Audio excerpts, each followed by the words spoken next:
Hearing that, he changed his question. Then that thing flying in the sky, it's super fast, does it look like an immortal or something to you? Who knew? This time he couldn't tease her. That's an airplane, isn't it? I'm not that stupid, I don't believe in things like that. Heo Chung burst out laughing inwardly. Just a moment ago she was asking if the high-speed train was a green train full of thieves. Never mind, let's not think about it anymore. It's still a long way to Suzhou. I might as well sleep, since I've finished all my pending manuscripts before today so I can play carefree. I haven't even properly touched Lady Hero's legs for over half a month. Their train continued to speed on. Konghua leaned back in her seat. I'm bored, looking at the scenery outside for so long it's all the same. Heo Chung seems to be asleep. He sleeps soundly, doesn't he? Did he secretly do something bad again last night? I don't know how this guy can sleep. Our luggage is up there. If someone decides to steal it, they could just pass by and take it. He insisted on putting it up there, otherwise I would definitely have kept it close to me. So in the end I have to guard it, don't I? He who had been leaning on her shoulder suddenly opened his eyes. Konghua saw that and asked, Are you awake? Why aren't we there yet? He yawned and replied, It said we'd arrive at 5 p.m. all right. While Heo Chung slept on Konghua's shoulder, she continued to look at the scenery outside the window. Modernity is really big. The evening glow slowly settled at this moment. A passenger sitting above them was very puzzled by her words. What do you mean, a modern car? There's nothing modern outside right now. Chapter 275. After a long train ride, they finally arrived in Suzhou. Konghua now stood inside the large train station. The warm light of dusk slowly fell. She gazed blankly at this beautiful scenery. This is modern Suzhou. Heo Chung approached at this moment and brought her back to reality. Let's go. Konghua heard that and turned to him. They then walked through the bustling streets, familiar yet everything before her was strange. Great changes had taken place and everything that appeared before her was utterly unfamiliar, just like when she first arrived. This world was no longer what it once was. She then closed her eyes and recalled the Suzhou of old. Suzhou. The scenery in Konghua's eyes was very familiar, but now that she opened her eyes, everything had changed. This place appeared completely new to her. It's really all gone now. The people and events of 1,000 years ago are all buried in this land. Seeing her expression, he asked, Are you very disappointed? She denied it. No, I've already seen it online. As soon as she finished speaking, Konghua smiled at him again. His eyes were deep in thought at this moment. Suddenly, Heo Chung smiled brightly again and suggested, Then let's eat something before we go to the hotel. I need to cheer her up again. Konghua fell silent upon hearing that. She then refused him again. No, let's put our luggage at the hotel first, then go for a walk. As Konghua leaned on Heo Chung's shoulder, he could also understand that even for modern people, returning to an old place felt nostalgic, let alone for her who grew up here. 1,000 years had passed. For her, the time she physically experienced was less than 2 years. The shock in her heart now must be greater than when she first arrived. Their taxi then stopped at the hotel. They quickly went inside and got a room. Konghua followed Heo Chung at this moment, feeling a little awkward. As soon as they entered, he suggested, Let's each take a bed. Hearing that, she was very puzzled. Did this guy's personality change? Heo Chung quickly threw his backpack. He lay on the bed and said again, Of course, both of us will lie on this side. That side is for luggage. As expected, he had an ulterior motive. Konghua was a little displeased at this moment. We haven't even had a wedding ceremony yet, but you keep trying to sleep in the same bed. We're married. That was just registering. Heo Chung then teased her once. Which couple registers and doesn't do that yet? I'm going to sue you. She wasn't scared at all and retorted, Go ahead and sue. Other couples don't have an ancient lady hero. She then tried to find another light to turn on. Why is only the bedside lamp on? Wait a minute. Suddenly, Heo Chung jumped up and walked around. He turned on his phone flashlight and shone it into every corner. Seeing that, Konghua was very curious. What are you doing? Heo Chung then satisfied her curiosity. I'm looking for hidden cameras. Hidden cameras? Is that a thing? Usually rooms with 2 beds don't have them, but just in case we can't ignore it. Oh, modern life is really troublesome. Hearing that, he laughed and stroked her head. Technology has advanced, hasn't it? Let's take Yi out to eat something delicious. As night fell, Heo Chung was looking for a restaurant. It's a traditional Yanbang cuisine restaurant I saw online. I should take Lady Hero to try it. I wonder if she'll be able to move on from her past feelings after eating it. Then, I'll ask Lady Hero if she can find where she used to live using ancient Tang Dynasty buildings as landmarks. I wonder if it's possible. Anyway, it's been over 1,000 years, so some mountains might have been leveled and forests cut down to build small apartment complexes or parks. And even the terrain might have changed. The hope of finding a mountain stronghold is very slim. At this moment, he suddenly pointed far away. Look there, over there, that's Gusu district in Suzhou. Konghua's eyes immediately filled with sparkling light. The river shimmered like it was sprinkled with gold dust, and the scenery before her eyes was now incomparably dazzling. Konghua unconsciously smiled. It's good, it's become a big city. Heo Chung also strongly agreed with her words. That's right, that's why so many people want to come to big cities. Compared to them, Zhangcheng is really too big. Konghua asked at this moment, Oppa, do you want to move to Suzhou? But Heo Chung didn't dare to do that yet. I can't move. Housing prices in big cities are hundreds of thousands of yuan per square meter and there are purchase restrictions. The house we live in now, if it were here, would probably be worth millions. Your mountain stronghold is even more expensive. You were a little rich lady back then. Konghua paused upon hearing that. Mountain stronghold, upon reflection, his words were absolutely right. If my house had survived until now, I would really be rich. If I sold the house I could take Heo Chung back to Zhangcheng to farm rice and we wouldn't have to worry about food and clothing for the rest of our lives. But it's been over 1,000 years, so even if I found it and ran over to claim ownership now, probably no one would acknowledge me. Chapter 276. Since they hadn't eaten anything yet, Heo Chung then took her to a restaurant. Kong Hua gazed blankly at the food before her. She couldn't believe her eyes even after seeing the few side dishes in her hand. Then Kong Hua pointed at them and asked, "Are these side dishes free, like buying a large barrel of oil at the supermarket and getting a small barrel for free?" After explaining to her, Heo Chung urged, "Eat, that's how it is in big cities. The price is double but the portion is this small." Kong Hua no longer hesitated and immediately picked up her bowl of noodles. She seemed to like the taste and she ate very quickly. In an instant Kong Hua finished a bowl of noodles, but her stomach was still rumbling at this moment. Seeing that, Heo Chung called the waiter again. "Waiter, please bring some more food, we'll eat it here, not to go." She thought to herself, it's no different from eating snacks. The waiter immediately brought a few more dishes. "Your food is here, customer, please be careful, it's hot." The two ate like hungry ghosts, scraping everything clean. "That's disgusting. Have they been hungry for 3 days? Kong Hua stuffed a dumpling into her mouth and said, "If Oppa keeps eating like this I won't be able to feed you." Heo Chung stacked the plates one by one and said calmly, "Why are you pretending? If you're not full, order more or go out and look for other delicious things." Hearing that, Kong Hua was slightly startled. She leaned close to his face and whispered, "Then later let's go out and look around." Heo Chung then spoke loudly, startling the chef nearby. "This restaurant's portions are too small," he grumbled as he brought the stack of plates inside, "eating so much and not even feeling ashamed. Hurry up and clear them, new customers will think our restaurant is a scam." Looking at the receipt again, Kong Hua felt immense regret. "It's too expensive. If we lived here we'd go bankrupt just eating. That's because we eat a lot." Heo Chung then added, "Of course, there's also the reason for the north-south difference, and the fact that this is a big city and a combination of various other factors." Kong Hua looked at the snack shop in front of her and really wanted to eat. Heo Chung put both hands on her shoulders and urged, "It's a blessing to be able to eat. Many people can't eat that much even if they want to. Let's go to that dumpling shop." Upon returning to the hotel, he also showed her a map of Suzhou first. "Can you find the approximate location of your mountain stronghold from this picture?" She also expressed the difficulty. "I've searched online more than once or twice. The mountain stronghold is very hard to find. We're here to play, let the past go." She said that outwardly, but inwardly she still felt regret. "Actually, even if I found it, nothing would change. All traces of my existence in that era have long since completely disappeared. Seeing the current state of Suzhou, it completely dampened my spirits." Suddenly, at this moment, Kong Hua noticed something. Heo Chung was standing in front of her, having taken off his top. Kong Hua's face showed clear fascination. Heo Chung noticed that and asked again, "What are you looking at? Don't you think my muscles have gotten bigger?" She turned her face to the side and retorted, "Weakling." Kong Hua also noticed his change. Actually, calling him a weakling isn't quite right. It should be a weak-ass goose. He's leveled up now. In the room, only the bedside lamp was left on. Kong Hua was lying against his arm at this moment. Heo Chung was still awake, looking at her gently. He stroked her hair with his hand. "Do you know when couples travel together? If nothing happens, 90 of couples break up when they go back." Kong Hua said again, "We're already married, so all the more reason to do it." She had already guessed his intentions. With 2 beds in the room, he clearly intended to squeeze in and sleep with her because of this. Kong Hua didn't hesitate, turned around and said, "Go on, try it." Heo Chung's eyes lit up at her words, sensing an opportunity.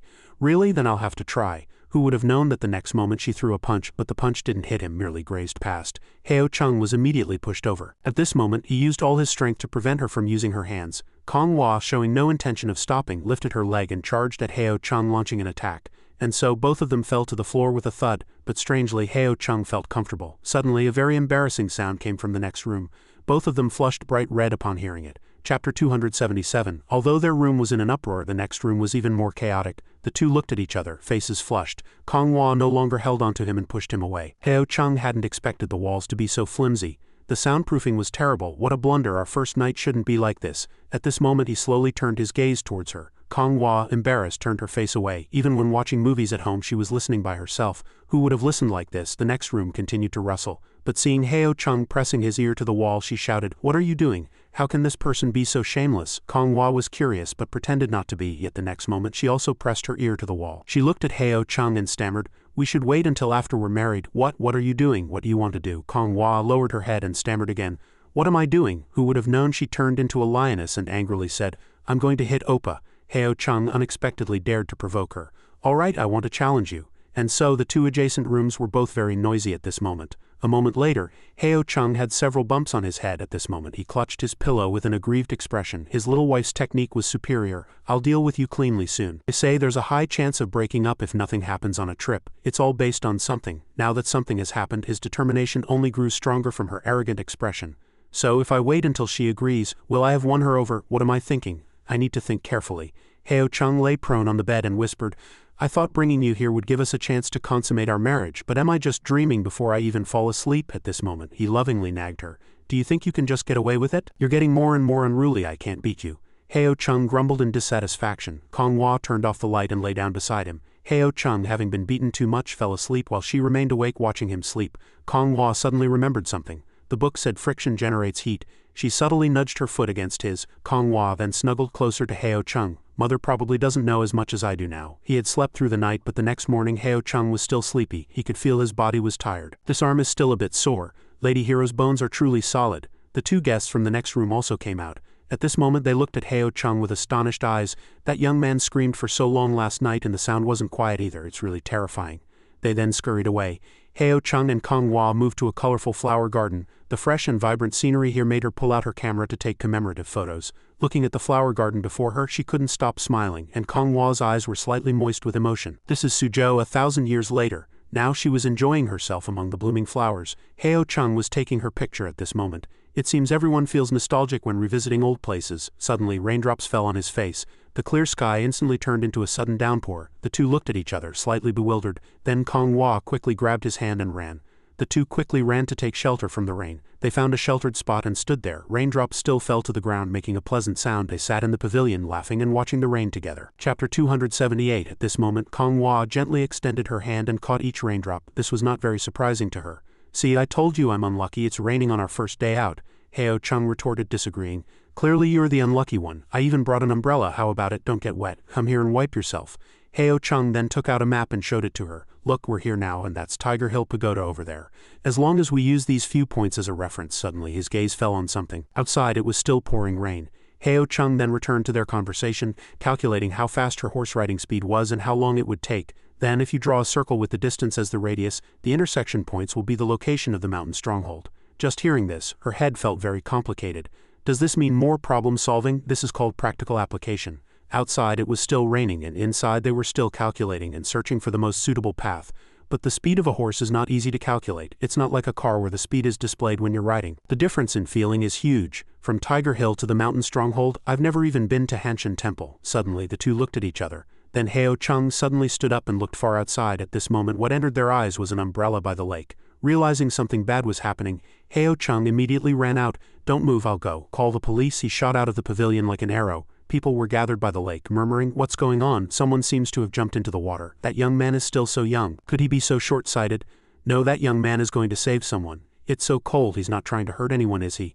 Oh my, it's a young lady. Why did she suddenly become so short-sighted? The young lady Heo Chung fortunately rescued was now under the care of the police. Her eyes, filled with sadness, were fixed on Heo Chung. He saw Kong Hua run over and hold an umbrella over him. They didn't linger any longer and quickly left. Someone immediately called out to him. Young man, if you don't change your clothes, you'll freeze to death. Seeing them leave, he reached out his hand. Wait a minute. Running, Kong Hua asked. Are you okay? He reassured her. I'm fine. You were really right. Both of us are really unlucky. The cold wind of early March had not yet subsided, and the water was truly bone-chilling. Suddenly, Kong Hua turned around and stammered as if wanting to say something.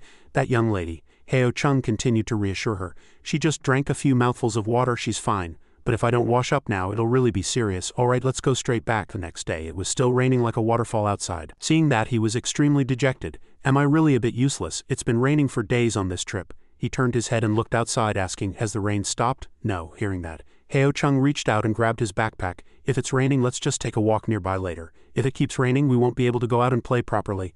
I should just upload the manuscripts I've prepared first. Our sightseeing plans definitely have to be postponed. We'll have to stay in Suzhou for a few more days. Kong Hua asked him at this moment, Oppa, are you feeling unwell today? Heo Chung calmly replied, no, I trained in martial arts before, so my physical abilities have improved a lot. Otherwise, I probably would have died there. Besides, don't you think I was very cool yesterday? Like a great hero acting righteously? Kong Hua, knowing him very well, hit the nail on the head. Yes, great hero, but you're afraid that the other person will repay you with their body, and then you'll get beaten to death by me, right? Heo Chung, hearing that, slightly corrected himself. That's called doing good deeds without leaving a name, and besides, how many cases are there of repaying with one's body in modern society? It's a blessing not to be criticized for meddling. Kong Hua, hearing that, understood even less. Then why did you save her? Heo Chung truly couldn't just stand by and watch, but he couldn't just stand by and watch either. After all, she was a human. Some people are just temporarily cornered and can't hold on. If someone can help them, they might be able to turn things around, and then they'll realize that the things that made them unable to hold on were actually nothing. But if no one helps them, if they lose it, they just lose it. Kong Hua, hearing this, couldn't help but be moved, and then she smiled brightly and admired him. Oppa is really a good person. Why do you feel a bit strange? Kong Hua placed her hand on the windowsill. It's nothing, I just suddenly thought you didn't take me in at first because you were attracted to my looks, did you? Who would have known? Heo Chung admitted it. No, at that time I was attracted to your looks. Hearing this, she couldn't help but be furious. I finished teasing Lady Hero. Hurry up and update, and let's go for a walk. Suddenly, just as Heo Chung was about to press the button, she approached. Kong Hua sat down right next to him. At this moment she stammered and confessed one thing. Actually, me too, I didn't cut you because you're handsome. In fact, whether it was being attracted to looks or not, it didn't matter. Anyway, this person was really annoying. She thought he was still teasing her even in this state. I knew you were lusting after my beauty. The way you looked at me, you almost drooled. Chapter 279. On the 8th day of their Suzhou trip, their search had made progress. After confirming the location on the map and half a day of solid confirmation, they finally found the location of the mountain stronghold. Excitement welled up in Heo Chung's heart, and he asked her, "Don't we feel like we're going out to act heroically?" He thought to himself. Taking a Tang Dynasty lady hero around the city, it suddenly feels a bit strange. What's heroism? It's drawing your sword to help when you see injustice on the road. But it's better to wake up from this dream of heroism quickly. It's better to keep the dream deep in your heart than to have it shattered by reality. Suddenly, Kong Hua asked, "Oppa, why didn't you become a police officer?" Heo Chung then replied without any modesty, "I can't, that's a government official, and I, a Jianghu hero, clash with them by nature." Who knew? The next moment, Kong Hua immediately exposed him. You call yourself a Jianghu hero, but you've barely traveled far. You even choose a room with poor soundproofing when you book one. Don't just pick on other people's flaws. At this moment she also had a different perspective on him. She used to think this person knew everything, but now she sees he's just a little smarter than her. Heo Chung then put his arm around her shoulder and smiled brightly. I've just started traveling, let's see what abilities I have. When they reached their destination, they slowly walked. Seeing the surrounding intersections, Kong Hua guessed, "It's probably around here." He looked at the map again and found something strange. It doesn't look like a good place. A vast landscape suddenly unfolded before their eyes. Kong Hua immediately recalled that it used to be a large forest. Hearing that, Heo Chung pointed his finger ahead. "Did you come from that large forest?" Kong Hua's eyes dimmed slightly and she pointed there again, suggesting, "Let's go take a look over there." "Do you think I could just swoosh and go back, Oppa?" Heo Chung then gradually approached with a wry smile. "If you swoosh, both of us would probably have to go back." Seeing her serious, he also stammered a little. "Do you really want to try? No, let's not go there." His face was full of worry at this moment. Kong Hua was curious about his reaction. "Are you scared, Oppa?" He stammered a little at this moment. "I'm not scared, it's just what if we go over there and there's an earthquake?" He really was scared. "What's there for me to be scared of?" Seeing Heo Chung's strong reaction, she also changed her mind. "Alright, I won't go there." The next moment, Kong Hua sat down again in the green field. She looked up at the sky and asked herself, even if I could go back, what then? I should look for someone to marry, then look up at the sky and reminisce about everything. Heo Chung turned his head and asked her, "Are you sure this is it?" She replied without hesitation, "Yes." Suddenly, at this moment, he closed his eyes and chanted something. Seeing that, Kong Hua also tentatively asked, "What are you doing?" "I'm telling them not to worry, you're doing very well here." Kong Hua then reached out and picked a 4-leaf clover, and the sky was clear and blue at this moment. She looked at the 4-leaf clover in her hand and fell into thought. Maybe they've moved somewhere else too. The Unlushan rebellion broke out shortly after, didn't it? "Do you think this can be considered my mother's home, Oppa?" But at this moment, Heo Chung was still muttering, "Maybe it is, should I bow? I think you've become even dumber since coming here, Oppa." Suddenly, he took something out of his backpack and handed it to her. "Then you can burn this incense." Kong Hua also agreed and took it immediately. Then she took out a lighter and lit it. Kong Hua held 3 incense sticks and began to pray for her mother. After finishing, Kong Hua stuck the 3 incense sticks into the ground. At this moment, she held her head high. Kong Hua and his eyes instantly became unfamiliar. A person who did not belong to this era, could she really stay here for long? Suddenly, Heo Chung reached out and grabbed her hand. His hand was trembling for some reason. Kong Hua knew he was worried and reassured him. The 4-leaf clover in her hand suddenly fell. It drifted away with the wind. The 4-leaf clover seemed to travel through time and space, returning to the past. It appeared next to her mother. Washing clothes by the river, she noticed the 4-leaf clover. Her mother slowly reached out and picked it up. She looked at the 4-leaf clover and unconsciously smiled. Chapter 280. Heo Chung and Kong Hua sat there until sunset. She felt they had been sitting there for a long time and decided. Kong Hua stood up and pulled his hand. "Let's go." Heo Chung pointed to a few incense sticks and said, "We have to wait until these burn out. If a fire starts after we leave, you'll be arrested." The two then blamed each other. "I think you lit this incense, Oppa. You stuck it in. You bought it, Oppa." Unable to win the argument, Heo Chung started pulling his hair. "Anyway, we'll both be arrested." Kong Hua suddenly wrapped her arms around his neck. She hugged Heo Chung tightly and asked tentatively, "Oppa, tell me, what would have happened if I hadn't time traveled?" Since she was so curious, he shared his thoughts. Perhaps you would have been cut down by someone someday without knowing, and I would be free and idle in the present, drinking Coke and watching TV. All those little rats would get married, and then I'd realize I needed a girlfriend too, and I'd find a proper job under the pressure of my old man. I'd either go on blind dates or meet someone suitable on my own. Seeing him say that, Kong Hua emphatically corrected him. I wouldn't have been cut down by someone. I'd be the one cutting others down. Maybe I would have met a rich young master. Hearing that, Heo Chung imagined a scenario. And then she would have been buried alive and later dug up. Even if I had dug you up, I wouldn't have known who you were. A moment later, their 3 incense sticks also burned out. Suddenly, Heo Chung reached out and wrapped his arms around her legs. He carried Kong Hua on his shoulder, ready to continue their journey. Mother-in-law, I'm running away with Kong Hua. Hearing that, she lovingly pinched his cheek. Do you want to die? Let's go. Heo Chung bounded down the stairs one step at a time. The two were now filled with clear laughter. Even though times had changed, that place would always be in her heart. That small mountain stronghold in Suzhou now only remained in memory. A moment later, they boarded the train. Seeing Kong Hua calm, he also confessed. I thought you'd cry a lot when saying goodbye to the past. Don't think I'll cry, Kong Hua retorted, slightly annoyed. Even if I cry, it's useless, so don't even think about making me cry if you make me angry later. I'll just hit you and make you cry.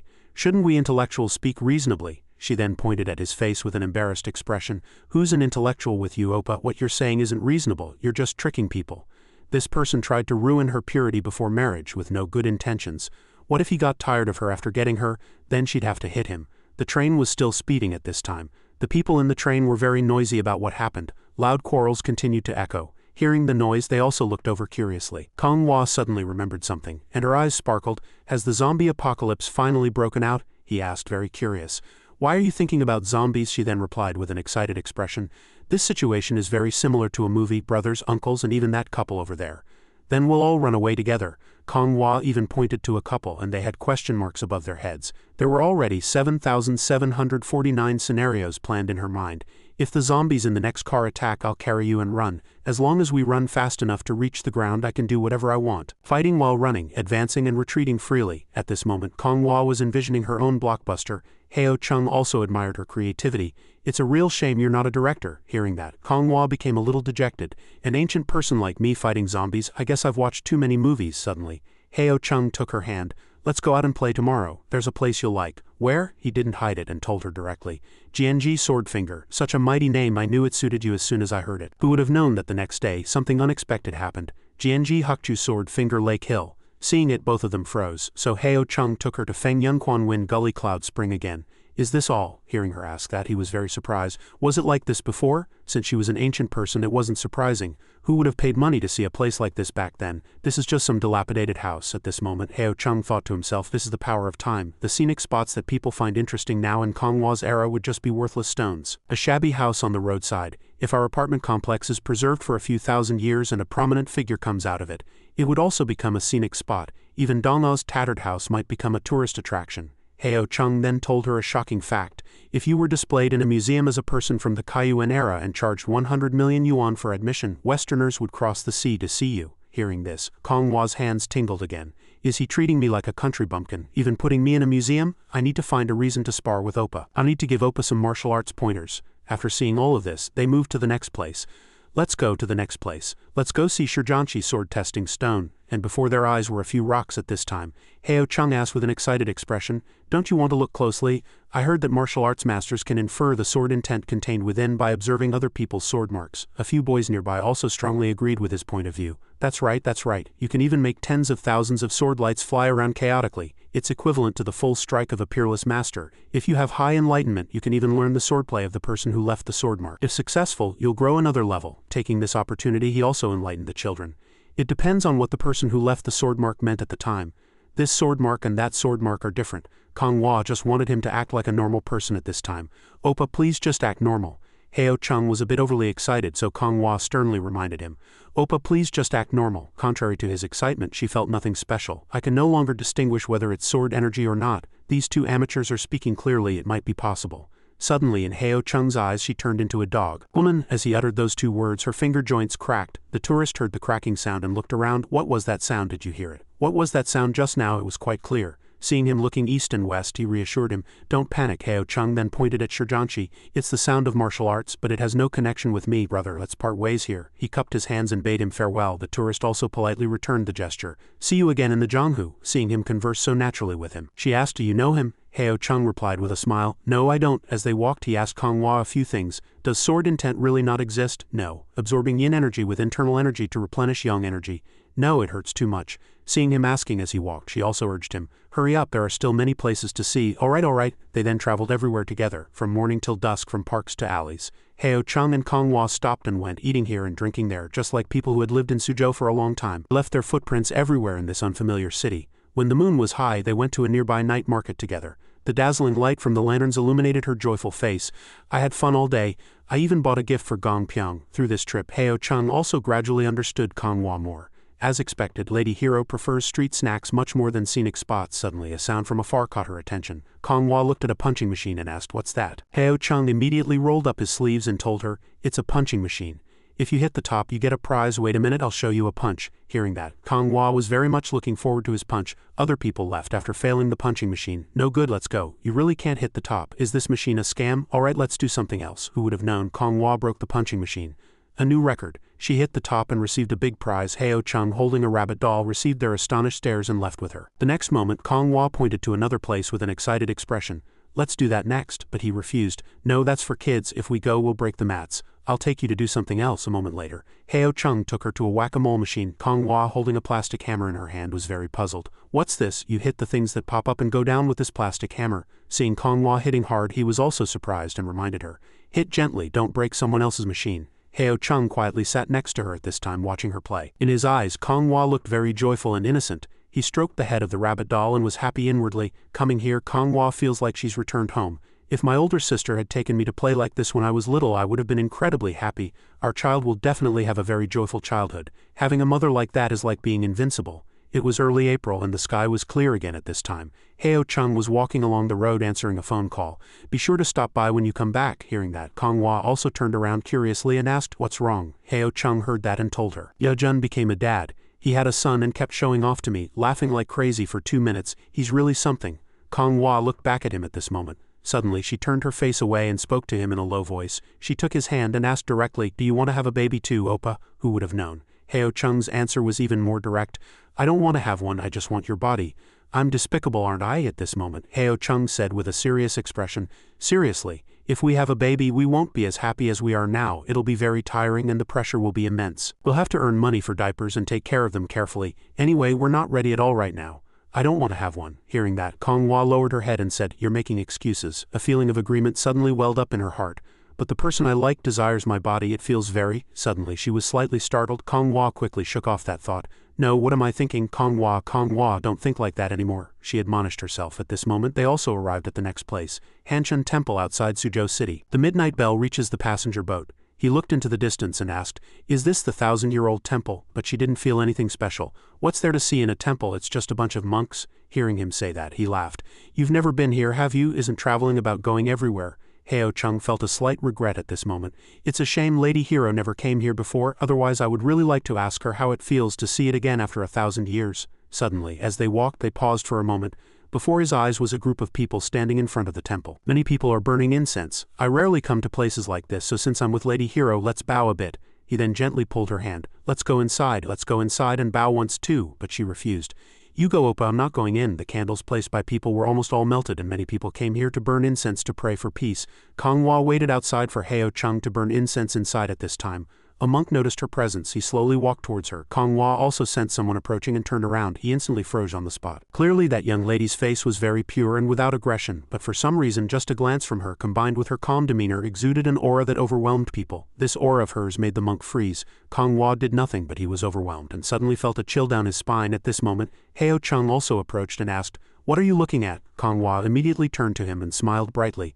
"Nothing. What did you just wish for?" And he decided to keep his secret. "I won't tell you. If I tell you, it won't be effective." As she walked, she asked again, "Do you still believe in this, Oppa?"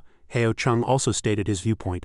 "No, originally this kind of thing is groundless, it's just burning incense. Once you step out of this door, you have to live your life as you live it. Outside, people were feeding fish under the pond. Konghua looked down at the pond from above and said, I don't believe in this kind of thing. Why don't ancient people believe in superstitions more? The carp under the pond were feeding at this moment, and her hand suddenly clenched tightly. Konghua lowered her body and said in a heavy voice, They seize the people's land to build temples, and all day they just chant scriptures and don't think about working. Outside the temple, people struggle to find a single grain of rice, having to share even half a bun. Inside the temple, they adorn Buddha statues with gold and jade, even painting the temple pillars with gold. Historically, there were 4 large-scale campaigns to suppress Buddhism, during the reigns of Emperor Taiwu of Northern Wei, Emperor Wu of Northern Zhou, Emperor Wuzong of Tang, and Emperor Shizong of later Zhou. 1,000 years ago, Emperor Wuzong of Tang Li Yan ascended the throne. His father and elder brother had revered and spread Buddhism widely, so the monks in the country gradually became a political force that could contend with the state. Countless young men rushed to become monks to avoid taxes and forced labor, and the state's financial income and military resources dwindled. Many criminals even chose to become monks to escape the law. Temples became dens of evil. Emperor Wuzong issued an order to defrock criminals and lawbreakers, confiscate all their property, and at the same time limit the number of members in temples nationwide, prohibiting self-ordination. Thanks to this, the normal operating system of the state could be restored. Hearing this, Heo Chung finally realized, so you Zhonghu people also had a chain of contempt. It's all very common. After a moment he added curiously, Are all those things you just said from your second mother? She confirmed again. My second mother didn't believe in such things before. If everyone believed in Buddha and only chanted scriptures, they'd just get beaten up. Cars, computers, cell phones, did Buddha give us all these things? Heo Chung knew the answer very well. Humans made them. Konghua turned with a clear expression upon hearing that. Then isn't it obvious, so why don't we bow to people? Hearing this, Heo Chung seemed to have a sudden realization. He suddenly remembered. Konghua had once mentioned that her second mother kept a memorial tablet for Yao Chang. Yao Chang was a chancellor during the Kaiyuan era, and bowing to people, her second mother was exactly the kind of person who practiced that. Heo Chung inwardly admired her at this moment. If her second mother had been born in modern times, she would still not have been an ordinary person. Lady Hero's rapid growth in just 2 short years also seemed to be influenced by her second mother. Konghua was very proud at this moment, of course. Sitting by the lakeside next to Heo Chung, she asked, traveling across the north and south. He confirmed again, You're an ancient person. I told you before I want to take you to explore this world. Transportation is so convenient it would be a shame not to go. Konghua was looking at the distant scenery at this moment, then she spoke softly, We'll see. He seemed to have an opportunity to read her mind now. After a trip to Suzhou, she seemed to have unburdened her heart. Her whole body became more peaceful, and when she was quiet she was like a deep calm lake. At this moment she also noticed him looking at her. Seeing that, Konghua immediately turned around and demanded, Why are you looking at me? Because you're pretty and you're very cute even when you're not quiet. Heo Chung rejoiced inwardly. About raising an ancient person to adapt to society and guiding her to grow under core values, it didn't seem bad for now. More than anything else, Lady Hero's change now made him happier. On the last day in Suzhou it rained again. Heo Chung walked slowly with her under an umbrella. Although it rained on the last day, the misty rain of Jiangnan seemed to wash over their entire bodies. Suddenly a couple asked him to take a picture. Brother, could you take a picture for us? Yes. He held the camera and thought, Is it Hanfu? But I'm really not interested in wearing clothes like this. After receiving the camera, the man offered to take a few pictures for them too. He said he would send them on WeChat later.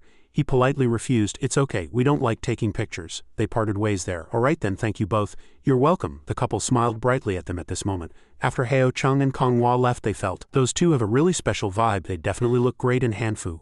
Chapter 283. At this moment, Konghua walked ahead with an umbrella and Heo Chung followed behind. She slowly squatted down in front of a beautiful rose bush. He immediately took out his phone to capture this moment. Konghua's smile bloomed brightly. Heo Chung imagined how beautiful she would look in a cheongsam. The thought made him feel a little regretful. Unfortunately, Lady Hero would never accept a cheongsam, and even if she wore one, she'd wear pants underneath. Suddenly, Heo Chung received a message at this moment. When are you coming back? It was a message telling them to play more, but he felt they should go back. Even though he said that, he was actually a bit tired of it. Time to go back. A moment later, Konghua suddenly rushed to him. Then she held up her phone and surprised Heo Chung. You want to take a picture together? Suddenly, she looked at the picture she had just taken and smiled with narrowed eyes. Seeing her manipulating something, he asked, Are you setting it as your wallpaper? Seeing that, Heo Chung immediately showed her his own work.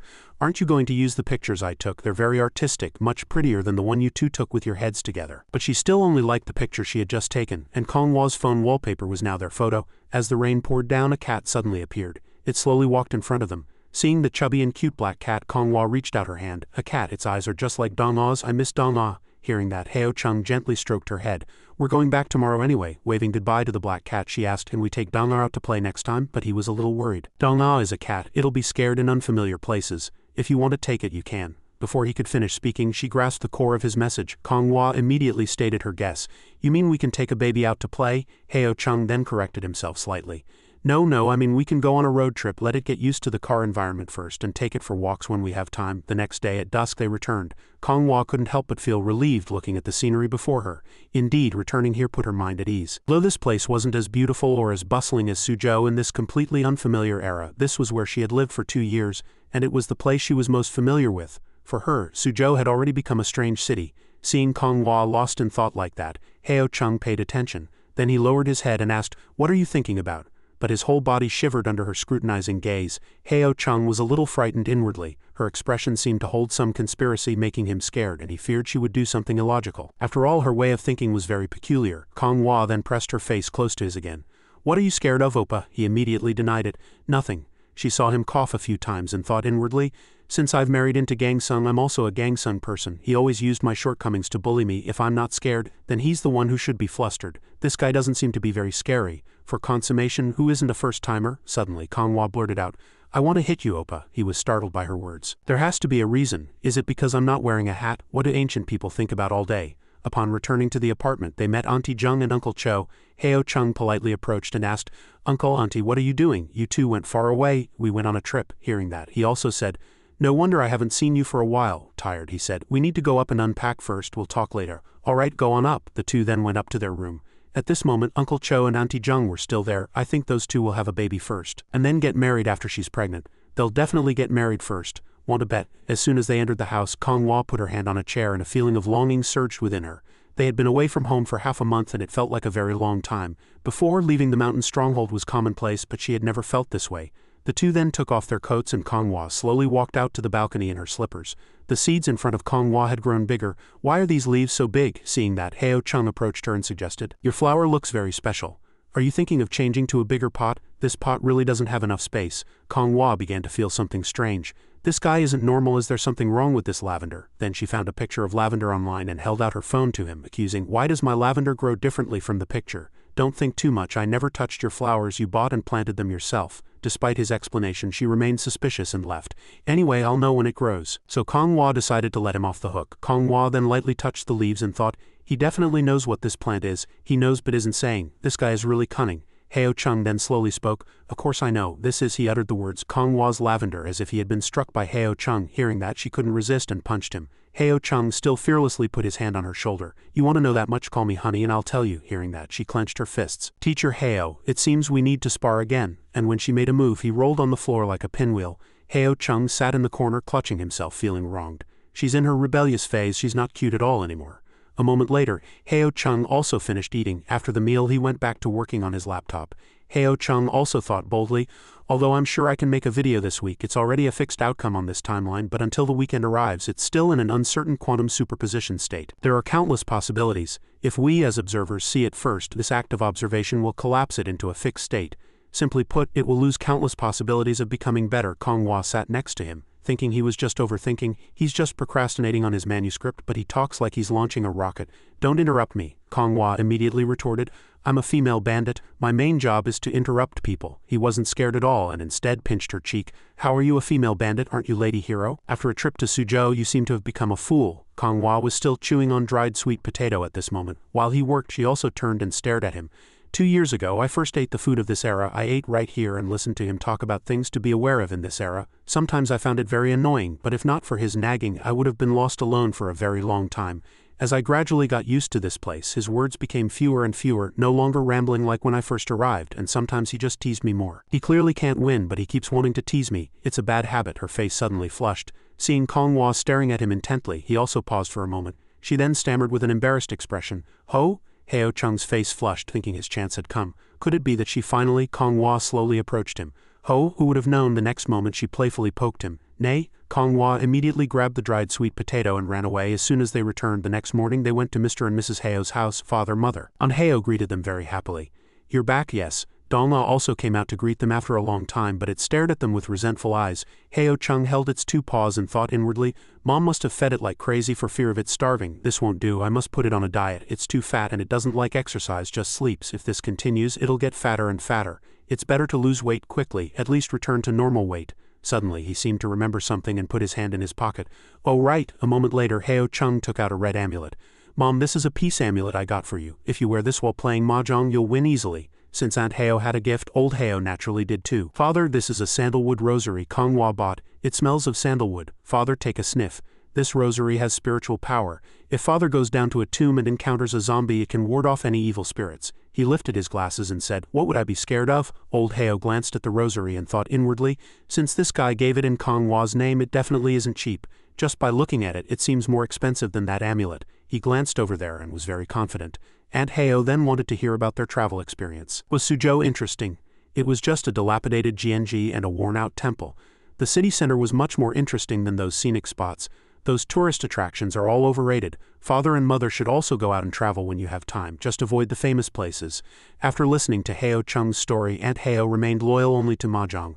Mom's not going, where's there a better place than home? It's not as good as playing mahjong, she thought inwardly. According to my mahjong friends' experiences, people always meet the elders of the family to decide on major matters and discuss things like betrothal gifts. The important thing is to have a wedding reception and then live together and choose a good day to register the marriage. But those experiences are useless to me. With this guy's personality, who knows how many years he'll play before he thinks about having a child, so I need to urge him.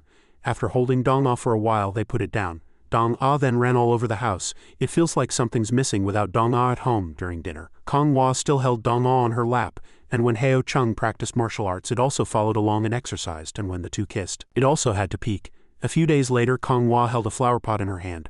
"I'm going out." As she said that, Heo Chung shouted back, "Have a good trip." Meanwhile, he planned to buy a few more necessary items. "I should buy some catnip and tell Lady Hero to plant it and order a ball for Dong Ah to play with at the same time. It's too fat, doesn't like exercise and just sleeps. If this continues it'll get fatter and fatter. It's better to diet quickly, at least return to normal weight." Heo Chung then hugged Dong Ah and doted on it, but it frowned slightly. "Don't touch this body, meow." The next morning at Mr. and Mrs. Heo's house, old Heo was pondering something. Then he asked Aunt Heo for her opinion. "What do you think, instead of buying him a car we should help him buy a house quickly, we'll chip in what's lacking?" Hearing that, she couldn't help but be curious. Why did this old man suddenly change his mind? Aunt Heo slowly put down her water cup and added, "Hey, you should discuss it with them, right? You said before you'd buy him a car?" Hearing her words, old Heo also felt she was very right. You should discuss it with him. Seeing him so worried about Heo Chung's future made her very happy. Aunt Heo suddenly remembered and asked him again, "Didn't you say before that if he could be independent you'd let him be and never help him?" Whatever he said, in his heart, he wanted to help them. How many young people these days truly don't need help? Old Heo's eyes were filled with many thoughts at this moment. It turned out old Heo had also changed his mind only after learning that he had saved someone. Before, I just wished he'd get a proper job. Well, it worked out, that stubborn kid. Going to Suzhou for fun and even jumping into the water to save someone. How cold it was that day last month for that rascal to dare jump in. I think he should get married quickly. Marry him off early so I can stop worrying. In his heart, he was still constantly worried about him. If I had encountered it, I probably would have jumped in too, but if it were my own family, it's a different matter. While I felt he did well, I also felt it was truly dangerous. This time, I could understand Jin Mujie a little.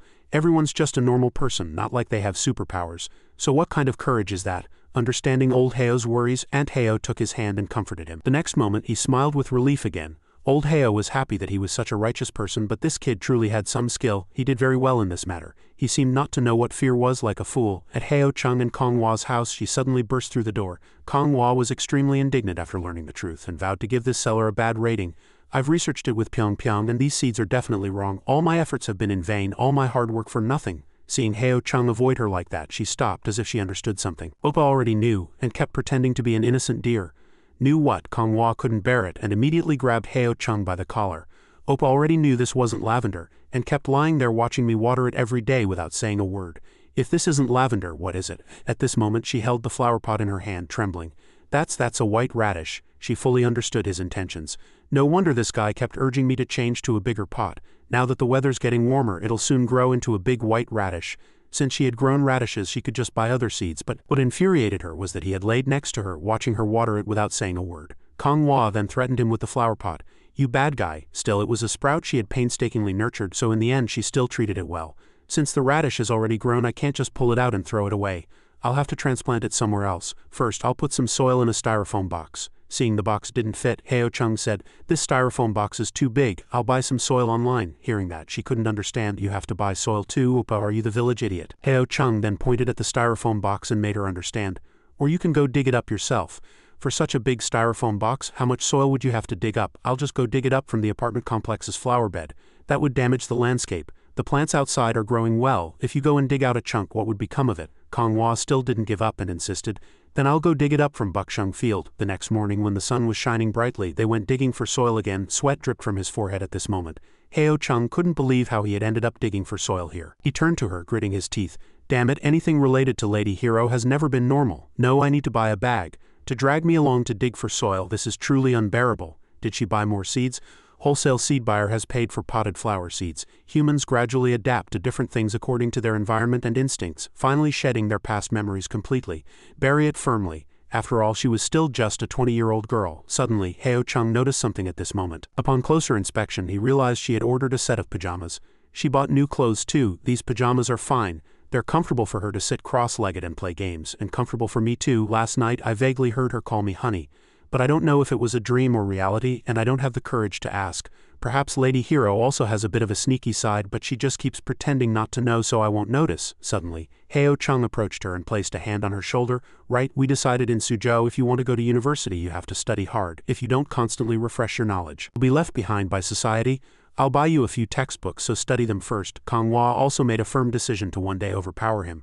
Right now I can only rely on brute force to torment Heo Chung. I need to overpower him comprehensively, from IQ and knowledge to physical strength, so he'll meekly admit he's an idiot. Only then will it be enough. In May, Yejun also held a 100-day celebration for his son and invited Heo Chung. Chang'e, as soon as he saw him, he hugged him once. Congratulations, long time no see. After that, Heo Chung handed Yejun a congratulatory envelope. Here, this is pocket money for the chubby little one. Sure enough, people change after getting married. His hairstyle isn't stylish anymore, and his body has gotten fat. Yejun then put his arm around his shoulder and shared a few things. Stop looking, everyone gets fat after getting married, you will too. I won't. You're not married yet. I said the same thing before I got married. At this moment he no longer hid it and confessed, actually I'm married. Upon hearing this, Yejun was greatly surprised. What, when? He chuckled awkwardly and said, it's been almost half a year. He was very hurt that he had kept such a big matter from him. You didn't even tell me about such a big thing. The next moment he explained, we just registered and we haven't had the reception yet, so it's not really like being married. Yejun really wanted to see him get fat. Just you wait, you'll get fat within 2 years after your reception. No way. Heo Chung confidently boasted about his healthy body. I'm someone who practices martial arts. At that time, Yejun's son's 100-day celebration was very lively. Sun Hai also came out holding the baby at this moment, greeting everyone. Heo Chung saw her come out and made a few observations. Perhaps because she had given birth, Prince's wife's mental state seemed very imposing, like a rooster. Yejun then approached and asked, want to hold him? Hearing that, he shook his head and refused.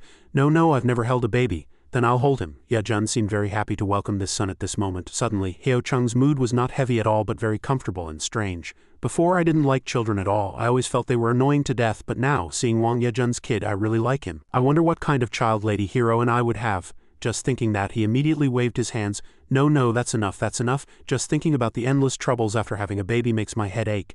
I guess I'll have to wait another 4, 5, 6 or 7 years to talk about it.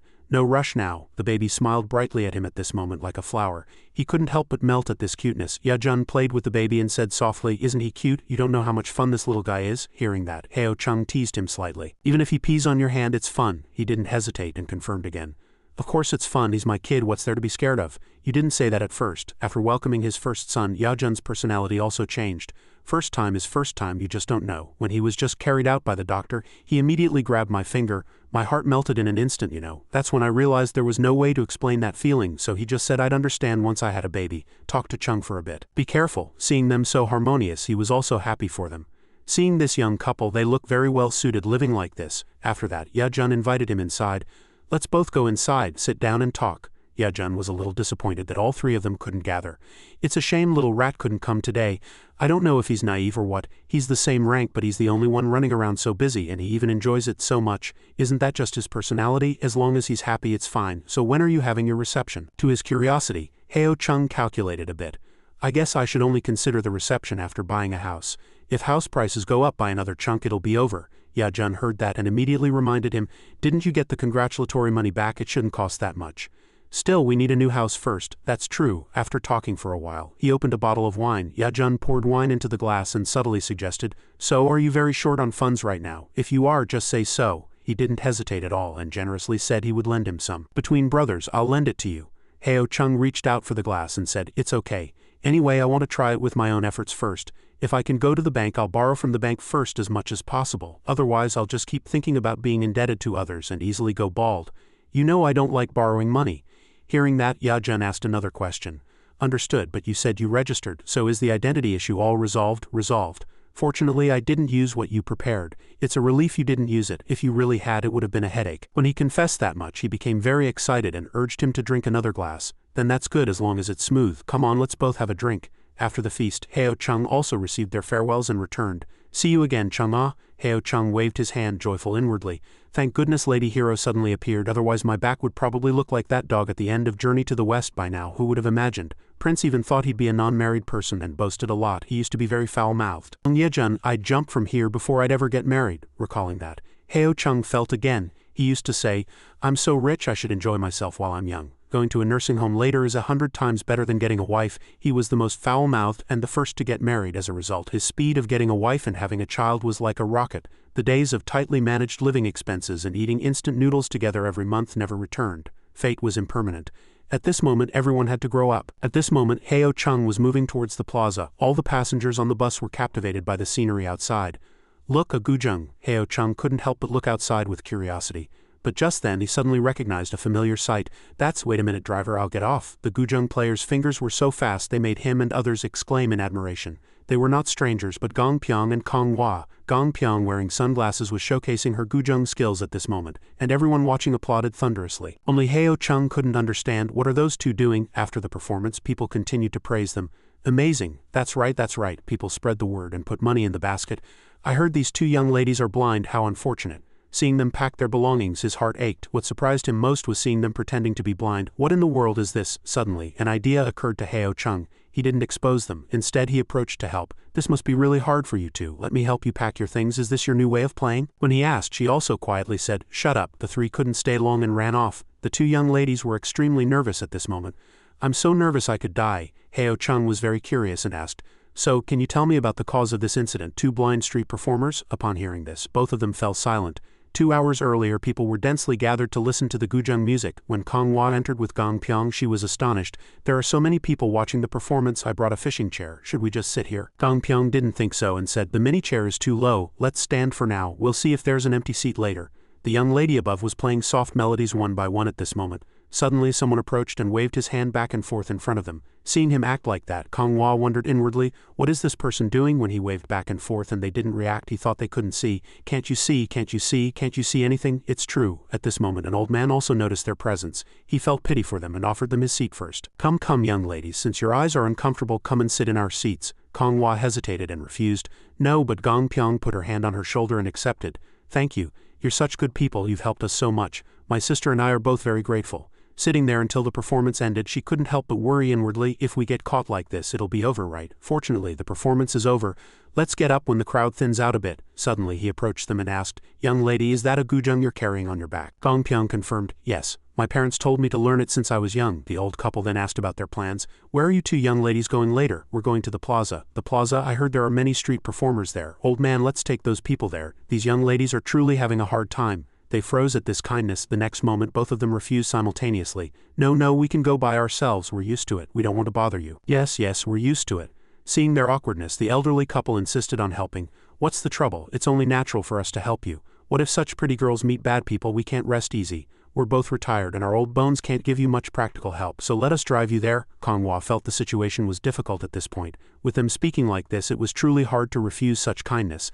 They not only drove them but also carefully found a good spot for them. They even helped them gather an audience. She couldn't help but feel a little guilty about the elderly couple's kindness. The elderly couple also wanted to hear this granddaughter play the Gujung, so she couldn't tell them the truth and hurt their feelings. The elderly couple enthusiastically gathered passers-by for them. Kong Hua, filled with worry, turned to Gong Pyong and whispered, what do we do now? The crowd is growing. What if we get caught? Gong Pyong, still very calm, wrapped a bandage around her finger. What are you so flustered about? You just sit still. I'll handle everything. After saying that, she didn't know where to hide her face. I'm so embarrassed. Meanwhile, Heo Chung couldn't stop laughing. You two are something else. Seeing that, Kong Hua immediately covered his mouth. Don't laugh. The next moment he fell completely silent, but then Heo Chung started laughing softly again. and this made Kong Hua turn into a lioness. Heo Chung stopped laughing. She then punched him several times. Heo Chung then put on their dark glasses. Two disabled young ladies, blind but unyielding, made a street art performance. It was inspiring, printed with QR codes, randomly changing locations, and now the stalls are full, no city management needed. It should be a model example for inspiring society. Hearing this, Kong Hua punched him again. She then sighed again. Both of them felt this wasn't good. Fishing was still better. They shouldn't have come out today. Exactly, but Heo Chung still thought they had great potential. Making money is pretty good. While she performs, you can do a stone-breaking act on your chest. I'll be in charge of holding the hammer. Seeing him pestering her, Kong Hua sent him flying. Shut up, I'll beat you to death. She chased him for a long time after that. Heo Chung received a call from old Heo. Hello, father. Father is looking for Oppa. You two go up first. Kong Hua looked at his back at this moment. All right, she still looked back as she walked forward. Heo Chung then got in the car and talked to him. As soon as he sat down, he got straight to the point. Originally, I was going to give you money to buy a car, but your mother and I discussed it and we decided to help you with the house instead. Hearing that, he couldn't help but ask in surprise, a house? Didn't you say you'd buy it yourselves? He also immediately said, consider it a loan from me. House prices keep rising, so buying sooner means saving sooner.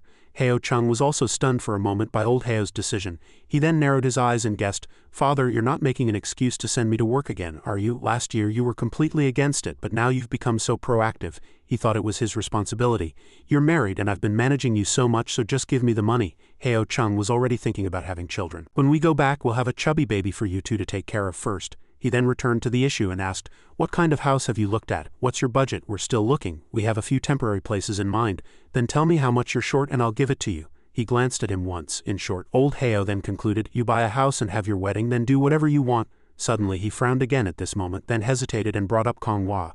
Your wife, what's she doing? It turned out she hadn't gone inside yet and was hiding here. Kong Hua was even hiding right in front of their car. Witnessing this scene, he didn't know how to explain. She probably wants to plant flowers and wants to dig up some dirt. Hearing that, he pointed and asked, that's great, aren't you going with her? I'm not going. Heo Chung crossed his arms and said firmly again, I'm not the same age as Xiao Yan. He then stole a glance at him again. The conversation ended and he waved his hand. Get out, you're kicking me out of the car like that. As Heo Chung continued to hesitate, he kept asking, then what else do you want to do? This guy keeps staring at my steering wheel, it makes me uneasy. Heo Chung then hesitated again, making old Heo very curious. So, it turned out he wanted to suggest borrowing his car. Father, it's a bit inconvenient for us to look at houses by bus. This car, and the result was that Heo Chung was abandoned by the roadside. He was mercilessly kicked out of the car like that. He then immediately pushed the door open and went inside. I'm home. I'll write my manuscript in a bit. Let's go over there. Hearing Kong Hua's voice, he was slightly surprised. She's still digging. Unexpectedly, Gong Pyong was also digging with her. Perhaps seeing Lady Hero getting free soil with a small shovel, Gong Pyong felt foolish for buying soil online. So she discussed with the unemployed Kong Hua to dig up some soil outside. The cause of the incident was probably this. The flower pots also silently occupied the balcony, all filled with soil waiting for sprouts. Heo Chung then brought a new flower pot and added more soil. Whatever he thought of her. Now that Lady Hero likes to plant flowers when they buy a house, they'll prefer a top-floor apartment with a rooftop terrace. Not only can she practice martial arts and wield her sword, but it's also convenient for Lady Hero to plant some flowers and plants when she's in the mood. I don't care at all. A house is just a place to live, and the location, renovation, and layout don't matter. All I need is a desk. When I look up, it's best if I can see Lady Hero on the rooftop terrace dancing with her sword and planting flowers. Heo Chung thought again how quickly time flies, buying a house and getting married. Before he knew it, he was at an age where he had to think about these things. If it were before, whether they bought a new house or not wasn't really important, and if he had to get married in that old house, he would. In my opinion, it used to be very difficult to find a girlfriend. Unless you were lucky enough to meet a woman who was independent, had her own opinions, and clearly knew what she wanted, it was all a matter of time and destiny. He stood silently, looking out at the twilight. Anything that hasn't happened yet is a possibility, but once it happens, it becomes a fixed fact. The imagined crossroads no longer exist, and the quantum superposition state has collapsed. The moment Lady Hero appeared, it destroyed all other possibilities. After digging soil with Gong Pyong, Kong Hua also returned home. I'm home. As soon as she entered, she excitedly boasted to him. I just dug up a lot of soil with Pyong, it's a good harvest. She immediately sat close to him and peered at what he was doing. When she asked, Heo Chung also shared. Did I make some money by making movie review videos? Some videos went viral and I even got some donations. It's enough for you to buy a few bundles of vegetables. If I get more viral videos, maybe I'll get an offer to write for someone. Then I won't even need to spend money to watch movies. Hearing this, Kong Hua couldn't help but be surprised. That's so good. At this moment, Heo Chung slowly placed both hands on her cheeks. First, we need to build influence. If even a casually written manuscript of mine gets 100,000 views, I can take you traveling all day. Kong Hua slightly blushed and recoiled. She then got up and went elsewhere. Traveling? Opa's just desperate to touch my legs. He vowed in his heart, someday I definitely will. Heo Chung stopped, gripping a knife, and looked around. But there was no opponent in sight. It turned out the towering mountains of the past were already beneath his feet. She entered the kitchen but still called out from outside, "Idiot." Heo Chung slowly poked his head into the kitchen and asked softly, "What are we eating today?" Kong Hua didn't hesitate and revealed, "Spicy snacks, stir-fried rice." "Opa, do you eat spicy snacks?" Heo Chung then entered the kitchen with her after a moment. "Do you know, when I was in elementary school, elementary students ate spicy snacks and college students ate Haagen-Dazs. When I went to college, college students switched back to spicy snacks and elementary students ate Haagen-Dazs.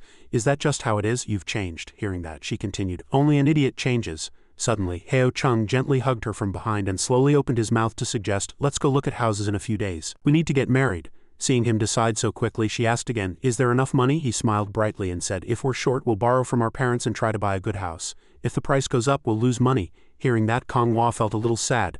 "The price is going up, but I haven't even prepared mine yet, and I've already spent so much." Heo Chung then placed both hands on her shoulders and reassured her, "Wait a minute, what's yours and what's mine? We earned this together. Do you think I've set aside what you earned? You cooked and got discount coupons. All the money you usually saved is ours. If I say I earn money outside, you earn my money. Without you, who knows if I would have saved this much? Got it? We earned this together." Hearing this, Kong Hua was also stunned. "We earned this together?" Heo Chung waved his hand. "Two married people. You're calculating like we're dividing a house. I should probably hit you once, but seeing that you're an old grandma from the Kaiyuan era, I'll let it slide this time." Kong Hua lost her patience and put down what she was holding. She frowned and stared at him. "I should hit Opa, shouldn't I?" Heo Chung pouted arrogantly. "I advise you not to mess with me casually. If one day you can't beat me, that will be your doomsday. Maintaining this threatening appearance is your best option now," she casually retorted. "Opa is just scared I'll hit you." He tilted his chin and beckoned with his hand, "Let's fight. Do you think this great hero is scared of you?" And so the battle between the two spouses began. The two stood facing each other, full of momentum.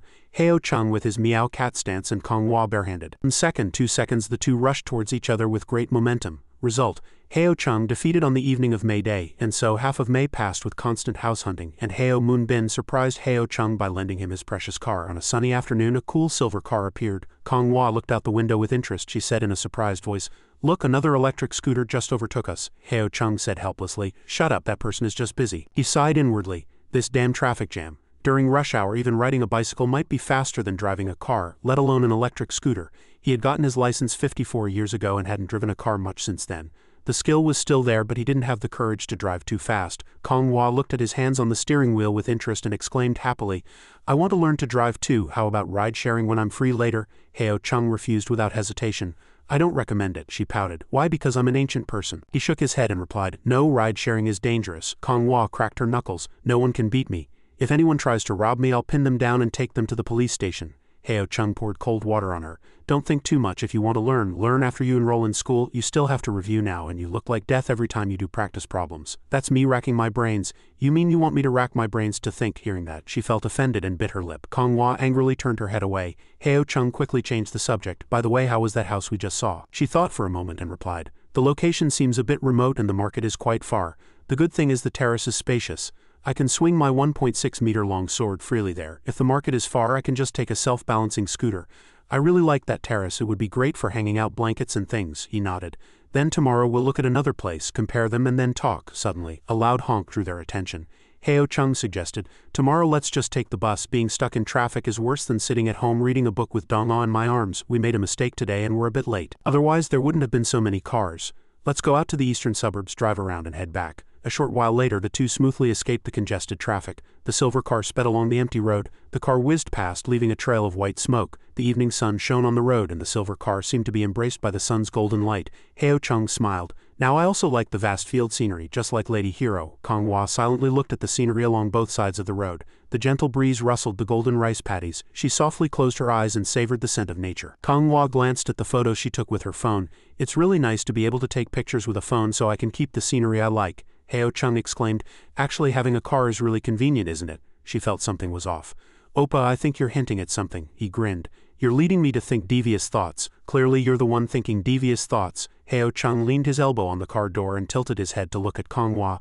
"After we buy a house, we'll get married. What style of ring do you want?" she asked curiously. "Didn't you say you'd pick me up in a sedan chair?" He smiled and pointed with his finger. "You'll have the sedan chair and the wedding ring too." Kong Hua's face instantly turned bright red. She shyly turned her head away. A moment later she said in a low voice, "I'll do some research and we can discuss it." Heo Chung, seeing this scene, happily thought to himself, "Lady Hero is dressing better and better. She bought this outfit herself and it's surprisingly good, although Gongpyeong probably helped. This little grandma really knows how to doll herself up now. The part of her that belonged to an ancient person is gradually disappearing. Unconsciously, his eyes narrowed slightly. Heo Chung gently reached out to Konghwa and whispered, "Kiss." She didn't refuse and their lips met. Konghwa tightly clenched her hands as if embarrassed, and sensing her emotion, Heo Chung deepened the kiss. She gripped the hem of his clothes, her fingertips turning slightly red. When their lips parted, Heo Chung asked in a low voice, "I really can't wait anymore. Should we have our first night tonight, huh?" Konghwa gently pushed his shoulder. "No, we can't. I think who asked such a thing?" Chapter 290. Heo Chung laughed and explained, "You're an ancient person. It's normal to ask once." Konghwa pouted and emphasized, "I'm a modern person. As if something came to Konghwa's mind, her eyes sparkled. "So that means," she blushed and pushed his face away, "it means nothing." Heo Chung thought in disappointment, "I used to be able to wait 1 or 2 years without a problem, but these days it's getting harder and harder to hold back. I waited 1 or 2 years, can I wait 1 or 2 months?" He rolled his eyes. "I really can't wait." Konghwa raised her voice to remind him, "Wipe your drool." She glared at him, her face full of disdain. Only then did Heo Chung realize there was drool running down his chin, and he quickly wiped it with his hand. Because of that, he almost lost his grip on the steering wheel. Heo Chung quickly turned the steering wheel and regained stability. Konghwa sighed inwardly, and his appearance at this moment was reflected in her eyes. Back home, she kept moving the mouse in her hand. Heo Chung glanced at the number of viewers on the screen. The popularity of the live stream was gradually declining, maintained by the viewers she had already secured. However, the revenue from recorded videos was steadily increasing, so her income was still about the same as before. After a while, Konghwa stretched tiredly and naturally placed her leg on his thigh. Heo Chung understood the meaning and slowly clipped her toenails. He was slightly distracted by her small, pretty feet, but his hands didn't stop working. After a moment, Heo Chung's fingers gently rubbed her nails to ensure they weren't sharp. He smiled contentedly. "She won't scratch my hand. The feeling of touching her is really good." Konghwa lowered her eyes and thought to herself, "Before we slept together I was so embarrassed by even a slight touch, but now I'm naturally cuddling with him like this." She suddenly asked, "Why are you so good to me?" Heo Chung playfully replied, "Because I'm your loyal dog." She laughed and reached out to pinch his cheek. "Me too." Konghwa happily stroked his head. Heo Chung quickly stopped her. "Just don't squeeze my head." She smiled and replied, "It's fun. You like stroking my head too, don't you?" Furiously stroking a dog's head, he glanced at her face full of amusement. Heo Chung was helpless and thought to himself, "If this continues, my hair will really get messed up." He asked Konghwa if there were any clothes to wash. In the evening, seeing Konghwa holding a pile of dirty clothes, Heo Chung said, "Put them inside. I'll wash them later." She looked at him and nodded in agreement. Seeing her enter the bathroom, Heo Chung lowered his eyes and pondered.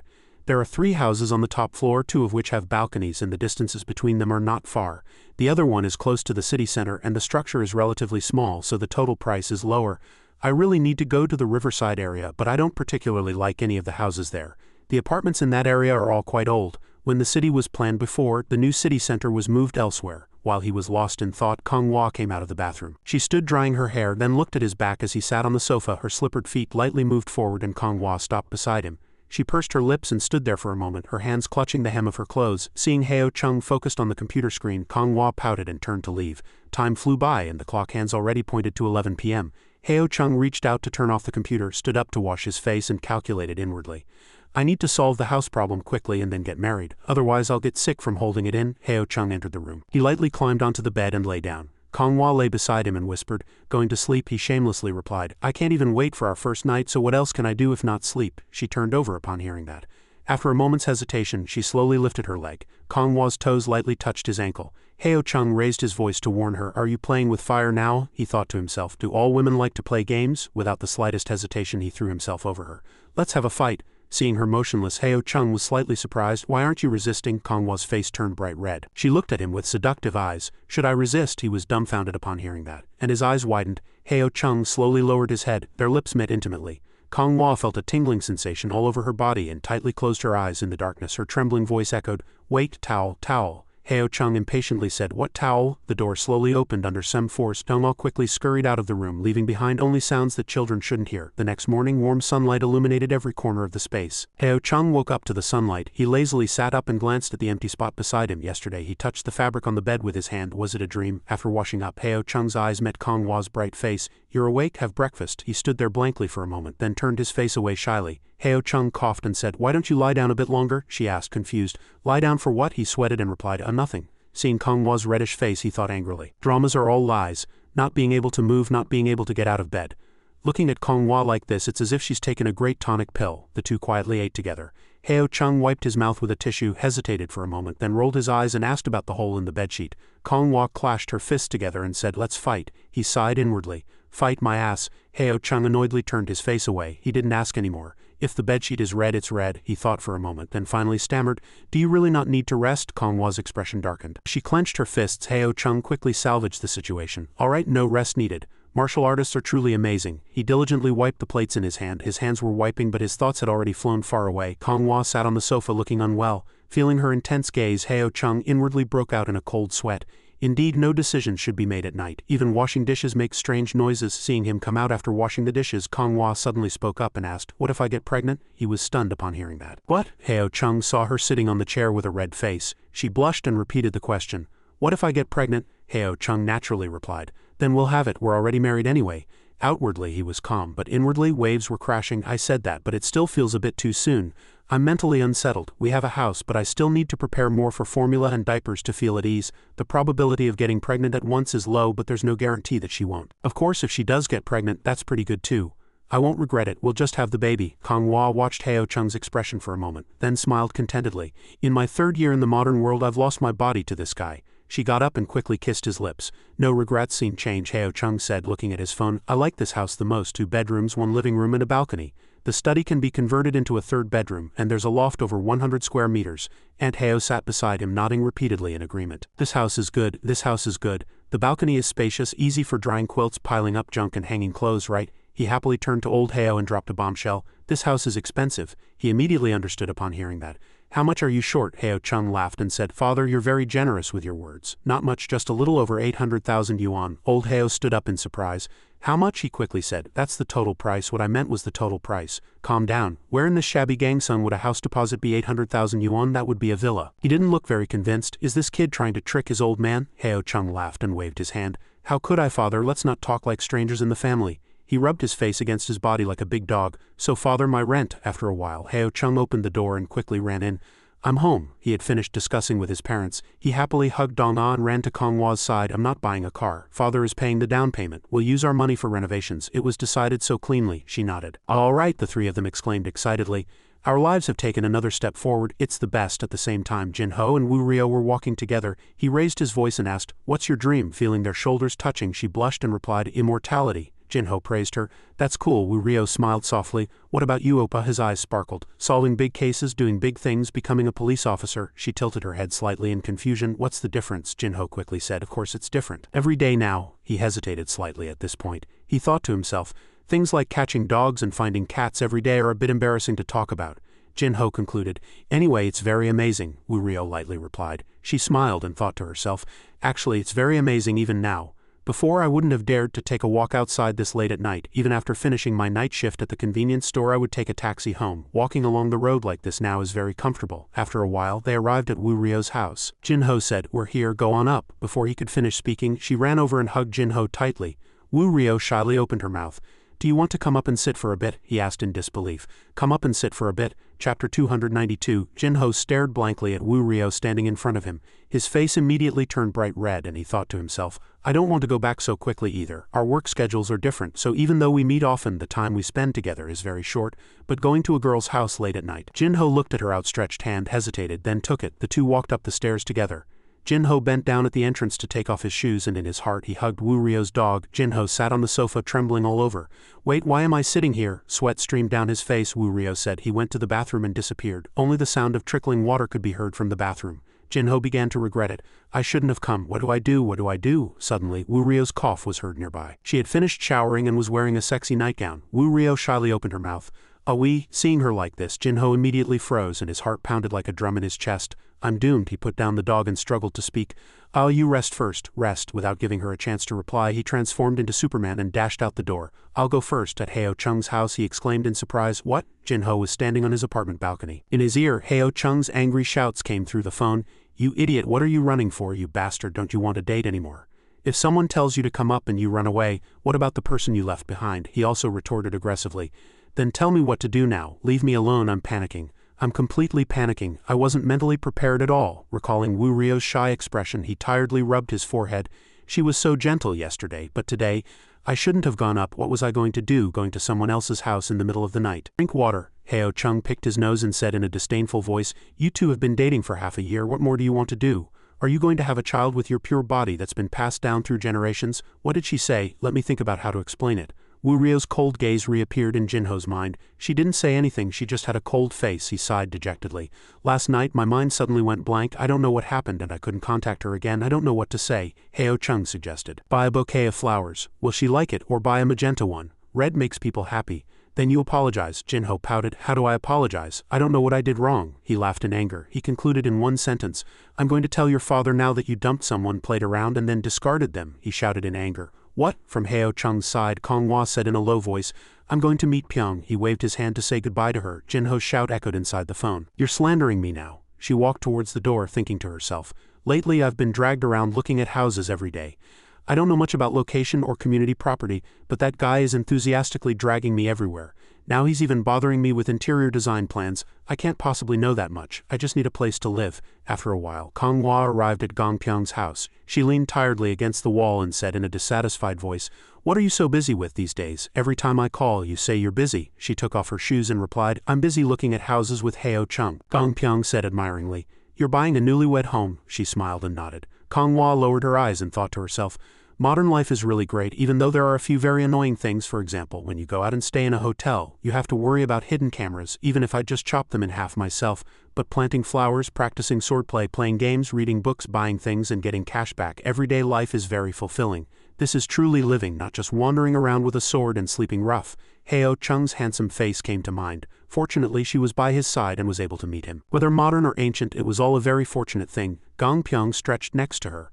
Want to learn yoga with me? Konghua replied without hesitation, no thanks. Her beautiful fingers lightly plucked the strings and she smiled softly, saying, I'll have to move out after the renovation is done. I've lived here for so long and now I'll be in a new environment again, she said in a comforting voice. It's okay, Gangsung isn't that big, it's not like you're moving somewhere far away. Konghua nodded and replied, That's true. Gong Pyong smiled faintly, relieved, and suddenly seemed to remember something. She cocked her head and asked, Oh right, how did he propose to you? She shook her head and replied, Propose? I didn't let him. He'd have to kneel, you know. Imagining Heo Chung clinging to her leg and crying, Please marry me. She shivered for a moment. The thought alone gave her goosebumps. Konghua's cheeks reddened. Besides, neither of them were virgins anymore, so why would they propose like crazy? It was also very reasonable that Heo Chung hadn't proposed. That buffoon who just gossips with the security guard at the apartment entrance when he's idle wouldn't know anything about romance. Their thoughts were 18,000 leagues apart. Gong Pyong's voice brought Konghua back to reality. No proposal? Then what about the ring? She looked blank.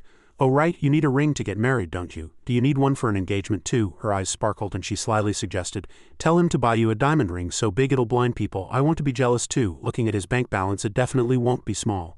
Thinking this was a good idea, Konghua looked up ring prices on her phone. After seeing them, she gaped in surprise. It's too expensive. What's the point of wearing this on your finger? She skimmed the ring's description, each word seemingly transporting her to another world. It said they became popular during the Qin and Han dynasties. Why have I never heard of the origin of rings? Chinese origin. Qin Han Dynasty origin. The history of rings in China dates back at least 2,000 years. Rings are said to have originated in the ancient Chinese imperial palace. Women wore rings to record events. Rings were symbols of prohibition and avoidance. At that time, the emperor had the 3 palaces, 6 courtyards, and 72 concubines. If one of the concubines caught the emperor's eye, the eunuch would record the date she served the emperor and at the same time place a silver ring on her right hand as a mark. If the empress or a concubine became pregnant and informed the eunuch, a gold ring would be placed on her left hand as a symbol of abstinence. Konghua raised her hand and rubbed her nose. I'm just a country bumpkin from the Kaiyuan era, having wandered so hard I had no interest in such things. It's like I married into a higher status by marrying a scholar. Imagining Heo Chung as a graceful lady hero, she quickly shook her head. No way, I can't possibly connect his despicable look when he teases me with those 2 words, status upgrade. Konghua's hand holding her phone tightened slightly. Gong Pyong raised her hand and drew the size of a ring in the air. I mean a diamond this big. The bigger it is, the more expensive it is, and the more sincerity it shows. If he doesn't have money because of buying the house, tell him to put it on tab for now. If you ever want to break up with him, just stop and ask, You're getting married and you don't even have a ring? That'll hit him where it hurts. Konghua looked blank. You're really cunning, she thought in surprise. People who read books are all evil-hearted. My second mother was absolutely right. If Heo Chung dares to think anything later, she paused. No, he wouldn't dare. Seeing her sharp fingernails, Konghua slyly curled her lips. He wouldn't dare. Gong Pyong's voice was heard. Wait, let's go grocery shopping. She saw her stretching with wide eyes and an alluring curve briefly flashed into view. Gong Pyong winked slightly. Teach me how to make sweet and sour pork ribs. Konghua blushed and looked away. All right, let me check my calculations first, she continued. But we have to do it a bit early. I have to go back to cook around 5 p.m. She nodded and replied, all right. A moment later, Konghua's slender fingers brushed across the strings and a beautiful sound echoed. Gong Pyong thought while doing yoga, Other good sisters are out shopping, but we two are learning skills from each other. This feeling is really great, so I should work even harder. An excellent boyfriend is waiting not far away. Gongpyeong, you can do it. Leaving Gongpyeong's apartment, Konghwa slowly walked down the street. Suddenly, a small shadow emerged from a corner. I've been waiting for you, the chubby boy called out triumphantly. Master, please teach me kung fu. She cocked her head, puzzled. Kung fu? I don't know what kind of kung fu exists in this world, the boy concluded. You're a martial arts master, sis. Konghwa turned and left. I'm not, the chubby boy insisted. You are. Master, I won't give up, the boy shouted after her. Someday you'll accept me. Konghwa returned home. I'm home. Seeing Heo Chung focused on something, she approached curiously and asked, What are you looking for? He replied seriously. A funny story. His hands continued to tap on the keyboard. He moved the arrow to the search bar and clicked. A long text appeared, and Heo Chung joyfully exclaimed, Found it, just a few edits and I can send it. Somewhere, Jin Ho read the text he sent, his brow furrowed. Before marriage, your wife treated you very well, behaved properly, and never laid a hand on you, but after marriage, she always wants to sleep next to you and constantly tries to undress you. Once, when you were bathing, she even tried to come in. You didn't realize she was that kind of person. When she first tried to undress you, you hit her very hard, even calling her a pervert. After that, she didn't say anything more and slept in the next room. Perhaps you taught her well. However, it's been almost a year since you got married and she still doesn't speak to you. Oh right, why isn't she pregnant yet, even though it's been almost a year? He stood holding a bouquet of bright red roses, silent for a moment. Then in the very next instant, a furious blaze ignited within him. Heo Chung, no, this isn't the time to think about that. Jin-ho looked up at the sign in front of him, convenience store. He bit his lip and thought, the urgent matter is still. Back at Heo Chung's apartment, he explained loudly, Little Rat grew up in a single-parent family, so he's still a bit introverted, especially around girls, the girls he likes. His personality is just like that, but if he encounters a criminal regardless of gender, he'll immediately rush forward, flip them over, and apprehend them. Konghwa asked curiously, Does he like that girl? He pouted and replied, What's there to say? Heo Chung's lips curled into a slight smile. This story isn't bad at all, it's so funny. Funny stories come from everyday life. Suddenly his thoughts stopped and his eyes snapped open. Seeing Heo Chung staring at her, Konghwa frowned. He didn't reply, just gave a very sly smile. She gritted her teeth. What are you doing? Heo Chung curled his lips and said, I think you used to think like this story too. She grabbed his hair in anger. Never. Konghwa angrily turned away. Heo Chung quietly watched her retreating back. A moment later she bit her lip and asked, What do you want for dinner tonight? He pouted and said, Want some yogurt? She immediately bristled. Heo Chung quickly grabbed her hand. Hey, don't go, I'll eat anything you make. His hand tightened slightly, pulling her firmly into his embrace, and his lips lightly touched her neck. Heo Chung's lips moved slightly and he asked curiously, Why does it smell like sweet and sour pork ribs? Konghwa sat on his thigh and replied in a soft voice, I taught Pyong how to cook. Heo Chung buried his face in her neck. I thought you were lying on some house's kitchen roof secretly learning it. She pouted slightly. There are no such beams now, where would I lie? Feeling his lips kissing her sensitive neck. Konghwa bit her lip. She had a feeling something was about to happen if this continued. Heo Chung's hand lightly caressed her thigh and he asked in a low voice, Why did you suddenly agree? Heo Chung thought to himself. Before, her attitude was very firm. She wanted to wait after marriage, but in the end it just suddenly happened. I don't even know where that bedsheet is hidden, if she threw it away or destroyed the evidence. Konghwa suddenly raised her hand and pushed him away forcefully. She lifted her chin and said, You guess, Oppa. Heo Chung sighed helplessly. If I could guess, would I be asking you? Konghwa was silent for a moment. Appearing to be pondering, she said in a shy voice, Actually, you could have done it from a long time ago. Konghwa blushed and asked, You could have done it since I first got drunk, didn't you know?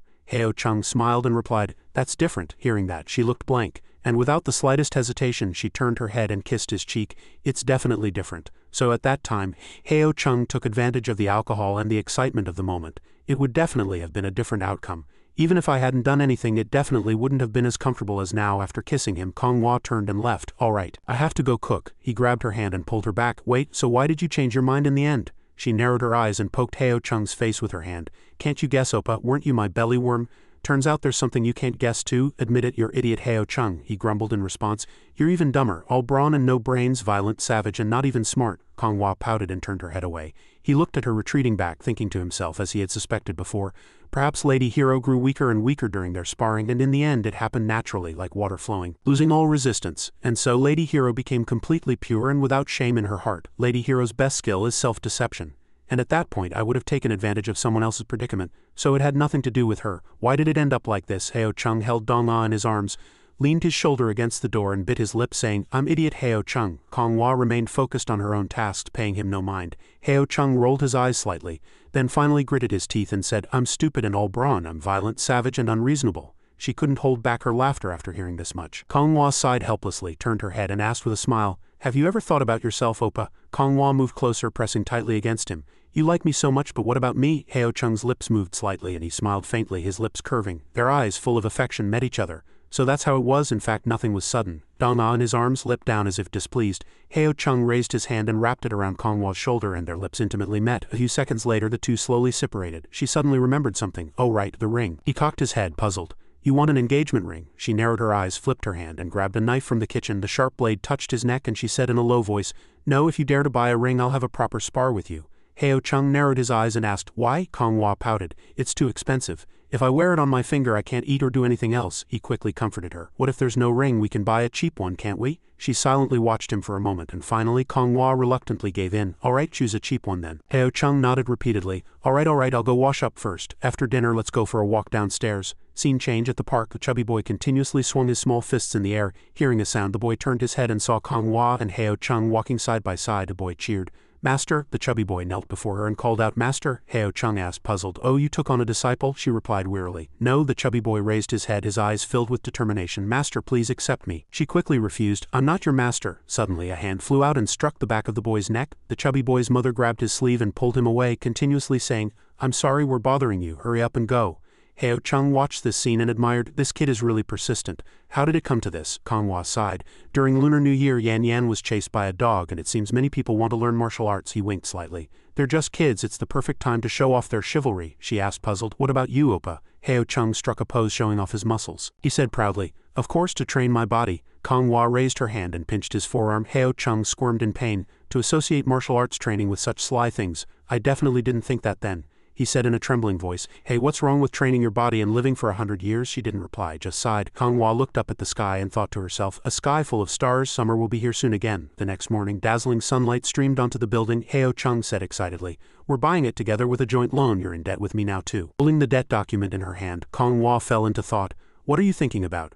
I remember this being tax deductible. He was startled upon hearing that. I'm thinking about paying off the debt now. Why is this ancient person already considering tax deductions? Counting on his fingers, Lady Hero had been in the modern world for about 3 years, but she was a penny-pinching ghost to the core. Heo Chung sincerely suggested, Have you ever thought about studying accounting? I think that major is available at vocational colleges too. Kong-Hwa narrowed her eyes and calculated. Accounting, I'll look into it a bit more. Cold sweat dripped all over him. He imagined her in an office skirt. Lady Hero's transformation was completely different from what he had initially expected. Time flew by like a dog running across a field. The next month at a 20 yuan restaurant a voice was heard. What, you two still haven't broken up? Jin-Ho lifted his chin and said, Of course not, we're doing great right now. He said that, but inwardly he thought if they knew he had foolishly stood on the street holding a bouquet of flowers he would surely be teased to death. It wasn't me, it wasn't me, it wasn't me. Heo Chung put down the beer can in his hand. He smiled and opened his mouth. Anyway, congratulations on your promotion. Jin-Ho also raised his soda can and the two cans clinked together. He said happily, I've worked hard for over 3 years and finally got a small promotion. Heo Chung nodded and replied, You're welcome, you're welcome. Ya-Jun propped his chin in his hand and quietly watched the two of them. He glanced at Heo Chung. The guy who registered his marriage but isn't married. Pathetic. Then he looked at Jin-Ho. The guy who hasn't even registered, even more pathetic, Ya-Jun shouted angrily. Don't just pay lip service, both of you hurry up. Stop procrastinating. Our son will be calling me dad soon. Heo Chung tilted his head back and emptied the beer can in his hand. He said, blushing, soon. In his mind, his imagination of the future began to unfold. If he had a son, it wouldn't matter whether he learned martial arts or not. He just needed to teach him horse stance so he could grow up healthy and not get into trouble during his high-spirited years of 17, 18, 19. If it were a daughter, he would definitely teach her a few self-defense techniques. She wouldn't need to be as aggressive as Lady Hero, just enough to protect herself would suffice. Jin-Ho asked Ya-Jun, when are you having your second child? He pouted and replied, second child, my foot. One is enough. Let those who want to have more children have them. I haven't even enjoyed myself yet. How would I survive raising 2 kids? Heo Chung interjected from the side. Anyway, your family is rich, you have a lot of assets. Having one more child wouldn't be a problem. Ya-Jun shook his head like pounding garlic. Do you think you're having puppies or kittens? You'll know when you experience it. A pregnant woman is really, he stopped mid-sentence and quickly summarized, you'll know when you experience it. Everyone ate and drank their fill and in an instant the food on the table was gone. Jin-Ho quickly turned and ran. Then I'll be going first. Heo Chung and Ya-Jun watched him leave. Heo Chung pouted and said, look at him fixing his hair and clothes. Isn't he going to meet that cashier girl? He raised his hand and waved. No need to think, he's definitely going to buy a bouquet of flowers. And in the evening he'll take his girlfriend out for a meal. Ya-Jun sighed and reached out for a cigarette. I don't know why a civil servant like him would look at that cashier girl. Heo Chung replied as if it were obvious. What other reason could there be? Of course it's because he likes her. But your thinking is truly unacceptable. If what you say is true, then you should marry a young lady from a wealthy family, he frowned. I don't need things like doors matching gates. If it's good, it's just icing on the cake. If she marries a civil servant and climbs the ranks, he asked with a smile, Do you think she's that kind of person? Ye-jun was dumbfounded after hearing that, and finally sighed in admiration. That's true. A moment later, Heo-chung strolled idly along the road. He walked and thought. A few days ago, Lady Hero's time had finally come. The worry he had for over half a month finally did not materialize. I knew it. How could she get pregnant on the first try? Both of us were first-timers. After walking for a while, he ran into Uncle Cho. Heo-chung greeted him happily. Uncle Cho, I'm really content living like this every day, he replied, fanning himself. Of course you can take over my spot later. All right, it's a deal. Returning home, Heo-chung quickly opened the door and entered. Inwardly, he thought, sitting at the entrance, dozing off if I'm sleepy, basking in the sun if I want to. This security guard job is really cushy. Out loud, he said excitedly, Lady Hero, I'm home. What met his eyes was Kong-hwa sitting on the sofa smoking a cigarette, and he froze, uttering the last syllable. Me. Heo-chung stood blankly at the door for a moment, then suddenly turned and slammed the door shut. 1 second later, he flung the door open again and shouted, I didn't even come to the wrong house. What are you doing right now? Kong-hwa looked at the burning cigarette in her hand and replied, everyone on the street was holding these and puffing out smoke, so I just wanted to try and see what was so good about it. She brought the cigarette in her hand to her lips and took a deep drag. Then she bent over, coughing violently. Kong-hwa covered her mouth and handed the cigarette in her hand to Heo-chung. What on earth is this bizarre thing? I don't want to try it anymore. He sighed and put out the cigarette. That's right, this isn't good. Kong-hwa looked at the pack of cigarettes in her hand and asked in confusion, then why do so many people smoke it? Heo-chung explained, because it's addictive. At first it helps relieve stress, but when the addiction gets severe it's painful. It's hard not to smoke and even harder to smoke, she said angrily. Alcohol and cigarettes are both no good. He leaned over and tempted her. Alcohol is good. Let's go out for a drink. Kong-hwa glared at him. No thanks. Heo-chung quickly hugged her and coaxed, then let me take a whiff. Since you smoked you must have a faint cigarette smell, right? She glared at him. I only took one puff, it just smells disgusting, he said shamelessly. I probably have to kiss you to smell it. She pushed his face away with her hand. Go away. Heo-chung moved closer and buried his nose in Kong-hwa's neck. No, I have to take a whiff. Her face turned bright red at his brazen behavior. She gripped his shoulder tightly and thought inwardly, I'm doomed. Why don't they sell them individually? Chapter 296. Uncle Jin reached out and poured wine into the glass. He boasted, Xiao Hao got a promotion, he bought this wine. Come on, try it, see what you think. Old Heo took a sip and praised in admiration. This wine is pretty good. Uncle Jin chuckled. Right, come on, have another glass. Wangba sat on the ground wagging its tail continuously. Old Jin lowered his eyes and sighed. Before I told him to go on a blind date, but that kid was stubborn and said he'd find someone himself. I said, how long will it take you to find someone with your abilities? But he really found someone. She's a young lady from a small county, working as a cashier at a convenience store. That time the little rat was stabbed was because he was protecting her. When he was hospitalized, that young lady came many times and they started dating after that. Old Heo pushed up his glasses and replied, that's very good. Uncle Jin leaned back in his chair and smiled. Still, you have to look at the personality. What kind of job she has isn't really important. He nodded in agreement. That's right. He suddenly remembered something else. Oh right, how's Chung these days? Don't rush him too much. Young people these days all date for a few years. Enough? Old Heo dropped a bombshell. He registered his marriage. Uncle Jin was dumbfounded. What? He blinked and asked again. I said he registered his marriage. But I don't know when they'll have the wedding. The atmosphere suddenly quieted. Heo-chung crossed his arms and said, I think the little rat and his girlfriend should also hurry up. Old Heo sighed. Old man, why are you comparing? Take care of yourself. They'll decide when to get married. Uncle Jin nodded. That's true. Old Heo's eyes sparkled behind his glasses. He narrowed his eyes and smiled, thinking to himself. When old Jin got married, I even helped him clean his bicycle. That year he was barely in his 20s, full of drive, and his hair was impeccably styled. Just standing there he attracted so many girls' gazes. In the blink of an eye, both of us are old men. Back at Heo-chung and Kong-hwa's house, he handed her a pink box.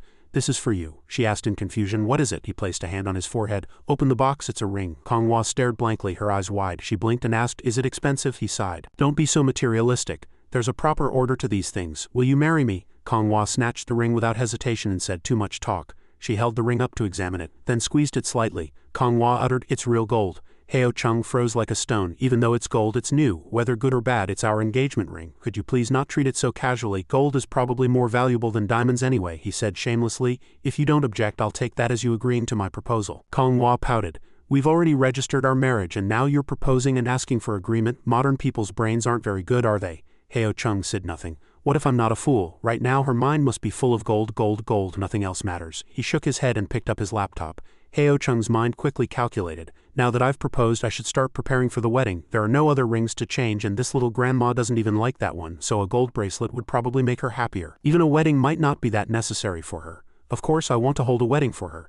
Lady Hero just wants a home. Time flew by. In July, Heo-chung and Kong-hwa stood in front of an apartment building. She couldn't wait to open the door and enter. He watched her excited back. Their new home in Seoseogu, a new apartment with an elevator going straight up to the 20th floor, 2 bedrooms, a living room and a study. It was basically a 3-bedroom. Heo Chung raised his hand and gestured. Later we'll put a fixed desk here and put some tea sets on the lower shelf. When we eat we can use it as a dining table and put a big sofa too. Konghua listened quietly. Heo Chung walked around talking non-stop. This will go in the living room and we'll put a computer desk next to that balcony. Our computers will go there then. Her head spun as she listened to him. And here it can also go in the kitchen and the bedroom. After a while he concluded, anyway you're definitely going to like it. Seeing Heo Chung's smile, Konghua was dumbfounded. She curled her lips and said, even if Oppa puts the bed here I'll like it. He was flustered. Put the bed here, what kind of signal is this? Konghua went out to the balcony, closed her eyes and basked in the sun. This is our future home. Heo Chung raised his hand and pointed. Let's put a martial arts practice stand over there, this will be your training ground. Konghua tilted her head. I think it would be better to plant a lot of flowers. He said nothing. Then do that. Outside the sun shone on the whole street and the young couple smiled happily together. After standing for a while both of them were drenched in sweat. Heo Chung sighed. The only downside is, it's cold in winter and hot in summer here. Konghua replied carelessly. It's okay, we have fans and air conditioners. I'm not afraid of the heat, he teased playfully. Did you ever think back when you thought Coca-Cola was poison that a day like today would come? She retorted, not to be outdone. When I pointed a knife at you, did you ever think that?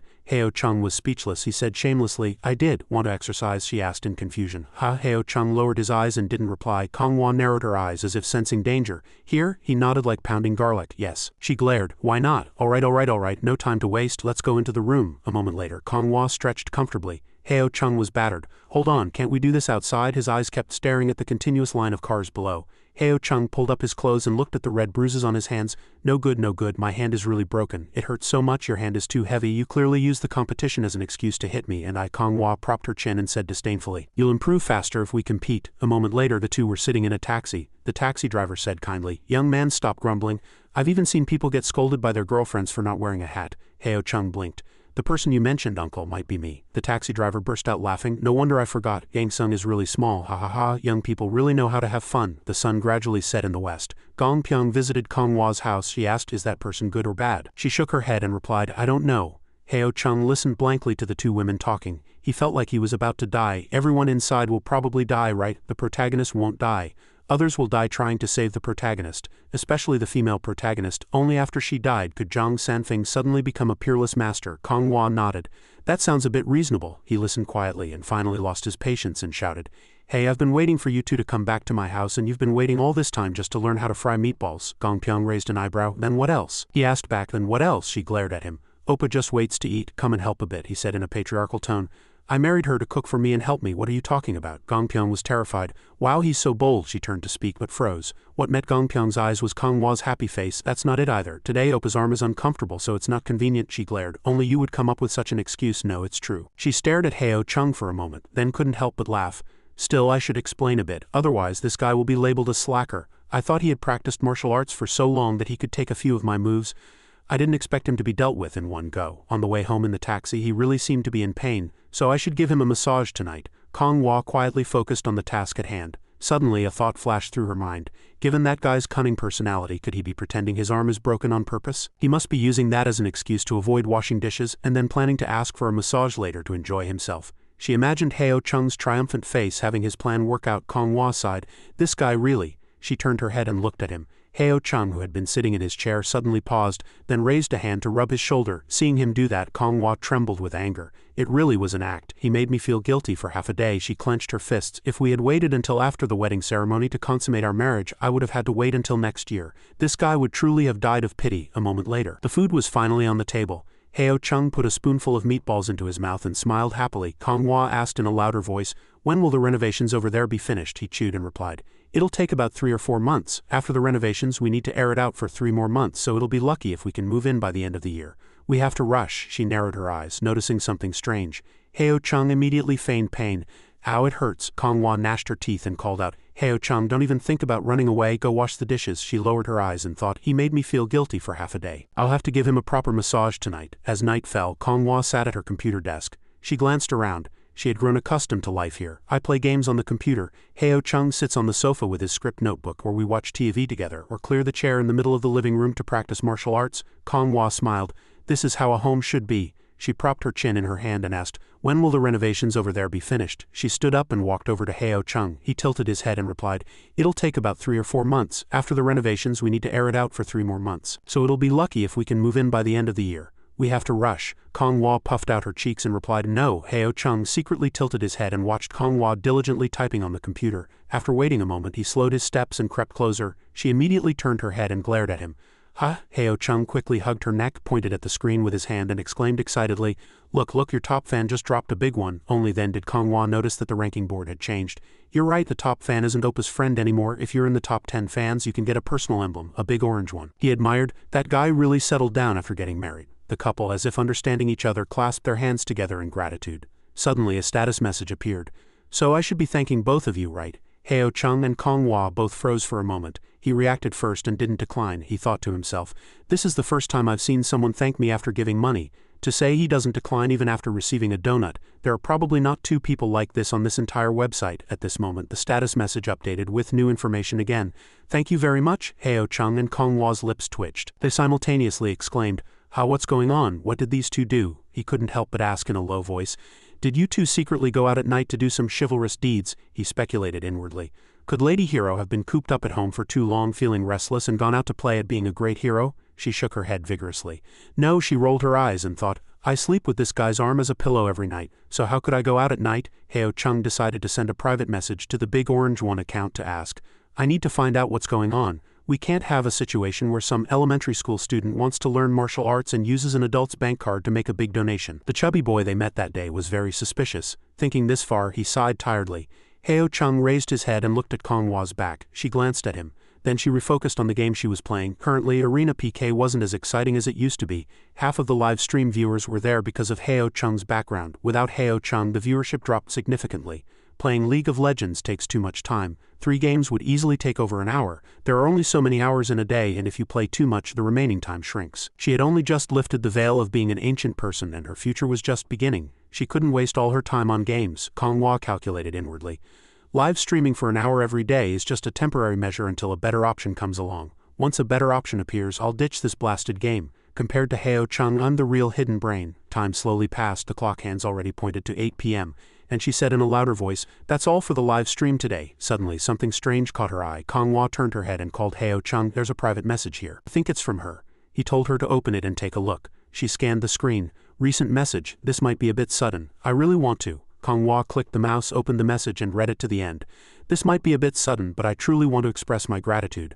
I saw the video you two uploaded a few days ago, and after watching it several times I confirmed it was really you two. I watched all the videos on your account over the past few days, and what can I say, it was really great, your lively appearance. I suddenly felt so foolish for being stuck in my thoughts. There are so many interesting people and things in the world. Now I feel very resolute. Still, I want to thank you with a gift.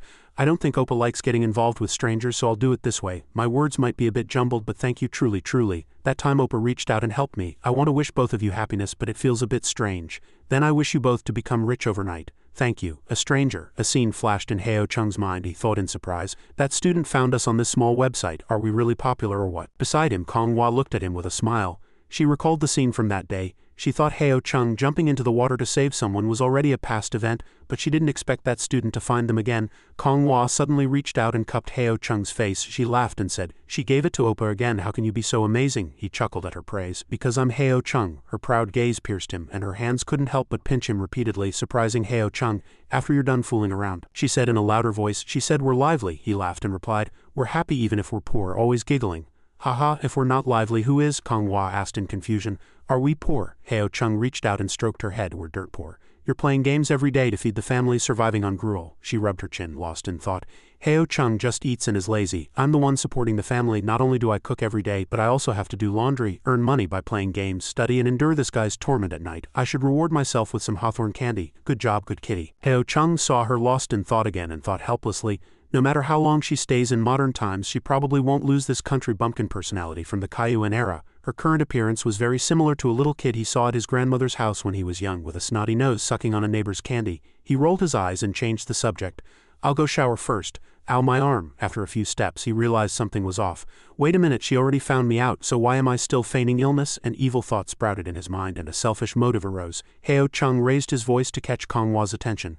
Wait, he slyly brushed her ankle with his finger. Heo Chung asked in a low voice, can you show me what you look like in high heels? Kong Hua was suspicious. Are you what the internet calls a foot fetishist, Oppa? Hurry up and shower, let's go to bed early. Heo Chung refused to back down. If you don't put them on, I'm not sleeping tonight. She propped her chin and pouted her lips. Oh, hearing her tone, Heo Chung froze. 1 second later, he darted away like an arrow. I am going now. At night, Heo Chung hugged Kong Hwa as they lay together in bed. She thought with a blush, now I understand why there's no follow-up after the prince wakes the princess. That part isn't shown on TV, he asked in a small voice. How does it feel? Kong Hwa leaned in, cupped his face and replied in a soft voice. It feels like my Ren and Du meridians have been unblocked. Her fingers stroked his black hair. Heo Chung smiled contentedly. All right, let's sleep. We have to wake up early tomorrow to memorize the text again. Kong Hwa's face darkened and she pushed him away. Don't ruin the mood. She lowered her eyes and thought, reading books. Reading books didn't change something like fate but my perception of this world. It turns out wind, rain, thunder and lightning all have explanations. It turns out solar and lunar eclipses happen every year. It turns out a person's intestines are 4 or 5 times their height. Suddenly, Heo Chung's snoring brought her back to reality. Wait, that doesn't seem right. Never mind. For some time after that, throughout the dazzling summer, apart from occasionally going out shopping with Gong Pyong, Kong Hwa stayed at home, wearing short clothes and slippers. She read and took notes while enjoying the fan's breeze and occasionally played games. Time flew by and by September, the Big Orange One account still consistently sponsored her. The top fan, Big Orange One, would occasionally send a comment during the live stream.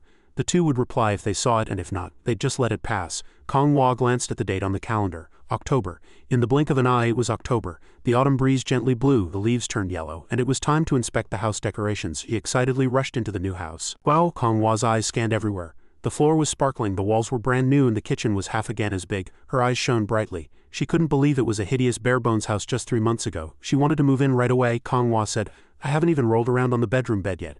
Heo Chung quickly tugged at her clothes. Don't rush. Right now there's something more poisonous than crane top red. If you're not careful and breathe it in, you'll become a grandma and go bald. Let's go. He held her hand tightly and pulled her away. Kong Hwa reluctantly turned her head to look back. Is it really ours? Can our new house really be this beautiful? Her eyes were filled with the new house's door. Heo Chung replied firmly. Of course it's this beautiful. It's our new home. In the evening the two decided to go to Heo Chung's parents' house for dinner. Old Heo, with his arms crossed, asked, Are the decorations all finished? I've seen it. You were dead set against me getting involved back then, but I think you'd want to see what I've accomplished now. Heo Chung handed him his phone to show him. You didn't have to block me at the door for it. Look. After old Heo finished looking, he scoffed coldly and handed the phone back to him. Heo Chung thought happily, he must like it. He turned around and entered the house, and he followed excitedly. Heo Chung looked up and saw Kong Hwa excitedly telling Aunt Heo how beautiful the renovated house was. When will you come see it? Seeing the harmonious scene between mother-in-law and daughter-in-law, he thought happily, it's been over 3 years since I came here, and not only do I have someone I love, but I also have my own space. If I were to put it in gaming terms, this lady Kong Hwa from the Kaiyuan era definitely used hacks. He approached old Heo and said in a low voice, Father, look at my wife. She smiles like a fool every day. It's wonderful. He reached out and pushed up his glasses. Your mother smiles like that when she wins at Mahjong too. He blinked and asked, and when she loses? Seeing old Heo remain silent, Heo Chung chuckled slightly. He reached out for a book, glanced at its title and froze. The Art of War. He quickly raised his hand to cover himself. Father, you can't do this. He pouted. I'm reading my own book. What's it to you? Heo Chung rolled his eyes and rubbed the back of his neck. We're not married yet. Old Heo frowned. It's been almost a year since you registered. What do you mean not married? You just need to hold a reception, and the new house is all ready now. Heo Chung sighed and said, maybe next year. We'll pick a good day then and talk about it again. He thought to himself, are you kidding? I don't want to be pressured to have kids right now, and Lady Hero also needs to go to school. The conversation reached a deadlock. Unfortunately, Aunt Heo raised her voice to salvage the situation. Hurry up and wash your hands, let's eat. He jumped up and sat straight. I'm coming right away. At the dinner table, Heo Chung asked his mother, when is your wedding anniversary, father and mother? He ate and thought, it seems I've never seen the two old folks celebrate their anniversary all these years. Was it spring, summer, or autumn? I was born in June, so it's probably summer. Aunt Heo tilted her head and asked, wedding anniversary? Didn't we get married in the autumn? Old Heo replied firmly. It was winter. I picked you up on my 28-inch bicycle back then. You were huddled on the back, hiding behind my back. She frowned. No, it was definitely autumn. I ate a piece of mooncake before changing and Mom wouldn't let me drink water. I thought I'd die of thirst. No, what day was it exactly? He sighed in dejection. How would I remember what day it was? I only remember you with your hands in your pockets, not saying a word the whole way, just grinning foolishly. Heo Chung and Kong Hwa glanced at each other, and she softly said, this feeling is really nice. He nodded. Indeed. And Heo suddenly recalled Kong Hwa's past appearance and then looked at her current self. When they first met, Kong Hwa was still a young lady. Now she had already become half a noblewoman. She had grown. Heo Chung affectionately served Kong Hwa some food. To Aunt Heo's eyes, the two eating and sleeping well was more important than anything else. Heo Chung and Kong Hwa were together every morning and evening, and only bystanders like the parents could occasionally notice the small changes. Aunt Heo suddenly noticed something, and her eyes fixated on the ring Kong Hua was wearing on her hand. Aunt Heo raised her voice to get their attention. It seems Xiao Haozi is also preparing for his engagement. What about you two's engagement? She smiled, lightly touching the ring with her hand. We're engaged. She nodded in satisfaction. All right, engaged is good enough, she replied politely. Yes, beside them, old Heo suddenly fell silent. Even sitting on the sofa he remained quiet. Old Heo decided to go out to the balcony for some fresh air. He lowered his glasses from his nose and thought to himself, how can they eat so much? He rubbed his temples and pondered. To clean out a table full of food, it's as if this kid brought his wife over after starving for 2 days at home just to get a meal. Heo Chung approached and stood beside him. Little Rat is getting engaged soon too. Old Heo put his glasses back on and replied, I heard from old Jin that they've already settled the betrothal gifts. At this age it's not too late to get married in your time. People your age already had children. He pouted. What's wrong with our age? I'm only 26. As he spoke he suddenly paused. I'm already 26. In just 2 more years I'll be 30. When I was 22, 23 I still thought I was young, but 26, 27 felt like an old bachelor, and in the blink of an eye I'm this age too. I've become the age that a few years ago I considered an old bachelor. Heo Chung's face darkened, as if someone had stolen a few years of his life. This can't be happening. Kong Hua's voice pulled him out of his thoughts. What are you thinking about? By now the two had returned home. Heo Chung replied dejectedly.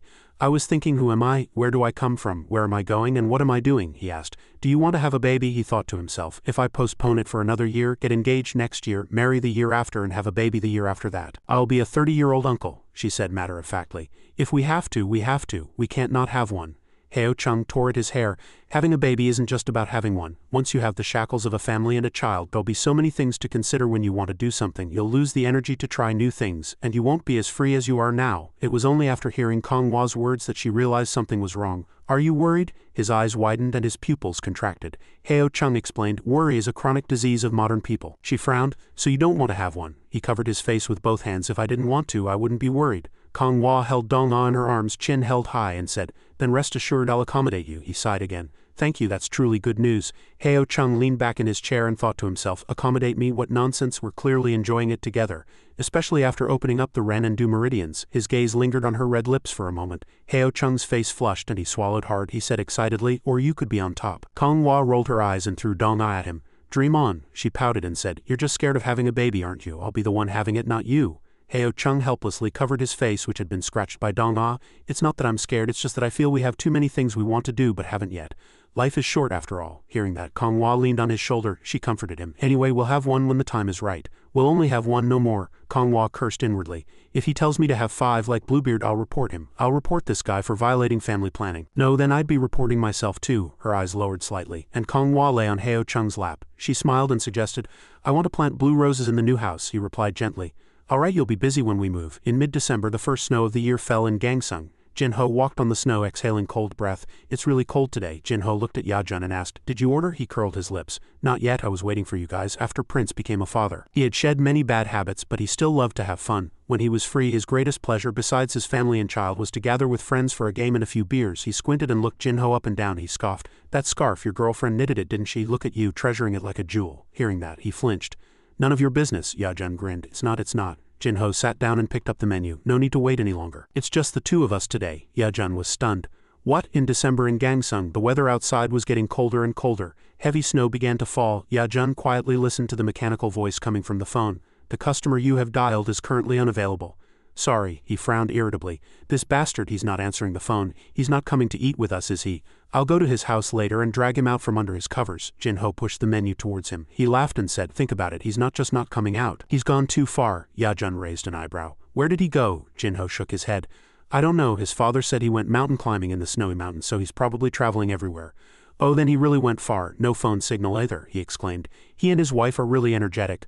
Last time they went all the way to Suzhou, and this time they immediately rushed to the snowy mountains in the west, truly full of vigor. Right. The conversation fell silent. With one person missing from the gathering, it felt a little strange, but they could only marvel at the passage of time. The trio they once were all gradually moving on to the next stage of their journey. Ya-jun sighed and changed the subject. Enough about them.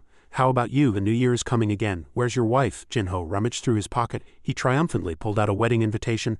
I got engaged a few days ago and set the date. Now I'm giving you the invitation. He accepted the invitation with admiration. Oh, so you're having your reception soon. You'll be ahead of that guy. He waved his hand. Who wants to be ahead of him? Ya-jun looked at the invitation. March 14th, 11:58 a.m. Banquet Hall. He thought to himself, come to think of it, this guy got engaged after only a year of dating.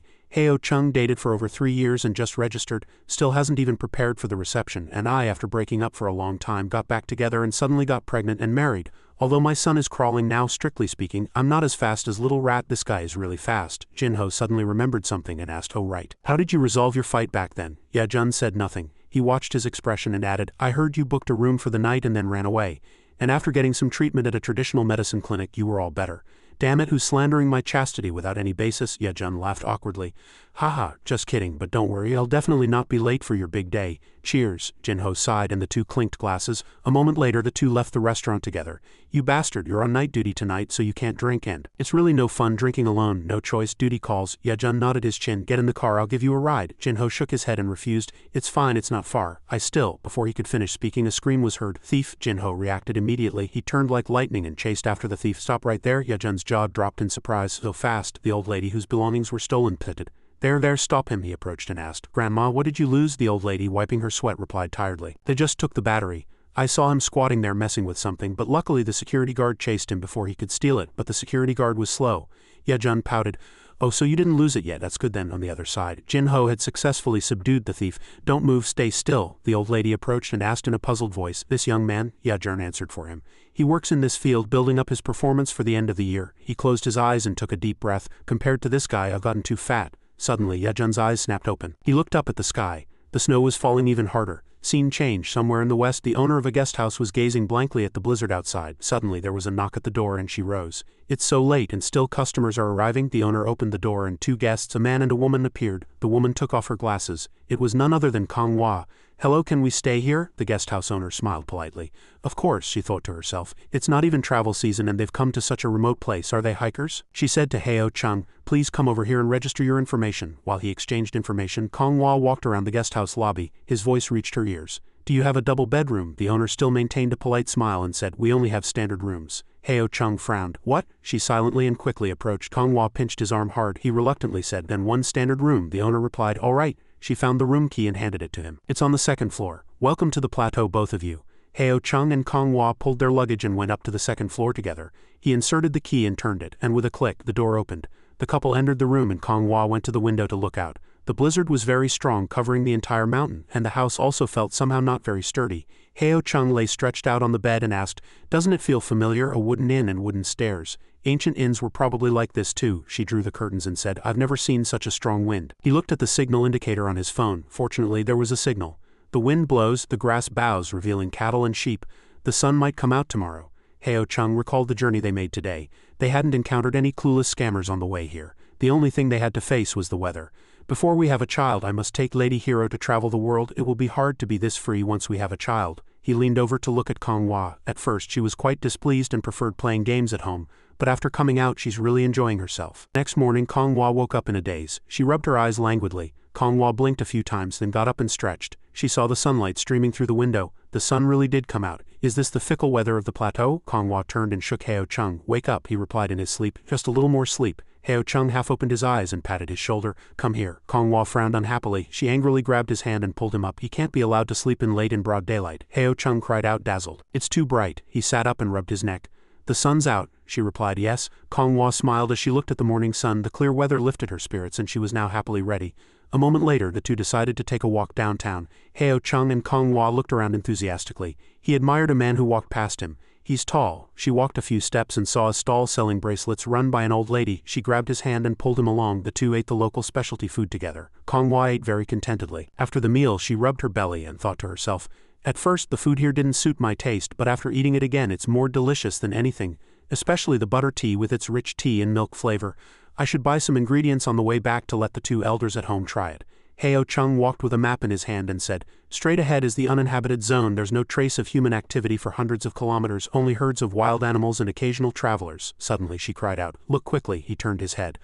What met his eyes were large wings. A mighty eagle soared over their heads. Manhua's eyes widened in surprise. She slowly walked forward. It's the same feeling as back then. Not many people, not many houses, no wide roads. Sometimes I could walk in the wilderness for 2 days and not see a soul. After spending so long in modern times, I've grown accustomed to crowds of people, seeing cars and tall buildings everywhere, unable to escape the steel city no matter how I went. Just over 3 years have covered 19 years of the past. Habit is truly strong and terrifying. Seeing her so excited, Heo Chung laughed and said, modern times aren't so special either. It's just that there are more people. Coming occasionally to a place with vast land and few people is truly nice. Konghua didn't reply, just closed her eyes and felt the gentle breeze on her skin. His face flushed as he looked at her beautiful face.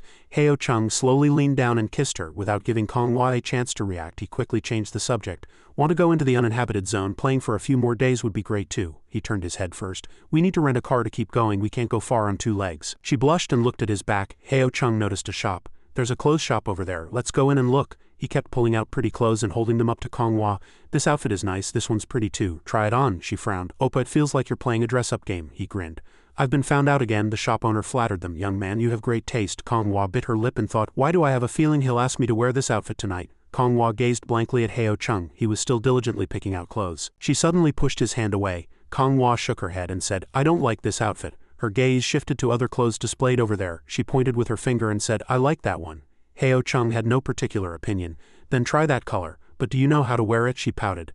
No, didn't the owner teach you? The owner, with good sense, asked, would you like to pick out a few more hair ornaments? They'll make the photos even prettier together. He replied, okay. The two picked out accessories together. This necklace seems ordinary. I prefer red. As the shop owner used a stick to take down clothes, the couple's conversation drifted into her ears. I like red. Alright then, this one, she thought to herself. These young couples are the best. Easy money. After choosing everything, Heo Chung pulled Konghua to try on the clothes. Go on, try them. She shyly hit him. Why are you coming in? Get out. She quickly pulled the curtain shut. The shop owner chuckled softly. That's where the girls change. Why are you going in? Heo Chung rubbed the back of his neck and said, she's my wife. He thought to himself, what's wrong with going in when she's changing? Few minutes later, the curtain opened. Heo Chung heard the sound, turned his head and saw Konghua shyly brushing her hair back, and his eyes suddenly widened. What entered his eyes was a vibrant and beautiful Konghua standing before him. She lifted her chin and asked, how is it? He answered flatteringly, you're the prettiest. Konghua smiled and struck a pose looking like a true plateau princess. The camera shutter kept clicking, and the last photo was of the two of them together. Konghua praised the photo endlessly. This photo of us together is really beautiful. Heo Chung flattered, no matter how you take pictures, you're always beautiful in this outfit. Suddenly she glared at him. Konghua rolled her eyes and said, you even dreamed of me wearing it at night. Heo Chung was dumbfounded. These words, however, reminded him. Since he already bought it, 2 days later he drove quickly down the road. Konghua shouted excitedly. Sweet music played. The dream of carrying a sword to the ends of the earth to see the world's prosperity. A young heart always has a bit of youthful impulsiveness. The absence of a path here means a path everywhere. Time flew by, and a month later, Heo Chung arrived at his parents' house. He pushed the door open wide and shouted, we're here. Old Heo, Aunt Heo and Dongna quietly looked at him. He said with a scornful voice, so you finally decided to come back, huh? He looked at Konghua and Heo Chung and evaluated them inwardly. Both of them were tan black after their trip to the plateau, but their eyes were bright and full of life. He put his hands on his hips and said, what's with decided to come back? It's Lunar New Year. Of course we have to come home. Old Heo folded the newspaper in his hand. HMPH, a stranger would think you were stuck somewhere without phone signal. Aunt Heo approached and called her daughter-in-law, asking worriedly, wasn't it tough? What kind of godforsaken place has no phone signal? I worried every day that you'd be eaten by wolves. Heo Chung answered inwardly. If Lady Hero met a wolf, she'd cut it down with a single sword, wouldn't she? But if not for Lady Hero, I would never have had such a crazy journey. Fearlessly venturing into uninhabited zones, he grabbed the handle of his suitcase, nodded to old Heo and said, then we'll be going now. Aunt Heo quickly asked, no, don't go. Stay and eat. He quickly refused. No, we won't. We just came to let you know we're safe and we still need to unpack. To be honest, I missed home a bit. Old Heo said disdainfully, hurry up and go, now we know you have all your limbs. She glared at him once and said, don't mind him, I'll walk you out. He sat quietly on the sofa listening to them talk. Goodbye, mother. All right, be careful. No, you don't need to see us off. A faint smile briefly crossed his cold face. Stepping out onto the street, Heo Chung asked them to wait for a moment and walked over to a stall selling New Year decorations. After browsing for a while, he pointed with his finger, these two and those give me 2 couplets. Oh wait, 3. Give me this small one too. Konghua asked curiously, why are you buying so many couplets? He winked and replied, silly wife, did you forget we have a new house? Only then did she stiffen, remembering that there was another house. Konghua held Dongna and said, if you hadn't said anything I would have really forgotten. Heo Chung calculated as he walked. The house should be well ventilated by now. In a few days I should contact a professional company to come to the new house and check formaldehyde levels and such. If there's no problem, we can move in right after the new year. What about the small couplet? He pulled out a small couplet from his pocket. Heo Chung shook the paper in front of Dongna. Even though you only care about food or lazy and meow all day, I can't leave you out. Dong Ah looked at him with eyes full of disgust. This silly master really likes flashy and impractical things. Kong Hua confidently walked into the decorated house. Heo Chung tutted behind her. If I hadn't brought you, you would have forgotten about this new house. Imagine a Gangsung lady buying a house and forgetting about it, only to accidentally find it 10 years later. Hearing that, she pouted scornfully. It's a shame you're not writing news articles. Heo Chung suddenly changed the subject. I heard Little Rat's wedding is imminent, so we'll have to shell out some money again. We need to collect all the congratulatory money we received, can't let them benefit. Inflation is so serious these days. Kong Hua stared wide-eyed at him, who was calculating nonstop. A moment later, the two put up the couplets together. Heo Chung asked as he worked, "Why did you bring all the books here?" She replied casually. "I'll move them little by little whenever I can, like ants moving. It'll be easier when we really move completely later," he said with a pained expression. "You're much stronger than me, so logically you should be carrying them, shouldn't you?" Kong Hua refused without hesitation. "I won't carry them, you have to put in the effort," he lamented. "You're not considerate at all." She hit his shoulder in anger. "A few steps won't tire you to death, will they?" Afterward the two chatted happily. Kong Hua entered the new house, thinking to herself, "I really like this balcony. Heo Chung said we could put a carpet and cushions here, and when we're free we can curl up with a laptop and watch movies. Just thinking about it makes me feel relaxed." Suddenly a voice came from outside the door. "Hello, we're here to measure formaldehyde levels," she politely said. Come in, come in."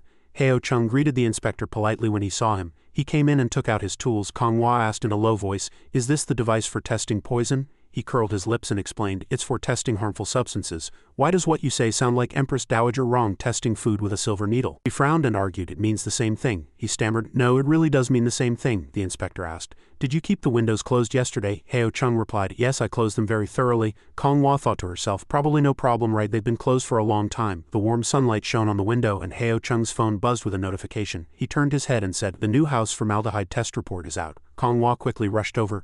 "Let me see too." The two looked at the phone screen together. The results were displayed. Test result, safe to move in. Heo Chung and Kong Hua turned to look at each other. 1 second later, the two shouted happily, "That's great." At the end of the year, the moving company driver cheerfully asked, "Shall I move it for you? It's just an extra 20 yuan. Kong Hua refused. "It's okay, we can do it ourselves." She was holding a few necessary items. She bent down and squatted. Kong Hua's eyes slightly sparkled, and the next moment she leapt onto the truck. The driver was surprised to see it. She really doesn't need help. Suddenly, a heavy breathing sound caught his attention. He saw Heo Chung laboriously moving a TV, his face looking as if he was about to collapse. The driver felt pity and went over to help. "Standing around doing nothing is awkward, so helping might get a good review," he said with a trembling voice. "Oh, thank you, driver." As he loaded the items into the car, something caught his eye. The driver suddenly asked, "Young man, what do you two do?" Heo Chung replied mysteriously, "It's a secret." Hearing that, he tactfully kept silent. Kong Hua shouted, "Heo Chung, stop talking nonsense and move faster." The driver sighed and continued with the task at hand. "All right, I've done so many moves, what haven't I seen?" Auntie Jung came from somewhere and asked, "Are you moving now?"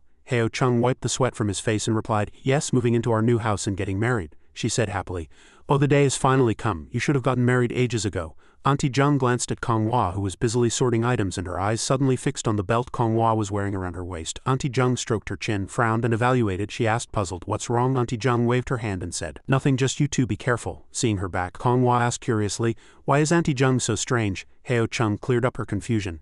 "She probably thinks you're pregnant and that's why we're getting married." Kong Hua's face instantly turned red and she hugged her belly. She shouted shyly, "How could that be? If we had a baby before marriage, we'd be drowned." He continued, "They'd drown you in a pigsty." Kong Hua's face turned beet red and she flailed her hands in the air.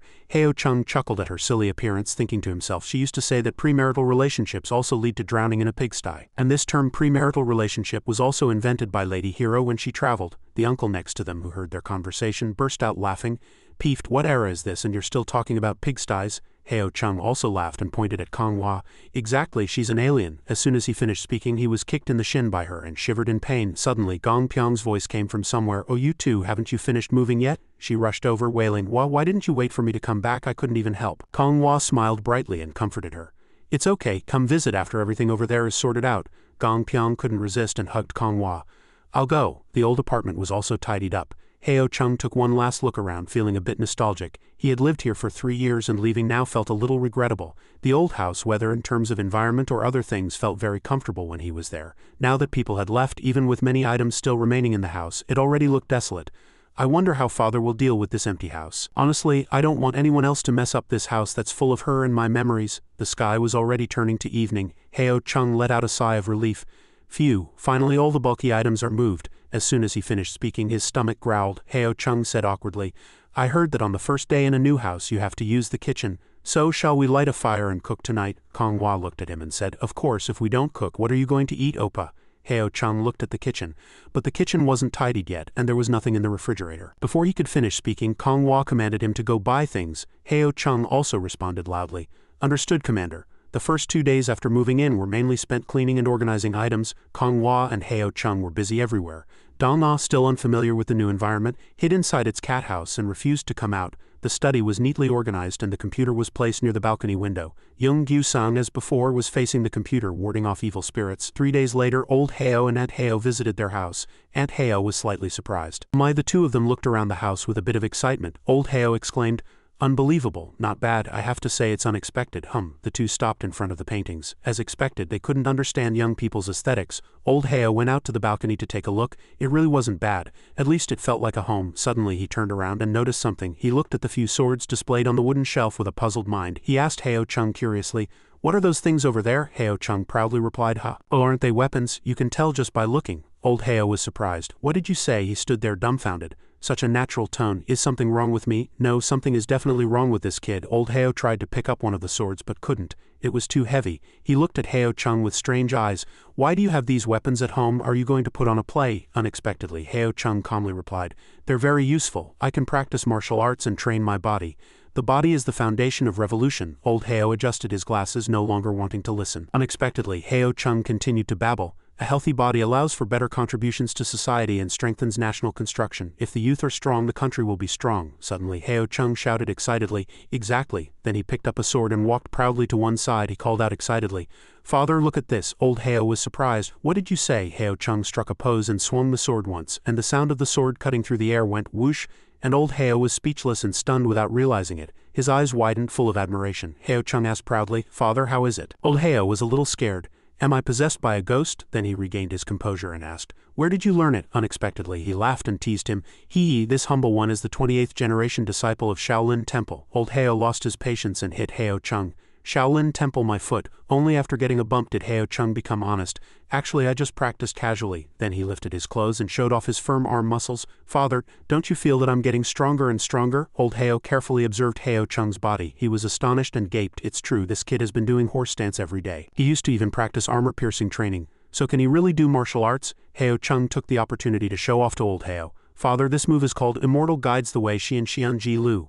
Then he took increasingly strange poses. Drunken concubine Gui Fei Zui Ju. Old Heo couldn't help it. He finally seemed to understand why this guy was so obsessed with the rooftop terrace. Swallow returns to nest Yan Zigui Chao, silent flower Hua Wu Yan. Kong Hua was disgusted watching Heo Chung act. Sword techniques are just sword techniques. Where did he get such fancy names from to fool people again? Old Heo stared blankly at Heo Chung for a moment, then opened his mouth and asked, is there really a tiger's craze Pom Hu Kai Jang?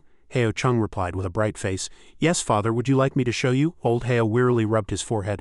That's enough, he thought to himself. I should probably go home and look it up. Maybe there really is some connection with that Shu Chu person. Aunt Heo continuously admired the house.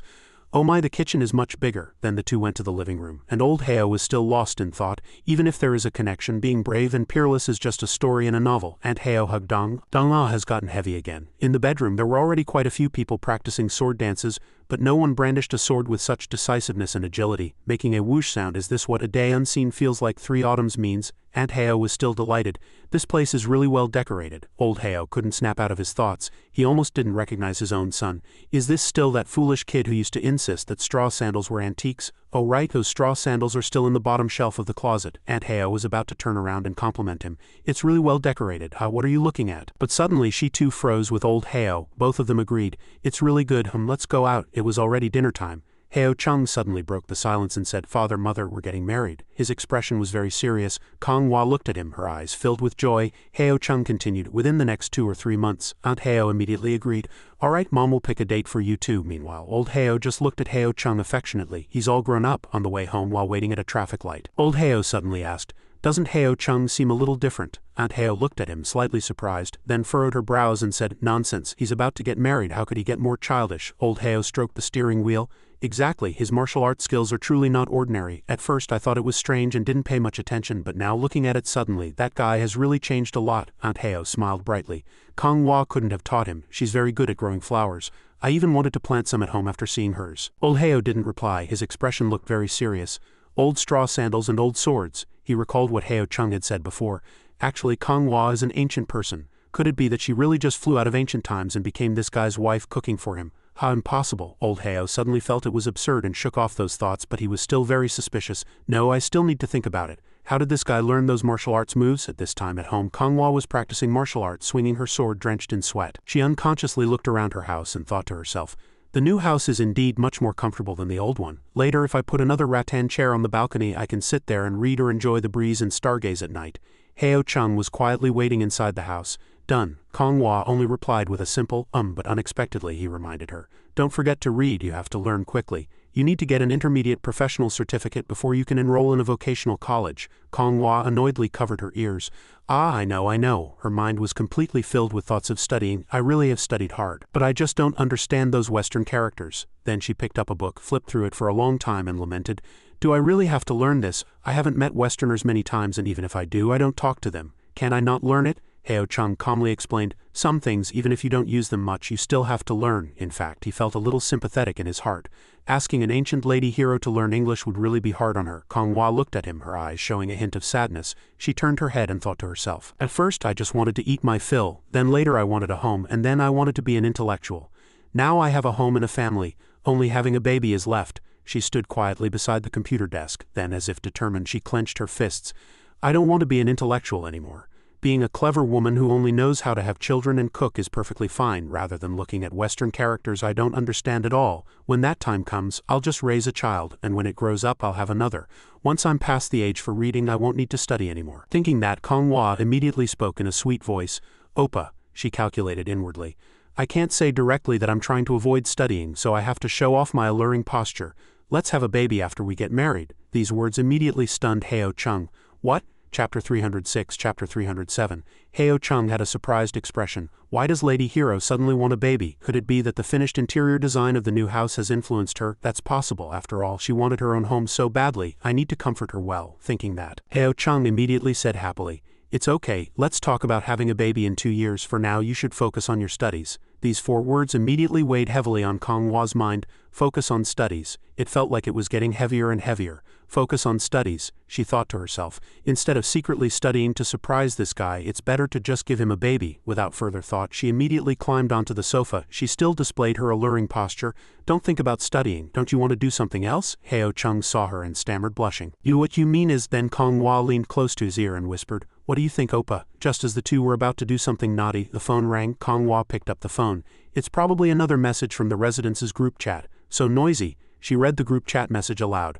A child picked up a piece of dog poop and brought it home. The parents took a picture and posted it in the group chat, asking the apartment complex to prohibit dog ownership. The residence's representative did not reply.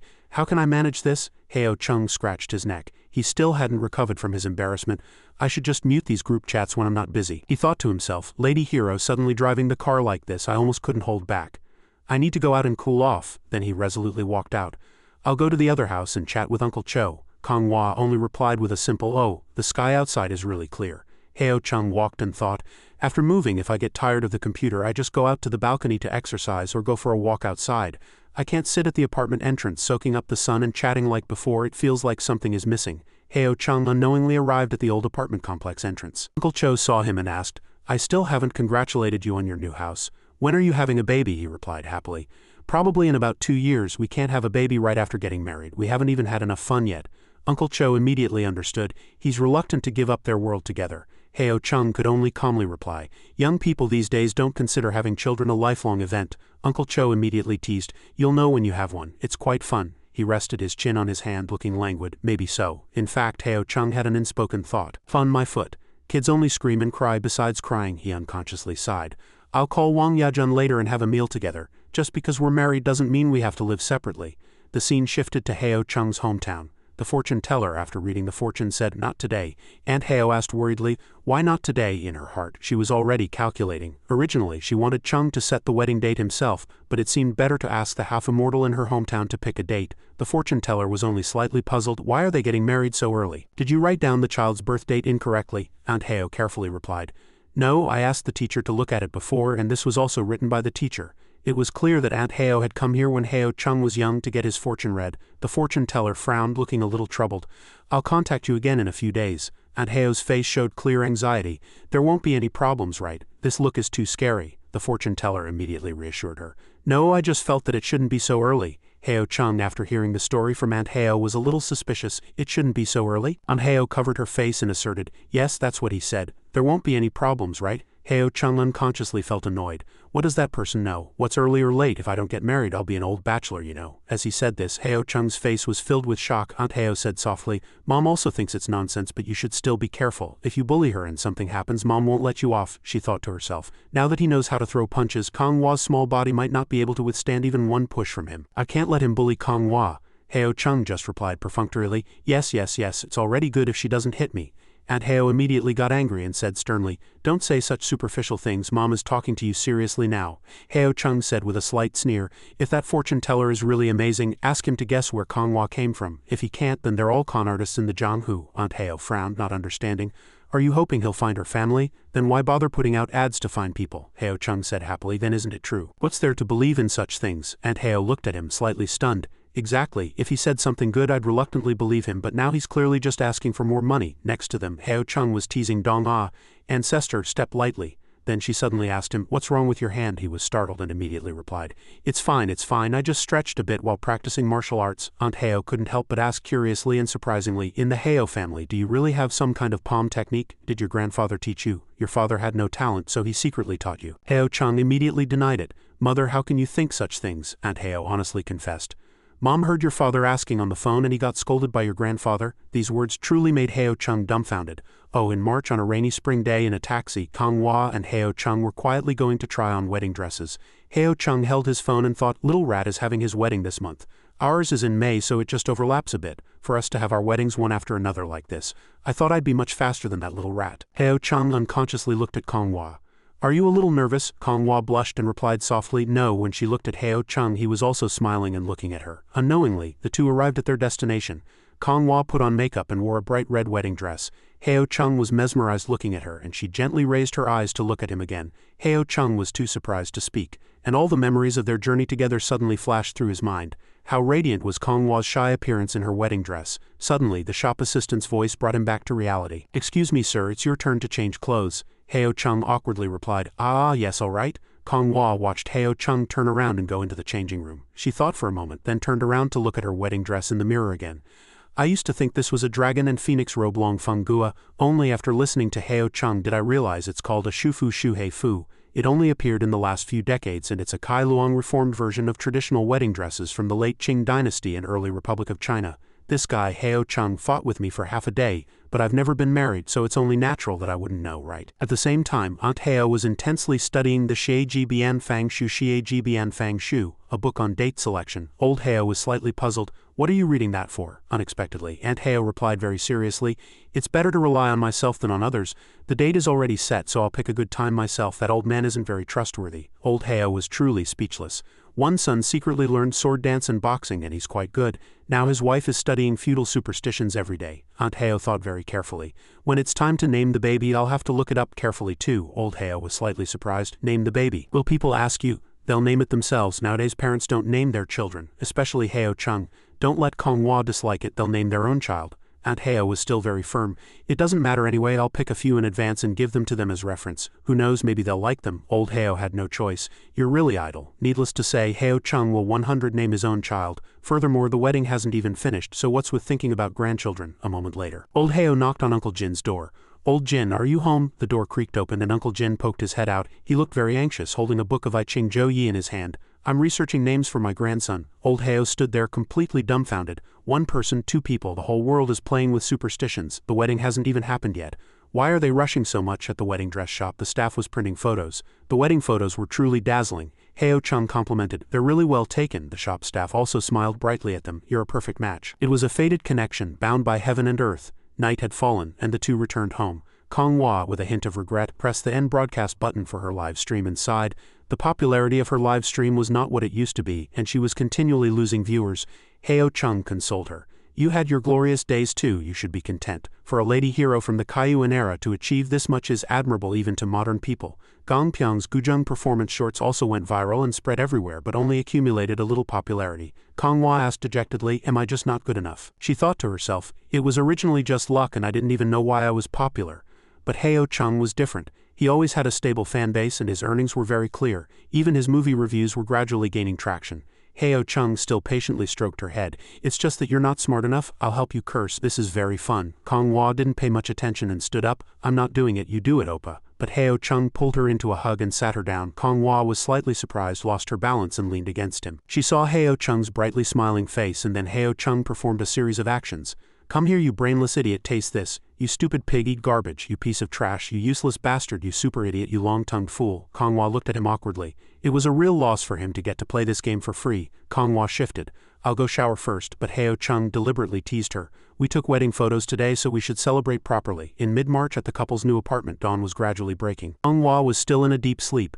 Heo Chung, who was next to her, quietly looked at her face. Sometimes he would suddenly recall Kong Hua's appearance when she first arrived. He gently stroked her soft hair, lonely, helpless, full of vigilance. A peaceful life can be the most corrupting. A gentle embrace is indeed a hero's tomb. Kong Hua, who was sleeping, seemed to feel something and made an uncomfortable sound. Heo Chung saw that and called her. Wake up and get ready, we have to go see little rat get married. He suddenly remembered the past years. Even when she woke up from sleep she would unconsciously mumble, like a small animal. She wasn't like this before. She used to get up early every day to practice her sword, her eyes shining brightly, her mental state as if she had taken some elixir. Was this truly instinct or a habit she had gradually cultivated? A moment later the two left the apartment. This morning had truly beautiful weather. In the blink of an eye she was almost 27. When Kong Hua came I was only 23. Day by day many things quietly changed. Kong Hua and Heo Chung took a taxi to the wedding venue. Suddenly a message notification buzzed on his phone. Heo Chung happily showed it to Kong Hua for them to see together. It was a picture of a baby that Ya Jun had sent to the group chat.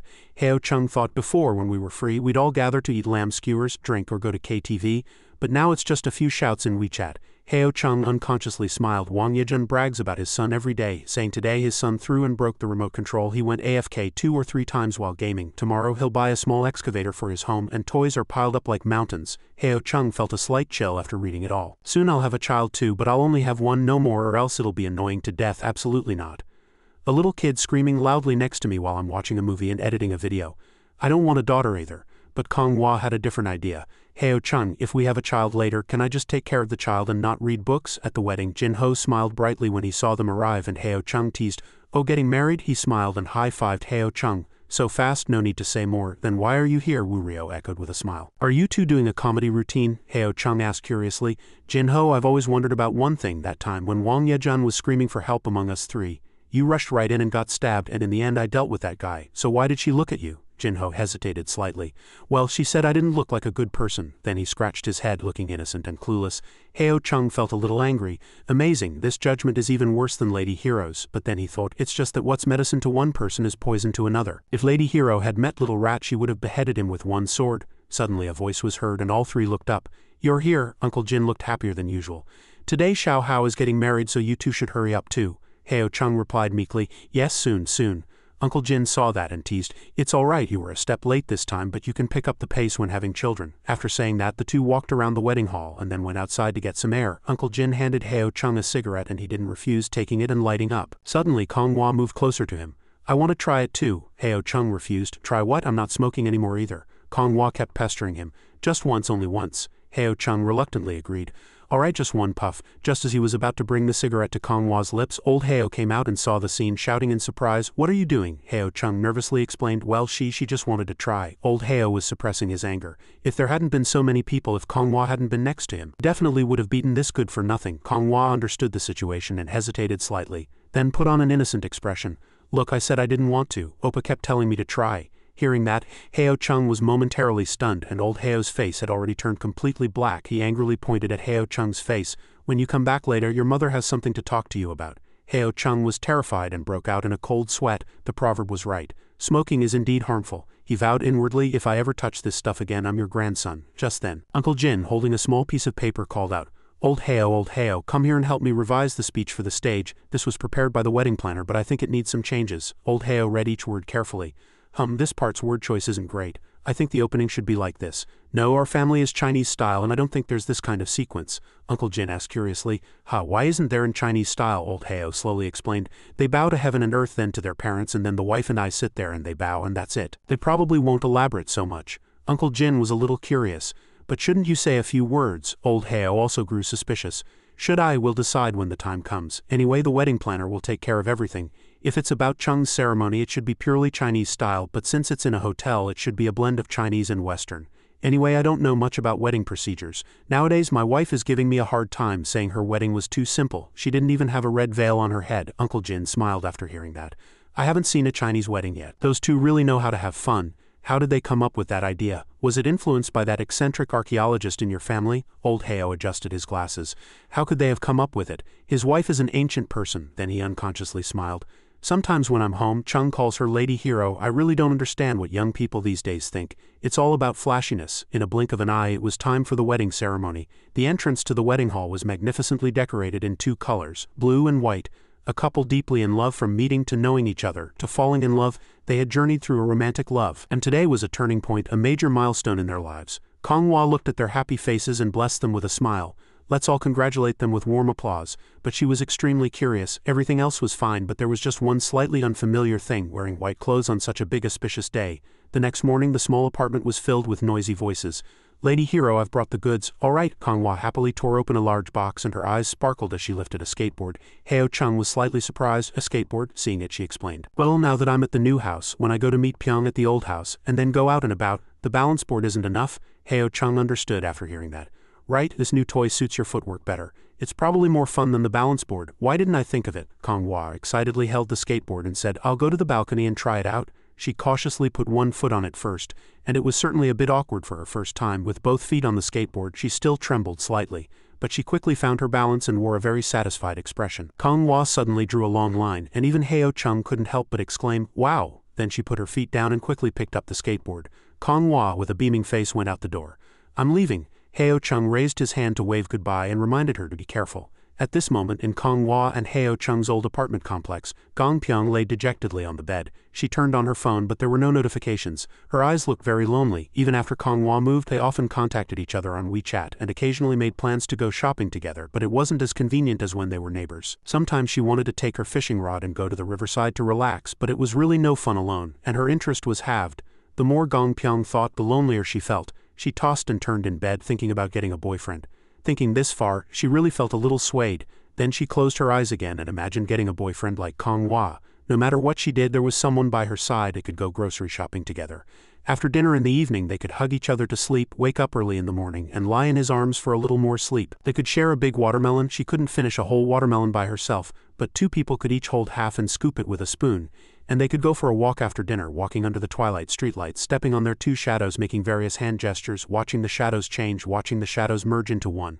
Gong Pyong was lost in thought. She furrowed her brow, but every time someone appeared she would for some reason firmly close the door again, longing for the free and stable life she had now. Gong Pyong raised her hand and gently brushed the strings of her gujang. Suddenly something caught her attention. It turned out Gong Pyong recognized Konghua had arrived. When she saw the skateboard leaning against the sofa, she poured out her heart and asked Konghua, how did you and Heo Chung get together? Konghua somewhat avoided Gong Pyong's gaze and replied, we just bumped into each other and I felt he was very interesting.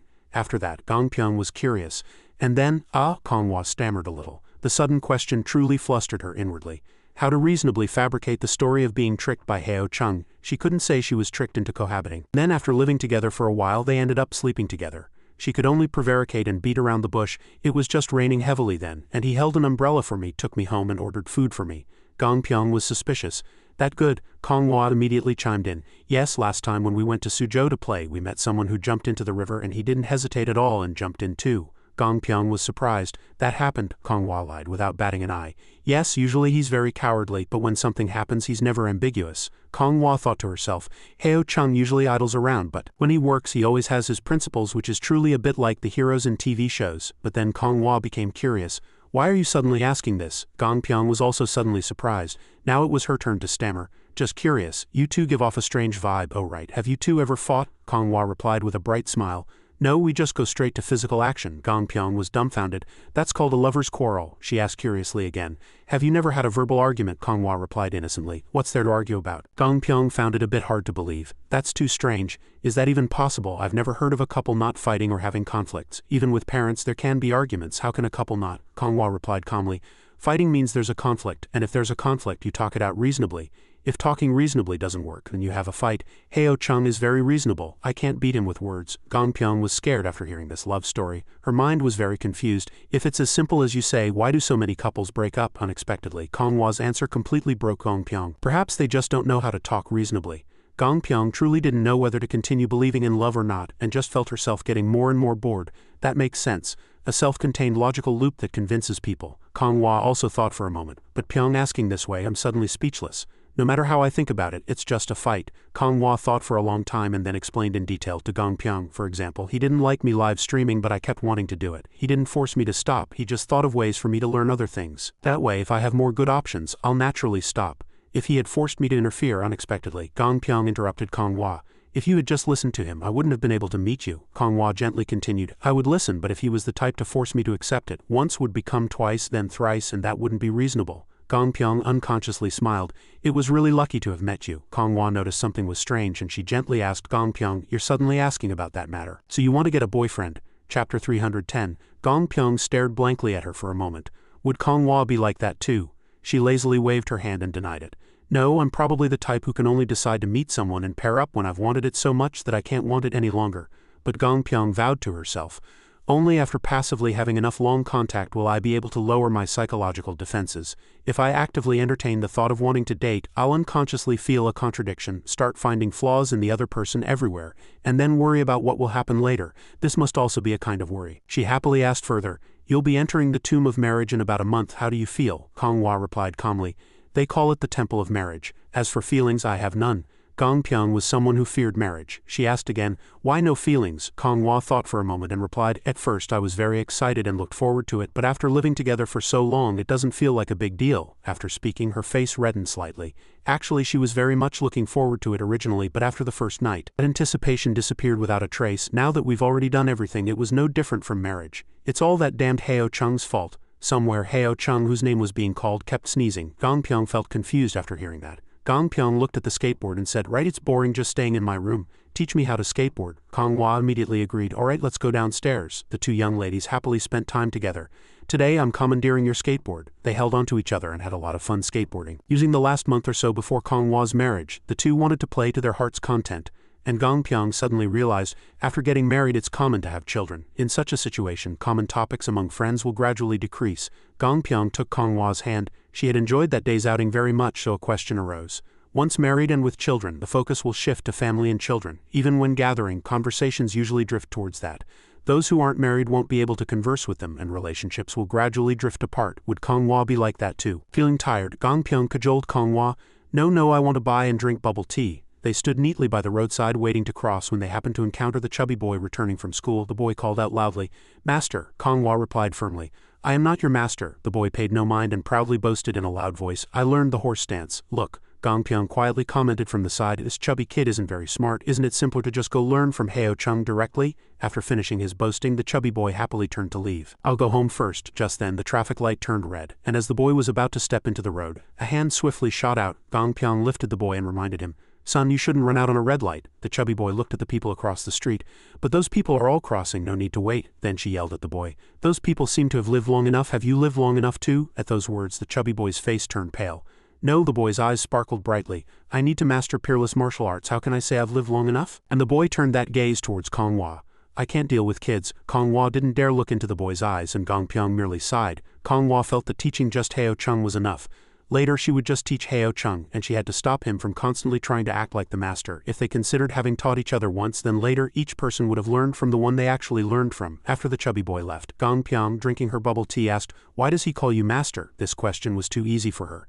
Because I'm a master who can beat Heo Chung into submission. After hearing that, Gong Pyong recalled what had happened a few days ago. The chubby boy had seen her hitting Heo Chung and felt that Heo Chung was a martial arts master. Then, seeing the two of them having a lover's quarrel and Kong Hua chasing Heo Chung, he wanted to take Kong Hua as his master, as she could beat a martial arts master into submission. Gong Pyong watched the chubby boy happily waving goodbye from afar. What a truly foolish child. Before they knew it, the sky was dyed with twilight, and Heo Chung subtly glanced sideways. Wearing slippers, the skateboard was neatly placed beside them. Kong Hua sat next to him. Sighing as if bored, she slightly closed her eyes, then opened just one.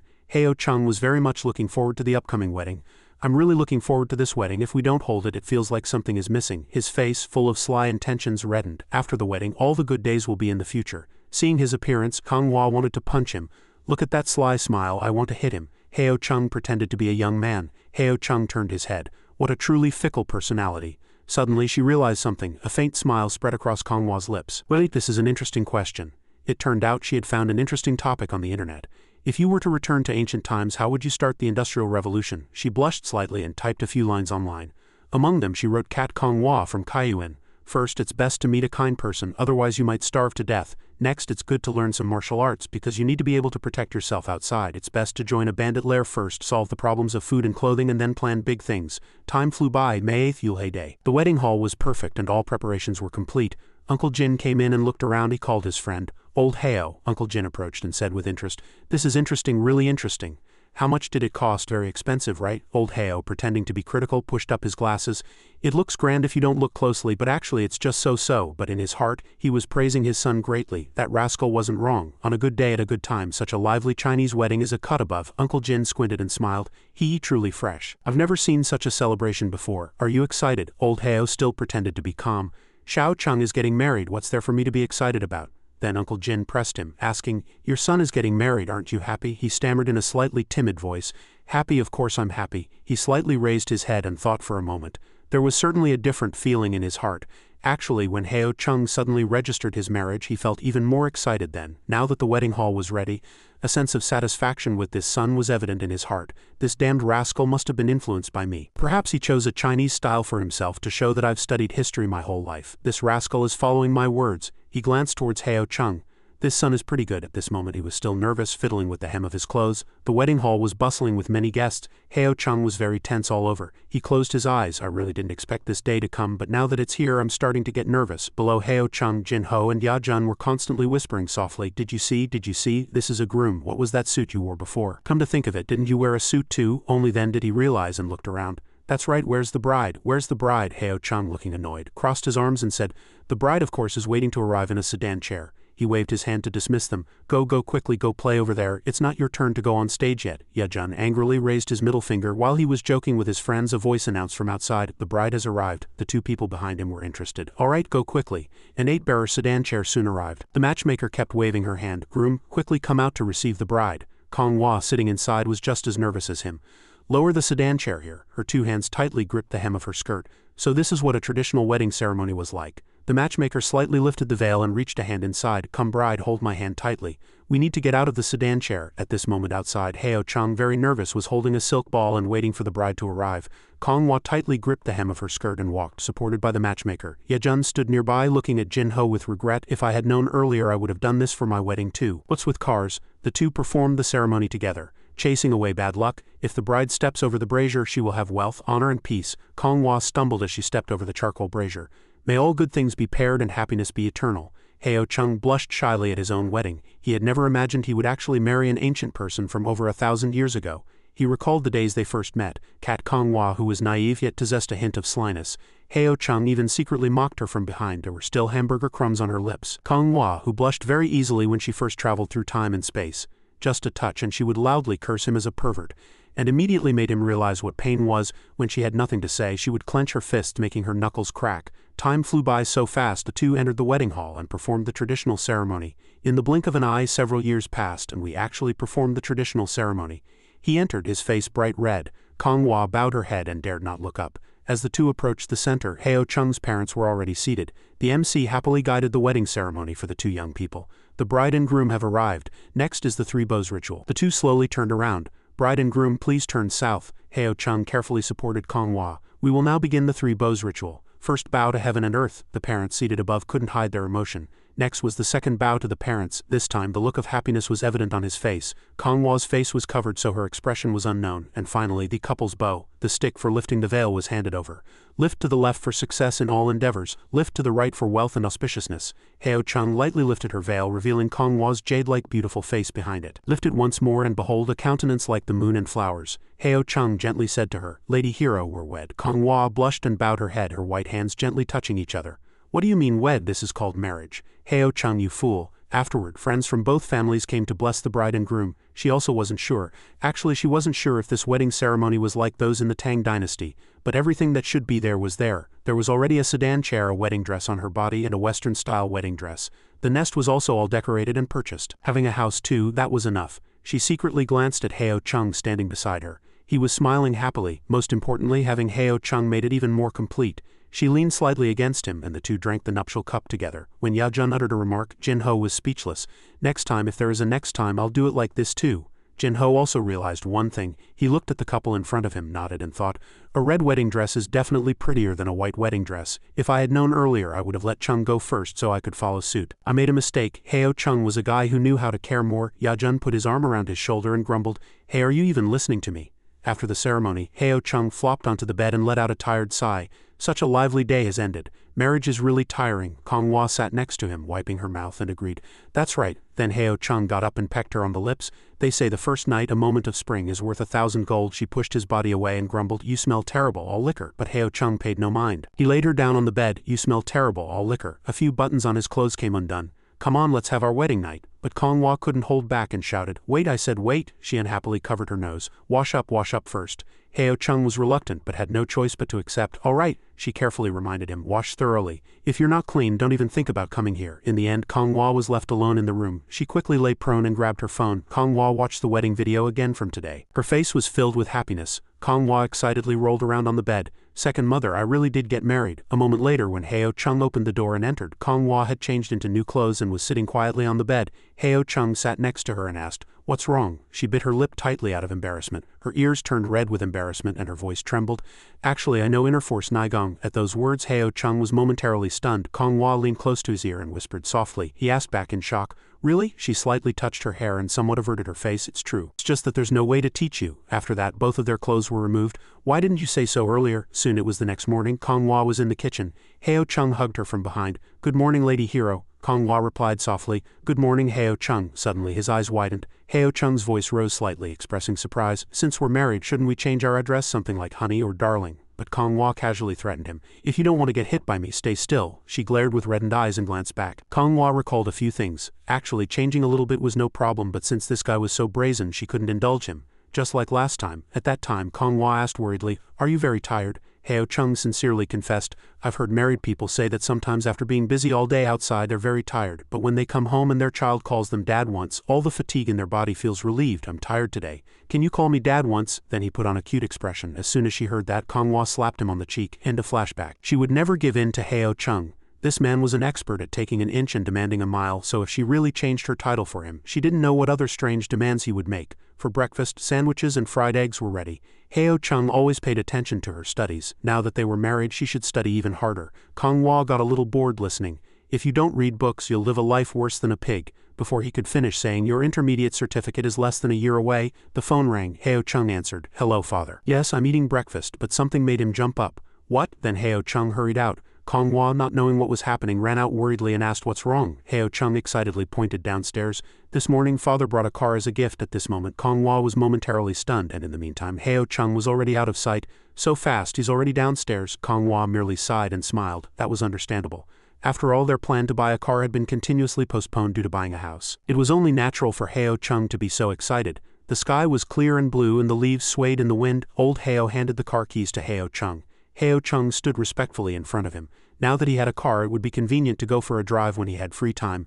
As soon as he received the car, he immediately asked affectionately, Father, what about that study full of ancient books? Heo Chung seemed to have an ulterior motive. He said angrily, say that again. Heo Chung's attitude flipped like a pancake. Having a car is enough, more than enough. He massaged his father's body. Heo Chung got into the car. He didn't forget to offer, I'll drive you. Old Heo adjusted his glasses, turned around and refused. No need, father still has things to do. Father bought another car, going to buy a new car. Heo Chung froze on the spot upon hearing this. Old Heo also thought it was fortunate. It's a good thing I'm not some chaebol chairman, otherwise this guy would definitely be a prodigal son. Heo Chung opened the car door and sat comfortably in the driver's seat, feeling utterly satisfied. Whether new or old, his own car was the most comfortable. He immediately texted Konghwa. Let's go for a drive. The car drove on the road, and Konghwa sat next to him, looking at him. Heo Chung was a little puzzled. Don't you feel any pressure? Suddenly, Lady Hero's academic mission felt too heavy. She didn't quite understand. What pressure should I feel? Heo Chung didn't press her further. Nothing, I'm going out for dinner tonight, so you take care of yourself. That night, at the number 30 lamb skewer restaurant, Yejun was shouting madly, as soon as I get home I have to play wisdom games with him, and just when it finally gets quiet. I wanted to play a round of GTA, but my mother and wife started nagging that such violent games are bad for the child. I finally waited until everyone was asleep to secretly take out my phone and play some PUBG, and then my wife started nagging again about me not resting. He slammed his face helplessly onto the table. On the weekend, the two of them were at home watching the kid, and I tried to play a game to relax a bit, but my father, who dotes on his grandson, started nagging again about the father always playing games. Heo Chung, after listening, teased him with a slightly sarcastic tone. I wonder who was wagging their tail like a dog when they first had a son. Heo Chung slightly curled his lips and looked at his struggling friend. He's only just over a year old. This is just the beginning. Changing diapers, playing with toys, spinning him around in your arms. You have to rock him just to get him to sleep. After he learns to babble, he'll spread his two little arms and think he's a taking off airplane. I wonder if this guy can handle it.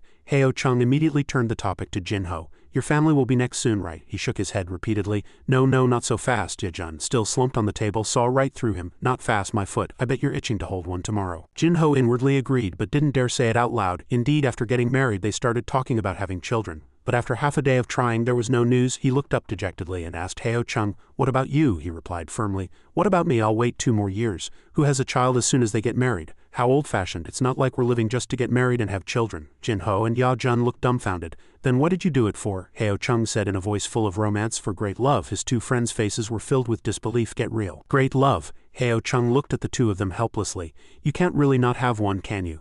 "You two, wait a minute, what do you mean by not having one?" "Anyway, you two go ahead and have as many as you want to contribute to society. I'll talk about it again in 2 years. Heo Chung thought to himself with complacency.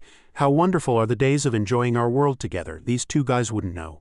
He looked at Ya-jun, who was tearing at lamb skewers. One of them got his wife pregnant before marriage. Then he glanced at Jinho. One of them could even run away when a girl was practically in his mouth. Heo Chung sighed dejectedly. Two fearless guys he couldn't compare to them. Ya-jun also thought carefully. Indeed, he's already 27. And half of this year is gone. If he has a child next year, he'll be 29 when it's born. It's not strange for the little rat. Heo Chung's FOMO also lessened. If he hadn't discussed with Kong Hwa to get married, he would really be sitting there like a lonely bachelor, listening to the two of them brag. Now he was complaining about the children problem, but in fact the most troublesome thing was women. I don't know what she's thinking. She's already playing English programs on TV for early education. What does a hairless little kid know? They'll learn nothing. Heo Chung listened and understood to some extent. She's probably going to rein him in from a young age. Heo Chung listened and thought of other things. These days there are only hot pot restaurants in every alley. It's a bit hard to find Chinese stir-fries. The hot pot restaurant was called Lame Skewer Sichuan Authentic Hot Pot. Heo Chung imagined a scene where his wife cooked and he washed the dishes. Lady Hero opened a small restaurant and he collected money. Not bad. But the thought of washing dishes himself made him give up. Unless Lady Hero agreed to hire a dishwashing ant. In that case, a small restaurant wouldn't be suitable. It would have to be bigger. Heo Chung also calculated his current work. Game live streaming, even if he put his heart into it, would only last a few glorious years and couldn't go on forever. He wondered what Kong Hwa wanted to do. What exactly does Lady Hero want to do? His head ached. So he gave up thinking further. It was better to let her worry about such things herself. At this moment, Ya-jun was already drunk. He babbled, "I really like ancient times. A guy like me would be a landlord, carrying a birdcage and strolling down the main street while my wife and children would all be quietly in the back garden. What was so tiring for a guy like me back then?" He imagined the distant future of his time travel. If I say go east, they wouldn't dare go west, and if I say I'm taking a concubine, they'd even help me tidy up the house. How good were ancient women? Heo Chung immediately punched him, waking him from his reverie. Actually, ancient people were all the same. There were probably Hedong lionesses too, like the landlady in the movie Kung Fu Hustle, whose knuckles crack when she clenches her fists. You've seen it. Ya-jun slammed his hand on the table. He shouted, "Then divorce them." Heo Chung punched his face again. "You dare to ask for a divorce? That woman would grab you by the hair and beat you senseless until you changed your mind." Heo Chung immediately recalled Kong Hwa's fierce face. Who's divorcing whom? Chapter 135. The trio's drinking session finally ended. "Then I'll go too." Ya-jun and Heo Chung walked the same way, arm in arm. Jinho looked at his two friends. "Why is it so hard to have one child? I've clearly tried so hard." Then he walked home alone. Some people want children after marriage, but there's no news even after months. Some people aren't even married and just want to have some fun, but they get pregnant after 1 or 2 times. It's all fate. Heo Chung returned with a cup of tea. Heo Chung handed it to Kong Hwa and asked gently, "Did you eat?" She received it with both hands and said, "I just ate something simple outside. It's too much trouble to cook alone." Kong Hwa sniffed. He replied softly, "I didn't drink alcohol." Kong Hwa frowned and reminded him, "Be careful for my sake. Don't drink even a drop." She put a straw in the cup. Kong Hwa drank it happily and contentedly. It was sour, much better than overly sweet. Heo Chung turned on the computer in a hurry. Heo Chung focused on his work, continuing what he hadn't finished during the day. After they started looking at houses, all his stock investments were stopped. He could only glance at them briefly. Although they had risen slightly now, he definitely didn't put in any more money. If he wanted to continue, he would have to wait until he had more capital. In his mind, he kept repeating, increase income, decrease expenses, increase income, decrease expenses. Kong Hua drank her tea and watched his rapidly working hands.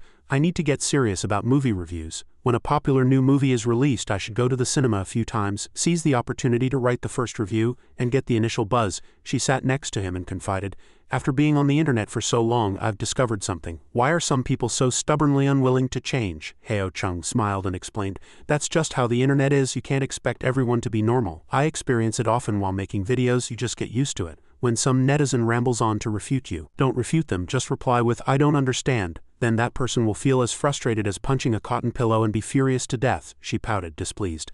I'm not illiterate. Heo Chung still gently tried to make her understand. Whether you're illiterate or not doesn't matter anyway. They can't persuade anyone. Paying attention to that person is a waste of time, and it steals your time. Then that person has succeeded. The internet is full of people who kill with words. Professional critics first frame you, then latch onto you. You have to explain that you had no such intention at all, and then he won't listen. Cherish your life and stay away from professional critics. Kong Hua was completely stunned after hearing this. Some people don't use the internet for fun, but rather to uncover all the inequalities in the world. They want people to revere them as saints by using their keyboards, so there's fundamentally no need to understand them. At this moment, she excitedly realized the correct truth. Oppa is right. Now I'm illiterate. What am I afraid of if I'm illiterate? She had been fighting psychologically for days, but she couldn't argue with people that she was truly an ancient person. In everyday speech, ancient people don't always mix classical phrases with modern ones, so what else is there to do? One sentence is enough. I am an ancient person. Heo Chung raised a question. I strongly suspect that the world you were in is very likely a parallel world. He leaned close to her face and asked, otherwise how could there be something like internal energy? Heo Chung stood up as if making a declaration. The emperor, ministers, and some major events all match, but internal energy, I really can't understand that. There's absolutely no such thing as internal energy in our history. Even if there are legends, they're not as magical as you describe. Kong Hua was speechless after hearing that, and she smacked her lips and said, perhaps. She cutely sipped her tea. She generally understood what Heo Chung was saying, but whatever, I'm illiterate. But Heo Chung was still fixated on one thing. Anyway, whether it's parallel or not, in short, there's no problem, and it's quite good as it is, but why can't you teach me? The night was bright with the moon and cool with the wind, and a chilling breeze blew into the house, making the curtains flutter, and Kong Hua shivered. Her two legs curled up, and Kong Hua immediately ran to close the door. Her profile was unreadable. Kong Hua slowly walked over and leaned against Heo Chung. He narrowed his eyes and asked softly, what are you doing? Kong Hua continued to rub her head against Heo Chung's Adam's apple, which brought him a satisfying feeling. After that, the two showed affection without bothering Dong-ah, who was curled up in a chair. July arrived quickly. Oh child, you're here? At Heo Chung's parents' apartment. The newlyweds came to pay their respects today. Aunt Heo smiled brightly and greeted her new daughter-in-law. Child, you're here? Heo Chung immediately rushed in and asked about old Heo's new car, Volkswagen. That one downstairs is father's new car, right? Why didn't you buy the same brand as the previous car? Old Heo slammed his book shut, walked past Heo Chung and said, what's the point of buying such a good one? It's enough if it can replace walking. He entered his massive study and came out with a new book. Heo Chung's eyes stiffened slightly. He froze rigidly. Father, this is too much. Chapter 316. The book in his hand was The Art of War. The aura he exuded was extremely imposing. What's too much? Heo Chung froze on the spot. Heo Chung scratched his head and replied vaguely, we're all grown up and we each have our own thoughts and plans. Old Heo shouted, displeased, your thoughts are called shirking responsibility. Heo Chung cowered. Father, he spoke half hidden and half revealed, not daring to ask directly, you're not really competing with Uncle Jin, are you? Heo Chung leaned on him and said affectionately, we shouldn't compare ourselves to others, we should just live our own lives well. Then old Heo shifted the blame to Aunt Heo. What am I comparing with that old man? Your mother is anxious. She nags me every day and I find it annoying. If I don't rush you, who will I rush? He pushed up his glasses, adopting a mature demeanor. And Heo Chung's face turned pale. Understood. Old Heo's voice was slightly playful. Are you annoyed too? Then you tell that person to stop bothering me and then I'll leave you alone. Heo Chung was dejected. Yes, understood. Old Heo still focused on his book. I know you have your own thoughts, you stick to your thoughts. I'll read my book, let's not bother each other. Heo Chung leaned back. He grumbled to himself. Before marriage, they rushed me to get married, and now that I'm married, they're rushing me to have a baby. He squinted, peeking into the kitchen.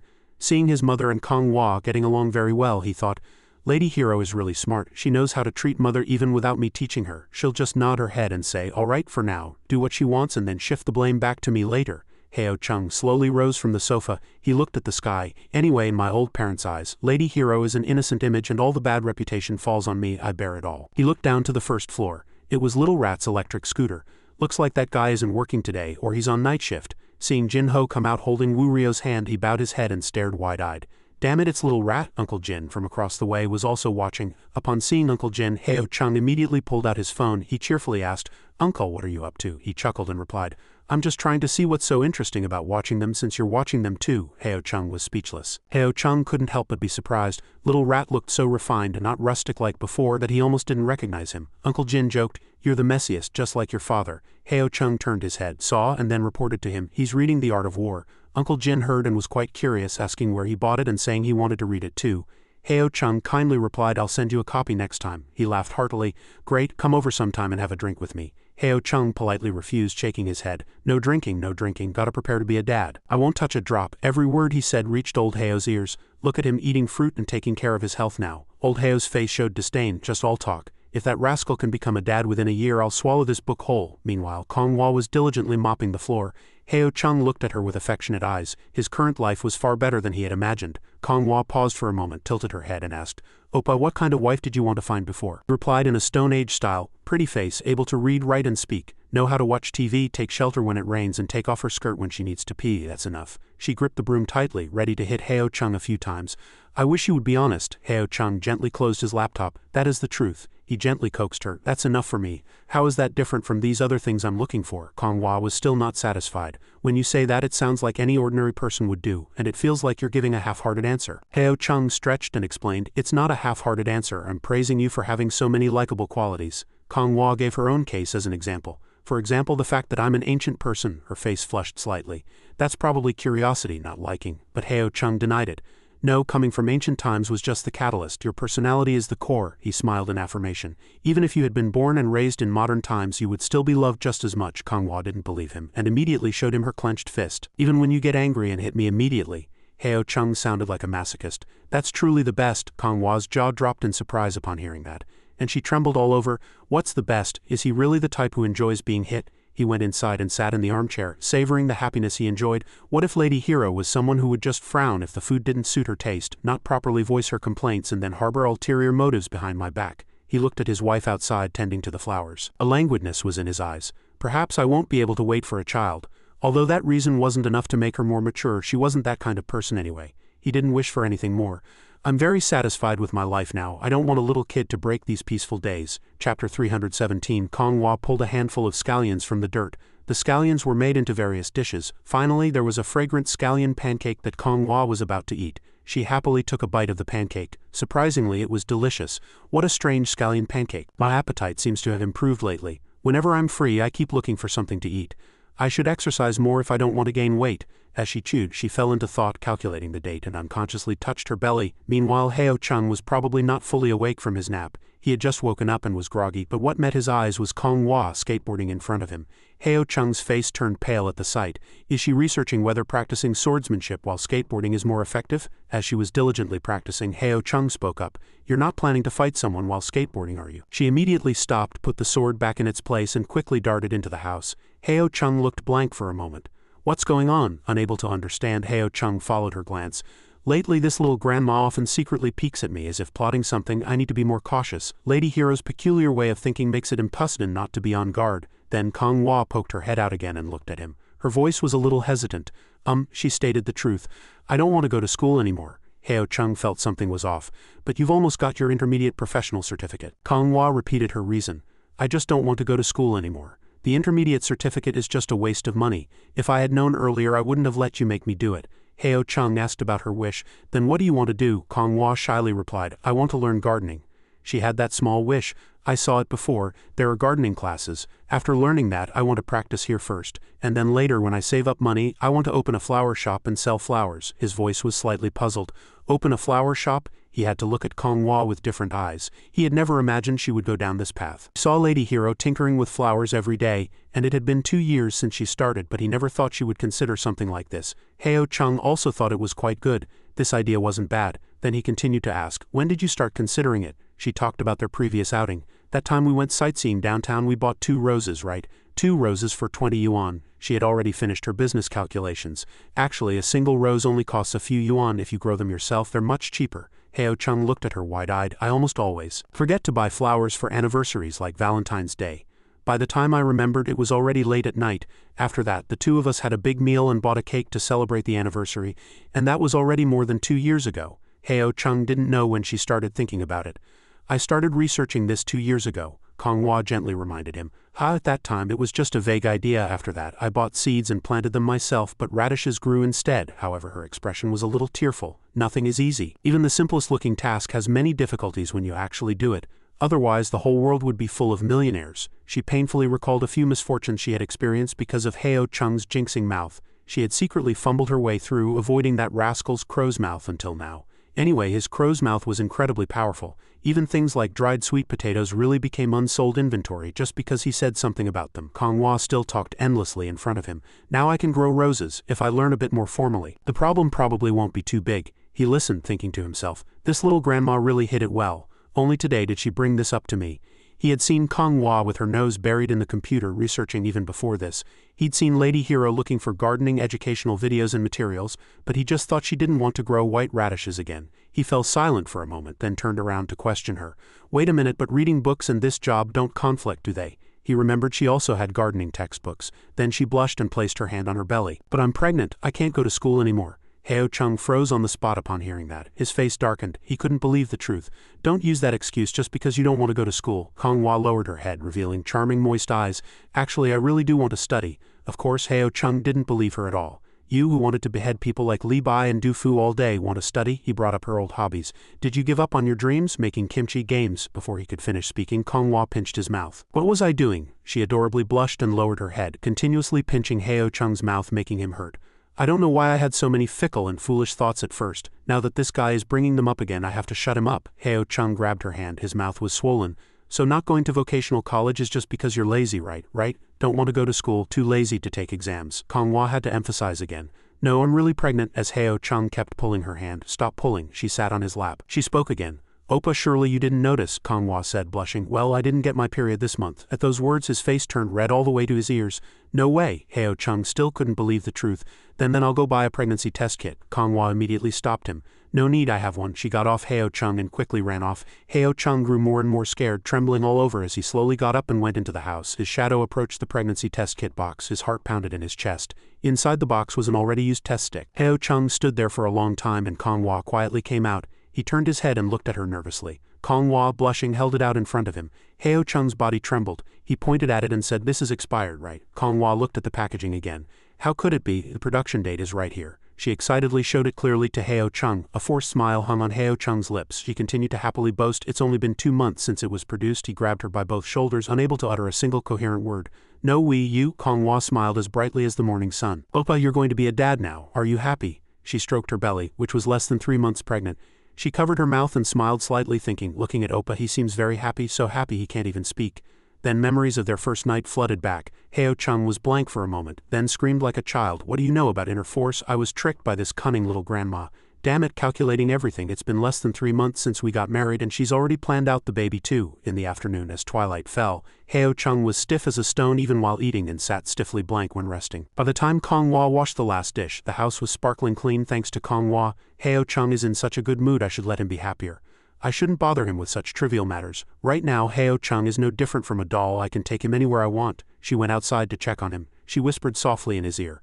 Oppa, it's only been a few months since we got married, but we've lived together for 4 years now, haven't we? Heo Chung turned his head and said, slightly scolding, were those words about chastity just empty talk? Kong Hua clenched her fists. You were the one who talked about chastity to me. Suddenly something welled up inside her, and Heo Chung was immediately startled. Kong Hua hurriedly rushed into the bathroom. Morning sickness, that's it, it's over. I guess I'll be friends with the toilet for a while. Heo Chung still couldn't believe this fact. No way, nothing happened before.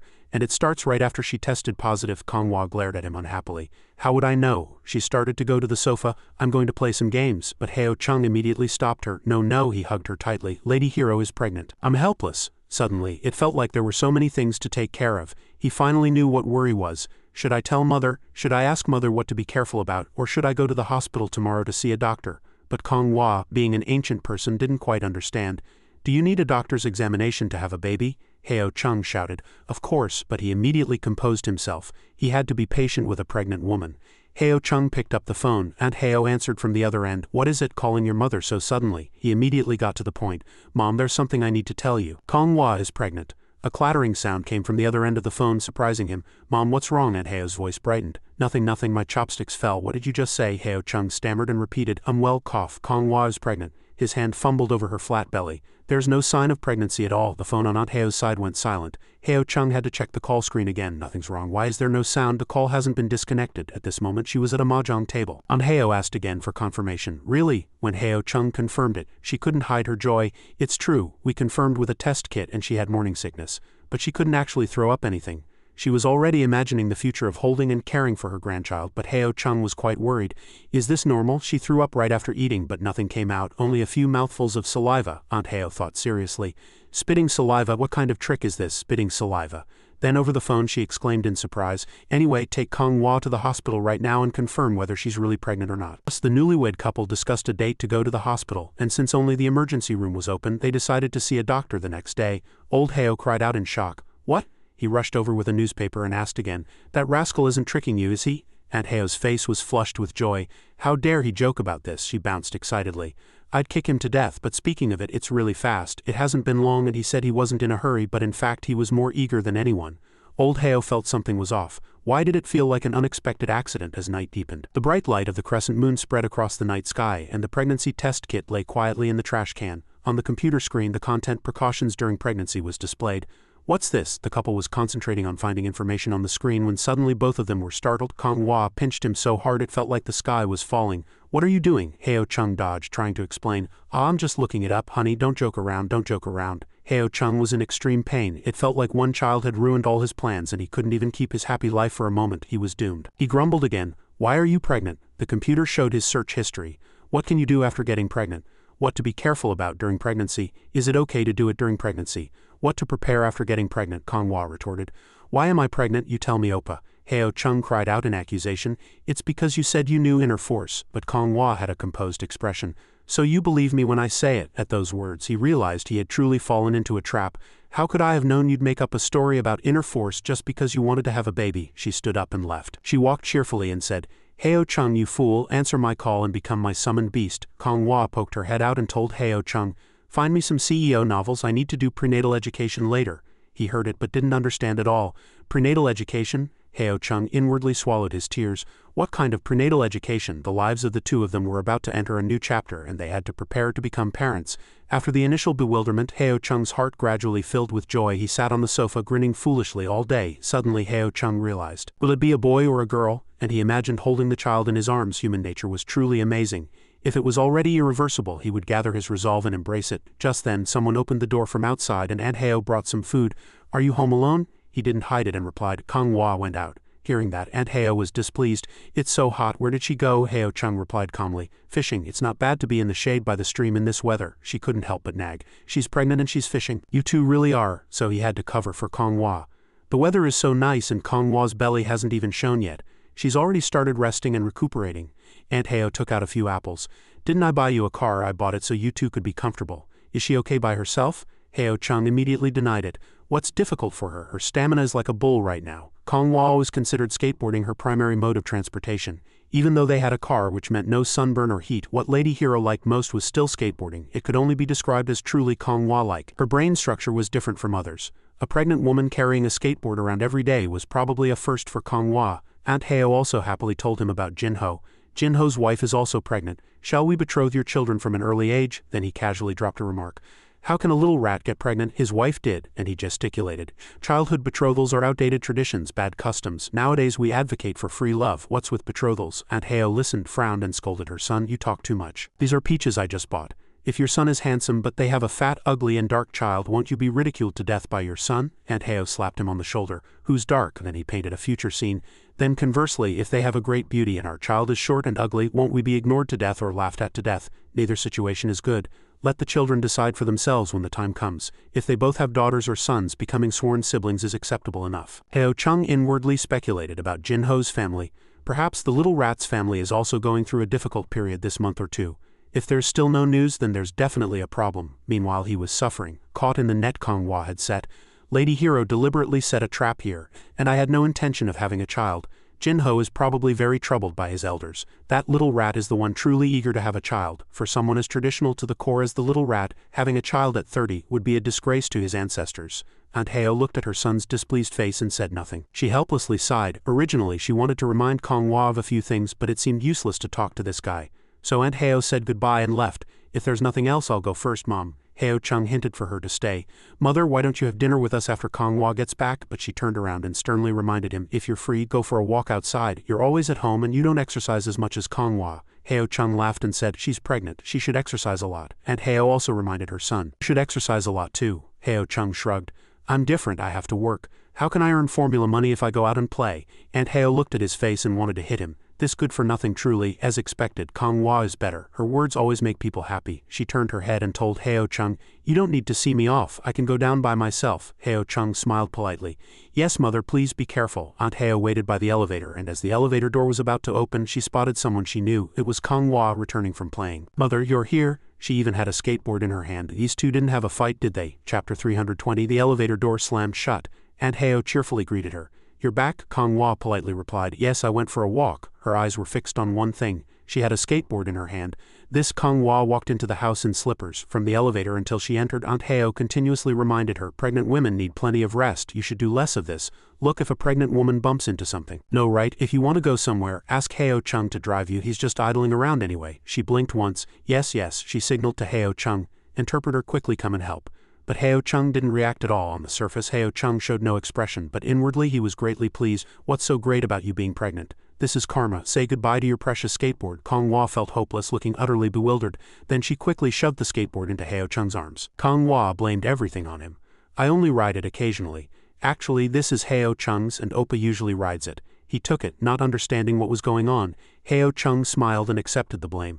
Even if I keep it at home, you'll see it and want to take it out to ride. Mother, take it and give it to father, maybe he'll use it. So he offered a not bad suggestion. Exercising a bit when he's free also helps keep his body fit. Aunt Heo didn't care either way, but an opportunity had presented itself and she couldn't let it slip. I don't know what nonsense he's talking. It looks too dangerous, but I must take this. You're right, I should make that old man exercise a bit. It can also prevent senile dementia. I'll go find a bag to put this in. Konghua had to temporarily say goodbye to her beloved skateboard, her treasure. She turned her head to look at Heo Chung and Aunt Heo put the skateboard in a bag. She cheerfully said goodbye to the two of them. Then I'll go, Mom. The two dutifully saw Aunt Heo off. Mother, please be careful. Afterwards the door slammed shut. Konghua with a stern face told Heo Chung to come out to the balcony and he cringed. He said in a small voice, no, I'm not going. It's so hot outside, and now you have to call me husband. Konghua's eyes widened like a Hedong lioness. Are you coming or not? Heo Chung broke out in a cold sweat in fear and had no choice but to go. Thus a scene of domestic violence unfolded.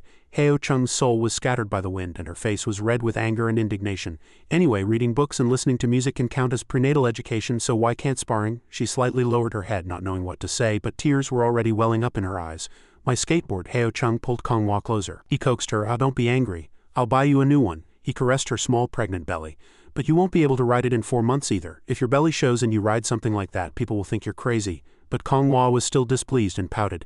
It's not showing yet, it's not that big. Time flew by and it was already late September. The two had finished their meal. Heo Chung glanced sideways and saw that when Konghua stretched, her belly was slightly protruding. He washed the dishes, wondering, did you eat too much? Konghua caressed her belly and shook her head.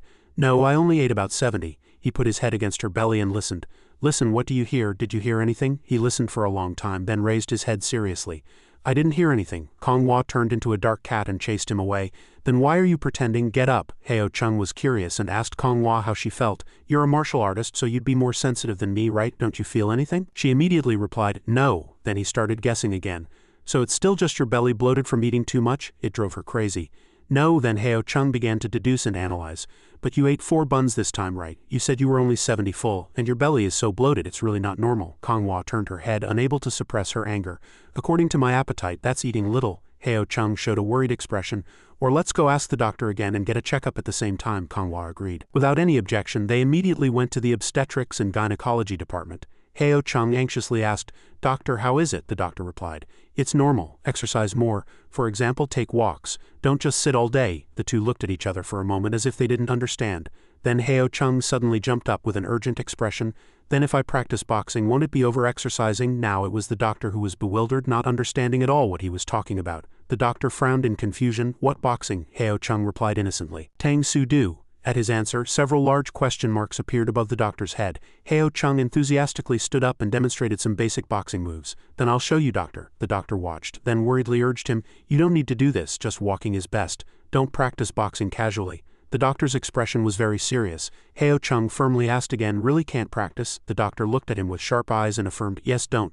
As if Heo Chung had been waiting for the doctor to say this, he immediately turned around and lectured Kong Hua. "See, I told you not to use martial arts casually. If you hit me, it's bad for the baby." Kong Hua pouted, unable to retort, and could only think to herself, "I can feel my own health, I'm not that fragile."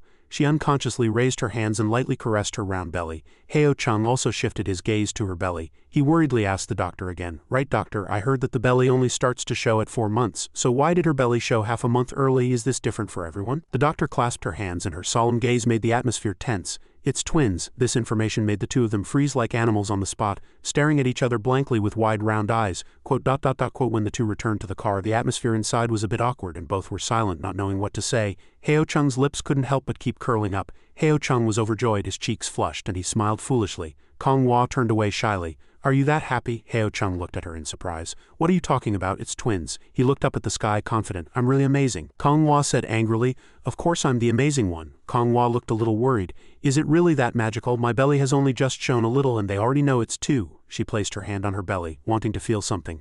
Heo Chung excitedly explained, "That's nothing, there's something even more amazing. They can even tell the baby's gender, but legally they can't tell us." Kong Hua grew even more curious. "Why can't they tell us?" Heo Chung fastened his seatbelt, ready to drive off. "It's a long story.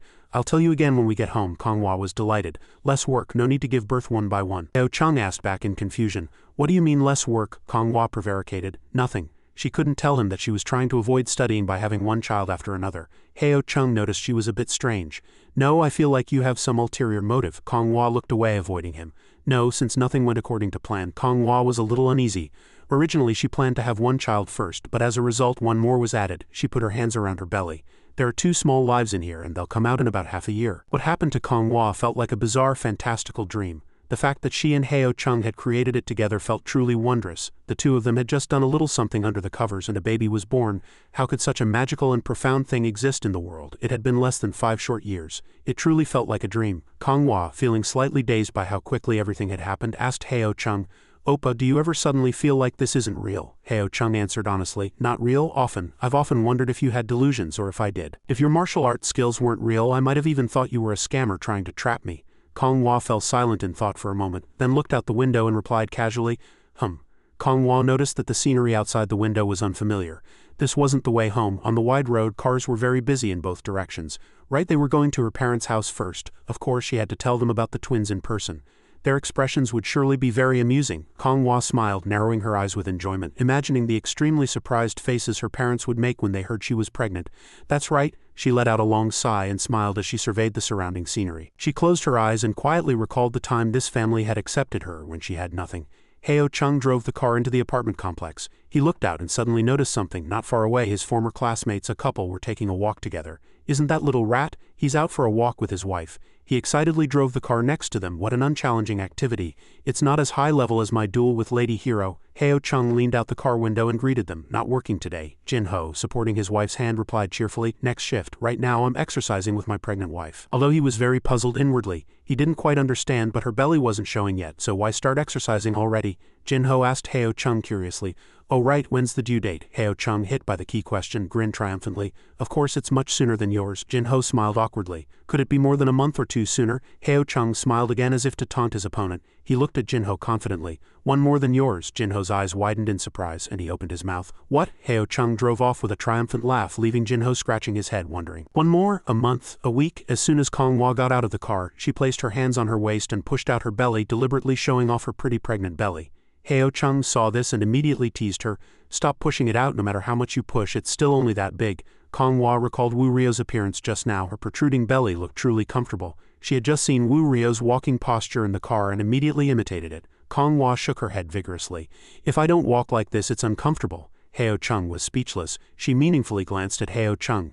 This way she could immediately make people realize she was pregnant, and passing strangers might inadvertently avoid her. Moreover, it could make Heo Chung realize every moment that he was about to become a father. Truly a clever posture. She again put her hands on her waist, pushed out her belly, and walked forward cheerfully, whistling, leaving Heo Chung behind with a head full of question marks. Heo Chung smiled wryly and followed his wife. Anyway, she was pregnant, so he could understand who would yield first. The important thing was that she could now realize she was a pregnant woman with a protruding belly. This was very good. Heo Chung's parents happily opened the door and welcomed the two. "You're here. Come in, come in." Kong Hua saw something in the corner of the house. It was Heo Chung's old skateboard. Heo Chung also shielded his eyes from the sun with his hand and looked at it. His precious skateboard was just collecting dust there. At this, Konghua was so angry she couldn't speak. It was clearly fine to just leave it, but they had to buy a new one. It was too wasteful. Konghua glared at Heo Chung, who immediately stuck out his tongue and smiled, turning into a good little puppy begging for forgiveness. Konghua didn't dare speak loudly, only mouthed her scolding, "It's all Oppa's fault." In the face of Konghua's anger, Heo Chung whistled and turned his head, pretending to be innocent. Heo Chung only grumbled inwardly. Who's to blame for her excitedly riding her skateboard and getting caught by mom? If she had just groaned "ow ow" a little earlier while putting her hands on her waist, it wouldn't have been confiscated. Ignored, Konghua trembled with anger, and Heo Chung quickly turned around and raised his hand asking for help. "Mother, I have something important to tell you." She could only swallow this anger and deal with him later when they returned home. Heo Chung approached his mother, excited to show off the good news. "Mother, come here and look at Konghua's belly." His mother was puzzled. "Is there something wrong with her belly?" She bent down to look at Konghua's belly. "Her belly's showing. You two should go out for more walks when you have time." Heo Chung approached and deliberately emphasized, "Yes, but mother, don't you think this belly is too big?" His mother smiled gently, and memories suddenly resurfaced in her mind. "What's the big deal? It'll get bigger in 2 more months. Then you'll even feel the baby moving. When I was pregnant with you, my belly also grew very fast. Back then I craved canned goods, and in the middle of the night your father changed his clothes, rode his bicycle, and knocked on the door of the general store. Even though the store owner was still dozing, he had to come out, open the door, and sell your father the goods." Heo Chung's eyes widened in surprise as he listened to his mother. "It's easy to crave food when you're pregnant, so if you want to eat anything, just tell Chung to buy it for you. Don't hesitate." He looked at his stern father, who was sitting on the sofa reading a book, and his father also looked up at the two of them. Both were silent, not knowing what to say. When their gazes met, both felt awkward and simultaneously turned their heads away. Heo Chung tried to hint to his mother about the twins in Konghua's belly again. "Mother, don't you think this belly is growing too fast? Look, little rat's wife's belly is still flat. No matter how much she pushes it out, it doesn't show." His mother was even happier. "That's a sign of good health. The baby is growing fast." Heo Chung was helpless. "No, I don't think this is a matter of whether it's healthy or not." While he was still struggling to hint to his mother, his father had already figured out the problem. "Are they twins?" When his father guessed correctly, the two of them blushed and looked at him, and his mother was stunned in surprise. The atmosphere grew awkward. The couple lowered their heads shyly, and his mother also unconsciously followed suit, sighing. But she suddenly realized something important and looked up at her daughter-in-law, wanting to confirm again. "Is it really true?" Konghua lost her excitement and merely nodded in admission.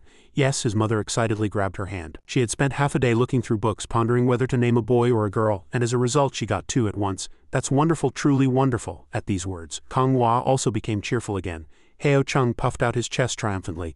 "Of course good things come in pairs, it's all done at once." Heo Chung excitedly asked some absurd questions. "Mother, tell me, if they're fraternal twins, will the boy resemble the girl or the girl resemble the boy? As I recall, all twins look alike." His mother looked at him in disgust. "What nonsense are you talking about? Boys and girls are naturally different." His father's face darkened at the information he had just discovered. He simply couldn't understand. What kind of ridiculously good luck did this guy stumble into? In the past 2 years it was as if he was using hacks, getting married, having a child, and now even twins. Heo Chung turned his head to look at his father. "Father, have you seen them? What do twins usually look like?" His father pushed up the frames of his glasses and said impatiently, "Where would I see them? I've seen identical twins, but I've never heard of a boy and a girl looking identical." He frowned. Actually, he was just as curious about Heo Chung's question. This guy is truly out of his mind. Is this a question a normal person would ask? But he was curious what would happen if a boy and a girl looked identical. Would they be androgynous? He thought of the vast galaxy and the countless new things he still didn't know. A person like me, who studies history, really knows nothing about genetics. I should ask my doctor friend when I have time. No, I'm being led astray by this guy. He suddenly remembered another important question. "Then after the children are born, shouldn't you two move to a bigger house? Your house has 3 bedrooms, but now there will be 4 of you." The two of them were stunned as soon as they heard this question. The couple looked at each other as if asking for opinions, but no one knew what to say. Heo Chung scratched his head, feeling ashamed, but greatly admired his father. "As expected of my father, I'm still lost in the joy of having twins, but father is already considering the lack of space." He stated his intention honestly. "At that time I planned to convert the study into another bedroom." His father still sat calmly in his chair. "That's right, you two don't read books anyway, so what do you need a study for?" These words pierced Heo Chung's heart like an arrow. Heo Chung smiled wryly and retorted, "What do you mean we don't need a study?" He triumphantly presented his evidence. "She's at home every day holding a book and doing prenatal education." But the answer to his confidence was only everyone's cold stares. His mother asked gently, "Prenatal education is good, you should start early. What book are you reading?" Konghua turned her head shyly. A story from the Ming Dynasty, his mother smiled supportively. Good, it sounds interesting just by the name. Is it a history book? His father was inwardly amazed. Prenatal education with a novel. Do you take your father for a fool? He attacked Heo Chung with his gaze. Do you take your father for a fool? When his father saw through the truth, Heo Chung struggled to explain. Reading novels is still reading. He rubbed his eyes and sighed. His eyes held a few worries.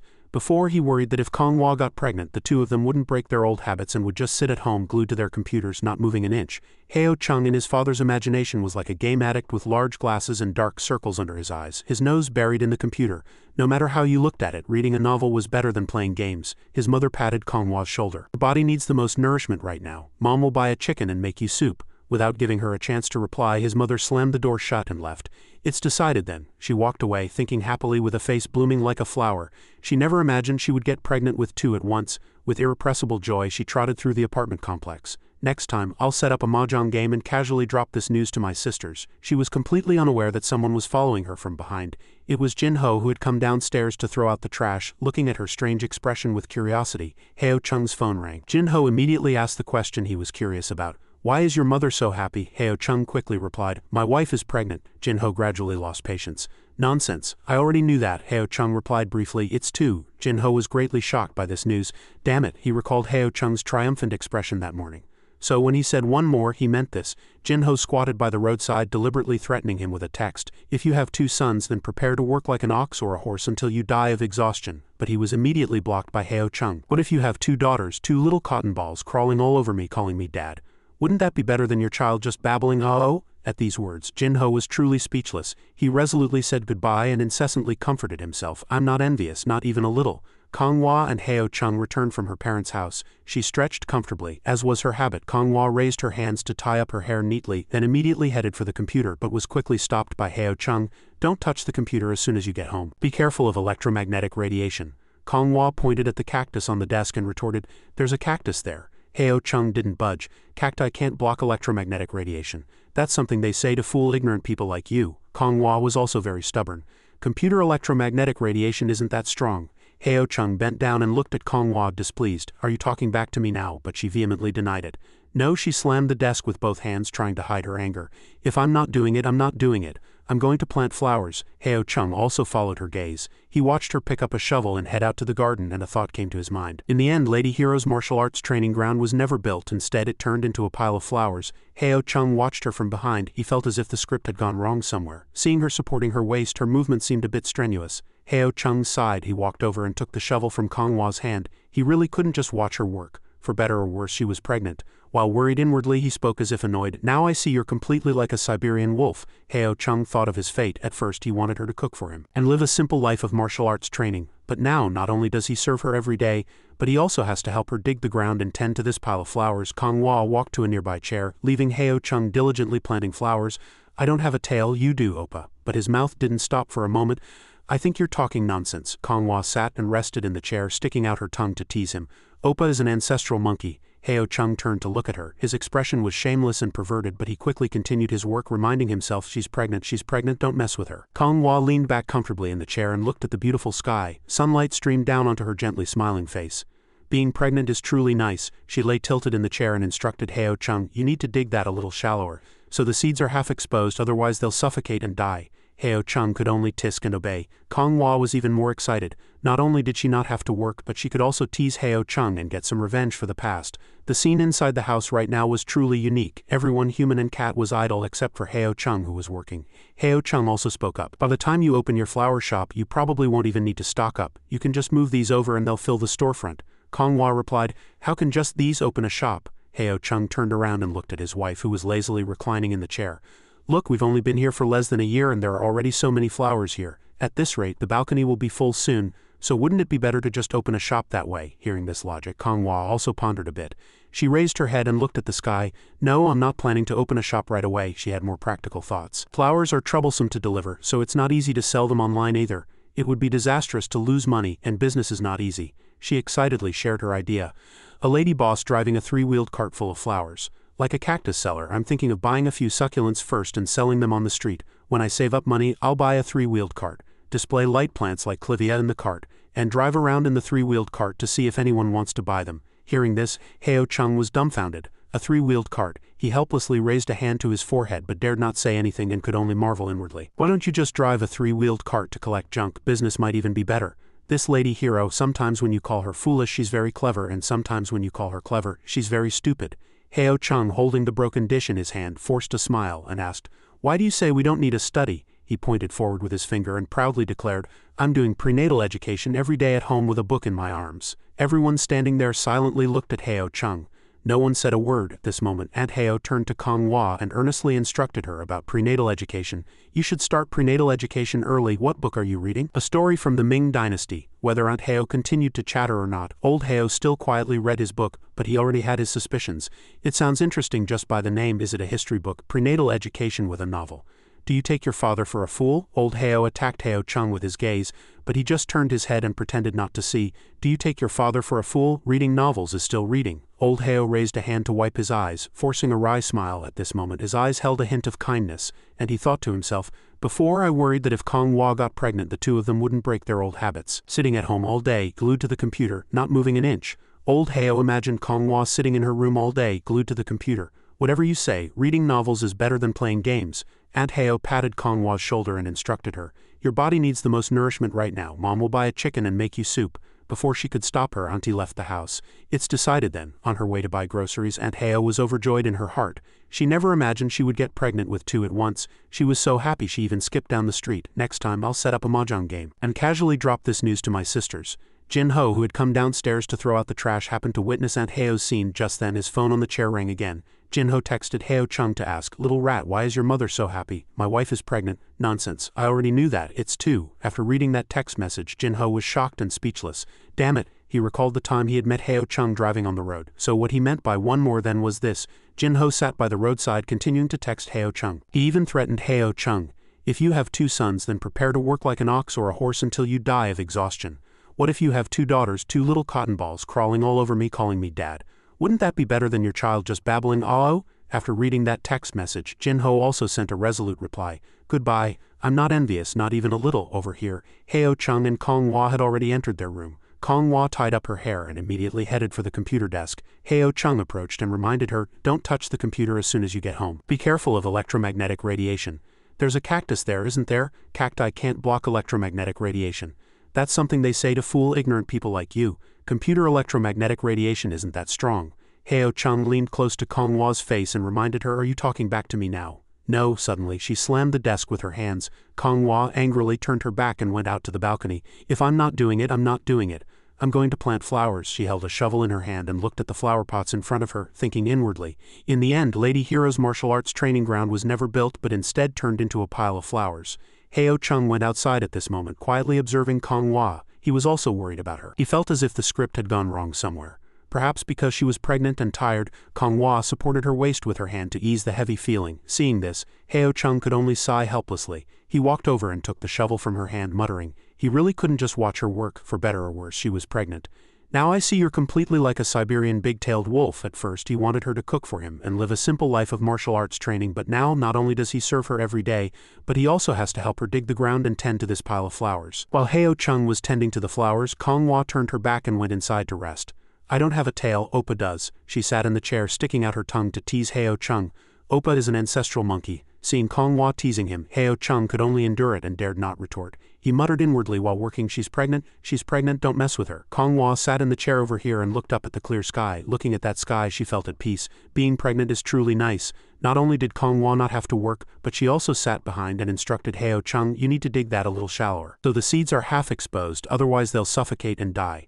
Not only did she not have to work, but she could also tease Heo Chung and get some revenge for the past. The house with two people and a cat each doing their own thing was truly a unique sight. Everyone, human and cat, was idle, except for Heo Chung, who was working. While working, Heo Chung grumbled, "By the time you open your flower shop, you probably won't even need to stock up. You can just move these over and they'll fill the storefront." "How can just these open a shop?" Hearing that, Heo Chung turned his head and explained, "Look, we've only been here for less than a year, and there are already so many flowers here. At this rate, the balcony will be full soon. So wouldn't it be better to just open a shop that way?" Hearing his opinion, Kong Hua quietly fell into thought. She turned her body to look at the sky and voiced her own thoughts. "No, I'm not planning to open a shop right away." It seemed Kong Hua had researched the business of opening a flower shop very thoroughly. Flowers are troublesome to deliver, so it's not easy to sell them online either. It would be disastrous to lose money, and business is not easy. She even imagined herself driving a small pickup truck and selling flowers on the street. Like a cactus seller, I'm thinking of buying a few succulents first and selling them on the street. When I save up money, I'll buy a 3-wheeled cart, display light plants like clivia in the cart, and drive around in the 3-wheeled cart to see if anyone wants to buy them. Hearing Kong Hua's words, Heo Chung also looked worried. A 3-wheeled cart, his face darkened and he marveled inwardly. Why don't you just drive a 3-wheeled cart to collect junk? Business might even be better. This lady hero, sometimes when you call her foolish she's very clever, and sometimes when you call her clever, she's very stupid. Chapter 324, Kong Hua still looked at Heo Chung with innocent eyes. It seemed she didn't understand. Kong Hua was completely unaware of anything unreasonable in her thoughts.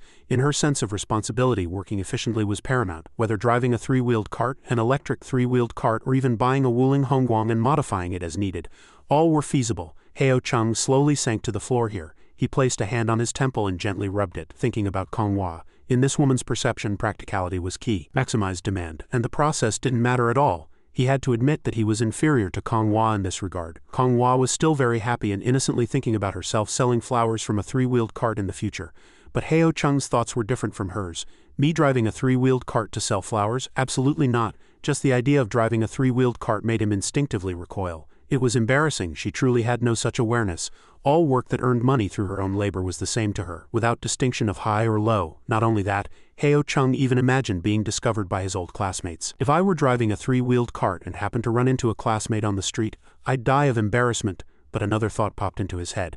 But actually, there's nothing wrong with earning money through your own labor. Heo Chung stared blankly at his hands still covered in dirt from a moment ago, thinking inwardly, there's no distinction between noble and ignoble professions, only people. It was a concept ingrained in him from childhood in modern society, difficult to change. Turns out I'm not as open-minded as an ancient person. Kong Hua over here was still thinking about the flowers she would sell in the future. General succulents sell quite well. Modern people really like small, easy-to-care-for plants because they don't take up much space. And roses, lilies, carnations, and starflowers have symbolic meanings. People often buy them for anniversaries or special orders, so I should always have them ready. Heo Chung sat next to her, working, and added his opinion. If you really want to open a flower shop, the more varieties the better. A flower shop can't just have a few popular types of flowers. When he said that, Kong Hua was also very curious. Why can't there be just a few popular types? Heo Chung glanced at her sideways and gently explained point by point, it can't be that simple. Taking us drinking bubble tea outside as an example, the shop menu doesn't just have a few popular types. Although 8 of the time I only buy the types I like, if the shop only had that one item, I probably wouldn't even enter that shop. At this moment, Heo Chung teased Kong Hua, making her angry. Besides, you originally like planting flowers. Wouldn't planting a few more types be fine? No, I prefer farming. Heo Chung with a confident expression brushed his hair back and dreamed of the future. Later, when I become rich, I'll lease an entire mountain for you to plant. Tea, sweet potatoes, medicinal herbs, plant whatever you want. I don't need that. Kong Hua sat in the chair, diligently reading her novel, while Heo Chung over here was busily watering the trees. Kong Hua had a notebook in her hand. It seemed this time she was very focused on learning about flower planting. Heo Chung glanced at her sideways and sighed helplessly, wishing inwardly, indeed only a genuine thirst for knowledge can sustain such immense enthusiasm. New ideas kept flashing in Kong Hua's mind. She seemed to have found her ultimate goal in life. Every action was serious and dedicated, much more captivating than when she was reading. Kong Hua focused on each flower type in her notebook, meticulously and carefully recording. She was inwardly analyzing the conditions for different flower types. In fact, flowering seasons are not simply divided into spring, summer, autumn, and winter, but rather depend on different conditions such as temperature, light, and humidity. As long as the conditions are met, winter flowers can bloom in summer, and summer flowers can also bloom in winter. Kong Hua seemed to have researched flower planting very deeply this time. Humans, to create the environment and conditions, can rely on fertilizer to accumulate nutrients, create day and night temperature differences, and all of these can adjust the flowering cycle. Planting flowers is never an easy task. Even a small detail can be studied for a lifetime. Kong Hua's small belly was now gradually protruding. Gong Pyong admired her protruding belly. I haven't seen you for just over a month and your belly has grown so much? She very carefully placed her hand on Kong Hua's belly and felt it. It's gotten so big, how does it feel to be pregnant? Kong Hua didn't seem too pleased with such a big belly. It's very annoying, it's uncomfortable to even turn over. Anyway, they're twins. Gong Pyong seemed to remember something, her eyes sparkling with curiosity. Oh right, are they identical twins or boy-girl twins? I don't know, the doctor didn't tell us and we didn't ask. She approached and hugged Kong Hua's arm, thinking, right, they wouldn't tell us even if we asked unless we bribed them. We'll find out when they're born anyway, so why spend that money? Gong Pyong with an excited face said with a big laugh, I bought a car, I'll take you out for a drive. Hearing this, Kong Hua was also bewildered. You're driving nonsense, Pyong's driving skills are very good. Gong Pyong bought a very new and modern car for herself. Kong Hua couldn't help but admire the car, and Gong Pyong, receiving the praise, confidently held her head high towards the sky. This car seems bigger than Heo Chung's car. Not only is it bigger than his car, but it's also more expensive. Although I bought it used, she approached and rubbed her face against the car window, triumphantly saying, I'm so pretty, so there's no way I'll get into an accident. So I deliberately bought this car boldly. Konghua didn't dare touch the car because it looked so new. This car is relatively sturdy. If you don't believe me, hit it once. A fit person, so it must be really sturdy. I'm worried the car might get dented. The car quickly drove on the road. Konghua sat inside looking at the scenery outside. Gong Pyong in the driver's seat was also concentrating as much as possible on driving. As the atmosphere became quiet, Konghua felt uneasy. Gong Pyong was also the same. She drove very focused. At this moment, Konghua suddenly spoke first. Among the cars zipping like arrows, Gong Pyong drove at a turtle's pace, which made Konghua curious. Why are you driving so slowly? It's even slower than when Heo Chung first drove. What are you talking about? This is very fast, all right. Oh, this is very fast. While driving, Gong Pyong thought inwardly about today's plan. It was a rare occasion to drive out with a close friend. She couldn't just go to the next town for bubble tea and come back. Where do you want to go? I'll take you. Konghua sat next to her, seriously thinking about where she wanted to go. Where should we go? The western suburban fields. Let's go. Hearing the place she wanted to go, Gong Pyong was also surprised. Fields, there's nothing there. Konghua explained with a gentle smile. Last time, Heo Chung and I passed by and saw a large flower field, but I don't know its name, so I want to go there again and see it. Hearing that reason, Gong Pyong, who was next to her, was also surprised. She could only sigh and see Konghua's enthusiasm. Now you're really addicted to planting flowers. Anyway, you don't know where to go and you're free too. That's true. Gong Pyong's gaze fell on Konghua's pregnant belly at this moment. She glanced at the pregnant belly and thought to herself the western suburbs wouldn't be bad. Konghua, who had been taken out for some fresh air by the pregnant woman, suddenly thought of something and grew curious. That's right, Pyong. When are you going to get a boyfriend? Her question was like a bolt from the blue for Gong Pyong. The car continued towards the west village. Inside the car, Pyong quietly replied to Konghua's question. I don't know when I'll be able to get a boyfriend either. Konghua, sitting next to her, continued to ask. Is it because you're such a homebody? It doesn't have much to do with being a homebody. Actually, I know quite a few people, but we just don't click. Hearing this, Konghua immediately became excited and wanted to know Gong Pyong's preferences. Then what style clicks? I'll look around for you when I have time. Are you trying to be an even bigger homebody than me? Konghua remembered that she had wanted to introduce one of Heo Chung's friends to Gong Pyong. Heo Chung, you know, he knows a lot of people. The guy who sells computers, his last name was Lee, what was it? He's also Heo Chung's friend. My name is Lee Gobik. This should be left to fate, it can't be forced. If fate allows, I'll meet the right person. If fate hasn't arrived yet, I'll just keep looking for boyfriends in games. Gong Pyong pondered for a moment when Konghua mentioned that person. She subconsciously recalled the scenes of her previous conversations with Gobik. It wasn't just once that she went to the computer store and he was very kind every time, but she had never thought of him in that way. Although she said she didn't want to find a boyfriend, Gong Pyong's heart was also bored. At her current age, she had nothing to fear or worry about, and had no other thoughts besides waiting for fate. After listening to Konghua's opinion for a long time, Gong Pyong came to a conclusion. A puppy-like man isn't my type, and I don't need a rich old boss either. If I can't meet someone I truly like, then staying single like this is perfectly fine. When she mentioned the word puppy, Gong Pyong even imitated a puppy for Konghua and barked. Soon the two arrived at the west village. The two slowly got out of the car. Seeing the sight before her, Konghua immediately wanted to run forward excitedly, but Gong Pyong grabbed her hand and stopped her. Calm down with that big belly, why are you trying to run again? Even so, Konghua was still very excited. After all, it had been a very long time since she had been here, so she was a little thrilled. She slowly walked inside. Standing in front of the bare branch tree, Konghua's heart was filled with regret. All the flowers have fallen now. When Heo Chung had driven her here before, the flowers were blooming red and were very beautiful. She had wanted to come back to see them but had completely forgotten about it. Memories of Heo Chung and Konghua enjoying the scenery here came to her mind. Gong Pyong sat on the ground, her gaze fixed on the small sapling sprouting below. Can I dig up this sapling and plant it? Konghua, standing next to her, also replied. You can, but it won't bloom next year. It's okay, I'll try it first and see. Hearing this, Konghua's eyes sparkled with curiosity. You don't have a shovel in your car, do you? No, I'm just going to pull it out and see if I can save it. Gong Pyong quickly reached out and pulled out the small tree. She put the tree in a plastic bag and suggested to Konghua. Do you want to take one too? I have another plastic bag. No thanks, I'll come back with a shovel when I have time. The sunlight cast their shadows on the ground and they laughed heartily, teasing each other. Before we were digging up land, now we're digging up flowers. We're really two mischievous spirits. Konghua looked up at the sky with sparkling eyes. Isn't that great too? Hearing that, Gong Pyong also squinted and smiled. You're right, a smile still lingered on Konghua's face. She secretly wished. Someone like me digging up flowers in nature, I couldn't have imagined it before. Every day is so boring, but sometimes going out with a friend is actually quite fun. Gong Pyong remembered the next place they would go. Next, let's go visit Bobongsa Temple. Small foot lightly stepped on the wooden floor. Gong Pyong turned around to remind Konghua. We've arrived, this is Bobongsa Temple. Before their eyes now stood a large ancient temple. I heard it's very effective. Let's go burn some incense and pray for good fortune. Konghua covered her face and teased Gongpyong. If you lay down your sword, you become a Buddha. By that logic, I'm also a Buddha. If you give me money, I can bless you. I'll be even more effective than those people. You're so funny, I'm not kidding. Gongpyong approached and hugged Konghua's arm, acting cute. Since we're here, let's draw a fortune stick together. I don't like these things. When Konghua didn't agree, she puffed out her cheeks and pretended to be angry. When negotiations failed, Gongpyong changed to a pleading strategy. Then it's okay to just come with me, right? That's fine. The fortune sticks rattled inside the small container. Gongpyong vigorously shook the container in front of the Buddha and drew a fortune stick. Konghua just stood outside quietly looking up at the sky. She was still very skeptical about such spiritual matters in her heart. If such things really exist, then suddenly believing a little won't do any good, and if they don't exist, it's just a waste of effort. Konghua suddenly recalled old memories. In my time, if I didn't take action, I would be the one to die. That was the law of the Jianghu, and I was just trying to survive. Hateful eyes and blood spatters on faces kept replaying in her memory. Currently, Konghua only trusted herself and dared not trust anything else.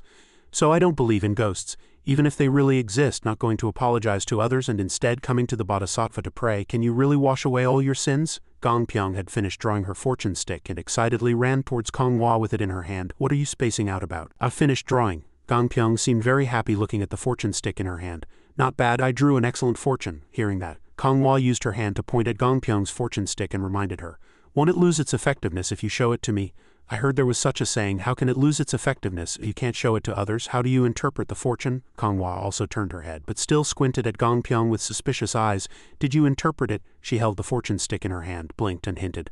Not yet, it's enough to know it's an excellent fortune. Interpreting it or not is the same. It turned out Gongpyong had another reason for not interpreting the fortune stick. After all, interpreting the fortune stick cost extra money. Chapter 326. Holding the fortune stick in her hand, Gongpyong loudly read the words written on it. One event brings success, one event brings complete joy. If you ask about changes, your heart will feel like ice. Konghua also approached, widened her eyes, read the lines, and asked curiously, what does that mean? Gongpyong replied with a gentle look, this means, but she scratched her head awkwardly and explained, I don't know either. Gongpyong also seemed very carefree. She really didn't want to know the deep meaning of the fortune stick. Anyway, it's enough to know it's a good thing. Do you want to draw one too? Maybe you'll get a super excellent fortune. As soon as Konghua heard that, she immediately turned her head and refused the offer. It's so flashy and they don't even interpret the meaning clearly. No, whether you draw it or not, life will flow the same way. Small misfortunes don't need to be avoided and big misfortunes can't be avoided. The two were about to leave at this point, and before leaving, Gongpyong looked back at the temple again. Looking at the temple before her eyes, doubt also arose in her heart. It seems praying to the Bodhisattva at the temple isn't that great either. Gongpyong ran over and clung to Konghua's arm, begging, let's go buy some incense again. How do we have to go back again? When she burned the incense, Konghua also took out her camera and took pictures of her. She sent another message to Heo Chung. The Bodhisattva is going to send Pyong a boyfriend soon. Isn't it amazing that such good things happen? Didn't you say you don't believe in such things? Seeing what Gongpyong was doing, Konghua said with certainty, I've thought about it again. If we go by the standard of laying down the sword, I'm the same now. There's nothing wrong with trusting oneself. Heo Chung read the message and simply remained silent. He suddenly knelt on the ground, raising both hands high as if worshipping something. Heroine's might. After burning all the incense, Gongpyong also returned. Okay, let's go. I feel good this time, she explained with a bright face. If we come all this way and don't spend some money, it feels weird. At this moment, the light of money radiated from Gongpyong's body, illuminating Konghua's face, and she excitedly requested, next time you wear a monk's robe, and if you give me money, I'll say Amitabha to you. Then you have to shave your head. Imagining herself with a bald head and a monk's robe, Konghua was filled with regret. Then forget it. There were also many people who came to this temple to burn incense and pray. Konghua turned her head to look at them and said, are they bowing to the Bodhisattva or to their own desires? Gongpyong merely turned her head calmly and replied, who knows, probably both. Konghua also understood one truth very well. Even if there really is a Bodhisattva in her eyes, all living beings are equal, so whatever happens is natural. Why would she grant one person's wish for that person? She also put forward another hypothesis. If the Bodhisattva really exists, to speak in the style of a fantasy novel, it's just that the gods don't care. Hearing what Konghua said, Gongpyong also involuntarily burst out laughing and teased her. When you put it that way, it wouldn't be surprising if they invaded Earth someday. Hearing that, Konghua's pupils widened and she felt fear in her heart. Are they invading now? Just thinking about it is scary. She raised her hand and promised Gongpyong, when that time comes, I'll save you. Have you seen my 1.6 meter long sword? Whoever comes, I'll cut them down. When she mentioned the sword, Gongpyong looked at her with suspicious eyes. Wasn't that Heo Chung's? It's mine, he can't have it. Not only that, but she also teased Konghua, startling her. That's right, you're the strongest. You can even pin him down and spank his butt. How do you know? Although Gongpyong replied politely, she was thinking something else in her heart. Is it because I'm strong? He wouldn't hit you anyway. He wouldn't dare do that to a pregnant woman. After a long day together, the two finally had to say goodbye. Before Konghua went upstairs, Gongpyong reminded her, be careful on your way back, don't fall. Watching Konghua walk away, Gong Pyong admired her inwardly. Twins, that's a bit enviable. When the time comes, 2 babies will toddle over and call her mommy. Just thinking about it made her happy. Even though she was carrying 2 heavy bags in her hands, Konghua still walked with long strides. She walked down the hallway with energetic steps, and upon arriving home, Konghua put down the 2 bags and rang the doorbell. The door also slowly opened, and with a lively demeanor, Konghua feigned extreme helplessness and grumbled, "I'm so tired." When the 2 met, both were surprised. Heo Chung then exposed Konghua's lie. "I saw everything from the balcony. I don't know what kind of bad habit that is." The pregnant heroine's hobby was pretending to be weak. When her secret was exposed, Konghua blushed, covered her face, and asked curiously, "What did you see? I saw you walking in majestically." Hearing that, she shot a sharp glare at Heo Chung. Heo Chung was terrified by that look and quickly explained, "My eyes must be playing tricks on me. We live on such a high floor. How could I see clearly from below? You're right, I'm tired. I just went out for a bit, and I'm exhausted." At this time, the sky was already completely dark, and the night sky was unusually bright tonight. The pregnant Konghua, sleeping, approached where Heo Chung was working. She quietly sat next to him. Konghua unconsciously leaned against Heo Chung, watching him work. She guessed what he was doing. Every day at this time, Heo Chung would take out his computer and write movie reviews. Konghua sat next to him, staring intently at her phone, looking at other experts' flower planting experiences on the forum. She felt very at ease when she was next to Heo Chung. "I don't really know, but I think we should have some common topics between us. Just like Heo Chung now has a basic understanding of flower planting, I can also let him take care of the flowers sometimes." She then stared intently at her phone again. "How do you write movie reviews?" While the 2 sat side by side, Donghua quietly watched their shadows from nearby. Under his influence, I also often read some movie review articles, and can even leave a few exclamations in the comments. This is probably what mutual influence is all about, right? I don't think this is a bad thing. Donghua's large body squeezed between Konghua's arms. It simply lay quietly between the 2 of them, closing its eyes and sleeping. Chapter 237. A brightly lit shop. Inside the shop, Heo Chung and Jinho were staring intently at something. Yajun, with a dark face, slumped on the table inside. Heo Chung poked his cheek, teasing, "Looks like you played yourself to ruin." Yajun raised his head with dark circles under his eyes.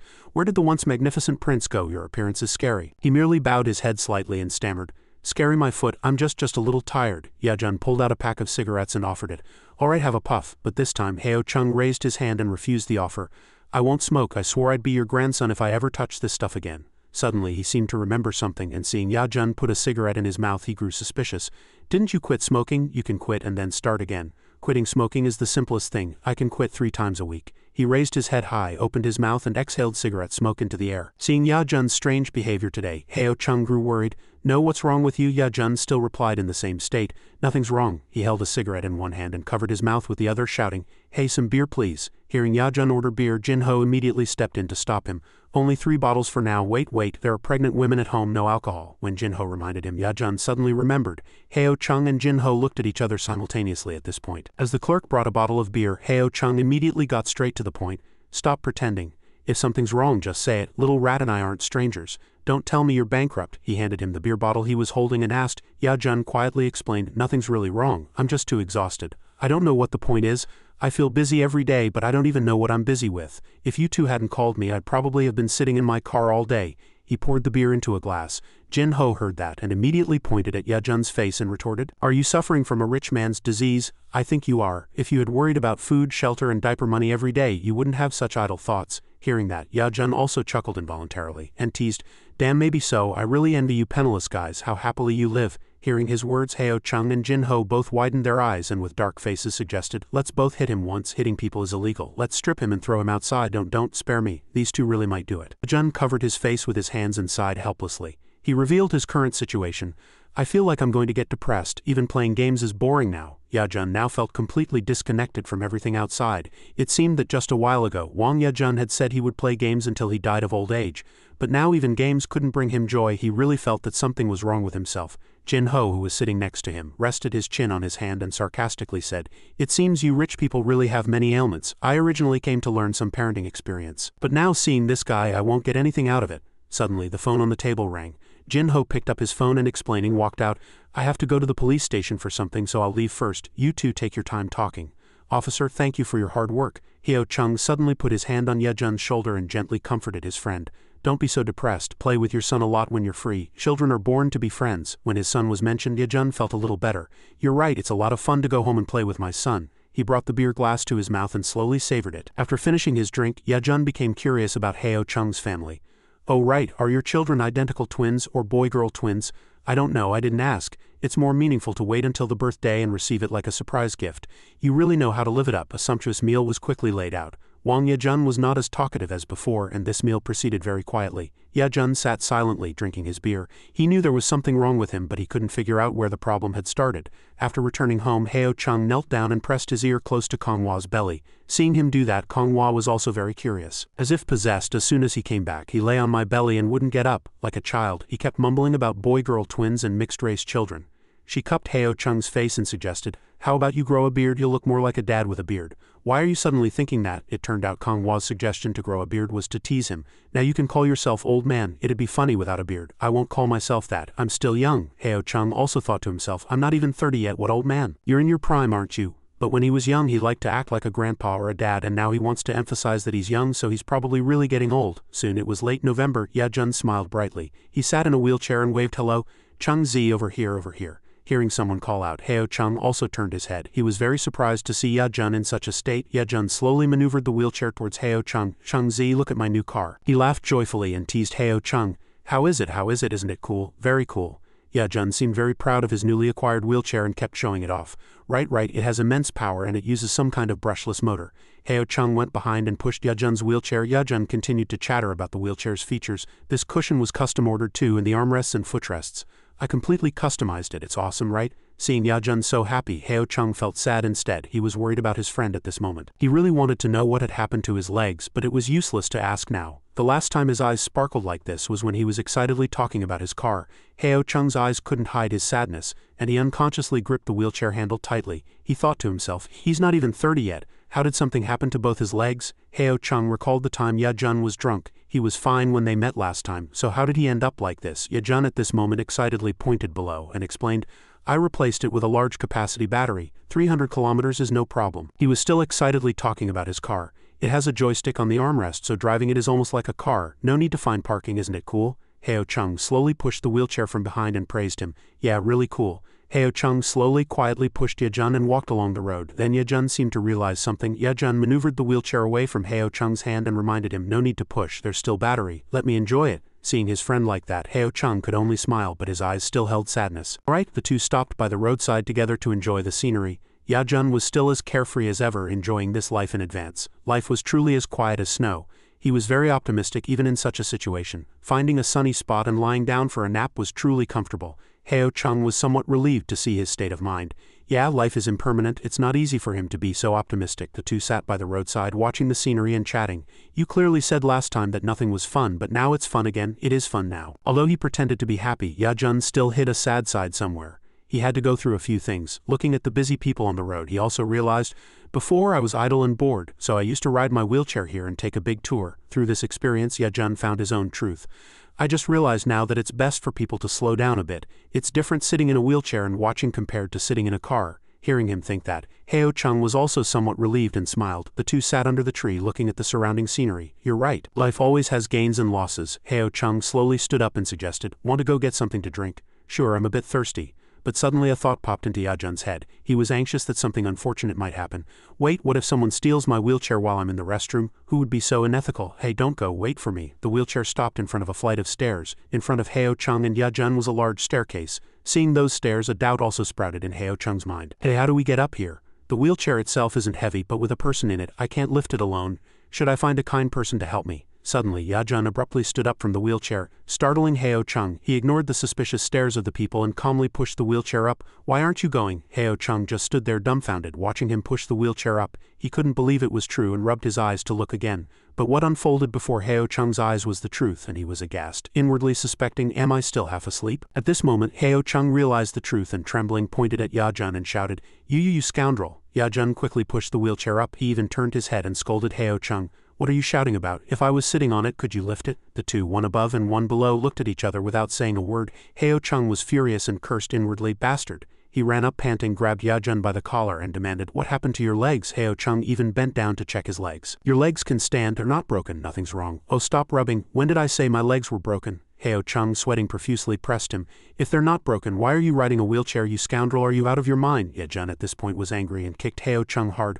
Let go. He placed his hand on the wheelchair. Yejun sat in the wheelchair and sped off, shouting, Who said you can't ride a wheelchair if your legs aren't broken? I'm going to ride it, he declared with a confident expression. I spent money to customize this myself. Yejun rode the wheelchair, shouting all the way. Damn it, after chasing for a long time, Heo Chung finally caught up to Yejun's wheelchair. From the wheelchair, he still calmly wanted to show off his spoils. How about this wheelchair? It's electric, hand-controlled. As long as there's enough battery, it has strong power. Heo Chung, panting by his side, immediately reached out and grabbed Yejun's face, gnashing his teeth and demanding, What normal person with perfectly fine legs rides a wheelchair all over the neighborhood? Are you sick? Are you sick? Yejun took Heo Chung's hand and explained innocently. I almost was. If it weren't for this wheelchair, I would really have gotten an incurable disease. Hearing that, Heo Chung also removed his hand from his face. Too angry, he turned his head to leave, leaving a remark, You wander around by yourself, I'm leaving. Yejun, again with bright eyes, grabbed his clothes and pleaded, Don't be like that, wander around with me.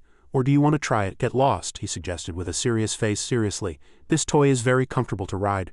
Should I customize one for you too? Heo Chung quickly shook off Yejun's hand. No thanks. But Yejun came over, hugged him and persistently pestered him.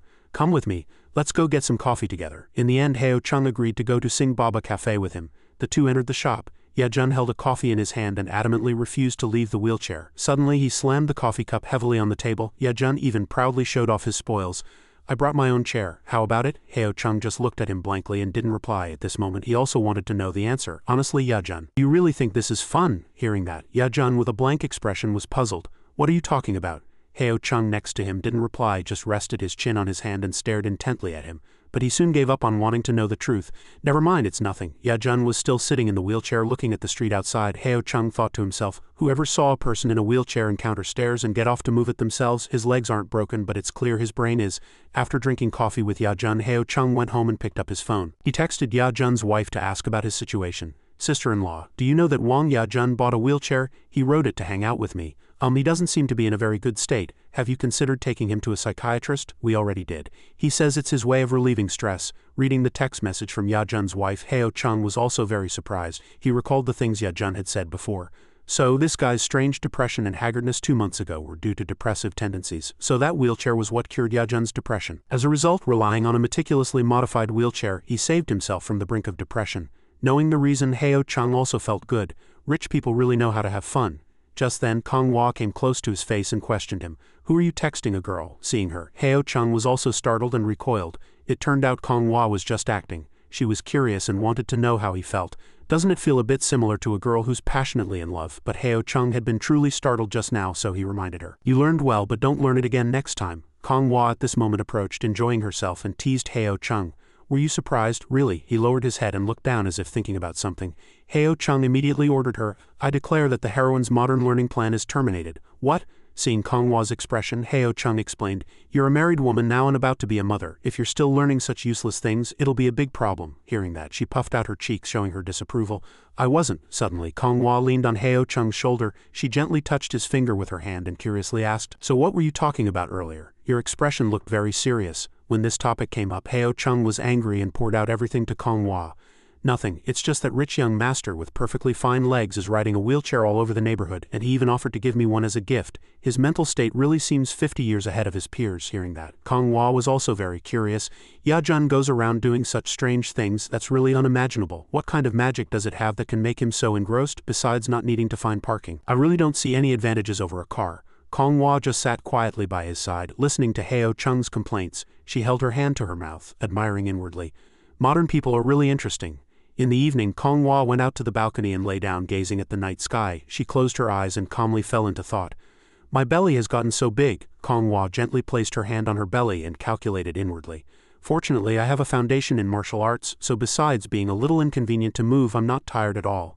If it were in my era, I could still carry a burden and go work in the fields without any problem. Suddenly her eyes widened, as if something had occurred to her. But Kong Hua called out loudly from outside, Heo Chung. He showed no change in expression upon hearing her call, as if he was very used to such things. As he went outside, Kong Hua raised her arms and demanded of Heo Chung, My shoulders are stiff, massage them a bit. It would be more convincing if you grabbed your shoulders and said they were stiff. That's not important, just massage my shoulders. Hearing that, Heo Chung just sighed and smiled helplessly. He sat right next to her and massaged Konghwa's shoulders, thinking to himself, even though this little grandma is acting, who would call her a lady hero? Anyway, I know she's acting, and she knows I know she's acting. The two of them massaged shoulders and admired the night view, which was our unspoken agreement. Chapter 330. The night sky tonight had many stars, and all the stars sparkled brightly. Konghwa, with tears in her eyes, looked up at the sky and calculated. The speed of light is tens of thousands of kilometers per second, so the sun we see is the sun from 8 minutes ago, right?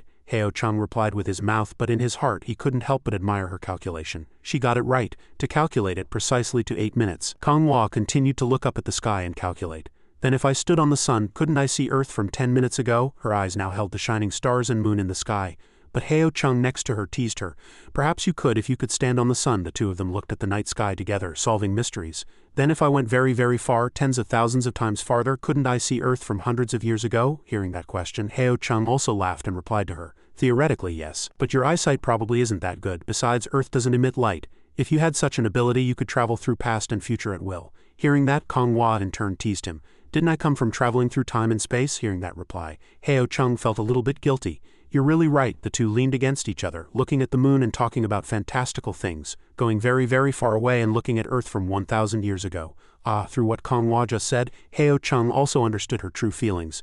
You're missing home. Although she missed home, she still stubbornly refused to admit it. No, you really are missing home. Konghwa looked at Heo Chung with resentful eyes, then lowered her gaze and sadly explained, it's just that suddenly those things feel so far away from me. It's like a past life. Heo Chung sensed her sadness and moved closer, hugging her and comforting her. That's very normal. He presented a hypothesis to help Konghwa recall old memories. For example, you started remembering from age 6, and by age 18 you had 12 years of memories. In the 4 years you've been in modern times, you've encountered all sorts of complex information. It's really too simple to overwrite your previous 12 years of life. Hearing that from Heo Chung, Konghwa finally felt a little relieved. It feels like a dream.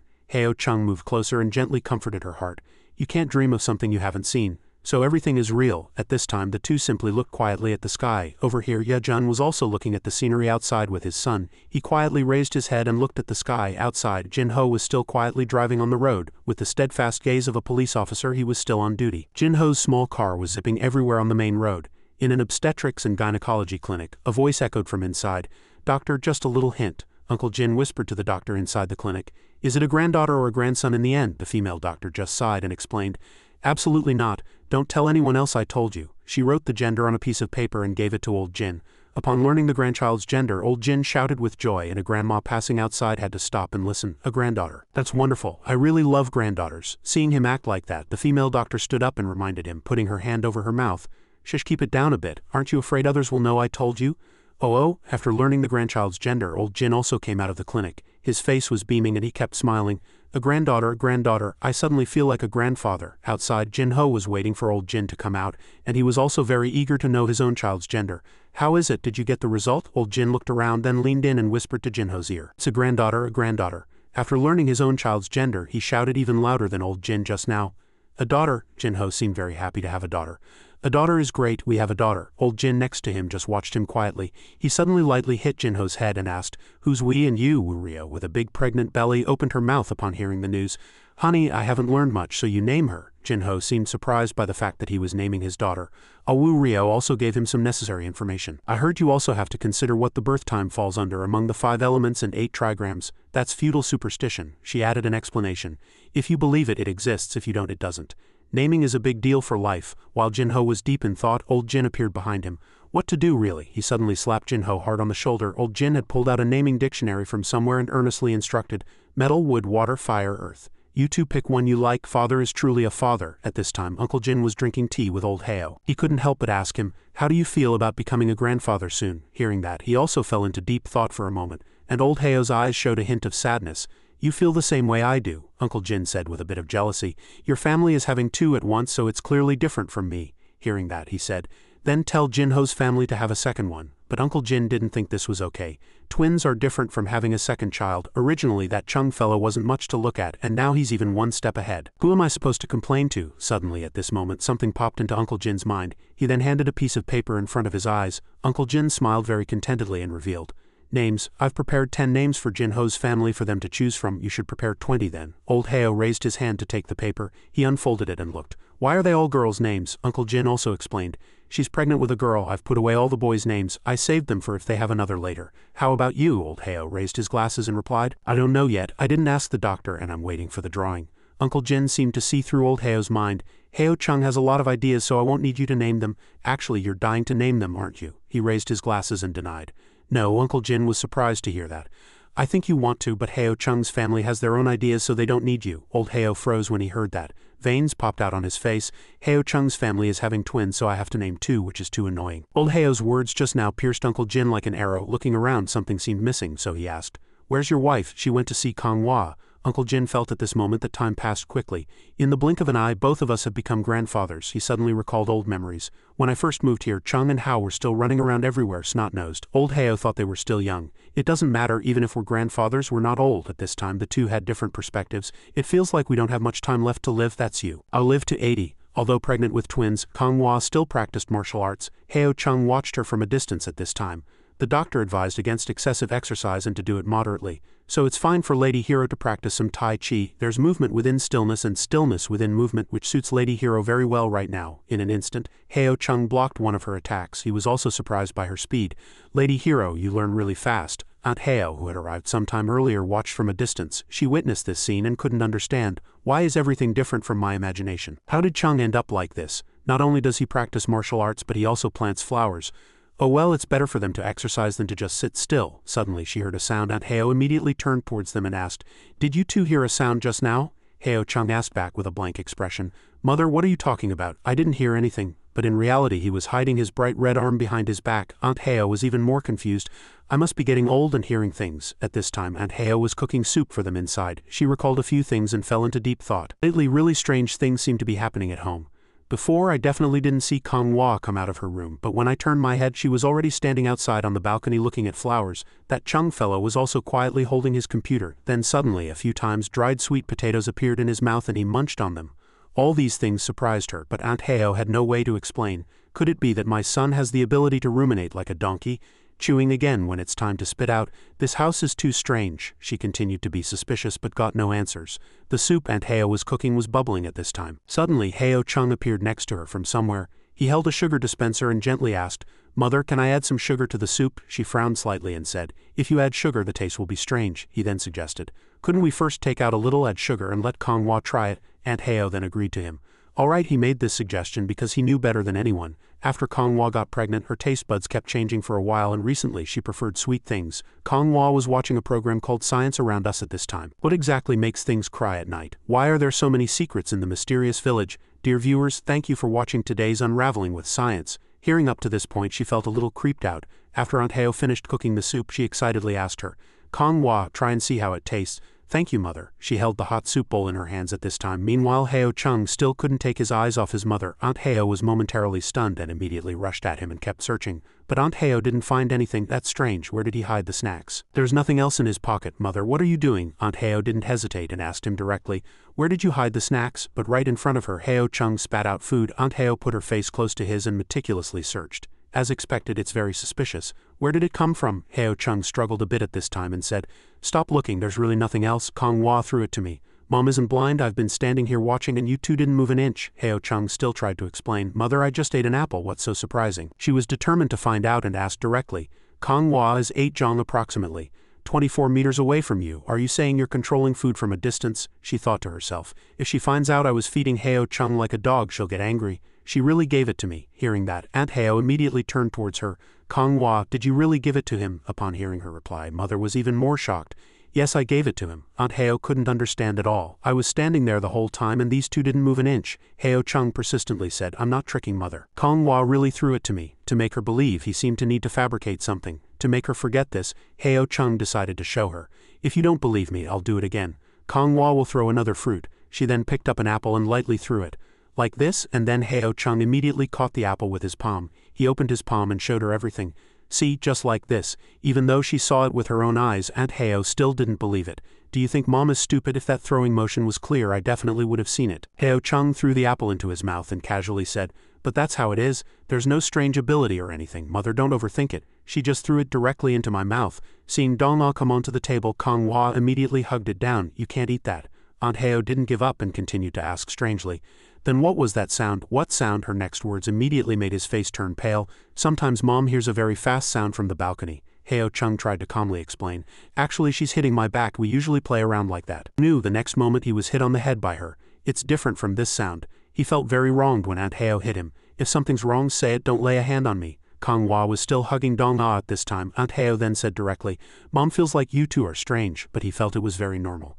It's not strange at all. Our beautiful world always flows like this. Last time he was temporarily in the mood to spar a few moves with Lady Hero, but since his mother was there, he could only stand stiffly, pat Kong Hua's head a few times and withdraw his hand. Aunt Heo was looking around at this time. Suddenly she paused for a moment, and Aunt Heo's gaze was entirely focused on Dong Ah.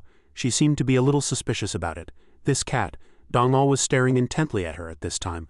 Aunt Heo intended to take it out of here. Anyway, I've raised it for several years, so I won't stop raising it just because I'm pregnant, right? But I think an expert said cats aren't good for pregnant women. Hearing up to this point, Dong Ah immediately jumped off her body and ran away. Chapter 333. Kong Hua was quietly sitting in a chair reading a book at this time. Aunt Heo then brought her a bowl of hot soup. Kong Hua, pregnant women shouldn't get too tired, so drink this soup. Chung-ai told me you woke up several times last night, so see if this calming soup helps. If it does, Mom will make it again. She reached out and took it. I drank it habitually. Thank you, Mother. She then noticed the book Kong Hua was reading. Aunt Heo immediately felt a little worried. It's good that my daughter-in-law likes to read, but this book is too thick. Not being able to sleep is probably because she's tired from using her brain too much.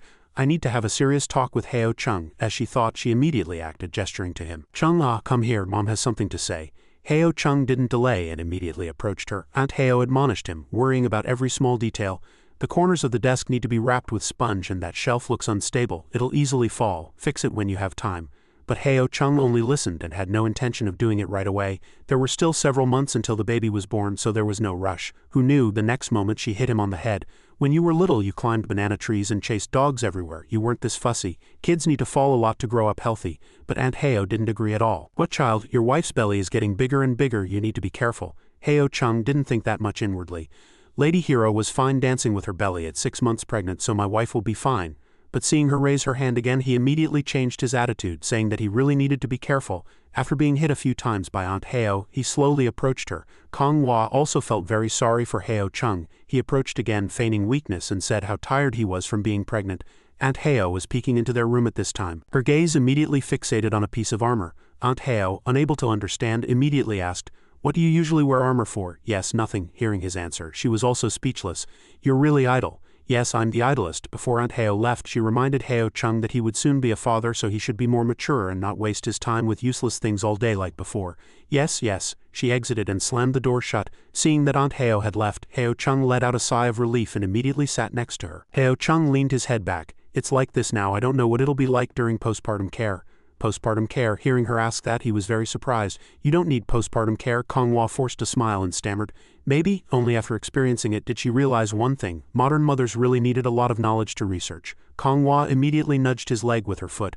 "Move those flower pots over here." Coming right up, Heo Chung didn't dare to delay, and immediately dashed out. As he went out, he thought to himself, if the weather is good during the day, I move them outside. And in the evening, I move the cold-sensitive varieties back inside. I have to repeat this every day. Fortunately, after practicing martial arts, my stamina is much better. Moving these flower pots is also training, so I'll probably gain some muscle. Fortunately, they're twins, so I'll only have to give birth once. If Lady Hero wants a second child, then I won't be able to handle it. I'll never trust that damned inner force again. Dong Ah was lying stretched out by the window at this time, and Heo Chung was sitting in a chair, resting and spacing out. Kong Hua suddenly lifted her foot and placed it on his leg. She didn't stop there, rubbing it up and down. Heo Chung's face turned beet red at this time. "Stop playing around." She turned away shyly and asked, "Do you want it?" He turned his head. "No, leave me alone." Seeing Heo Chung reject her, she gently leaned her head on his shoulder and asked, "Or should I sneak out and play a bit?" He immediately reminded her, "Lady Hero, please act normally." Kong Hua didn't let go of him and gently added, "I can help you too." Hearing this, Heo Chung's face turned crimson. She slowly put her hand to her soft lips and said, "Don't you want it? I'll help you." Kong Hua uttered each word, making it impossible for him to resist. As Kong Hua approached, Heo Chung immediately put his hand over her lips. "How are you going to help me?" But before he could act, she gave him a flick on the forehead. "Dream on." He was flicked on the forehead and rolled around on the floor. Seeing Heo Chung feigning injury, she retorted, "What's so painful? Stop it." He spread his hands and squinted. "Inner force? What inner force? This old hag has no martial arts spirit, always tricking me and ambushing me, someone 1,000 years younger than her." Hearing that, Kong Hua's hands itched again. "Heo Chung, don't go too far. Do you think I don't know what you're thinking?" Hearing that, Heo Chung just smiled and evaded. "I didn't say anything." Kong Hua immediately glared at him like bullets. Heo Chung then resumed his martial arts training. Suddenly his eyes widened and stared intently forward. He decided to keep his mind as calm as possible. Those who practice martial arts must clear their minds, reduce their desires, stay away from women, and cultivate self-control and martial prowess together. Kong Hua in her current state was beyond saving. Indulging in pleasure, she would soon be surpassed, and then I would have my way. After criticizing Kong Hua, Heo Chung said to himself, "The martial arts world is in decline. How dare a vixen compete with me?" The next moment he danced dazzlingly in front of her, but Kong Hua didn't pay any attention. "The clothes I bought have arrived. The delivery is here, but go get it yourself." Her eyes were filled with a dazed look at this time, and Heo Chung immediately rushed out after his dazzling dance. Kong Hua also felt he was truly out of his mind. It seems that if you don't exercise for a long time, your brain really does have problems. Heo Chung immediately held the new clothes in his hand, but he didn't quite like the color. "What kind of clothes are these?" "Why is it bird poop color?" Kong Hua said. "It's pretty. Try it on, I want to see." Her eyes were filled with anticipation. A hero finds it hard to resist a beautiful woman's charm, so Heo Chung agreed. "Since you want to see it so much, there's no harm." He then put it on as she wished. Wearing it was fine, it was just the color. This color made Heo Chung hesitate a little, but he could see the joy in her eyes. "These clothes somehow make me want to sniff them." Looking at Kong Hua's eyes, there was really no answer. "It looks great, just wear it like that." Heo Chung had no choice but to give in to her at this point. "There's really nothing I can do with you." The next day, Kong Hua went to the flower market with Gong Pyong. She thought for a moment about her future plans. Kong Hua wants to sell flowers. Should I invest? Although she said it was just a rough plan for now, and she might have to start by driving a three-wheeled cart to sell succulents on the street. Gong Pyong immediately imagined that scene, but she didn't think so. "I don't believe it at all. She must have finished all her preparations. She's just waiting for the 2 children to be born. Then after giving birth she'll open a flower shop. It's a perfect plan. How could she only think about it?" After calming herself down, Gong Pyong said that she liked the bright red Lycoris radiata very much because it was very beautiful. She asked back, "Isn't it just an amaryllis?" At Kong Hua's question just now, she froze on the spot. Gong Pyong immediately showed a firm attitude the next moment. "It's embarrassing. If I say it's Lycoris radiata, then it's Lycoris radiata." They clearly looked the same. Before choosing the variety, Kong Hua also thought of Dong Ah, but whatever the name, she wouldn't plant it. That flower had poisonous stems and roots. If foolish Dong Ah bit it even once, it would be over. On the other hand, Heo Chung was enjoying his game console. He found this and seemed to have an epiphany. He had to admit one thing: there's really nothing to say. This is quite fun. It's definitely better than driving. I don't always have to look at the road conditions, and I don't have to be on edge. I can half close my eyes and go wherever I want. Ya Jun then came over and urged him, "Get up and play. When you're done, give it back to me, just a little longer." Heo Chung was already thinking about his twilight years, how wonderful it would be to retire later and all of us ride wheelchairs around the streets. Heo Chung suddenly asked, "If you ride a wheelchair to your in-laws' house, what would their expressions be?" Ya Jun also agreed with him. "They'd probably beat me to death first. She'd say she's dying of embarrassment. What would these common people understand?" Yejun then looked at his new clothes and asked, "Right, why are you dressed like this? Isn't it cool?" "Cool my foot. You're just jealous of me, aren't you?" Gong Pyong happened to see them at this time. She immediately turned to Kong Hua and asked, "Isn't that your husband, the one in the bird poop colored clothes sitting in a wheelchair?" Hearing that, she looked over. Realizing it was him, Kong Hua's face was completely contorted. She ignored Heo Chung and pulled Gong Pyong's hand. "It doesn't look like it. Let's go." Both Heo Chung and Ya Jun wanted to sit in a wheelchair, so they had no choice but to do this. When both of them want to sit in a wheelchair, they really can sit like this, although the wheelchair can indeed carry one more person. But 2 men sitting together in one place for too long. Although men are children until they die, their actual age also needs to be considered. A few years ago, before they got married, it would have been fine. Ya Jun cherished this peaceful moment at this time. "It's really good that my in-laws aren't here." Heo Chung clearly thought he wouldn't dare to say that in front of them. "Why don't you let your wife hear that?" "Of course not. Am I that stupid?" "Then stop saying useless things." He was truly speechless at this time. Heo Chung began to like this wheelchair. "I should make one for myself and one for Lady Hero so we can try it out sometimes." Thinking that he had been sitting for too long, he suggested, "All right, let's switch. I'll give the wheelchair back to you. Let's go to the flower market and the new market. I told you this wheelchair is very fun to ride, didn't I?" Heo Chung also had to agree with Ya Jun. "It's fun. If my wife hadn't seen it, I could have sat longer." Hearing that, he was slightly curious. "Your house already has so many flowers and she still goes sightseeing?" Heo Chung suddenly had a good idea and asked Ya Jun, "Let's see how others do business, right? Should I buy some flowers for my wife?" A surprise. He had to thank him for his thoughtfulness at this moment. "You really are quicker-witted. How did I not think of buying flowers for my wife?" The next moment, Ya Jun looked away to find flowers for Sun Hai. He thought such surprises would help rekindle their emotions. Although the freshness had dwindled after several years of marriage, it wasn't bad to occasionally buy a flower and see her smile foolishly. Ya Jun saw some tulips and asked, "Do I need to do some research to pick flowers?" Heo Chung, who was experienced, immediately said, "Just pick the flowers she likes." Ya Jun then fell into deep thought for a moment. As he recalled, she didn't have any particular favorites. Heo Chung added, "Then what's her favorite color?" Ya Jun listed several colors. "White, yellow." She seems to like that color a lot when painting. Heo Chung continued to ask, then is there any color she dislikes? Even as a husband, Ya-jun had no choice but to give up. How would I know? Hearing that, he was also speechless. He didn't know enough to give advice, so he vaguely pointed with his finger. Alright then, just give her roses. Less work, but he still thought it wasn't very good. Aren't roses a bit cliché, he added. Then how about lilies? After choosing this and that, Ya-jun also decided, it has to be roses after all. White doesn't seem prettier than roses. At his hesitation, Heo Chung was also speechless. Boss, please wrap a large bouquet of roses. As soon as he finished speaking, he covered his mouth. Wait a minute. Ya-jun turned back in great surprise and asked, what's wrong, weren't you buying roses? It turned out he questioned the amount he was buying. It's not a confession. Why buy so many? A small surprise is enough with one flower. If you buy a luxurious bouquet, you'll just invite suspicion, understand? After thinking about it again, he felt he was right. That's true. If my wife suddenly gives me a big bouquet, I'll only suspect which bag that lady has her eye on. So a moment later, Ya-jun returned with a single rose. Doesn't it look a bit pitiful? Heo Chung immediately refuted his thought. No, what's pitiful about giving one flower? There must be something wrong with your head. Ya-jun looked at the delicate rose in front of him and said, it just looks a bit lonely. Hearing that, Heo Chung had a good idea. Lonely? He immediately snatched the rose from his hand. Alright, I'll teach you a magic trick. How? Heo Chung then put the rose inside his clothes. The next moment, Heo Chung took the rose out again. Ya-jun was amazed by this performance. This is pretty good, he then taught him the secret.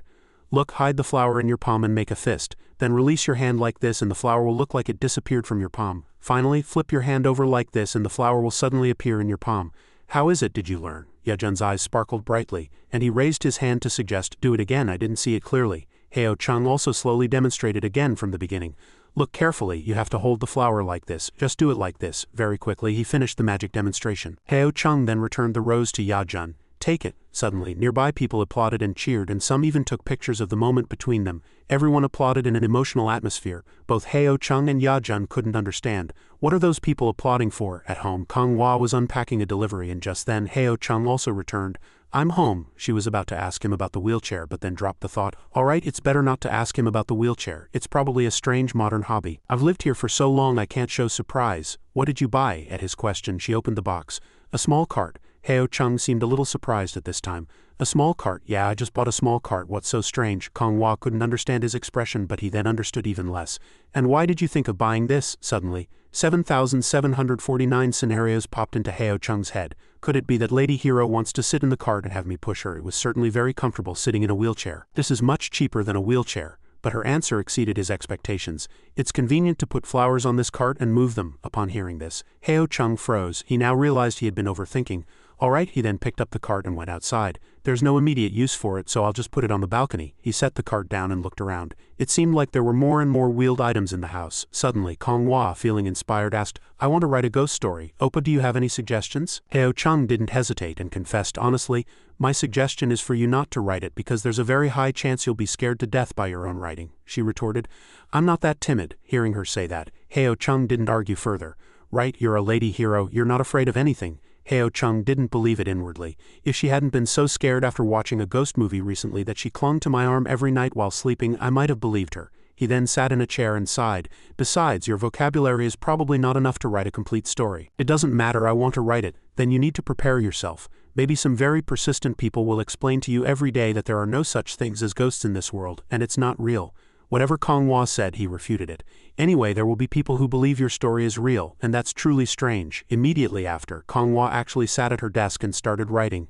But in just a few seconds she gave up. She couldn't write anything at all. Her current writing progress was 0 characters. The more despairing and helpless Kong Hwa became, the more he enjoyed it. Seeing Heo Chung smile so brightly, she immediately turned into a demon. Why are you so idle? Heo Chung, holding snacks in his hand, looked puzzled.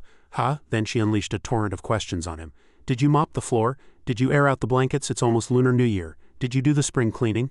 Did you water the plants on the balcony? Dongna's more diligent than you, Oppa. There's still so much to do and you're just sitting there. Under her pressure, he had no choice but to pick up the broom. Heo Chung realized at this moment that the elders were right. Pregnant women's emotions are truly volatile. Kong Hwa was still thoroughly supervising him. After venting everything, she also felt lighter. She was much more relaxed now, and inspiration struck. She finally put her hand down and managed to write a few characters, and in an instant Kong Hwa had written the introduction. Heo Chung appeared from somewhere, asking her with a sly expression, Your protagonist's name isn't Heo Chung, is it? Of course not. Then he thought the same.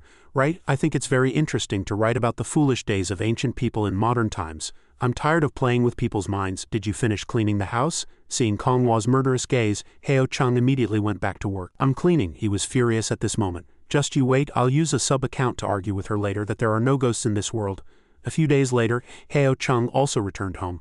I'm home. As soon as they met again, Konghwa asked, did you go out with Ya-jun again? You haven't been infected like him, have you? He pulled out a rose and tried to smooth things over. Of course not, I've never heard of such a thing being contagious. The next moment, Konghwa brought up the past.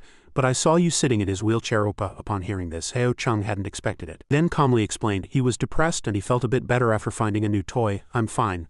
I just rode it once. Depression, Heo Chung confirmed and added. It's a kind of complex illness, but the wheelchair cured him. Now he runs around excitedly every day like an idiot. While he was picking up Dong-ah, she was looking at something on her phone. Konghwa then asked again, I looked it up and it seems there are severe forms of depression. Oppa, should you buy one too if you need it? Upon hearing this, Heo Chung froze on the spot. Konghwa seemed to know quite a lot.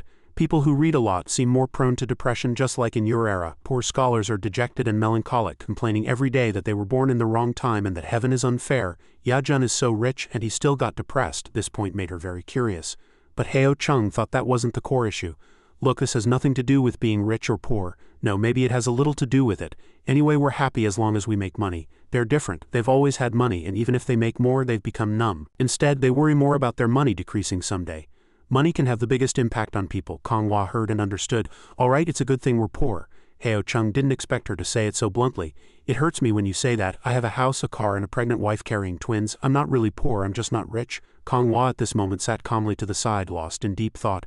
I was truly poor when I first arrived. For several days I couldn't wash my hair. I was drenched in rain like a drowned rat. My hair was a mess and my stomach even rumbled in front of him. I didn't even have a proper pair of shoes. How miserable was that? Compared to Ya-jun, I'm indeed poor, but I actually have quite a bit of money. Konghwa then thought positively. We're rich too, we eat meat every day. Heo Chung also agreed with her. That's right, we're rich, but her next words made his face turn pale. But I still don't understand why you have to sit in a wheelchair. Suddenly, the next moment, he jumped up. Heo Chung then took out a book on art. He was truly no different from a real actor, fully immersed in his role at this moment. Shouldn't we regard wealth as seawater? The more you drink, the thirstier you become. Fame is the same. Konghwa at this moment understood a little more. I finally understand what's the use of reading many books to be able to pretend like this. I can't say such things. Heo Chung closed the book in dissatisfaction. A girl shouldn't be so rude, she retorted. How am I rude, for example? If I were Gong Pyong, would I feel rude if you said that? Heo Chung thought inwardly. No, not really. He thought a little more about why he felt that way. Is it because you're my wife? That doesn't seem right either. If I had a modern wife and she said that, I'd feel normal too. Konghwa sat next to him, crossed her arms and grumbled. The same words mean different things depending on who says them. Oppa, you see me differently because you're prejudiced against me. I think there's another reason. Is it because you're an ancient person? Heo Chung's lips twitched as if he wanted to say something at this moment. Suddenly, the next moment, his face turned frighteningly serious. All right, I was in a fatherly position. I just couldn't accept such words coming from the mouth of an ancient lady hero like you. She pinched him with her hand. Talk back again, I really didn't. Heo Chung held his pinched arm and felt wronged. Konghwa then leaned her head on his shoulder and said, I heard so. Hai's child is learning Tang poetry and things like that, and there are even cards. Should we do the same when the time comes? Heo Chung wanted to reassure her and said, don't be influenced by her. We'll raise our child the way we want. Many people overthink things. They want to raise their child as a genius even before they're born. Now I understand why Wang Yejun got depressed. I can't let a foolish lady hero get carried away or she'll be ruined later. Konghwa suddenly grew worried. She said raising a child is very complicated. She's already planned which middle school her child will go to, but I haven't thought about anything. Heo Chung gently placed his hand on hers, reassuring Konghwa. Their family has wealth, ours doesn't. Don't listen to them, just leave it to me. We're different from them. Konghwa heard and felt relieved inwardly. Fortunately, our thoughts are similar. If Heo Chung was like that too, I would go crazy. I can't even read a few poems properly, how can I teach anything? Heo Chung held her hand tightly and expressed his wishes for raising children. Learn what needs to be learned, and children have their own destinies. Later, if they're capable, they can go to a big city and live well. If they're not, they can inherit this house and live comfortably. There's no need to be extraordinary. She just needed him now. She just needed to be content with the present, like Heo Chung. Meanwhile, Gong Pyong was holding a bag of medicine under the snowy sky. Another year had passed, and the pressure to get married grew more intense each year. Aunts and relatives were constantly matchmaking. Arranging blind dates and the thought alone was terrifying. All these contradictory feelings affected my emotional state, so I need to readjust. She sighed, feeling a little tired. Inwardly, she felt a bit jealous. I really envy Heo Chung being able to sit in the sun with his guardian deity Dong until he's satisfied. A short while later, Gong Pyong arrived home. She was very excited, holding a freshly bought pack of cigarettes. All right, let's not think about it. I should quickly try my newly bought cigarette. Gong Pyong rummaged in her pocket with her hand, but she suddenly realized a harsh truth. I don't have a lighter. So she held the cigarette to the gas stove and in an instant the cigarette lit up. I'm a genius.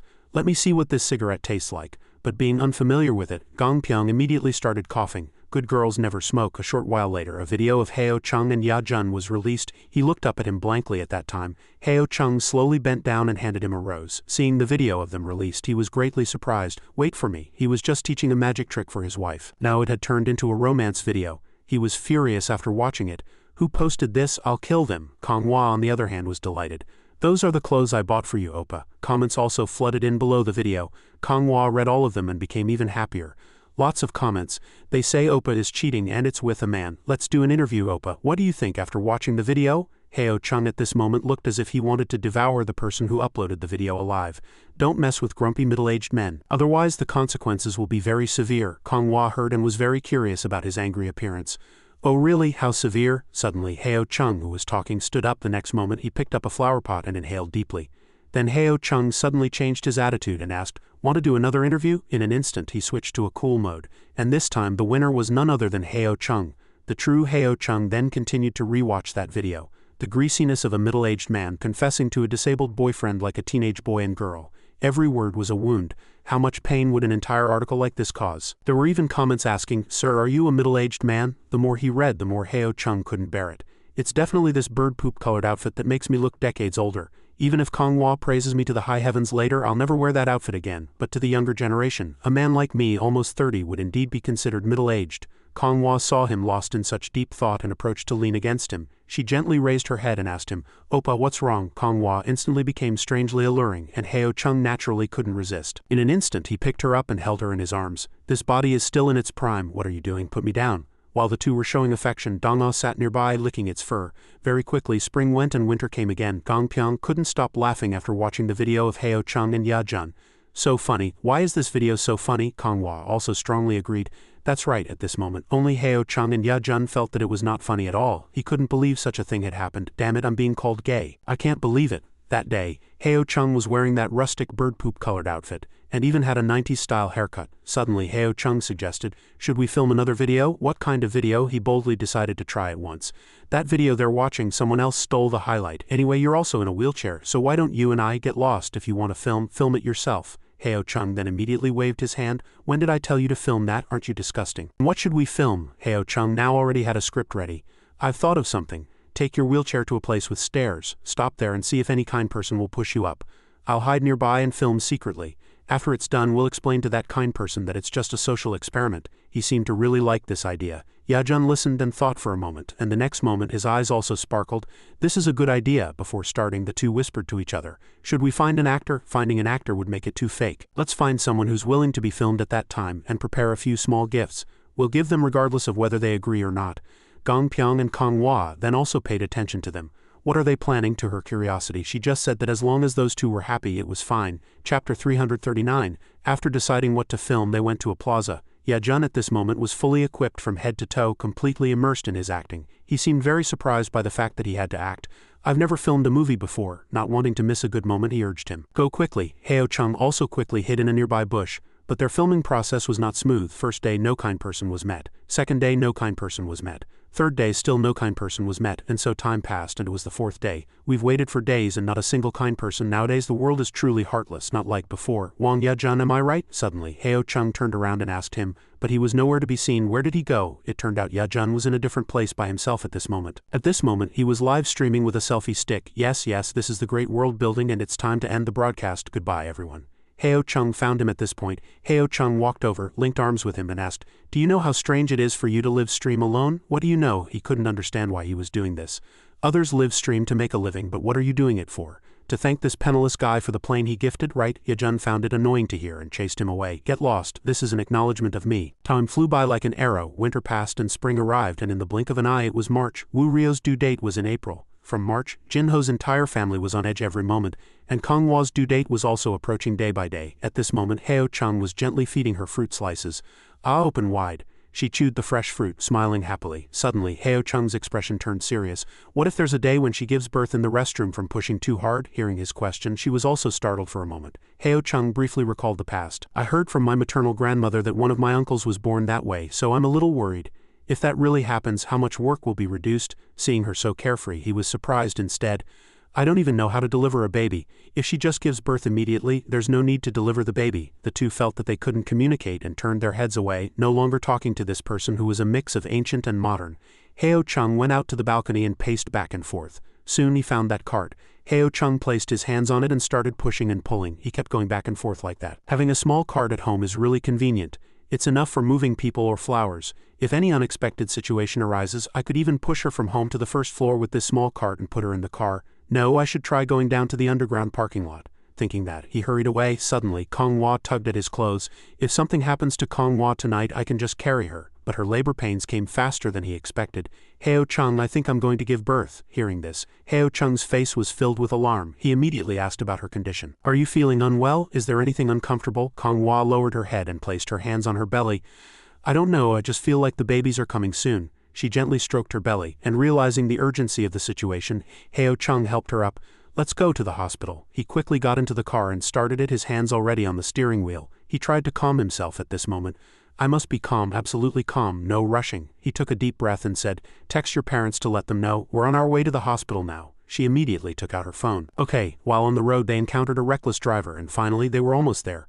Why is that guy driving like that? Isn't that our dad's license plate? Heo Chung also quickly recognized it. Heo Chung's parents arrived at the hospital even faster than them. Where are the babies? Look at those two. At this moment, Heo Chung and Kong Hua also arrived. Seeing them so calm, the two elders were quite surprised. Kids, you're not here for a cold, are you? There's no tension at all. Aunt Heo immediately ran to Kong Hua, placed her hand on her belly and asked, what did you mean by that WeChat message to your parents? Heo Chung immediately explained, Kong Hua said she feels like she's about to give birth, so we came.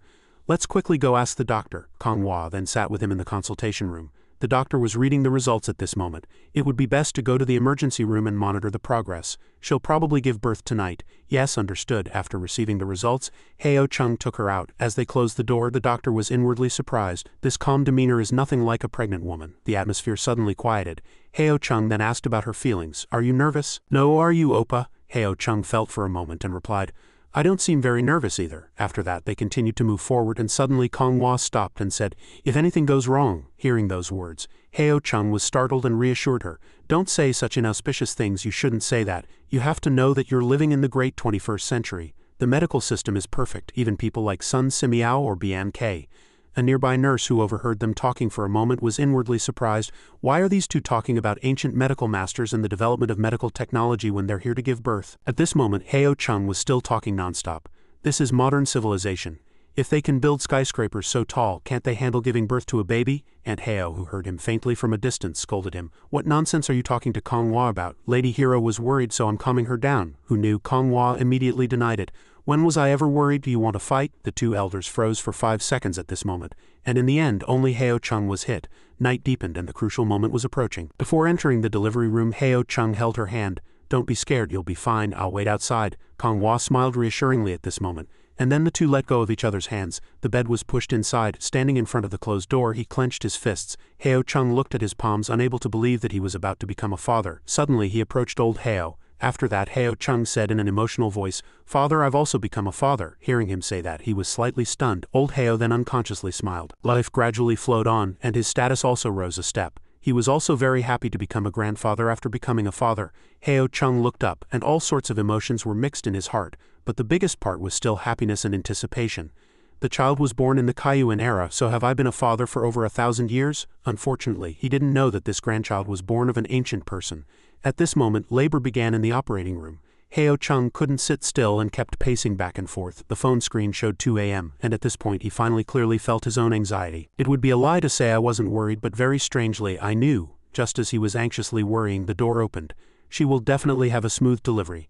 Heo Chung immediately turned his head towards the door, and he was even sure that they were twins. At this moment, the doctor also came out. Kong Hua slowly opened her eyes after delivery. At this moment, Heo Chung was already by her side holding her hand. How do you feel now? She also felt her own changes. I'm fine, I feel light, like a burden has been lifted from my body. Look at her analogy. Heo Chung also felt that her words were not wrong. But that's right, that's not wrong to say. Let's see the babies first. He said that the doctor would bring them over in a moment. No sooner had he spoken than 2 babies were carried out. These are your 2 babies. Both babies are very healthy, and the mother also needs to be careful. Do not eat for 6 to 8 hours and rest lying down. Kong Hua stared intently at the two babies at this moment. The two babies lay quietly at this moment, neither crying nor fussing. Heo Chung introduced them to her with loving eyes, saying they were a boy and a girl, an older sister and a younger brother. Kong Hua was still a little dazed looking at the babies, but the next moment she smiled happily. "They're so ugly." The two elders standing outside were stunned by those words. Aunt Heo burst out laughing and said to Kong Hua, "All newborns are wrinkled like that, my dear. They'll get beautiful soon, not ugly at all." She gently placed her hand on Kong Hua's body and said softly, "Kong Hua, rest well and take care of yourself." Old Heo was relieved at this moment. Kong Hua's health was truly good. It was a good thing that she was even healthier after giving birth to twins than others who had given birth to one. He stayed for a moment and looked towards her. Old Heo suggested they let them rest. "Since the mother and children are both safe, let's go out first and give this little family some time to talk." "That's also true." Heo Chung also reassured them. "Father, mother, you two go out and eat. You must be hungry after waiting so long. I can stay here. You must take good care of your three family members now that you're a father." Heo Chung's parents then left, closing the door. Heo Chung slowly took out a fresh orange. He slowly peeled the orange, intending to feed it to her to help her regain her strength. "You've worked hard all night, you must be tired too." As Heo Chung held out an orange segment, Kong Hua opened her mouth wide to receive it. But he suddenly remembered the nurse's instructions and withdrew the orange. "I'll wait. The nurse said you shouldn't eat right now." She was very sad that the food about to enter her mouth disappeared. "Did you do that on purpose?" "I really didn't do it on purpose. Don't be angry, you'll tear your stitches." Heo Chung was also relieved to see that Kong Hua's condition was not concerning. Lady Hero is indeed a lady hero. Her recovery is really fast, completely different from modern locals. "I have a feeling she'll jump out of bed tomorrow and spar with me." At this moment the baby grabbed his finger and he immediately melted. "I'm a dad." Who knew? Kong Hua's next words made him freeze. "What's so great about that? I'm a mom." Heo Chung suddenly realized something was wrong. "Wait, this isn't right. Shouldn't this be a loving atmosphere? Shouldn't the two of us be exchanging sweet words like 'You've worked hard, I'm not tired, I love you, this is our child,' and so on? Why do I feel like Lady Hero is conserving her strength to spar with me once she recovers?" Kong Hua was still staring intently at the two babies as if disbelieving the mystery of creation. "Life is truly unbelievable. But they both stayed in my belly for so long, and because the daughter came out first, she's the older sister, that seems a bit unfair." Hearing those words, Heo Chung came up with a very clever idea. "Then when they grow up, let them spar and whoever wins gets to be the older sibling." "That's a good idea." Since she had worked hard tonight, he gently covered her with the blanket and said, "You've been tired all day, now rest a bit." Kong Hua also quietly closed her eyes at this moment. "Okay." Heo Chung then went outside to let her rest. Seeing that his parents were still here, he urged them, "Father, mother, it's late now. You two should go home and rest. I can take care of things here." With everything going smoothly, Heo Chung's parents also left with peace of mind. After the two children were born, Heo Chung remembered the task of naming them. He had to register the children's names on their birth certificates. He hadn't prepared names before waiting for the lottery, but he had to think of them quickly now.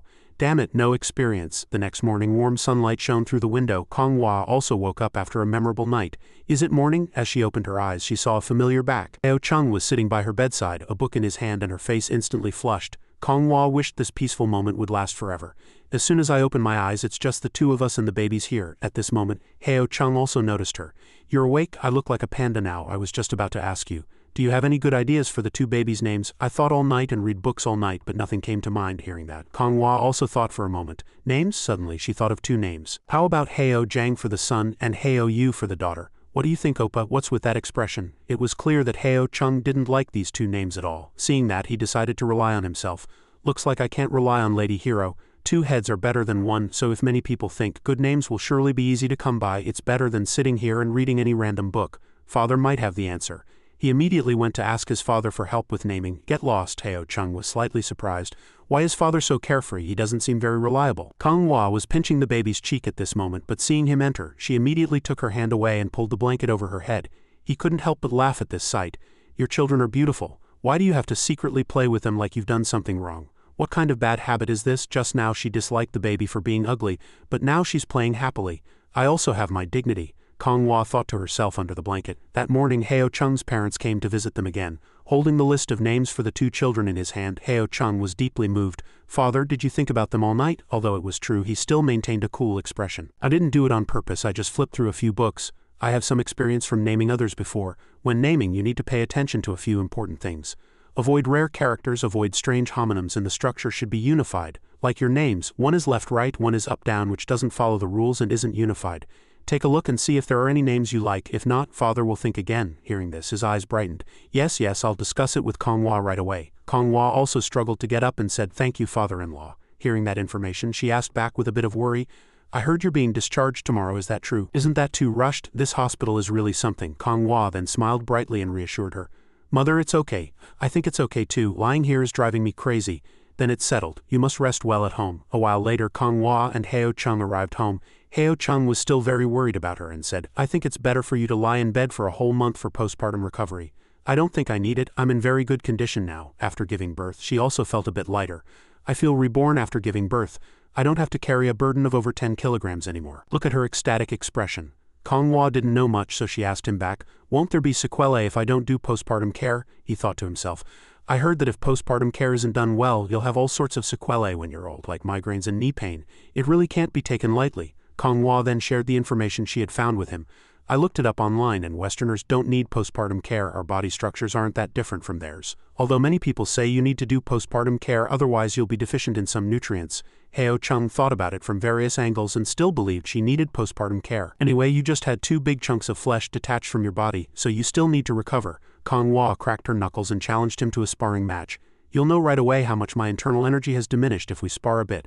Heo Chung flinched and immediately dodged. No thanks. It's not that I can't beat you, I just don't want to lay a hand on a woman who just gave birth. Dong-al watched the 2 babies lying peacefully in their cribs. Dong-al couldn't contain its curiosity and poked its head in to look at the 2 babies. Seeing this, Kong Hua also smiled as brightly as a flower. Dong-al seemed to know that there were 2 new family members in the house. A few days later, Aunt Heo arrived at their house carrying a bag of nourishing food. Heo Chung didn't want his mother to worry, so he said, Mother, I can take good care of Kong Hua. You don't need to come. If he honestly told her that Kong Hua, being a martial artist, didn't need postpartum care, his mother would worry just like him. She scolded him, slamming the lid of the pot shut. Aunt Heo had prepared many types of nourishing food for Kong Hua. This is soup to help with milk production, and this is soup to replenish vital energy and blood. And this is, Heo Chung hesitated, trying to explain. Mother, we really don't need these. Just then, Kong Hua came out in her frail mode. Mother, what brings you here? Why aren't you lying in bed? Why did you come out? His mother quickly helped her to the dining table, and then Aunt Heo brightly introduced, all these are good for your body, so you must eat them all. Kong Hua, being obedient, didn't argue at all and quietly agreed. Yes, thank you, Mother. Then I'll get going now. Mother, please be careful. Aunt Heo then quickly left like the wind. The 2 looked at each other with blank expressions. They had been told to eat everything, but she had no intention of eating it and gave it all to him. Kong Hua didn't gain weight, and Heo Chung was about to become a pig. About half a month later, Heo Chung truly became a diaper dad. While taking care of the baby, he received a phone call. The caller was none other than Jin Ho. Heo Chung answered the phone and asked what's up. Why the sudden call? Did she give birth? It turned out Jin Ho called to share the good news. My wife gave birth. I have a daughter. Jin Ho, holding his first child in his arms, was also as happy as if he were flying. Look how cute our daughter is. He was a little annoyed at this point. Stop it, you've said that so many times already. Suddenly, Jin Ho stared intently at him. He noticed Heo Chung's change in appearance. You've gained some weight since becoming a dad lately, huh? Hearing this, Heo Chung immediately froze. Doesn't your mother-in-law cook you soup? Jin Ho asked blankly. What soup? I'm jealous, man. Suddenly, Jin Ho's expression turned serious. Let's stop talking about this. I'm asking you seriously. Is our daughter pretty? Not as pretty as ours. Our baby has a lot of hair. Hearing that, Jin Ho thought it was an unfair comparison. Your baby was born a month earlier than ours. Heo Chung smiled and asked, did you name her yet? Jin Ho also replied without hesitation with a bright face. Jin Shao, on the other hand, Uncle Jin was also beaming, introducing his granddaughter's name to old Heo. Chin Shao, what do you think? Good name, right? Old Heo felt something was off with his bright face. Is this old geezer asking for trouble? Old Heo adjusted his glasses and asked, this name. So it's a boy? Uncle Jin immediately corrected him. It's a girl. Old Heo thought the name sounded a bit masculine. It sounds like a boy's name. Hearing that, Uncle Jin laughed heartily. How great is that? It's unisex and strong. She'll definitely grow up to be like me. Hearing that, Old Heo had nothing more to say. Uncle Jin, seeing his reaction, retorted somewhat curtly. What's with that reaction? What's wrong with being like me? It's no good if she's like you. He didn't say more and asked, then what did your family name theirs? Who are you talking about? Hearing old Heo ask that, Uncle Jin's face darkened. Damn it, that old geezer must be doing it on purpose. By the end of May, the weather had warmed up and Kong Hua's body had also stabilized greatly. As she lifted her skirt, revealing her fair thighs, Heo Chung desperately tried to restrain himself. Even if she tells me to touch them, I absolutely won't. Suddenly, his foot hit the crib. Heo Chung turned his gaze to the 2 children. Their names were ultimately decided by Kong Hua. The babies' nicknames also followed Lady Hero's opinion. Xiao Ru and Xiao Zhuang, they sounded quite good. Suddenly, the older sister punched her younger brother in the face. Seeing the boy burst into tears, Heo Chung immediately picked him up to comfort him. Xiao Zhuang, there, don't cry. Seeing this, Kong Hua also leaned forward. Why is he crying again? The doorbell rang, and she said Pyong must be here. Gong Pyong appeared with a bright face and greeted them. Am I interrupting anything? Seeing Gong Pyong, Kong Hua was overjoyed and rushed over. Suddenly, the boy cried even louder. Gong Pyong bent down and gently asked, why are you crying? Heo Chung immediately replied, Xiao Ru hit him. Heo Chung inwardly suspected. It's only been 2 months, but it seems like she did it on purpose. But compared to her younger brother, the older sister is definitely more active. Usually Xiao Zhuang just eats and sleeps, and when he wakes up he eats again, staying still wherever he's placed. Xiao Ru, however, doesn't stay still for a moment and moves very well. Heo Chung had something to do, so he handed the baby to her. I have something to take care of quickly. Please watch Xiao Zhuang. Okay, go ahead. Heo Chung then walked over to the computer desk. He lay on the desk with a tired expression. Being a part-time house husband and dad is already exhausting. I can't imagine what it would be like full-time. Gong Pyong and Kong Hua were playing with the 2 children at this moment. Heo Chung's gaze suddenly drifted towards them. Seeing Dong Hua pass by, Gong Pyong asked curiously, "So you're still keeping the cat even after having babies?" Hearing that, Kong Hua was puzzled. "Why can't you keep a cat if you have babies?" She then brought up a few scenarios. "Think about it, cats don't know anything. What if they scratch the baby?" Kong Hua stood up holding the baby and said that Dong Hua was very smart. She gently held the baby, approached Dong Hua and bent down. Dong Hua, far from scratching, got scared and ran away. See? Gong Pyong was greatly shocked by Dong Hua's reaction. Heo Chung wasn't particularly worried. Cats are animals that like children. At first we were also worried about this issue. Later we gradually realized that whenever we bring the baby out, Dong Hua never comes close, always avoiding them. If we're not around, it watches from a distance. And if the baby cries, it cries loudly to let us know, as if it's also a parent. Combining these few things, Dong Hua must have become a demon. Hearing his words, both of them felt their heads explode. Everyone burst into laughter at that ridiculous conclusion. I guess so. Dong Hua really suffers a lot for this household. Xiao Zhuang stopped crying as soon as Kong Hua held him. Gong Pyong watched this and marveled at the power of maternal love. He stopped crying, as expected. Mommy knows best. Want to go out to the balcony for some fresh air? Let's go right away. The 2 then went to the balcony together. Looking at Kong Hua's flowers and plants, she seemed to feel revitalized. Every time I see your plants, I feel really good. Gong Pyong inwardly regretted. Why didn't I choose the top floor with a balcony at first? Kong Hua bent down and let Xiao Zhuang play with the grass. The child then grabbed a leaf and laughed very happily. Looking at the flower garden in front of her, she suddenly thought it would be even better to live in a farmhouse, no need for flower pots and such. Hearing that, Gong Pyong turned to look at her. She then asked about Kong Hua's next plans. Now that you've had the baby, aren't you going to live stream again? Never again? Kong Hua confirmed without hesitation. No, I won't, because she didn't have time to take care of everything. She couldn't throw her mouse down while gaming and rushed to the bedroom to feed the baby. Gong Pyong thought her words were not wrong. That's true. Kong Hua now realized her own transformation. Conversely, I've never thought about this problem, but now I've become a woman dedicated to her family. She opened her mouth again. It's also nice to have all these plants, it makes me feel peaceful. Seeing Kong Hua's current life, Gong Pyong fell into thought for a moment. She realized that their lives were no longer the same as before. Before, the gap between us wasn't that big, but now that I look again, this distance has widened it. I can't quit my old job and focus on a new life like Kong Hua. I still need to eat and earn money. Kong Hua was now focused solely on taking care of the baby without any new plans. I'm going to focus on taking care of the baby and growing some flowers. Gong Pyong thought this idea wasn't bad. A flower planting landlord, she humbly replied. I'm just a farmer. I only have this much now, still far from a flower shop. Heo Chung was looking out at the balcony at this moment. He watched her intently and inwardly smiled. Now Lady Hero can be said to know how to grow flowers. She's studied diligently for a year and even added practical experience. Lately she's been answering other people's questions about flower planting and has even shot a few short videos on how to plant and care for plants. She's learning and taking care of them, and later, she even plans to do flower arranging. Her plan is very clear, not as vague as when she first started live streaming. He recalled when she used to do power leveling, moved bricks and wanted to sell snacks while live streaming games. She's really done a lot in the past few years. Gong Pyong then went inside to play with the baby. Suddenly, Dong Hua and she stared at each other with 4 eyes. She tried to bring the baby close to Dong Hua again, just like Kong Hua did earlier. It really runs away, how interesting. Seeing Dong Hua run away, she couldn't help but find it amusing. Gong Pyong suddenly remembered something and sat down to ask, "Oh right, what are the 2 children's names? It's not Heo Ru and Heo Zhuang, is it?" Kong Hua was silent for a moment after hearing that, then bowed her head to look at the girl in her arms. Kong Hua smiled and said, "The older sister is Heo Jin Shu Jin, and the younger brother is Heo Xian Shu Xian." After hearing them, Gong Pyong also commented a few words. The younger brother's name is too casual. Clearly the older sister's name is simpler. Whether it's the number of strokes or anything, it's all casual. Kong Hua then explained the meaning.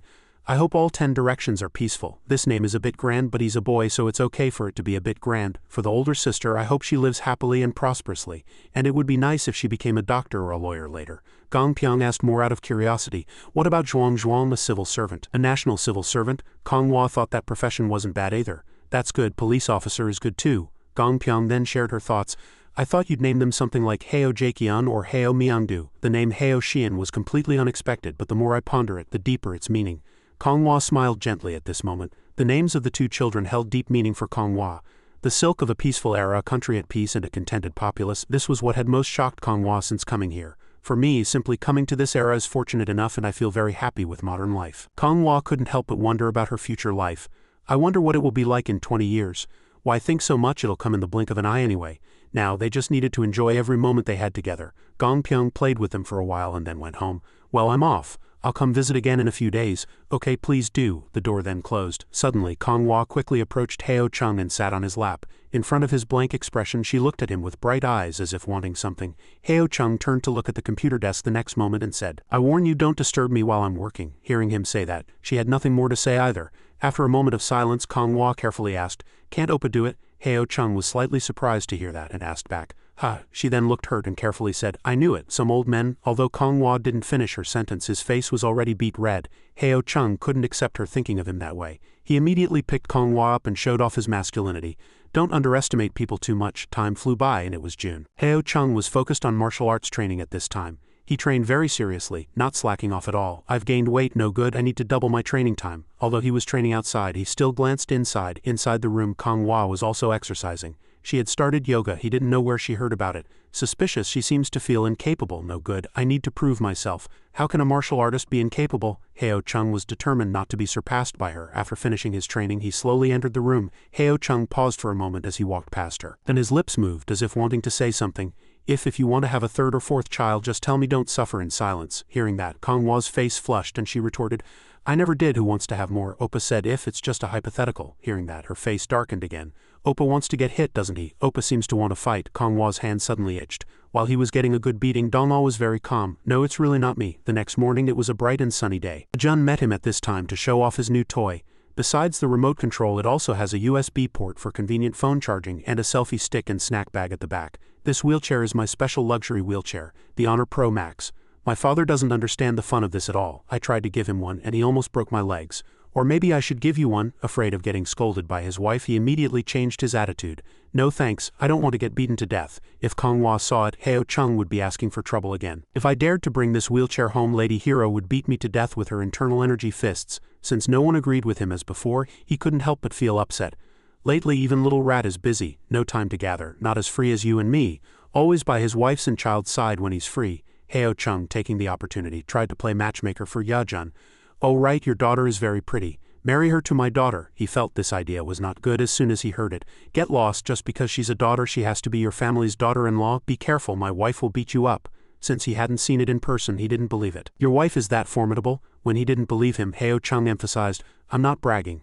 A weakling like you she could kill with one finger." "Keep talking. As if being scared of your wife isn't enough, you talk like some martial arts master. Why don't you say she learned Santa style?" Yajun felt at this moment that Heo Chung was weak and that since this guy was scared of his wife he must be completely under her thumb. Suddenly Heo Chung pushed his wheelchair hard from behind. Yajun was startled and quickly turned his head to ask, "What are you doing?" Heo Chung didn't answer and kept pushing him, and in an instant they arrived in front of a public restroom. He leaned down and whispered in Yajun's ear, "Do you believe I'd push you into the women's restroom?" Surprised? Who would have thought? Yajun didn't refuse.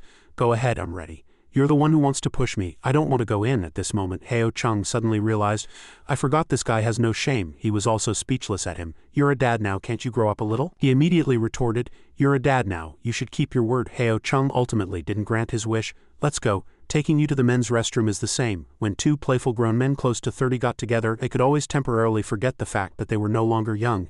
Heo Chung was pushing Yajun in his wheelchair, strolling around the streets. He watched him from behind and fell into deep thought. He could also feel the negative energy covering Yajun. This princely fellow is regressing with age. He always thinks, what if that child hadn't been there in the first place? After waking up, he had to face reality again. Seeing his small soft child, all his thoughts would disappear, and if he felt depressed, he would take his wheelchair out for a few laps or think about how to modify it. Perhaps others might think this guy was crazy, but so what? Everyone has a different way of relieving stress. Some people like fishing, some like handicrafts, and some like drinking. This guy just opened a new main character, an object that can sit and disguise itself. Suddenly Yajun lowered his head and asked in a low voice, "Isn't having a child a lot of pressure?" Hearing that, Heo Chung also stopped and talked a bit. "It's still okay, it's not as comfortable as before, but every time I see the children I can't help but think about the future." Yajun spoke to him with disdain about his wife's parenting methods. "You're much better than my wife. The child is only 1.5 and can't even speak properly, but she's making him read English poems with flashcards. Now he's only 2.5 and she's already decided on a kindergarten and is preparing to send him there." Seeing his displeased expression, Heo Chung immediately understood. As expected, this guy just wants his child to be peaceful and healthy. He suddenly recalled an old memory. Originally, Wang Yajun could have studied abroad with his brother, but he had no great ambitions and didn't want to live too tiringly. To put it badly, you could even say he gave up on himself. In the end, he stayed in Zhangcheng and went to an average university. According to him, he couldn't be an excellent employee and couldn't win in competition. He and I are the same kind of people. We can compete fiercely, but it won't be enjoyable. Life is everyone's own choice and there is no right or wrong. So Heo Chung also didn't casually judge anyone's life. Thinking of this, he fell into contemplation again. Heo Chung suddenly asked, curious, what do you think we'll be like in about 20 years? 20 years from now, let me see. And the only thing Yajun could think of was his wheelchair. By then, can it have a jet engine? Oh, and I want pedals too, so I can exercise when I feel like it. Heo Chung was momentarily dumbfounded by these words. In front of his blank expression, Yajun asked back, what's wrong? He also showed a puzzled expression without hesitation. Pedals on a wheelchair? Your illness seems a bit serious. After that, the two argued for a while. The quality of life is so good that this guy has the leisure to research such a crazy toy. You're the one whose illness is serious. Sitting in a wheelchair, you have no right to talk to me. Heo Chung hummed a tune as he returned home. In 20 years we'll meet again. All turned to ash, a handful of you, a handful of me, no one will recognize each other. He walked to the balcony and opened the door. Kong Hua was tending to the flowers, bending down. And at this moment what caught Heo Chung's eye was her voluptuous figure. After having a child, Lady Hero's figure is even more voluptuous than before. People say you shouldn't touch a tiger's butt, but I keep wanting to touch it. Just as he reached out, she turned her head. You're back? Heo Chung immediately withdrew his hand, embarrassed. Yeah, I'm back. Seeing his hesitation, she also became slightly suspicious. Something's fishy. Did you have some ulterior motive just now? Kong Hua didn't pay more attention to Heo Chung and went back to planting flowers. He'll figure it out himself. He went inside and sat in a chair watching the two children.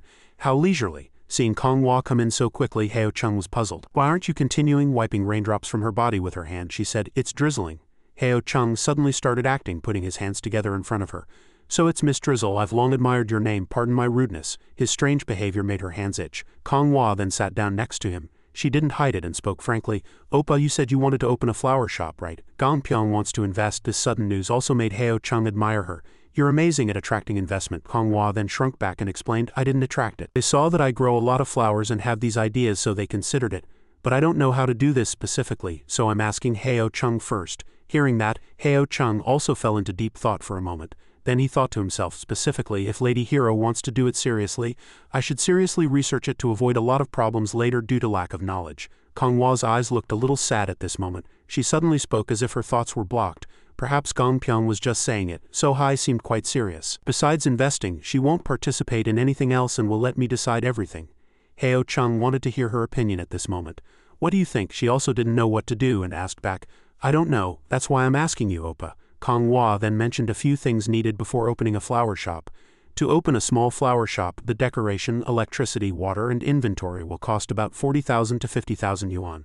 Considering the initial lack of profit, I need to prepare a bit more. After hearing that, Heo Chung felt this amount of money wasn't too much. Tens of thousands of yuan. If we save up, it's enough. If we hadn't had 2 children, wouldn't it have been easy to take out tens of thousands of yuan? With children, we have to be careful with money, and we can't be without it in an emergency. Since she didn't have much experience, Heo Chung added, do you know, actually opening a flower shop isn't that simple. Kong Hua also generally knew that this work wasn't simple. Besides location and suppliers, there's decoration, customer base, losses. It's all very troublesome. But after thinking about it carefully again, Kong Hua felt she still had time. Money isn't that big of a problem. After all, even if I want to open it, I can't find a place right away, and I'll need at least a few months or even half a year or more to prepare. Heo Chung was curious and asked, what's your purpose in asking them to invest? Kong Hua thought for a moment after hearing that, then revealed her plans and intentions. Whether Gong Pyong invests or not, it's actually the same. If So Hai can participate, it's very advantageous. Opening a flower shop isn't just about knowing how to wrap flowers. The difference in aesthetic sense is also a core element of a flower shop. She draws much better than an amateur like me. I'm primarily targeting her aesthetic sense. Second is risk sharing. Kong Hua suddenly remembered and added, oh right, Gong Pyong also knows flower arranging. That can also be considered a technical investment. With such willing friends to help, Kong Hua was very happy.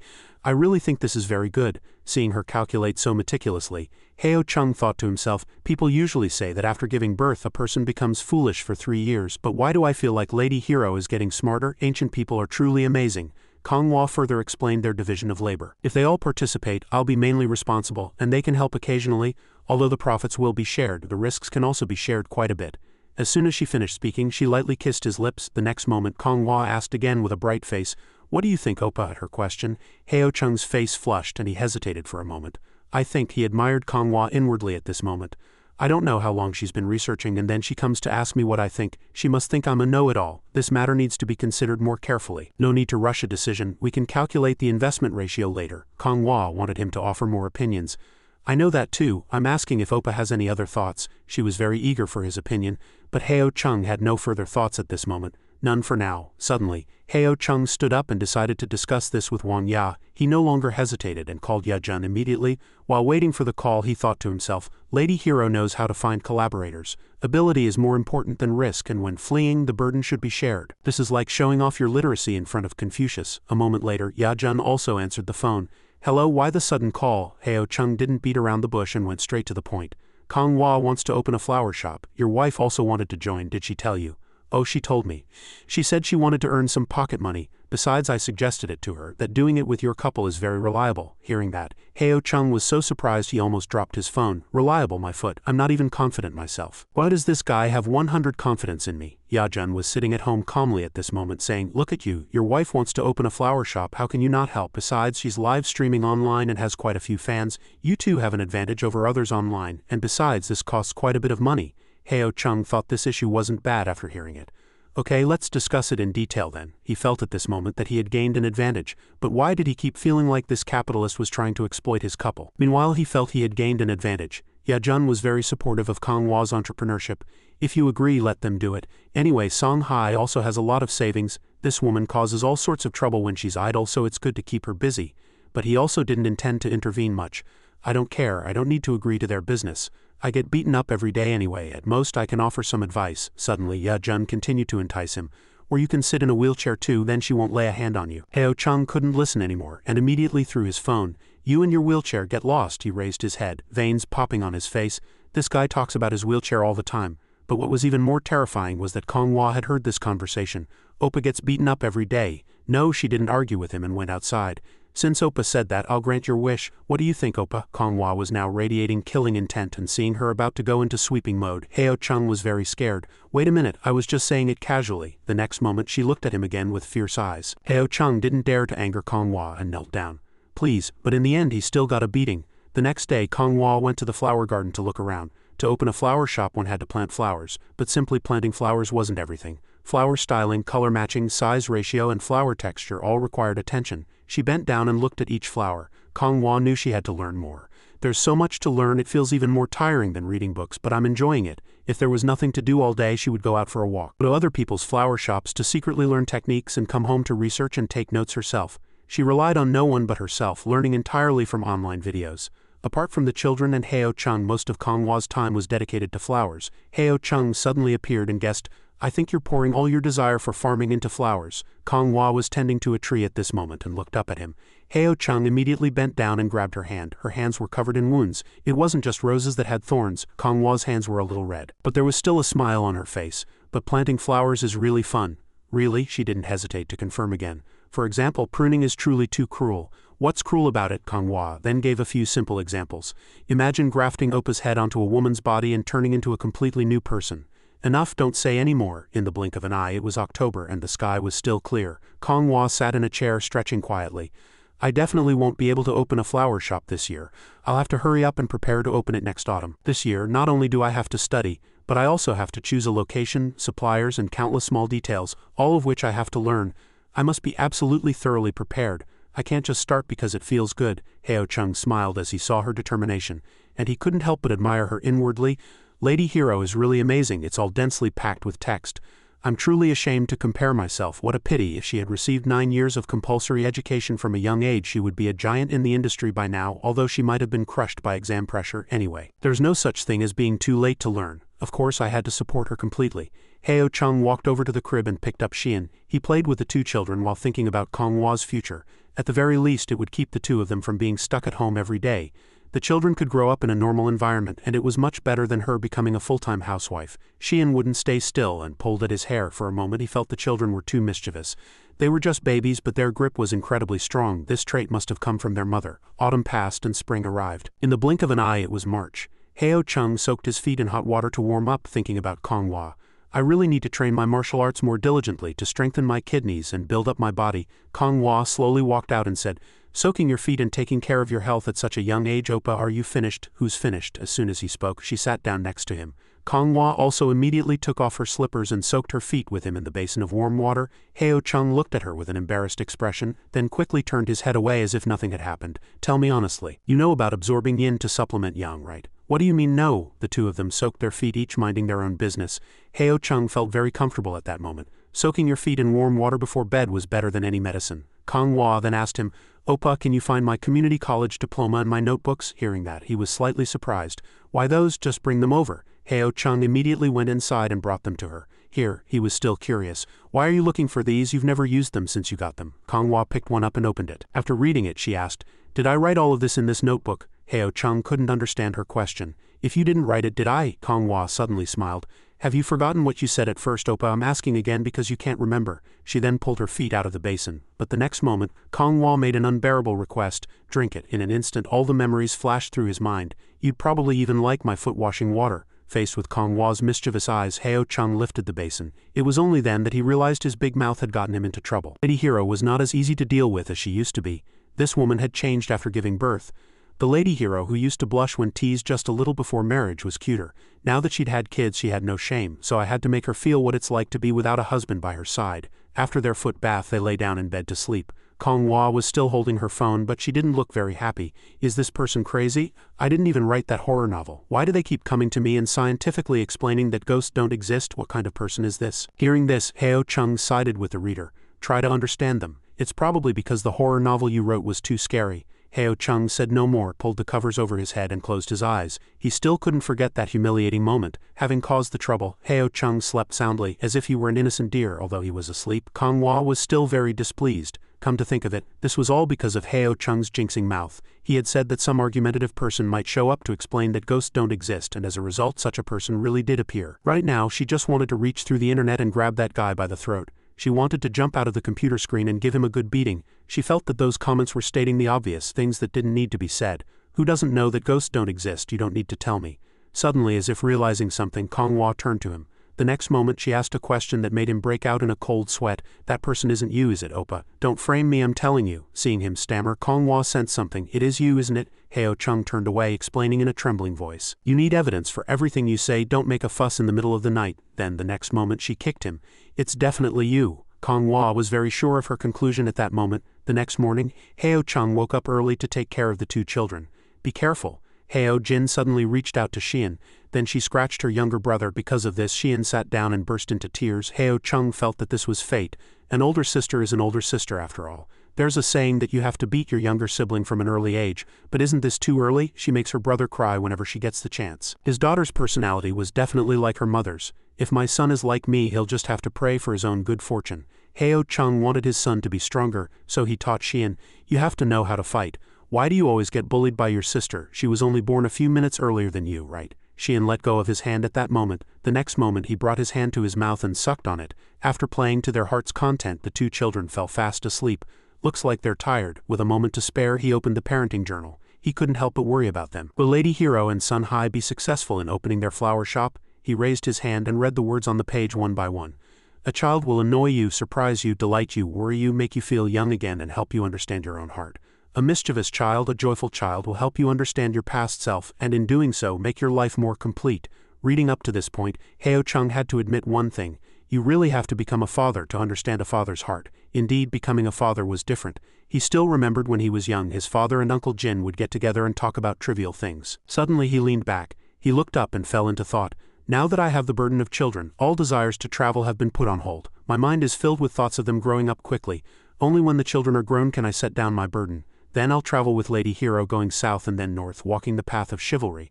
By then Lady Hero's flower shop will be established, so she might not want to wander around with me. It's okay, we can leave the shop to the siblings then, and we can live freely like before. Konghua returned to see this scene and was at a loss for words. Really falling asleep while watching the kids, she then approached him, placed a hand on his shoulder and shook him gently. I'm back. As Heo Chung woke up, Konghua questioned him. How can you fall asleep like this, leaving the baby to one side? What they say on the internet is right. It's really nerve-wracking to leave a baby with their dad. He scratched his head and explained. I wake up as soon as the kids move a little. I wasn't sleeping deeply. Heo Chung looked at her and asked inwardly, besides, whose fault is it that I'm so tired? Isn't it because a certain mother torments me at night and doesn't let me sleep? Have pity on my 30-year-old back. After fully waking up, Heo Chung asked about the situation. How did it go looking for a place for the flower shop? She felt that everything was going smoothly, and said she had seen a few decent places but hadn't made a final decision yet. It seems like you're not in a hurry. Kong Hua also felt she should do it slowly and surely. What's the rush? I've been preparing for a long time, so it's okay to wait a little longer. Suddenly, as if remembering something, she asked, Did Mother not come today? Heo Chung sighed and asked back, Are you hoping Mother comes during the day? Kong Hua then tied up her hair.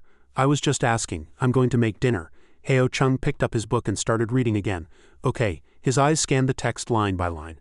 Mother doesn't really support Lady Hero opening a flower shop. She's worried that this will leave her with no time to take care of the children. I had no choice but to persuade Mother by listing more than 10 good things about opening a flower shop.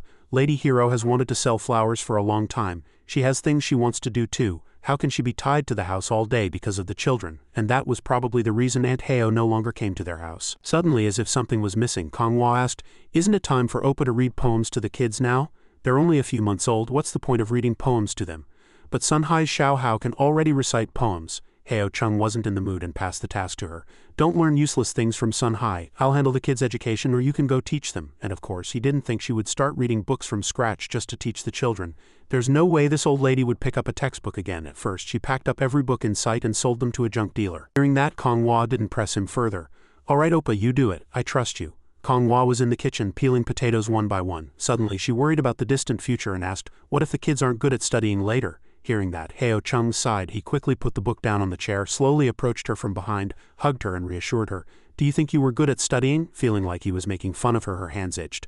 Are you looking for a fight? You foolish, violent, and unreasonable woman. Then the next moment, Heo Chung was kicked out by her. Get out. He didn't have much faith in her teaching abilities. If left to her, the two children would surely become bandits. As long as they're healthy, why think so much? The whole world is full of ordinary people. Does your child have to be a genius who recites poetry at 2? Are they the main character of a story? But she said their child is like that. Seeing her always comparing like that, Heo Chung also spoke bluntly. What's the point of comparing with other people's families? I'm not bragging. What good comes from comparing? He then pointed straight ahead and explained to make her understand. Kong Hua felt strangely happy at this moment. Heo Chung has entered nagging mode. It feels like I've gone back to when I first came here. I really miss it, he then shouted loudly, as if he had never shouted before. Did you hear me clearly? You two don't listen to your mother. The two children had very blank expressions at this moment. The next day they went to see the flower shop together. Heo Chung glanced around the space and suggested, I think it would be good to decorate it uniquely so that it catches people's eyes as soon as they see it. The style has to be amazing. Sun Hai wanted to better understand his meaning and asked what unique meant. He observed more closely and gave his opinion. Bright. It has to be bright first. Bright, cool, and well ventilated. The colors don't matter whether warm or cool, but absolutely no dark colors. This place isn't big, so it needs to be arranged to look bigger. This investment seems like it will be okay. Sun Hai thought it was quite good, but Yajun was unimpressed. Why is this place so small? Heo Chung then explained. I wish you would understand what a small flower shop is. If it were a big store, could my wife handle it? If you're embarrassed, hire someone to change it. Go fishing in your wheelchair and stop getting in the way here. This rich bastard, all he thinks about is making it big. He'll never be able to fix this nouveau riche mentality, he suggested with a bright face at this moment. I'll send a wreath when you open. Suddenly, Heo Chung asked, What does our shop sell? Yajun immediately replied, It sells flowers. He then repeated what he had just said. You're sending a wreath to our flower shop? Hearing this, Yajun seemed to have an epiphany. He immediately realized the problem. Oh right, he also thought Yajun was beyond help. This guy seems to have become an idiot since he started riding that wheelchair. Kong Hua in the distance was struggling to bend a piece of rebar. After much effort, she finally pulled it out. Kong Hua then turned to look at everyone, but at this moment they all had blank expressions. She held the rebar in her hand, not knowing how to explain. The atmosphere between them suddenly became quiet. Heo Chung then broke the silence and spoke. Someone will come and take care of this later during the remodeling. You don't need to do it yourself. Really? Suddenly something fell with a thud right in front of him. Only after recalling this did Yajun realize that Heo Chung's words were not wrong at all. It turns out that Chung Zi guy really does get beaten up all the time. When I first met her, Chung Zi said she was a very strong friend from the countryside. Could humanity have evolved to this extent? He couldn't believe her terrifying strength. Yajun and Heo Chung then went outside for a while to get some air. Here, give me a kiss. Far from obliging, Heo Chung frowned and said, Get lost. He couldn't understand. What's wrong? Why won't you let me even touch the baby? Heo Chung dusted off his hands and said, Stupidity can be contagious. Unable to stand the injustice, Yajun said, I'm just riding a wheelchair, do you have to discriminate against me like that? Suddenly he looked around. Good, Chung Zi's wife doesn't seem to be here. Right after, he leaned in close to Heo Chung's ear and whispered softly, what on earth was your wife's job before? He didn't hide it and said she worked in the fields, but he didn't believe it and guessed again. Don't give me that nonsense, didn't she have some kind of special job? Hearing Ya Jun say that, he fell into thought for a moment. It seems I can't fool you. He was very eager to hear it this moment. I knew it. Heo Chung didn't tell the truth and just made up a similar story. Actually, she's an international SSS-class assassin. She started hellish training at the age of 3. She carried out a mission at 4 and once wiped out an entire squad of SBIA Special Forces with a single knife. At 5, she reached number 1 on the SSS-class assassin rankings with the nickname Yama. At 6, she came back to carry out a mission but carelessly had her wallet stolen by someone. Ye Jun found this scenario strangely familiar and continued, and then at 7 she retired. And you're going to say she survived by picking up trash until you brought her home, right? Heo Chung's face brightened. So you knew all along, but in his heart he already knew he was bluffing. You bullshitter, you're making me swear. Be careful, I'll spray you to death with my blueberry-scented air freshener. How do you even have something like that? The next moment, Ye Jun took out another new toy. Pigs get slaughtered when they're fat and people become targets when they're famous. What if I run into some bad guy while live streaming in my wheelchair? You're really well prepared. I see, this guy's final form must be something like Doraemon's fourth-dimensional pocket. Jun stared intently at Heo Chung and asked him to elaborate. Enough about that. Tell me about your wife. She's really not an ordinary person, is she? Seeing how curious he was, Heo Chung smiled. He confirmed one thing right away. Yeah, she's not ordinary. There's only one person like her in this world. Could it be that she really has a natural gift? Suddenly a voice called out from a distance. Hey you two, what are you doing here? Jinho ran over and asked. Heo Chung pointed to the stroller and calmly said he was out getting some fresh air with the kids. Jinho also showed interest. Perfect. I'm on my lunch break right now. Suddenly Heo Chung pointed at Ya Jun. Oh right, this guy just said he wants your daughter for his son. Hearing that, Jinho immediately turned into a demon. Then I'll have to teach you a lesson. How dare you covet my daughter? He was instantly scared. Don't listen to his nonsense. My son goes to kindergarten and there's a whole bunch of girls there, okay? He then glanced at the stroller. The two babies were lying there quietly. Jinho quickly smiled. Let this uncle guess which one is the older sister and which is the younger brother. Before he could even touch them, Heo Chung grabbed his hand tightly. Ya Jun also desperately protected them. Don't act rashly. You're as dark as someone from Africa. If you get your blackness on the kids, Chung Zi's wife will beat you to a pulp, so be careful. A guy with Hao Zi's build wouldn't last a single punch. Ya Jun stopped abruptly as he said this. He suddenly realized something. If Chung Zi's wife is this strong now, by the time she becomes a middle-aged woman, she could probably crush Chung Ah with one finger. Some women start gaining weight in middle age. Her body will get fat, so Chung Zi, you'd better watch out then. After hearing that, Heo Chung felt it was impossible. Lady Hero does yoga and her figure is getting better and better. It's impossible for her to become a middle-aged woman, but there was another possibility. But looking at his physique and his stern Judge Bao-like face, people could easily mistake him for a director. This guy, Wang Ya Jun, was still like a frail young master, as thin and weak as a bean sprout. He was still desperately blocking Jinho. I'm doing this for your own good. Heo Chung held out his hand and looked at it for a moment. I haven't changed. Since I've been practicing martial arts, I think I've even gained more muscle. At this moment, Jinho desperately explained. I got tan from the sun, I'm not dirty. Who would have thought Heo Chung would say something even more absurd? Being dark is not allowed either. What if you transfer your blackness to my kids? Ye Jun thought it was better to avoid them. Don't get involved. Jinho felt it was unfair. Can't this world get any better? When will fair-skinned people rise up? Since the three of them hadn't met in a long time, they stayed a little longer. Ya Jun then teased the two babies with an interested expression. Let this uncle pat you. But the next moment he realized their presence. Chung Zi's powerful wife, Konghua, saw everyone gathered here and couldn't quite understand. What is everyone doing? Heo Chung smiled brightly and said, I was showing them off to these guys. Konghua looked at them with suspicious eyes. These men are suspicious whenever they gather, especially Sun Hai's husband. Ya Jun was scared when he saw her looking at him. When she thought about Heo Chung getting on the wheelchair again, her hand started to itch. If Heo Chung dared to do that, he must be asking for it, and a good beating would surely take care of that. A month passed and the season of blooming flowers arrived. At the end of the street, a new flower shop suddenly appeared. Konghua handed a bouquet to a customer, carefully instructing that you should blow hard on a rose like this before giving it as a gift. She then gently blew on the petals. Konghua smiled as brightly as a flower and said, This way the petals will open up and look prettier. Hearing this, he seemed to have an epiphany. I see, so that's how it is. A moment later, Konghua slowly went inside and took out a few roses. After carefully wrapping the flowers, she handed them to the customer. Here you go, all wrapped up. Thank you. Before he left, she saw him off with her eyes, wishing him a safe trip. Konghua closed her eyes, gently feeling the freshness of the flowers. A single flower like this will last for a week in a vase, now I'll give it to you. She gently held out the rose towards Gongpyeong. She blinked, looking at the rose in her hand. 10 yuan for a single stem, that's a great deal, but I'm not a mother of two like you. I want to receive a bouquet like this from a man. Hearing that, Konghua asked back, Are you still not satisfied? If you don't like it, give it back. The two women in the shop were teasing each other. Give it back? No way. Heo Chung witnessed this scene nearby and was inwardly pleased. The little old lady from the Kaiyuan era is now a modern flower shop owner, busy selling flowers. The traffic light turned green. He slowly crossed the street. Heo Chung couldn't help but feel proud of Kong Hua, and he suddenly felt a great sense of accomplishment. If this were a novel, Lady Hero would probably be a noble lady with special abilities where each bouquet has a story and she would solve the problems of the flower shop's customers. A scenario was born. Every day, Lady Hero wakes up early to open the shop. When it's lunchtime, I bring her food, help out at the shop, and then do my own work. And so the day ends and his day passes very peacefully and simply like that. Not only the small procedures, but I also have to manage the official account to build the shop's reputation. I have to handle things like legal drafts, so in short, it's a bit more troublesome than before, but life has become richer. I quite like working at this small shop. Suddenly at this moment Kong Hua called his name. Heo Chung. He quickly understood her intention, turned his head and opened his mouth. Kong Hua now felt very happy with this life. Only Gong Pyong was disgusted by this public display of affection. She couldn't stand it anymore and pointed forward. Aren't you two showing off too much? Seeing Gong Pyong was jealous, she suggested, what's wrong, want me to feed you too? She then stormed off.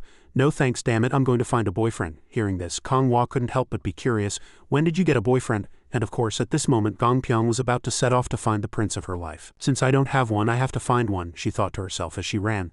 I'll throw a flower at a guy that first like and then ask, did you drop this flower? Sounds good. Suddenly a man appeared. The next moment he asked with a surprised face, aren't you two Xiao He Miao and Lord Chung? The two turned around with incomprehensible expressions. They didn't even know who this person in front of them was, but the next moment realizing something he immediately stood up. Heo Chung pointed to his chest and asked excitedly, you mean I'm Lord Chung? You seem to be a fan. I'm a public figure now. He then pointed to himself and introduced himself. It's me, Huda Tongzu. I've been watching since you two didn't have many viewers on your live streams. Why don't you live stream anymore?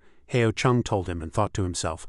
Our family is selling flowers now, but why does this name sound so familiar? After thinking for a moment, Heo Chung immediately recognized him. He pointed at him and said loudly, I remember now. You're the one who edited my meme video, right? Tongzu confirmed it, but then immediately changed his attitude. Yes, I mean no. Tongzu quickly changed his attitude and shook his head vigorously, but at this moment Heo Chung saw right through him. Don't play dumb, don't even think about fooling me.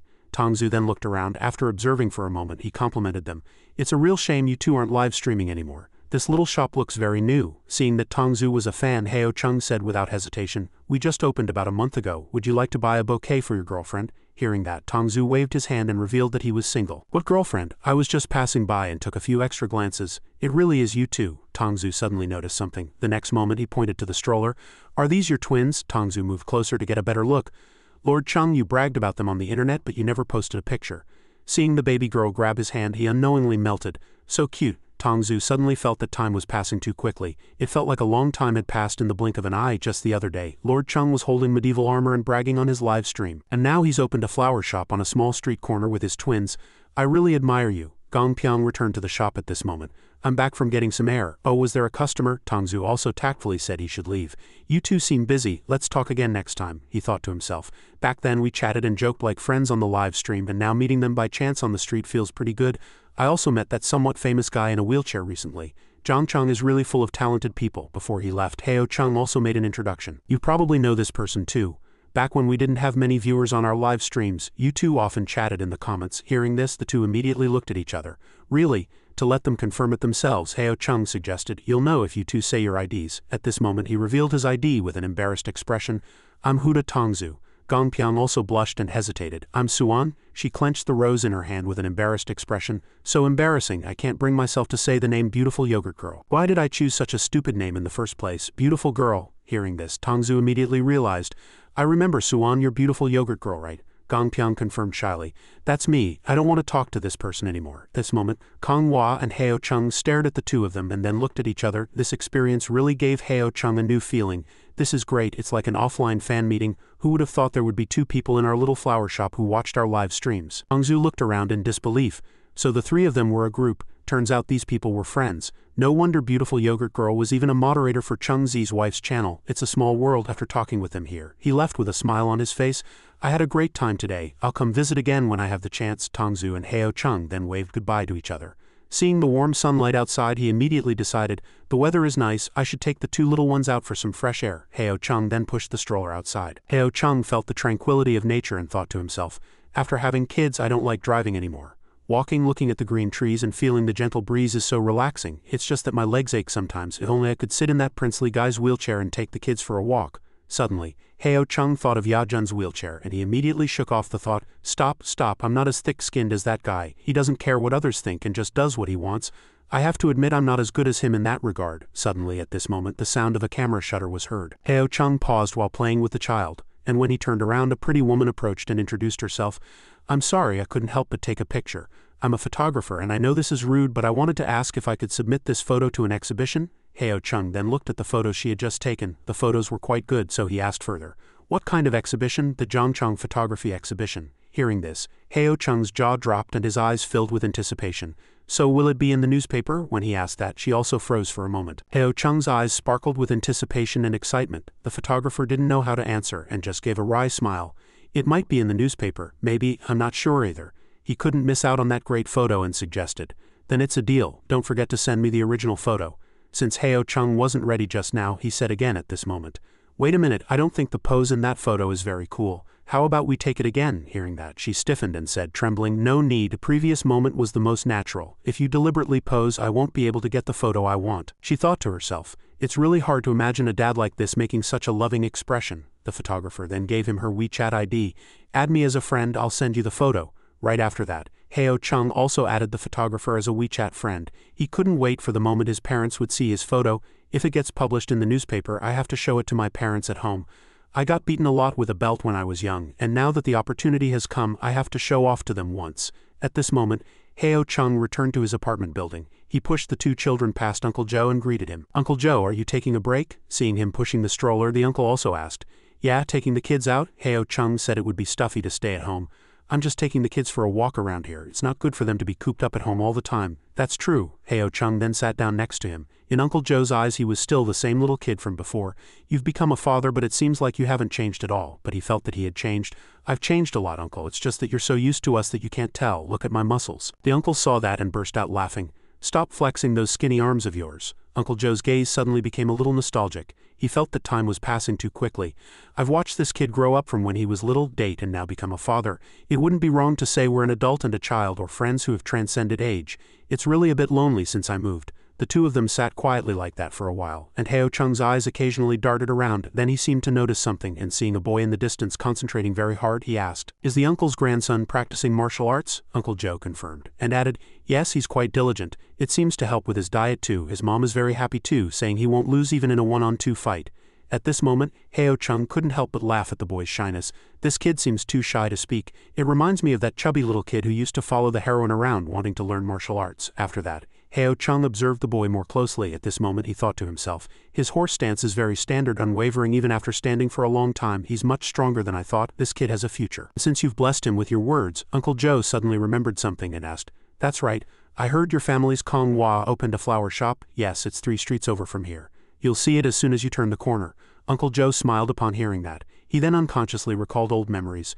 When the police came and asked about your wife before, your Aunt Young and I both said she had lived here for several years. That you two usually went grocery shopping and cooked together and lived quite well. Your Aunt Young didn't say a single word about her carrying a sword when she first met her. He still remembered that incident vividly. Hearing that, Heo Chung asked for his thoughts. Why, I told you before, you two would live together for the rest of your lives. It was fortunate to have Uncle Joe's family around. The first person Lady Hero met when she came here was Aunt Young.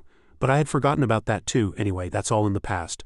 That little old lady is now a flower shop owner. Time flew by like an arrow and 2 years passed. At this moment, Kong Hua still had a smile on her face. She looked out the window, letting the wind brush through her hair. Kong Hua slowly turned her head to look at the place that had been her home for years. The house was still warm and full of memories, just as before. In this house I experienced every moment of life with Heo Chung. Heo Chung and his father considered many aspects. They felt that the old house should still be used. Both the kindergarten and elementary school were near the old house.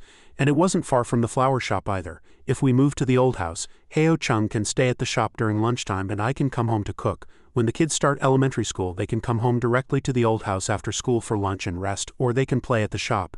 Anyway, for Heo Chung to travel back and forth every day to cook instead of me, or for me to pick up the kids from school and cook while I'm busy, are both too unrealistic. It would be much more convenient to stay at the old house here than to travel halfway across the city every day for lunch, rest, and then go back to school. Just thinking about it made Kong Hua feel lighter. This was the best way to do it, and she felt there was nothing left to worry about. These 2-year-old human children could now run and jump, and Dong Ah was also gradually getting older. Like an old man adept at all sorts of schemes and indifferent to everything, Dong-a looked calmer than ever at this moment. They say if you live a good life you'll run into trouble. And it was unexpectedly caught by the tail by Xian.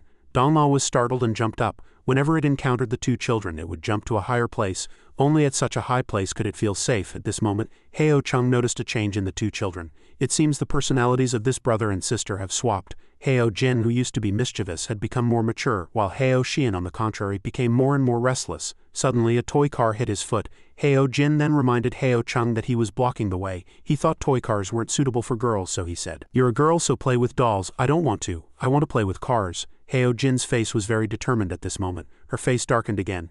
"Dad is blocking the way." But Heo Chung pretended not to notice. What did our Konghua say? Unable to win against him, Heo Jin got very angry. She even flipped over the car as if taking her anger out on him. Seeing Heo Jin continuously punching his leg, he just thought calmly, "Good, she's still like a kid." After preparing dinner, Konghua called them. "Time to eat." Xian's face lit up when he received a steamed bun. She also picked one up, smiled brightly, and asked, "This steamed bun is big, isn't it?" Xian answered without the slightest hesitation, "Yes, it's big." Konghua got excited and gave a demonstration. "Let mommy show you how to swallow a steamed bun in one bite." How about that? Witnessing what she had just done, the boy was extremely surprised. And Heo Chung knew his own abilities well. "I really can't do that special trick." At this moment, Xian was clearly very envious of her. "Mommy is the best, I want to try too." But a moment later his steamed bun was in her mouth. "Where did my steamed bun go?" After losing his steamed bun, Xian looked as if the sky had fallen. He couldn't bear it and burst into tears. Right after that, Konghua placed her hand on his head and comforted him. She told him that a man shouldn't cry easily, hoping he would become stronger. Konghua then gave another steamed bun to Xian. "Here, mommy will give you another steamed bun as compensation. Good boy, don't cry now." Heo Chung also couldn't understand it inwardly. She's teasing the kid again, making him cry first and then comforting him. This person will do anything when she's bored. She felt that this was very fun. "He's my son. If I don't tease him, who will? If I don't tease him now, it won't be fun when he grows up." Heo Chung also felt she was too cunning. Like a demon. Seeing that she liked children, Heo Chung whispered, "If it's really not enough, we can have another one for you to keep playing with. You want to get hit, don't you?" Xian and Heo Jin were still sitting very quietly and eating at this time, and the night was getting deeper. After much consideration, Heo Chung also made a decision. "Since we've decided this happily, let's sleep in separate rooms so no one disturbs each other." Heo Jin, already holding a pillow in her hand, said, "I want to sleep with mommy." Xian suddenly shot her a glare like a bullet because he also had the same wish as her. "I want to sleep with mommy too." The two children were now fighting to have Konghua to themselves. "No way, only dad can sleep with mommy. You go sleep in your room." "I don't want to. I want to sleep with mommy. Brother should go sleep in his room." "I don't want to." After hearing the two children continue to argue, Heo Chung made a decision. "Then let's have mommy decide who she wants to sleep with." When she was dragged over by Heo Chung, she was also dazed for a moment. After that, she made a decision that was fair to everyone. Xian will sleep with dad, Heo Jin will sleep alone, and mommy will sleep alone too. The atmosphere between them became quiet again. Heo Chung immediately turned towards her. "Hey, do you have any objections?" He didn't dare to retort either. "Of course I have no objections. It's Xian." Konghua didn't want to hear any more and pinched him. The two children were both staring at them with blank expressions at this moment. Thus, after the arrangement was made, no one was satisfied. Before going to sleep, Konghua gently tucked Heo Jin in. Before closing the door, she wished her sweet dreams. Night, Konghua wasn't asleep yet and sat at the computer desk for a while. "It's already late, so I'll use the computer a bit more." When she was left alone, the space was very quiet. Suddenly at this moment, Konghua noticed something. It turned out Heo Jin couldn't sleep and had come to find her hugging a pillow. Seeing her peeking from there, she asked, "Why aren't you asleep yet?" Heo Jin pressed her lips together as if she wanted to say something. She then looked at Konghua with a very expectant gaze. "I want to sleep with mommy." At Heo Jin's adorable expression, her heart immediately melted. Thus Konghua didn't hesitate and immediately turned off the computer. She hugged Heo Jin tightly and said happily, "All right, let's sleep with mommy." The next morning came quickly. Konghua was thinking about their meal at this moment. Since breakfast was egg bread, what should we have for lunch? Heo Chung's cooking is really hard to bear. Fortunately, he went to his parents' house today. Suddenly, a good idea occurred to her. Konghua immediately took out her phone. "It's been a while, I should order some takeout to change things up. This place looks good. Let's go with this one. There's only 20 yuan left. So economical." And after waiting for a while, Konghua received a bowl of food. It looks delicious. She couldn't wait any longer and put the first spoonful in her mouth. But she couldn't help but be shocked by the taste. Gong Pyong then appeared here to save her. "Didn't Heo Chung bring you food today? Why do you look so miserable eating takeout?" Konghua was really eating a meal soaked in tears at this moment. After finishing, she put down her chopsticks again. She spoke in a dejected voice. "Yeah, he took the kids to his parents' house today, so I ordered takeout, but I didn't know it would be this bad." Gong Pyong was very excited to see that she had even brought Dong-a. "Dong-a is here too. There's no one at home anyway, so I brought it along." Gongpyeong then held Dong-ah in her arms. It seems quite old, over 40 in human years. It's only halfway through its life. At this time at Mr. and Mrs. Heo's house, the two children were playing very happily with their grandparents. Aunt Heo also glanced at him and reminded him, "Anyway, you'd better be careful. If you spoil the two grandchildren, I'll break your legs and make you sit in a wheelchair with that princely fellow, just you watch." Thinking about that made her head ache again. He's become a father, but he's still so immature. When Konghwa comes over, I'll have to talk to her too, even if the kids are watching. That they are already doing inappropriate things in front of such young children. At this moment, whatever Heo Chung did, he would be stared at by her. Heo Chung thought to himself, it's embarrassing, but if Konghwa comes here and gets scolded, we'll definitely have a fight when we get home. Suddenly, Aunt Heo noticed something. The next moment her eyes were filled with surprise. Seeing the boy doing something strange, she couldn't help but be surprised. "Xian, what are you doing?" Witnessing this situation, Heo Chung was also stunned. After that, he went over and reminded her, "Mother, be careful, that kid might pee on you." But she thought there was nothing to worry about. "So what if my grandson pees on me?" Seeing Aunt Heo so calm, he was at a loss for words. At this point, Heo Chung didn't know what else to say. "It's nothing, that's great. Mother has gone mad with love." The son was picked up from the trash and the grandson and granddaughter are the true bloodline. At this time, a woman was holding a hydrangea at Heo Chung's apartment, and slowly walked forward. A quiet space. Her eyes were full of a hidden story. She held the flower stem, looked into the distance and gazed up at the sky. Meanwhile, Uncle Joe was sitting in a chair, calmly smoking a cigarette. She quickly realized that man was Uncle Joe. He was smoking as usual, uninterested in the world around him. She suddenly froze on the spot. He's still sitting here even after retiring. For him, sitting here isn't a job but a part of life. Through him, I saw Heo Chung. I still remember the first time Heo Chung chatted with Uncle Joe. His expression was always full of comfort and calm. It was as if nothing in the world could affect him. Sitting in front of this door was his paradise. Uncle Joe once told Heo Chung that being able to live a stable life for decades as if it were a single day without ups and downs, with a happy family, healthy parents and harmonious children, was a distant dream for many people. So what more foolish thoughts could one have? The woman stopped walking abruptly. She decided to give this flower to Uncle Joe. The woman said gently, "Uncle Joe, I'll give you this flower. Being healthy is the best. What's the use of thinking too much? If it weren't for you, Uncle Joe, I wouldn't have thought of this." He then took the flower and watched her back as she walked away. Uncle Joe also felt a sense of familiarity.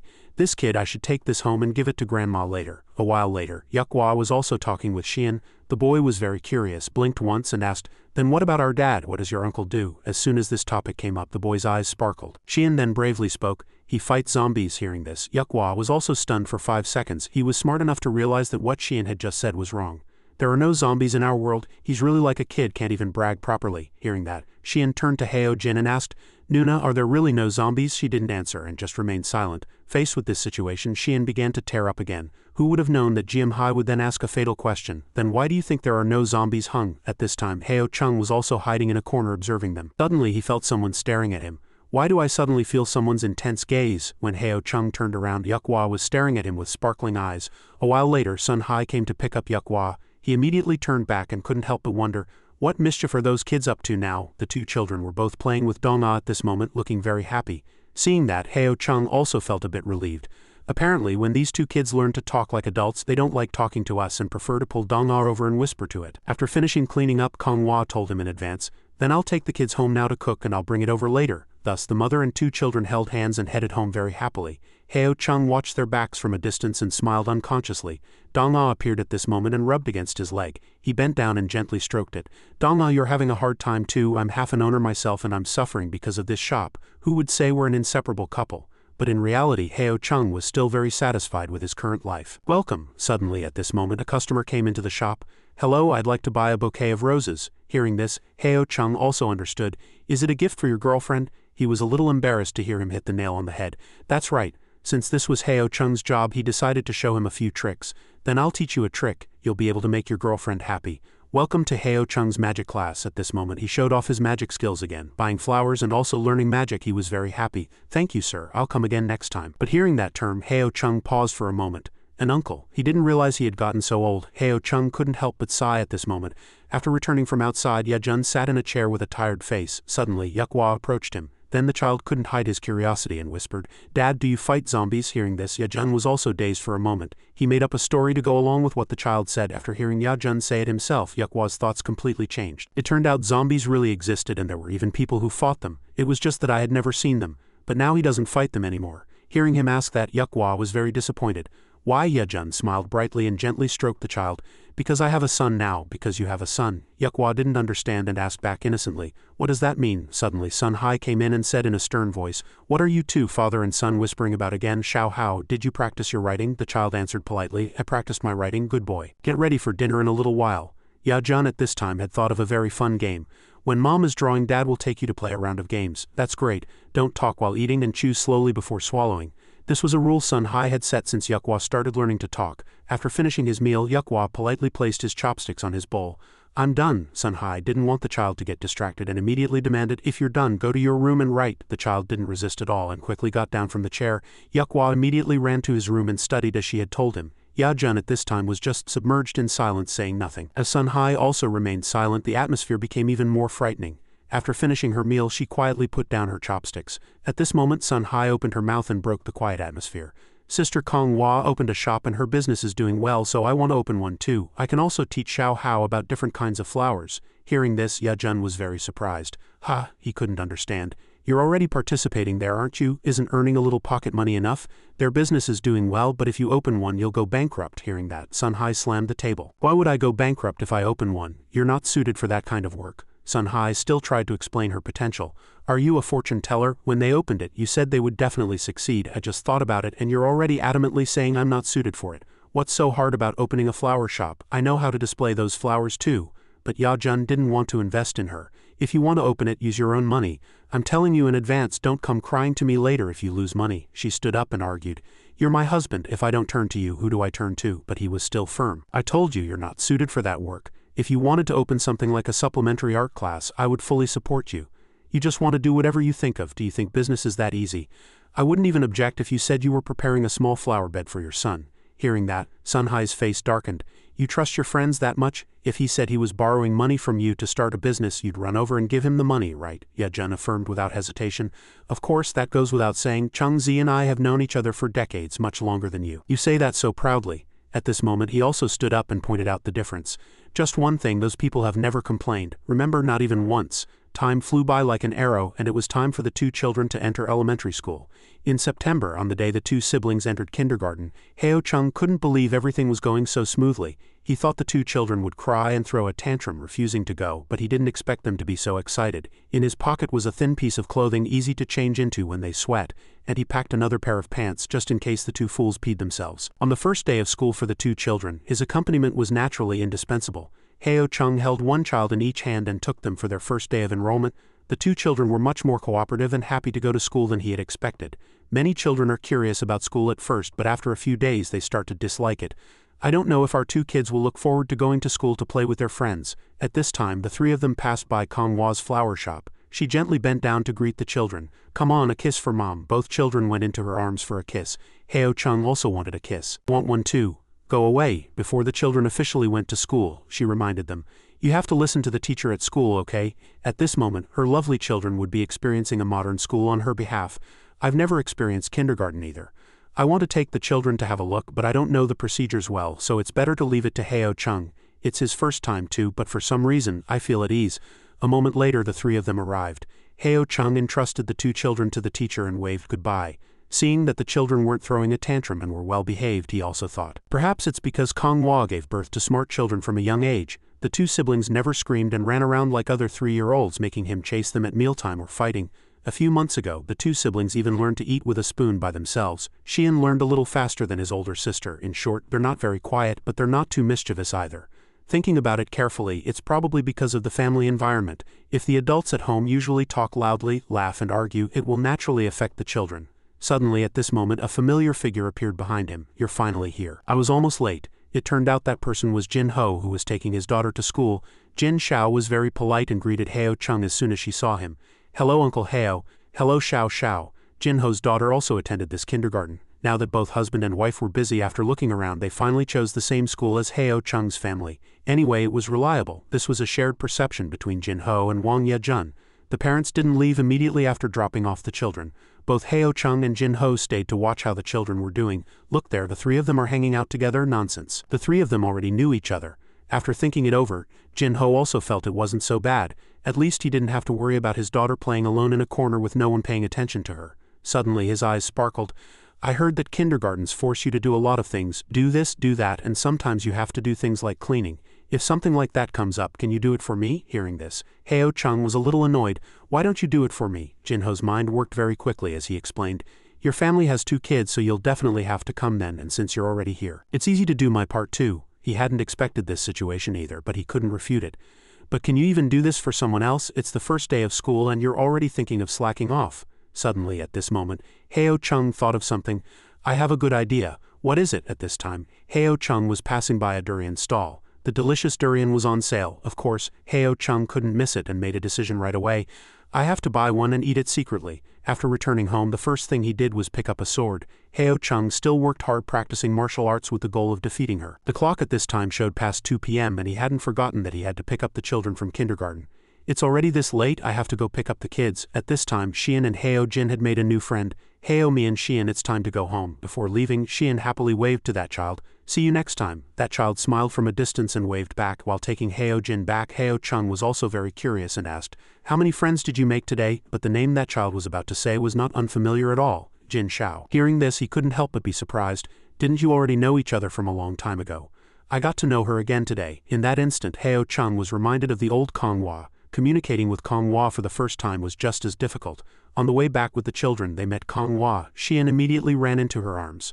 Mom, she then announced the good news. To celebrate the 2 children's first day of kindergarten, Mom closed the shop early and went to the market to buy delicious food. Both children answered very obediently, yes, and so their family held hands and returned home together. A happy smile suddenly spread across Konghua's face. Heo Chung was the same. They all hoped that this happy moment would continue, that this kind of life would last forever. But the next moment after returning home, his face darkened. Heo Chung had forgotten that he hadn't finished his durian yet. I forgot about the half-eaten durian I hid. He turned back to see her busy preparing and quickly took action, while the lady hero hadn't discovered it yet. Xian came to his side. Let's finish it quickly. Heo Chung was afraid the child would speak loudly and told him to be quiet. Don't tell Mom, Mom doesn't like it. Xian was smart and understood the problem very quickly. And right after that he shouted loudly, Mom, Dad is eating secretly. At this moment, Heo Chung thought he should just chant scriptures. I'm screwed. Heo Xian, come here. The child hid behind her, absolutely refusing to come out. No, Heo Jin at this time came over and sniffed the durian, but a moment later she joined their side, leaving him completely shocked. What? Konghua at this moment stared at him with eyes like bullets and said, speak properly. Put that thing down, poor durian. And so Heo Chung now had to face the 3 of them, mother and children, alone. Heo Chung listened to the sound of the rain and hugged the small body in his arms tightly. He lowered his head and kissed Konghua, whispering softly, I always wanted to take you to see a military parade. After getting married, having kids, and then rushing to open the shop, I never had the chance. She smiled and didn't blame him. What does it matter if I see it or not? I just want you to feel a sense of belonging to this era. Looking at the current Konghua, Heo Chung couldn't help but feel proud. Now the lady hero is like an ordinary modern person, with no peculiarities at first glance, but when I think of her identity as an ancient person, I can't help but admire that she is truly a smart little old lady. He thought blankly, playing with her hair. After a moment of silence, Heo Chung excitedly shouted, Actually, I wanted to tell you about our modern history. His mouth kept chattering, and his hand groped downwards. And the crystallization of over 5,000 years of civilization. Theoretically speaking, this is all basic knowledge from 9 years of compulsory education. Konghua quickly stopped Heo Chung's mischievous hand. She opened her mouth to expose him. You want to ramble on about things like the Industrial Revolution, to show off your pride as a modern person and satisfy your desire to act like a teacher at the same time, right? Hearing that, he just smiled awkwardly. As a modern person, if you don't understand some things, you feel like something is missing. Konghua didn't care and just closed her eyes gently. We can slowly make up for it. When Zhuang and Ruru go to school, I can review it with them. While they were talking, the 2 children were playing hard. She glanced at the 2 children and thought to herself. It was one thing to grope each other's legs when they were free before, but now that the 2 children are by their side, they are still so shameless. Heo Chung suddenly opened his mouth to get Konghua's attention. Wait, don't you think Xian has gained weight lately? If he gets too fat, he'll get sick.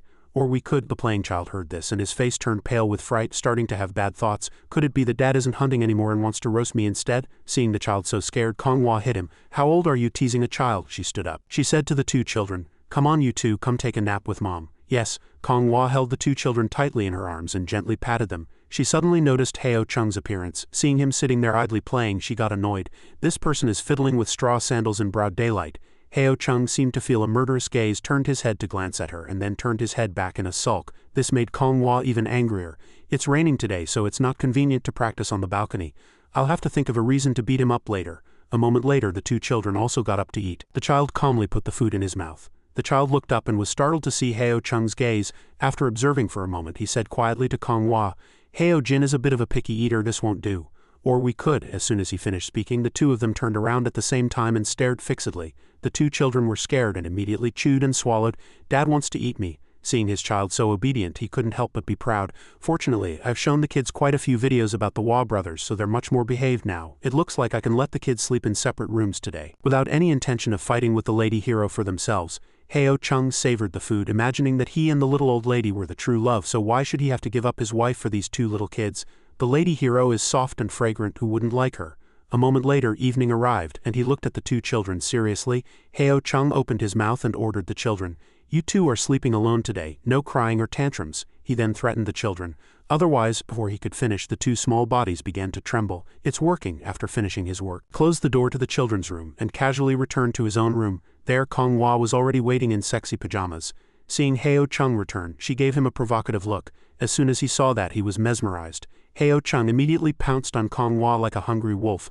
A few months later, on Christmas Eve, Kong Hua smiled and instructed her husband, "Breakfast is warming in the pot, don't forget to turn off the heat later."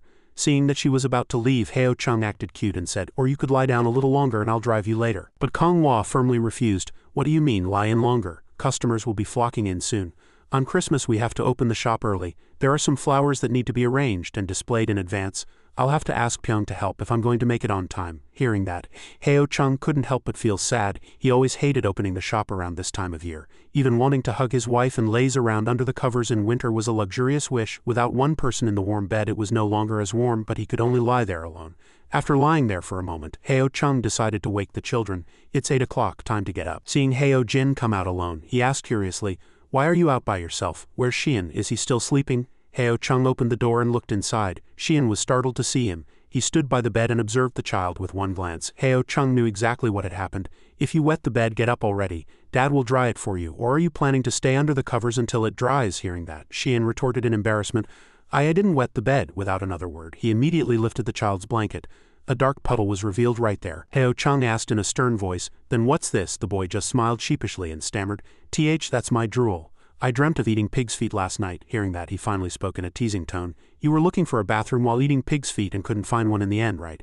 As far as I can see, Heo Jin doesn't wet the bed, but you're always unable to find the bathroom." Xian was stunned to hear that. The child was sad and burst into tears. "It's not like I wanted to do it." Heo Chung suddenly realized he had been a bit harsh. It seemed he had teased him too much. He immediately spoke in a soothing voice, all right, don't cry. Go put on your shoes, wash your face, change your clothes, and eat breakfast. You too, Heo Jin, stop laughing." Hearing that, Heo Jin immediately covered her mouth and stifled her laughter. A short while later, the two children were ready to go out. He watched them and thought to himself, "To think that parents have to participate in the kindergarten's Christmas activities. If it weren't for this, I could have dropped the kids off at school and gone to the shop to help Lady Hero." Although he was busy, Heo Chung had no choice but to accept it. Kindergartens really come up with useless things, but I can't not participate. A child's growth only happens once, so it's better not to miss it if I can attend. Someone's back suddenly caught his attention. In the distance, Wu Rio was gently reminding her child, "Be good at kindergarten, Mom's leaving now." Heo Chung approached and greeted her. "Hello, what a coincidence." She nodded and replied, "Hello, I have to go now or I'll be late for work. I'll be on my way." As soon as she finished speaking, Wu Rio hurriedly turned around. Seeing her mother leave, Jin Xiao's face was filled with sadness. Heo Chung noticed and took out his phone to text Jin Ho. Heo Chung opened his mouth and asked, "There's an event at the kindergarten today, didn't Xiao Xiao tell you to?" Jin Ho replied, I know. Wu Rio is very busy, so she dropped Xiao Xiao off first. I can go right after I finish work later." Hearing that, he made another decision. "All right," he called out to Jin Xiao. "Xiao Xiao." Heo Chung smiled warmly and suggested to the child, "Do you want to go with Uncle Heo?" Hearing that, Jin Xiao's mood brightened immediately, and she agreed right away. Yes, in the cheerful Star Class classroom, the teacher looked down at the scene with an excited face. Below, Heo Chung had no choice but to participate in the activity arranged by the school. He couldn't help but marvel inwardly. Why do kindergartens these days have so many events? Heo Chung looked down at the paper he had just received, Best Eater Award. After reading it, he couldn't help but feel dissatisfied. Are they really giving this because they can't think of any other award to give? A parent next to him glanced over and couldn't help but sneer. Is there any family where the kids don't eat well? My kid can finish a whole bowl of meat. He was very proud of his own child's award. You have to be good with your hands to be smart, that parent said in a boastful voice.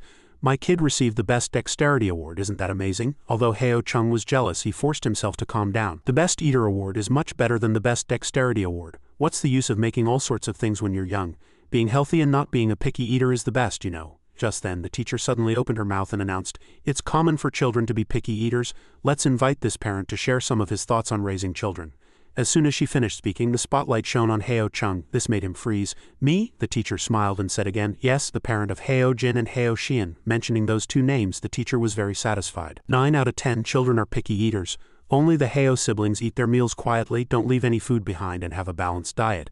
And they're not overweight either. In my long career as a kindergarten teacher, I've certainly met children more outstanding than these siblings. But to see 2 children from the same family be so well behaved, there must be a special method.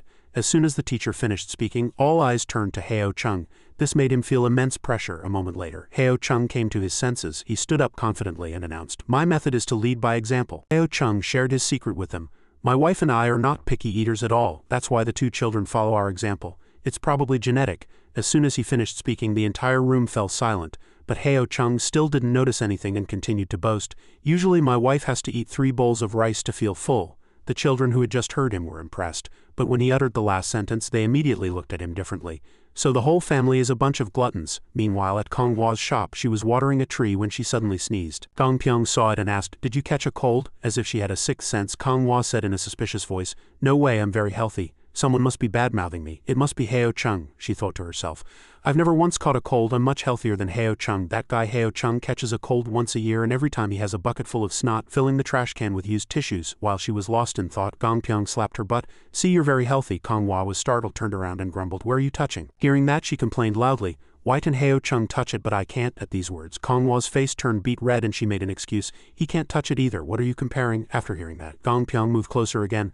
"Poor thing, then let me touch it one more time." Seeing her having weird thoughts, Kong Hua shouted, "No," not teasing her anymore. Gong Pyong went back to her work. "All right, I won't joke around. Let's get to work. I'm sure a lot of couples reeking of love will come to buy flowers today." Kong Hua heard that and said in a teasing voice, "I can clearly smell the scent of a single person coming from you." That seemed to hit her where it hurt. "The ship of our friendship has sunk." Back to Heo Chung, he was still chattering on. "Actually, everyone has food they dislike. As long as it's not too severe, it's fine. Even adults are picky eaters. When buying food, they unconsciously avoid buying things they don't like. But children don't understand things like nutritional balance. It's also difficult for them to clearly state what they like and dislike, so they just express it as picky eating. If you force-feed children food they dislike, it might cause them to lose their appetite." The people below were stunned by these words. The teacher next to him was also surprised to hear what he was saying. So it's important to clearly distinguish whether a child genuinely dislikes a certain food or is just being a picky eater. This is a very important matter for all parents. She couldn't help but think with admiration. In this small city of Zhangcheng, it's already impressive enough for a parent to clearly state how they usually persuade their child, but to be able to analyze the context so clearly. This parent is really amazing. The teacher felt deep respect for Heo Chung's parenting style. No wonder he could raise these siblings so well. But there was one aspect that made her helpless. Not only are the kids polite, but their speech and actions are also very logical, except when they're spacing out and acting foolish. A few minutes later, Heo Chung also finished his speech. "This concludes my presentation, thank you." But Jin Ho didn't show up until the end of the award ceremony, which made him fall into deep thought. Heo Chung couldn't help but be angry at this irresponsibility. "Damn it, that bastard." He gently turned his eyes to look for Jin Shao. The child was sitting there, staring blankly out the window, and this sight made Heo Chung even angrier. If only I could drag that Jin Ho fellow here right now. After becoming a father, he couldn't bear to see such an expression on a child's face even more. Seeing that, he called out to Jin Shao in a soft voice, "Shao Shao, come here, let uncle see what award you received." The child obediently came over and showed him. "Jin Shao, Kind Heart Award." Heo Chung smiled and praised her. "Shao Shao is truly amazing." The child just smiled awkwardly and saw through him. "Uncle Heo, you're being too insincere." Hearing that, he was stunned. Heo Chung thought with admiration, "This child, Jin Shao, is a month younger than my twins, but she's like a little old lady." He suddenly lifted the child and sat her on his lap. Heo Chung reassured Jin Shao in a gentle voice, "Your dad will be here in a little while, don't be anxious." "Uncle asked him earlier," the child replied excitedly.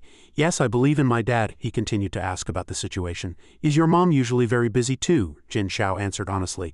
"Sometimes when she's really busy, she tells me to eat with Grandpa." Heo Chung nodded and said, "Oh, if Uncle Jin cooks for you, it must be very delicious." Uncle Jin's wish has come true this time, having his granddaughter by his side all the time. Suddenly, Xian and Heo Jin brought her a paper crane. This made Jin Shao feel very warm. A moment later, the teacher informed everyone, "Heo Jin, Heo Xian, Jin Shao, it's time for the choir performance now." Hearing that, the 3 children quietly left their seats. "Yes?" Seeing how understanding Jin Shao was, Heo Chung became angry at the child's parents. "Damn it, if that Jin Ho fellow had even half the heart he had when his wife was pregnant, he should have been here by now." The more well-behaved Jin Shao is, the harder it is to accept the disappointed look on the child's face. He immediately sent him a threatening text. "If you don't show up, Shao Shao will become my real daughter. I've said my piece." The other party immediately replied, almost there, I'll be there soon. Heo Chung thought deeply about the next activity. There's an outdoor family activity later. I can't just let that child watch from a corner alone. But Lady Hero really won't be able to find the time at the shop. It looks like I'll have to take care of 3 kids by myself then. He couldn't help but let out a soft sigh. Although he had spoken harshly, Heo Chung couldn't help but feel sympathy for them. Even though I cursed at them like that, a police officer's job is really busy. Wu Rio switched to working at a department store, so I can understand she's busy, but seeing the child like this, it really made his heart ache. Meanwhile, the 3 children were singing earnestly with the others. A short while later, the second activity also ended. Heo Jin said sweetly to Heo Chung, "Dad, let's go play the race against time game." Heo Xian shouted excitedly, "If we get first place, we can get a balloon." Seeing that, he asked Jin Xiao, "How about you, Xiao Xiao? Do you want to play?" The child nodded obediently. "I want to." Hearing that, Heo Chung felt very troubled. "That Jin Ho fellow still hasn't shown his face. What should I do? Do I have to handle this alone? But looking down at 3 pairs of expectant eyes, he had no choice but to accept. Heo Chung lifted one child first. "I have no choice." Then he lifted the second child. "I'll just have to handle it." And finally he hugged the last child. His huge body was now hugging all 3 children. Heo Chung participated in the game with the 3 children with great vigor. Seeing how strong he was, he thought proudly, "Fortunately I'm someone who has practiced martial arts. This is a piece of cake." Another parent couldn't help but be impressed. "Brother, you're amazing. 2 daughters and a son, you're a real champ." Hearing that, Heo Chung replied triumphantly, "No need to be jealous, it's useless even if you are." These words made that person furious. "Damn it, just you watch how I deal with you later." A moment later they finished their warm-up. Jin Xiao sadly observed the other people playing with their parents. The child smiled bitterly and said to Heo Chung, "Uncle Heo, you can just hold the 2 kids, you don't have to force yourself to take me too." He smiled and reassured the child, "It's okay, let's get first place together." But Jin Xiao still said without confidence, "I am heavy, it's hard for my grandpa to hold me." Heo Chung heard that and asked, "Is Xiao Xiao looking down on your Uncle Heo?" The child immediately corrected him. No, he continued to comfort her. "Xian is much fatter than you. This is nothing." Hearing that, Xian couldn't help but cry inwardly. "Dad, if you're going to say something, just say it. Why drag me into it?" Putting everything aside, Heo Chung shouted excitedly, "All right, let's warm up." He bent down and said to Xian, "You little rascal, you go up first." "Okay." Suddenly someone rushed in from outside the door. Jin Ho shouted loudly as he ran, I'm here. I was on duty all night and something came up just as I was about to get off work." So, before he could finish his sentence, he was stunned by the sight in front of him. Jin Ho asked blankly, "Bro, what are you doing?" Jin Xiao became happy upon seeing her dad. "Dad," he held the child in his arms and said apologetically, "I'm sorry, Xiao Xiao, Dad was really busy so I'm late." The child was very understanding and just smiled brightly to brush it off. "I knew you would come, Dad." Seeing that, Heo Chung stepped forward to remind him, "Hurry up and warm up, take your daughter and get second place or something." Jin Ho asked blankly, "Why second place?" He said confidently, "Because first place is obviously mine." He cursed in annoyance. This guy really. A moment later everyone gathered and started playing.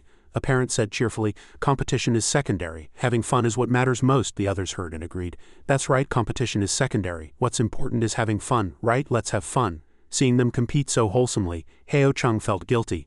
"I'm sorry, my competitive spirit is just a bit strong," he reminded himself inwardly. "I almost forgot that I shouldn't bully others just because I've practiced martial arts." Moment later, Heo Chung also joined in with the others. "Don't try too hard, we're putting in too much effort. Is it worth getting this tired for just 2 balloons? That's right. The competition is secondary, just secondary." And so everyone reached a consensus. Finally, the referee gave the signal, and the parents got ready at the starting line. Everyone happily waited for the countdown. 3. Heo Chung's competitive spirit also died down a little. 2, and the flag was waved. The starting signal sounded. 1. As soon as the referee shouted start, the parents rushed out as if they were flying. They charged forward like mad and everyone acted contrary to what they had said. Seeing this scene, Heo Chung's face froze, not knowing what to do. Jin Ho was also running towards the finish line with all his might at this time. When his dad didn't move, Xian urged him, "Dad, we're falling behind, why aren't you running yet?" Heo Chung was furious at those people's lies. "These bastards." At this moment he unleashed his true skills. "Then don't blame me for being a coward." And in an instant, victory went to Heo Chung. Jin Ho was at a loss for words at this result. "No, why?" He pulled him aside and whispered softly, "You're still practicing that Heo family fist, aren't you?"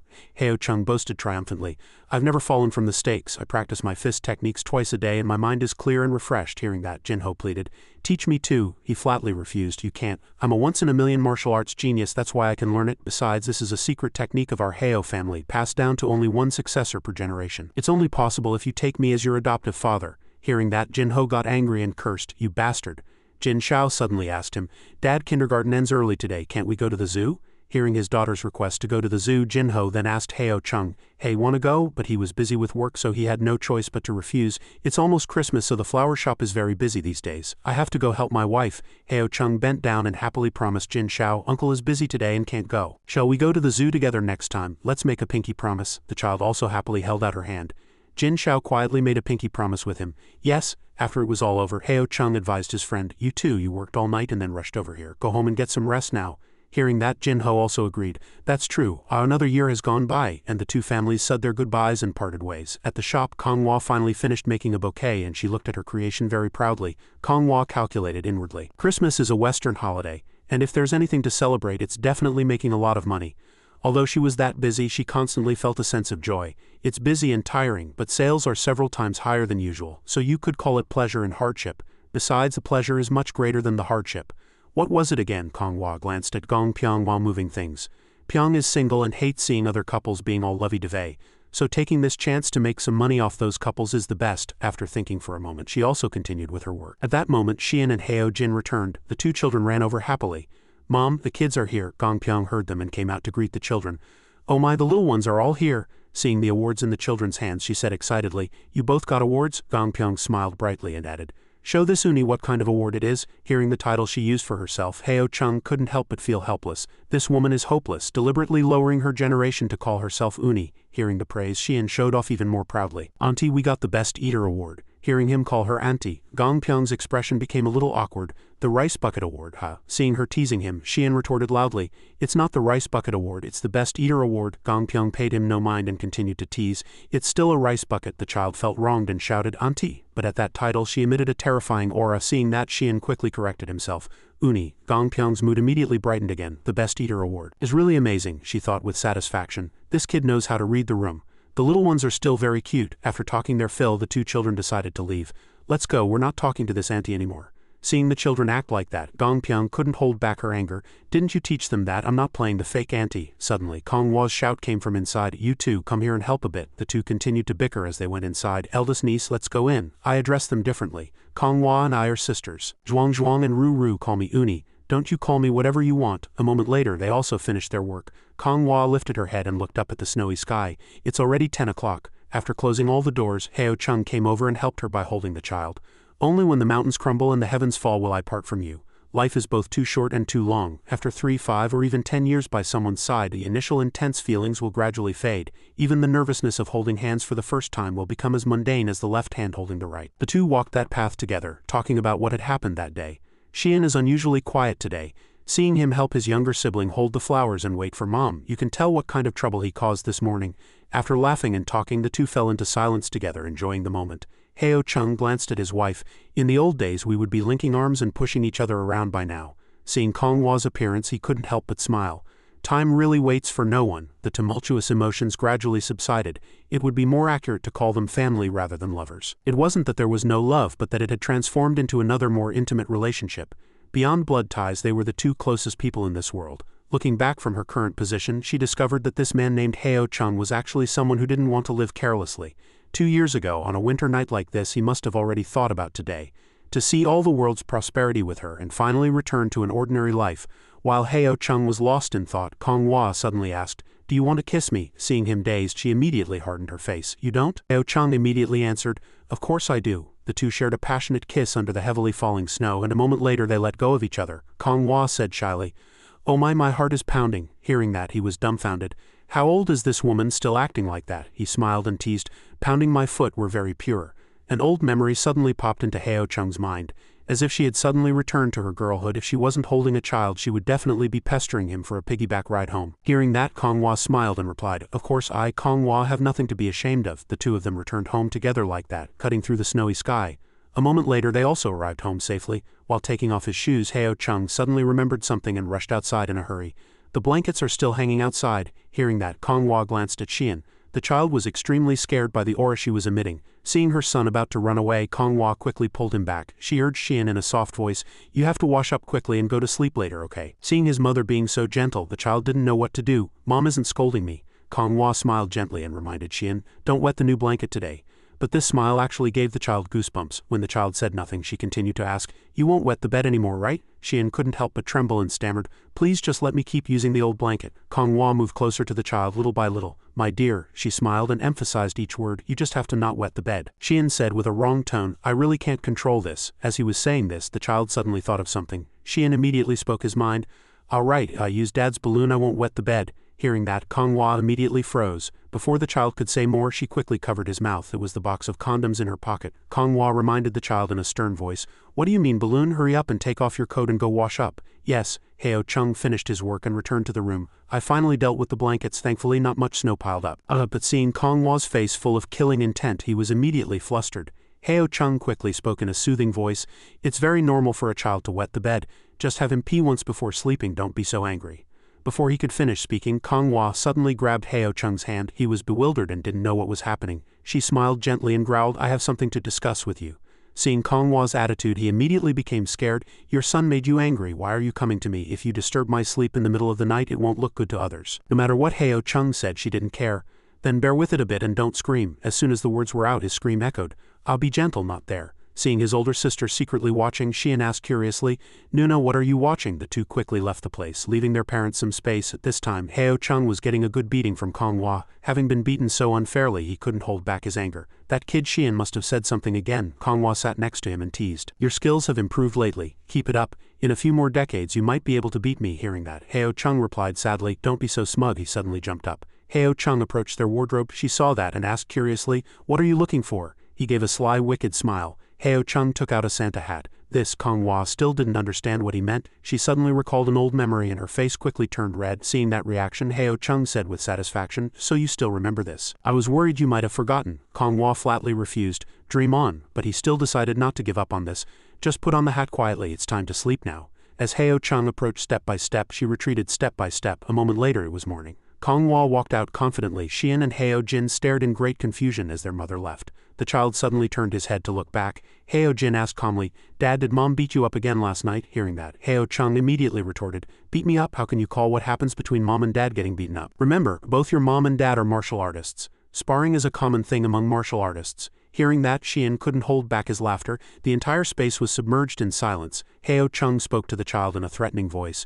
"Xian, do you know why you have to hit a remote control a few times when it's not working?" He approached Xian little by little, emitting a terrifying aura. Heo Chung continued to intimidate him. "Because if you give it a good beating, it starts working right away." Hearing this, the child's whole body trembled uncontrollably.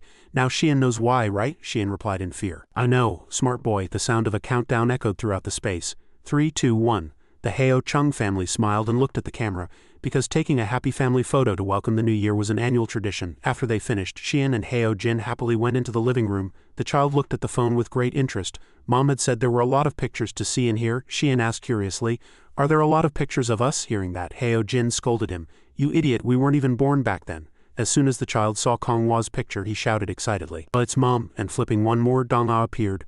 Dongna is so fat, and a picture of Heo Chung and Konghua together appeared. Seeing Konghua from back then, Heo Jin couldn't help but be impressed. Mom looked so fierce, Xian noticed him and immediately put him down. Dad had his foolish moments too, the child couldn't help but answer. "If you say so, then it is so." The two looked at the photos together like that, and Dongna slept peacefully below. At this time, Heo Chung was carrying a large box. He thought blankly as he walked. Packing up the small clothes the two children could no longer wear and sending them to a public donation box had also become a yearly habit. Finally, Heo Chung also arrived at the donation box. After finishing the task, he thought inwardly with a feeling of injustice. "I feel like a donkey that does whatever it's told. It's just welcoming the new year. Why is it so complicated? I don't know where that little old lady learned these things." A moment later, Heo Chung also returned. "Dad's home." Before he could finish speaking, Xian's voice cut in. "Mom, Heo Jin is hitting me again." Seeing this sight, Heo Chung couldn't help but feel helpless. Before I left, the two children were clearly sitting harmoniously watching the iPad. "Why are they fighting again?" Konghua taught the child in a stern voice. "Don't be immature. You should call her Nuna." Hearing that, the child corrected his address and continued to tattle on his sister. "Nuna, Heo Jin is hitting me again." Seeing Xian being disrespectful, she immediately hit the child once. Only then did Xian quietly say again, "Mom, Nuna is hitting me again." Heo Chung watched everything and couldn't hold back his laughter inwardly. "How did Nuna hit you? Like this, like this?" After listening to her son's explanation, Konghua suggested a solution. "If Nuna hits you like that again, you can grab her hand and twist it once to subdue her." Hearing this, Xian was extremely flustered. The child was bewildered by Konghua's way of handling the situation. Wasn't he here to ask Mom for backup and get her to hit his sister? Something was a little strange. Xian wondered inwardly, "If I charge in again, I'll just get hit, won't I?" Konghua bent down and urged her son, "Now that you've learned the method, go and try it." The child heard this and stammered in reply, "I am okay now." Heo Chung, who had been watching until now, couldn't help but feel sorry for Xian. A real man doesn't take a loss right in front of him. Good, a move of retreating for the sake of advancing. Konghua suddenly stood up, smiled, and commanded, "All right, Now that your dad is back, let's go to the flower shop and do the New Year's spring cleaning. Heo Chung had no choice as his wife dragged him along. Why not? Kong Hwa held Heo Jin's hand and walked along the snowy path. The atmosphere between the two of them looked very harmonious and warm. In contrast, Heo Chung followed behind, scowling and sulking. Xian next to him was no different, frowning the whole time. The two of them walked forward step by step. Seeing this, Kong Hwa urged them. "You two old geezers, hurry up." Heo Chung replied sullenly. "Yeah?" Xian suddenly noticed something. The child looked at the manhole cover over there, unable to contain his curiosity. "Dad, why are all the manhole covers over there round?" He was at a loss for words at that question.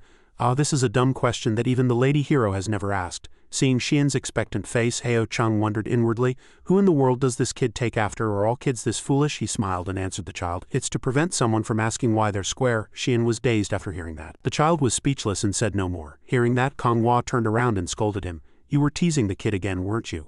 Heo Chung smiled and replied, "No, I'm nurturing our son's ability to think independently." Only a fool would believe you. At this moment, Xian was frozen like a stone, and the family continued on their way to the shop.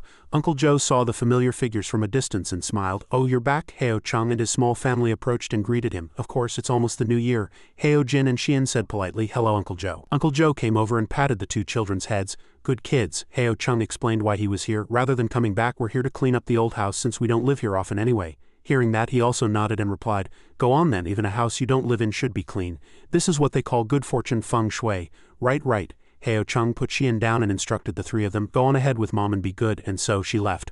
Uncle Joe turned around and asked curiously, "How old are your kids? Is it time for them to go to elementary school?" He smiled and replied, 2 years left. "They'll come over here for elementary school then." The two of them walked and chatted like that. "I think it's better to just move back. Living so far away will make it inconvenient to go to school. They can have lunch here then. Houses in the school district are getting harder to come by, so it's not a bad idea." Suddenly, someone caught Heo Chung's attention. Yan stared blankly at them, then politely bowed her head in greeting and immediately left. Heo Chung was still in a daze at this point. He asked Uncle Joe in surprise, "Is that kid Xiao Yan?" Seeing his reaction, the uncle couldn't hold back his laughter. "Yes, couldn't you recognize her?" Heo Chung still couldn't believe it after hearing that. "She's the kid who used to follow me around all the time calling me Oppa Heo. A girl really changes a lot when she grows up. I didn't recognize her at all." Uncle Joe nodded in agreement. "That's right, she used to be a bit chubby, but now she's grown so much she might really become a star." Hearing that, Heo Chung replied in surprise, "Really, Uncle?" The uncle answered right away. "Don't you believe it? I heard from Aunt Jung that she's currently negotiating some internet thing." Seeming to understand Uncle Joe's meaning, he asked out loud, "A web drama?" The uncle replied excitedly, Right, that's it." Hearing that, Heo Chung suddenly realized how quickly time had flown. Our two kids have also grown up, and that girl must be a university student now. He glanced towards his old house and thought to himself, the scenery is the same but the people have changed. As soon as he got home, Heo Chung told his wife about this. "I just met Xiao Yan at the entrance of the apartment complex." Hearing that, Kong Hwa also remembered. "Xiao Yan, it's really been a long time. She hasn't come to her maternal grandparents' house since she grew up." Recalling the girl's appearance, Heo Chung suddenly felt a sense of familiarity. "She's about to become a young lady just like you when you first came here. You probably wouldn't recognize her if you met her on the street," he continued to tease. "Tisk tisk, at first you were studying with her and now she's a university student. You've had 2 kids. Kong Hwa heard that and retorted, "She's a child, am I a child too?" Heo Chung continued with a wicked smile. "So you've finally become the person you hated the most." Foolishly just before he could finish his sentence, Kong Hwa growled a warning. "Say that again, are you saying I'm not a dignified flower shop owner now? What's so foolish about only knowing how to do laundry and raise kids? There's no such thing." Seeing that, Heo Chung immediately shut his mouth. All right, I won't say it." A moment later he helped her hang the decorations. Kong Hwa stood below and watched her husband work. Witnessing this scene, she suddenly felt a sense of happiness. "Having my own home, my heart is at ease. There's nothing that makes a person happier than this." Suddenly a voice interrupted Kong Hwa's train of thought. "Isn't this Kong Hwa?" As soon as she recognized the person, she shouted happily, "Aunt Jung." Xian and Heo Jin politely greeted her and wished her a happy new year. She smiled and replied, "Such good kids, you're all good children." Aunt Jung said as she stroked the child's head. After her husband passed away, Aunt Jung had lived alone and had grown to like children more and more. Aunt Jung informed them, "After the new year I'm going to live at my daughter's house. I probably won't be coming here as often." Kong Hwa couldn't help but be surprised to hear that, but soon she just smiled gently and replied, "I see." Suddenly another person approached. "Grandma?" Kong Hwa was very surprised to see the person in front of her. Xiao Yan politely greeted her again. "Hello, Uni." As soon as she finished speaking, the two of them immediately left. "Then Auntie will get going. Stay healthy, Auntie." Heo Chung watched the backs of the two people like that. After thinking for a moment, he also turned to his wife and said, "Let's go, the couplets are all up." But before they disappeared from sight, Heo Chung couldn't help but glance back again. At this moment, a strange sadness suddenly filled his heart. Looking at everything around him, Heo Chung couldn't help but feel a sense of powerlessness. This apartment complex, like the people who live here, is getting older and older after returning home. Kong Hwa said sadly, I feel a great distance between Xiao Yan and me. Heo Chung heard that and comforted her. She's about to become a star, so it's very natural for her to not have common topics with a mother of young children like you. Hearing that, she replied with dissatisfaction, "It's not that, it's just that she's grown up and there's a generation gap." Heo Chung immediately retorted, "Then you're an ancient person, there's a gap of over 1,000 years, have I ever seen you feel a distance from her?" The two children were dazed after hearing that. How could they be the same? Dad's not wrong, they thought in surprise. Mom is an ancient person. The two of them continued to talk, oblivious to everything. "I told you I'm not." The two children who had just heard that couldn't help but be flustered. "So Mom really is an ancient person, what can we do?" Xian couldn't help but ask. "Dad, the child said doubtfully. "Is Mom an ancient person?" Hearing that, Heo Chung froze and shut his mouth. After thinking for a moment, he suddenly smiled. Heo Chung bent down and whispered to his son, "That's right, but you have to keep it a secret. This is our family secret." Hearing that, Heo Jin and Xian looked at each other. The two children nodded at the same time. Okay, a moment later, Aunt Heo was surprised by what she had just heard. "Your mother is an ancient person?" The two children hesitated and looked at each other. Heo Jin mumbled in reply, "Dad said so." The two children revealed this fact because they thought telling a family member wasn't leaking a secret. Hearing that, she thought helplessly, "He's become a father, why does he still run his mouth all the time?" Old Heo, upon hearing it, actually burst out laughing. "Did he also say your mom is a lady hero?" Seeing his grandfather ask that, Xian answered excitedly, "How did you know?" The child was convinced inwardly. It seems Mom really is an ancient person. Seeing his grandson infected by this talk, Old Heo stopped himself from scolding him. What that guy meant was that your dad is talking nonsense. He couldn't swear with the children around. Aunt Heo, who had been listening until now, asked curiously, "What's a lady hero?" He had no choice but to explain to her. "Before they got married, that guy used to call her lady hero all the time. I told him to read some books, but he wouldn't listen. He should at least be like the young lady and young master couples in dramas." A lady hero, how embarrassing. As they were talking, the sound of a door opening was suddenly heard. Seeing his parents return, Xian shouted happily, "Dad, Mom, you're here." Heo Chung came in carrying things and suggested, "Should I go to the kitchen and help?" Immediately he was shooed away by Aunt Heo and his wife. Go away, go play over there. That's right, don't make a mess." Yes. Thus Heo Chung had no choice but to go out and play with the children. At this time, Old Heo and the two children were reading a book happily and harmoniously. Seeing this sight, he couldn't help but feel lonely. "I can't accept this." Heo Chung took out his phone and called Uncle Jin. "What's so great about that? I can chat with Uncle Jin." He quickly answered the phone. "Chung Zi, what's up?" But seeing Uncle Jin on the other side, he shut his mouth. Heo Chung was silent for a moment before replying, "It's nothing. I thought you were free like me, Uncle, but it seems you're very busy too." Hearing that, he complained about his hardships. "I'm busy, I'm the busiest. I can't even rest during the new year. I have to earn money to raise my kid." After he finished speaking, the two also fell silent. It was a long while before Heo Chung offered a word of comfort. "It's not easy for you either, Uncle," he thought to himself. "I didn't know the conflict in Hao Zi's family was this big." As Heo Chung was talking, he was suddenly drawn by a whispering sound. "I can't tell other people that my wife is an alien." Hearing that, Heo Chung was extremely shocked and hurriedly hung up the phone. "I have something to do, I'll hang up first." Heo Chung immediately ran inside. He asked in a loud voice, "Father, did you say Mother is an alien?" The two of them froze upon hearing that. Heo Chung was still standing there waiting for an answer. A moment later, the two came to their senses. "Wait, how could that be?" Old Heo asked back, "You mean you believe your mother is an alien?" "I know." He said nothing, just stared intently at his father. Old Heo confirmed once more, "You really believe it?" Heo Chung still said nothing, just gave a look full of expectation. The two were at a loss. What did we do to deserve this? Old Heo thought with annoyance. Originally, I was going to use myself as an example to teach Heo Chung not to talk nonsense to the kids, but what is this reaction from this guy? Aunt Heo was also extremely worried. Could it be that Heo Chung's IQ is decreasing over time? Then wouldn't that affect my grandchildren? Meanwhile, Heo Chung was just as confused. "My father has never joked, but just now he whispered to my mother that she was an alien." He trembled all over with fear. "No, I need to think about this again." Old Heo couldn't help but be surprised by his son's reaction. He really believes it. He's already 30, how can he be as foolish as Xian? He cleared his throat lightly and explained, "Actually, Dad wanted to let you feel something, that when parents talk nonsense it has a very big impact on children." "Ahem, it seems you felt it." Hearing that, Heo Chung let out a sigh of relief inwardly. That lesson hit too hard. Old Heo asked again, "Do you understand?" He answered firmly. "I understand," he continued to ask. "So why did you believe your mother was an alien? Is there anything different about your mother from other Earthlings?" Old Heo wondered inwardly. I thought this guy would retort and treat it as a trivial matter, but I didn't expect him to react like this. Heo Chung stared intently at his father like that, saying nothing. A moment later he also opened his mouth. "Of course I believed it because you said mother was an alien, father." Seeing Heo Chung believe it so easily, Old Heo shouted in annoyance, "You believe it just because I said it? Then you said Kong Hua was an ancient person." As he spoke, he suddenly paused. Old Heo quickly collected himself. "Why am I getting entangled with this guy over this issue? I heard that intelligence is also contagious. I didn't believe it before, but now I do." He pushed his glasses up slightly, narrowed his eyes and observed his son closely. He's a big guy with a decent face, he looks very normal. So why is he so foolish, not wanting to argue anymore? Old Heo turned away resolutely. Damn it, just looking at him is annoying. Aunt Heo approached and reminded Heo-chung, you and your wife should stop with all that talk about gods and whatnot. What will you do if the kids pick up bad habits? He retorted with dissatisfaction. They're different from ordinary kids, mother. Heo-chung continued to provide evidence. Back when I was all grown up I still played chicken fight with Hao-zi. But now those two forget about playing, they're busy running far away. That doesn't prove. Aunt Heo heard that and cut in. That proves they're not foolish like you and are smart. Heo-chung shut his mouth. He thought to himself, the siblings' strengths are because they were originally smart, and their shortcomings are because they were taught that way.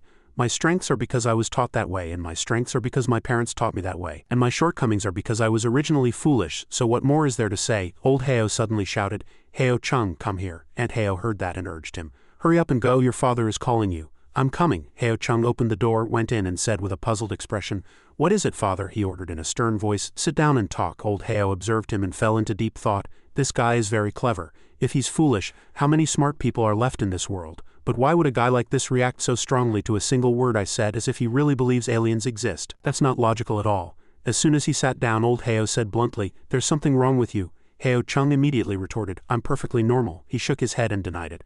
No, you're not normal. After those words, the two fell into silence. Old Heo's next words made Heo-chung freeze. Konghua came from an ancient era, so at first she had no ID, no job, and knew no one, but after a moment he just gave a small smile. Heo-chung admitted frankly, yes, she flew here from an ancient era. Hearing that, he was immediately stunned. He had only asked again to see the kid's reaction. Heo-chung asked Old Heo in a stern voice, Father, do you believe me? Before he could answer, he continued to add, If you tell mother, do you think she'll believe you? Hearing Heo-chung say this, Old Heo was extremely surprised. He fell into deep thought, and Old Heo rubbed his tired eyes and said no more. After a moment he also spoke, You can go now. Heo-chung left happily. Yes, a moment later only Old Heo was left in the room. It was only then that he recalled Konghua's strange behavior before she gave birth. This kid rambled on about the history of medical development from ancient to modern times to reassure her. In the 21st century's modern civilization, if they can build skyscrapers, can't they handle giving birth to a baby? Thinking back now, Old Heo finally understood. At first he just thought he knew how to offer comfort. Thinking again, those memories came back one by one. Father, look at these old shoes, they're Tang Dynasty antiques, how much can I sell them for? Konghua is lacking the element of earth in her 5 elements, so wearing this is like a talisman. This kid eats so well, 3 bowls of rice and a bowl of soup. That kid has never been to school, so I'm supplementing her 9 years of compulsory education. Thinking back, he was at a loss for words. Old Heo was silent, deep in thought. A girl who appeared out of nowhere, a sudden change in personality, no trace of her past. Seeing the evidence become clearer and clearer, he couldn't believe it. How could that be? Seeing Heo-chung come out, Aunt Heo immediately asked, What did your father say to you? He smiled and said teasingly, He said mother is an alien. She shouted angrily, You kid, what nonsense are you talking about again? Just then, Old Heo also came out. He couldn't help but tease him too. Father, did you believe me? He immediately turned around and cursed, Believe you, my foot. Hearing that, Heo-chung just shrugged and replied, See, it's the same whether I admit it or not. Old Heo didn't want to argue anymore and angrily went elsewhere. Heo-chung saw that and felt helpless. Even if Lady Hero were to demonstrate her ability to leap over roofs and walk on walls right now, she would at most be considered an eccentric who knows martial arts. No one would ever suspect she was someone who had time traveled from an ancient era. If only Lady Hero loved live streaming more than all kinds of flowers and plants. She could pick up a sword right now and film a short video. What a pity. Now only my phone has footage of her early sword dances. Meanwhile, Konghua was oblivious, tasting the food, thinking of her smiling face. Heo-chung couldn't help but feel a rush of affection. Everything at present was Lady Hero's own choice. After a while, a delicious meal was prepared by Konghua. Old Heo sat quietly and tasted each dish. Suddenly he asked Heo-chung, Your Heo family fist, did Konghua teach it to you? He answered calmly, Grandfather taught me. But Old Heo immediately exposed him. I asked grandfather, and he said he didn't know it. Hearing that, Heo-chung shut his mouth. After a moment he calmly changed his answer. Then Konghua taught me. He heard that and cursed. Get lost. Old Heo couldn't help but think to himself. He really has no sense of seriousness. He observed Konghua out of the corner of his eye, thinking to himself that his daughter-in-law's movements were indeed resolute and fluid. After thinking for a moment, Old Heo had no choice but to accept reality. But wherever she came from, even if she fell from the moon to Heo-chung's side, the moment Heo-chung created an ID card for her, she had already become a modern person named Konghua. At this point he stopped thinking and just enjoyed the moment happily.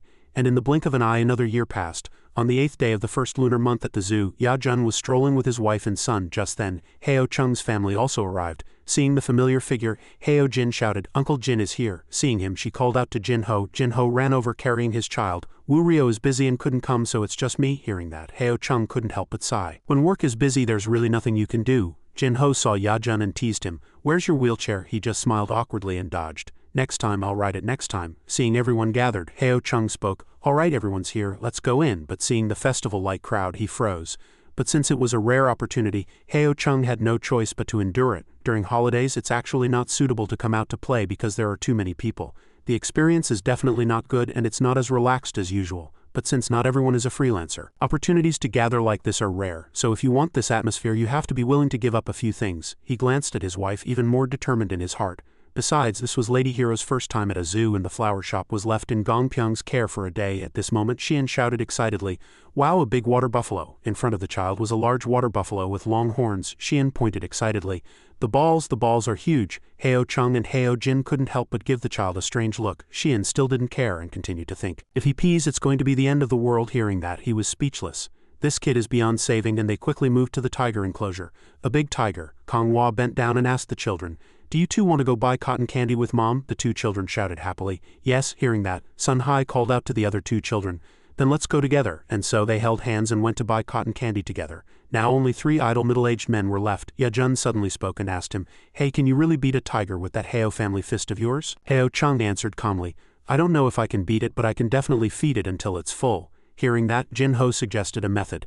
"You hold a knife and when it pounces you slide under it." Before he could finish, he interjected, "And then I slide right into its stomach." As this topic came up, Heo-chung couldn't help but wonder. If Lady Hero used a throwing knife and threw it into the tiger's eye, could she make it surrender? It would probably just make the tiger crazier. Not wanting to think about it anymore, he turned to Jin-ho and said, "Let's stop talking about tigers. You and your wife aren't getting a divorce, are you? My father said he saw you two fighting all the time." Jin Shao doesn't laugh as happily as before either. Hearing this question, he immediately became tense.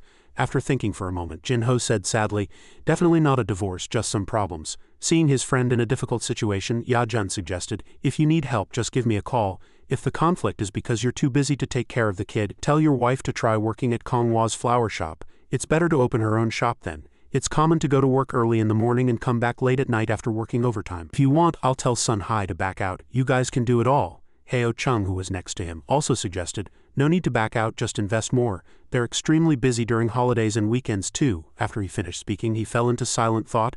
"I didn't know before opening the flower shop, but after opening it, I realized that holidays come one after another, and there are so many holidays in a year. Mother's Day, International Women's Day, Teacher's Day, the Ghost Festival, and so on." Jin-ho was silent for a moment before finally speaking. "Let's talk about it later." He re-evaluated everything in his mind. What they're saying isn't wrong. The problem is that we're both too busy, so we have little time to take care of the child and interact with each other, which is why the conflicts are piling up. Just then, Jin Shao returned. She said obediently, "Dad, let's eat together." Seeing that, Jin-ho's mood improved a little. Xian stared at them blankly. "Dad is full. Shao can have it." And he looked at his own cotton candy. Xian approached Heo-chung and suggested, "Dad, would you like a bite?" He thought triumphantly. He'll probably just pretend to eat it like Uncle Jin Shao's dad, but contrary to his imagination, he calmly took a big bite of the cotton candy. Seeing that half of his cotton candy was gone, Xian was extremely shocked. Why did Dad really eat it? Xian sadly looked at his cotton candy. "My cotton candy?" Heo-jin saw that and glanced at her dad. Seeing his daughter's gaze, Heo-chung smiled brightly and asked, "Xiao-jin, do you want to let Dad have a taste too?" Heo-jin was silent and said nothing. She was scared and took a step back, holding Konghwa's hand. "I want to give it to Mom." Seeing that, she scolded him. "Why are you taking the kid's food? I was just kidding." Suddenly, an announcement about the tiger feeding time blared. Sun Hai heard it and looked up. Seeing the scene in front of her, she thought with concern, "I can't let my son see such a bloody scene." But at this time, the two families had already moved forward to watch. Why did they all leave? And from above, a fierce goose screeched. The tiger saw the goose acting crazy and unconsciously took a step back. The goose pressed forward with momentum, and the tiger, unable to bear it, roared as a warning. But the goose screeched back even louder, and the tiger got scared and turned to leave. People saw that and burst into laughter. The big tiger got scared. Seeing this scene, Heo-chung suddenly realized something. He bent down and said to his wife, "Did you see that? Did you see that?" She replied blankly. "See what?" Heo-chung shouted excitedly. "Even a tiger can't beat a goose." He continued to explain. "A tiger can't beat a goose, and I was chased by a goose, so I'm the same as a tiger. This logic is perfect." Heo-chung excitedly took out his phone. "I have to film this and show it to my mother. Otherwise she's always exaggerating the story of me being chased by a goose and crying when I was a kid and telling it to everyone." Meanwhile, Sun Hai glanced around. She looked briefly at Jin-ho and his daughter, and then she looked down again, watching her son with a worried expression. Sun Hai approached and asked Heo-chung quietly, "Is it okay to show the children this scene?" Only then did he realize, it does seem a bit inappropriate for their age.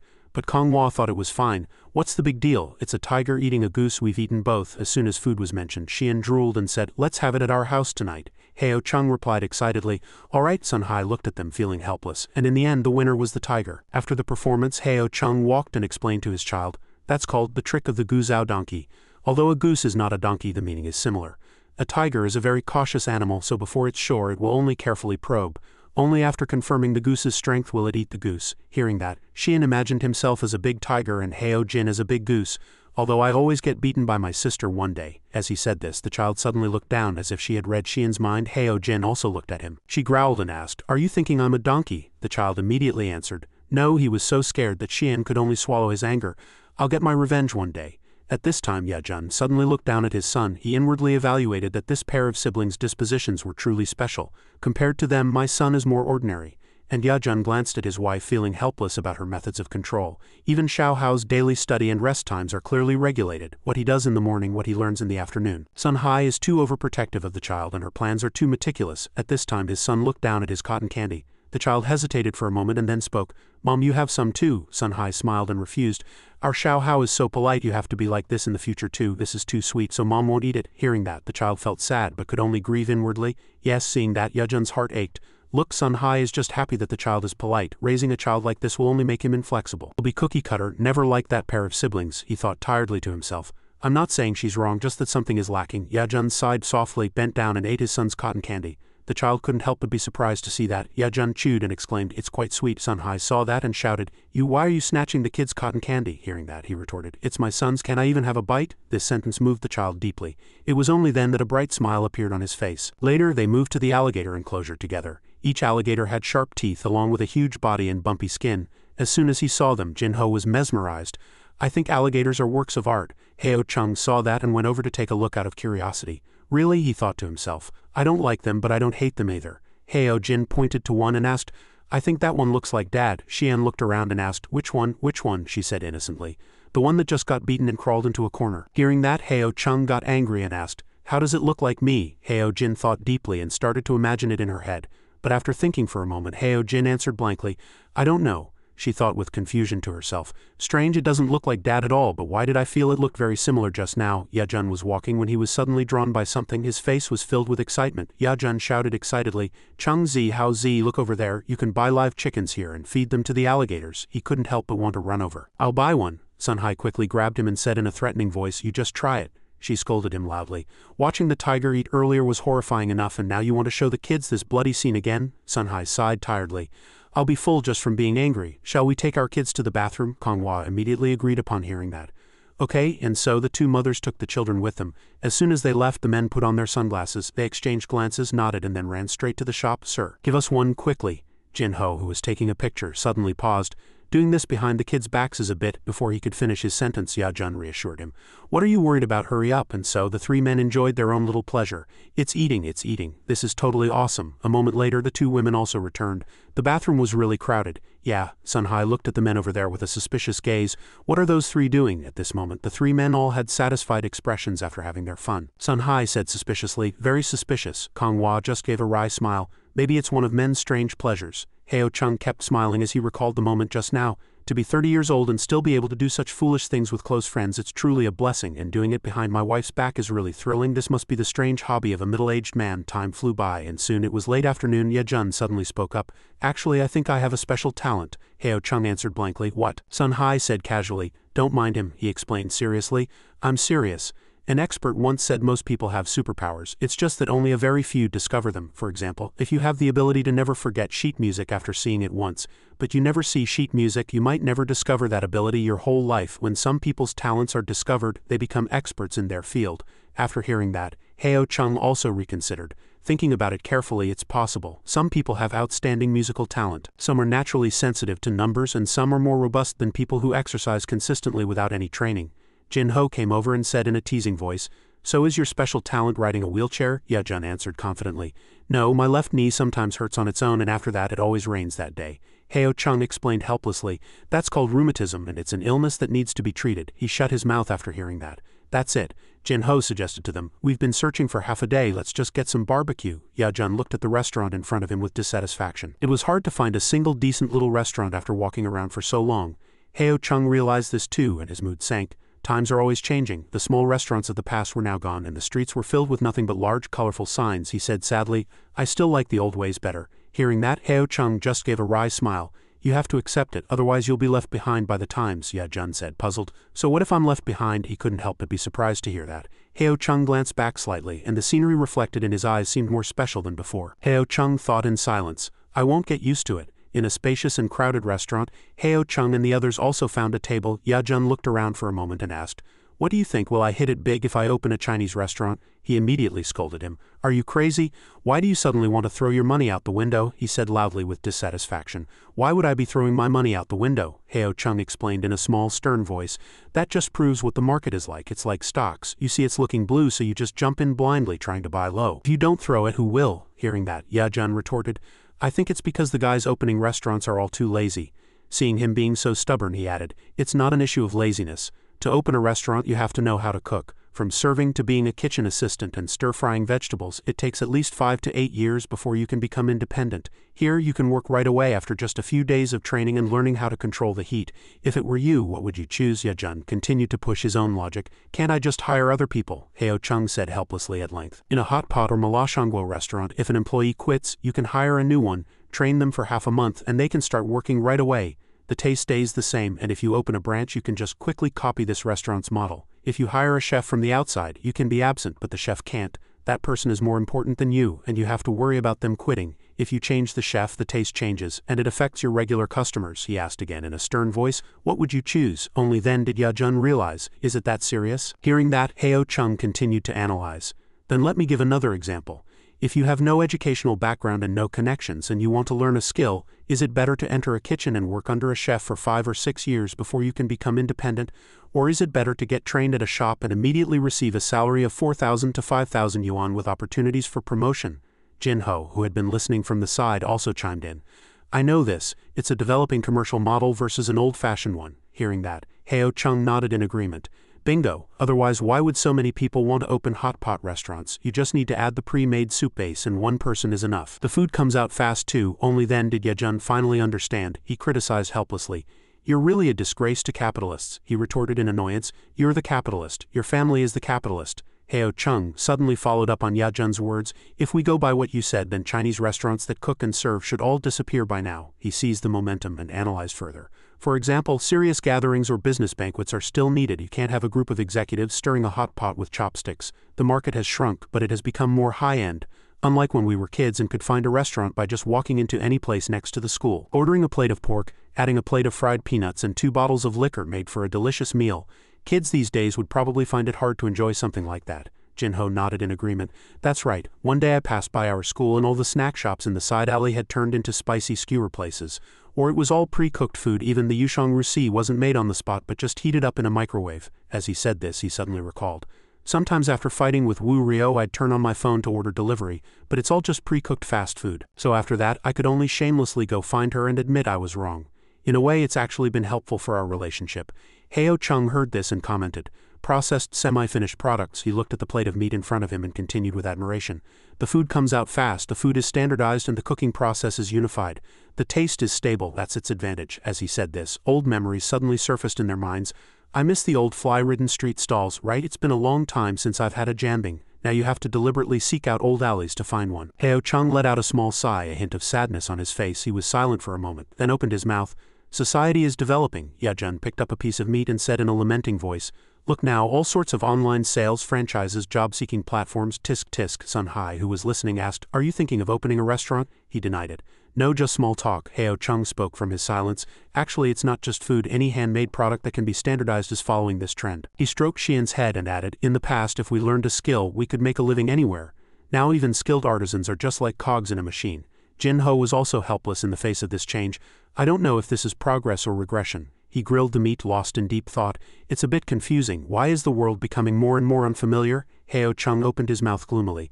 The development of society is the constant pursuit of efficiency. As he said this, Jin Ho suddenly remembered. Oh right, that RV of yours. Hearing that, Heo Chung corrected him. It's called a cap. Can't you get it right after all these years? Ignoring his words, Jin Ho continued to ask. Anyway, it's all the same. There's an official regulation for movie and drama editing now. Does it have a big impact on you? Heo Chung stroked his chin and calculated inwardly. Impact? There's definitely some, but it mainly targets those who violate copyright and upload only the highlights. The kind I do is fine." He suddenly muttered something strange. "When reading comics, please support the original work. Reading illegal scanlations is condoning copyright infringement." Jin-ho asked, bewildered, "Who are you talking to?" While they were talking, the meat they were grilling was cooked. Heo-chung reached out with his chopsticks and picked it up. He ate while thinking about what had just happened. The restrictions on video editing are clearly to prevent copyright infringement. They don't affect normal editing and creative activities and even encourage them. From any angle, it's beneficial for both sides, but creative freedom is gone. After being lost in thought for a moment, Heo-chung also opened his mouth to reassure them. "Let's wait and see anyway, it's fine for the time being." Hearing that, Ye-jun suggested, "If it really doesn't work out, let's build wheelchairs together." He immediately refused. "You can do it, not me." Amid the sounds of bickering, "What, are you looking down on wheelchairs?" Only Konghua was focused on eating from beginning to end. Sun Hai looked at them and said helplessly, "These men are really talkative when they get together." "Yeah." Konghua suddenly focused on the spoon in front of her. She picked it up and said to the children, "Auntie will show you some magic." Konghua carefully instructed them.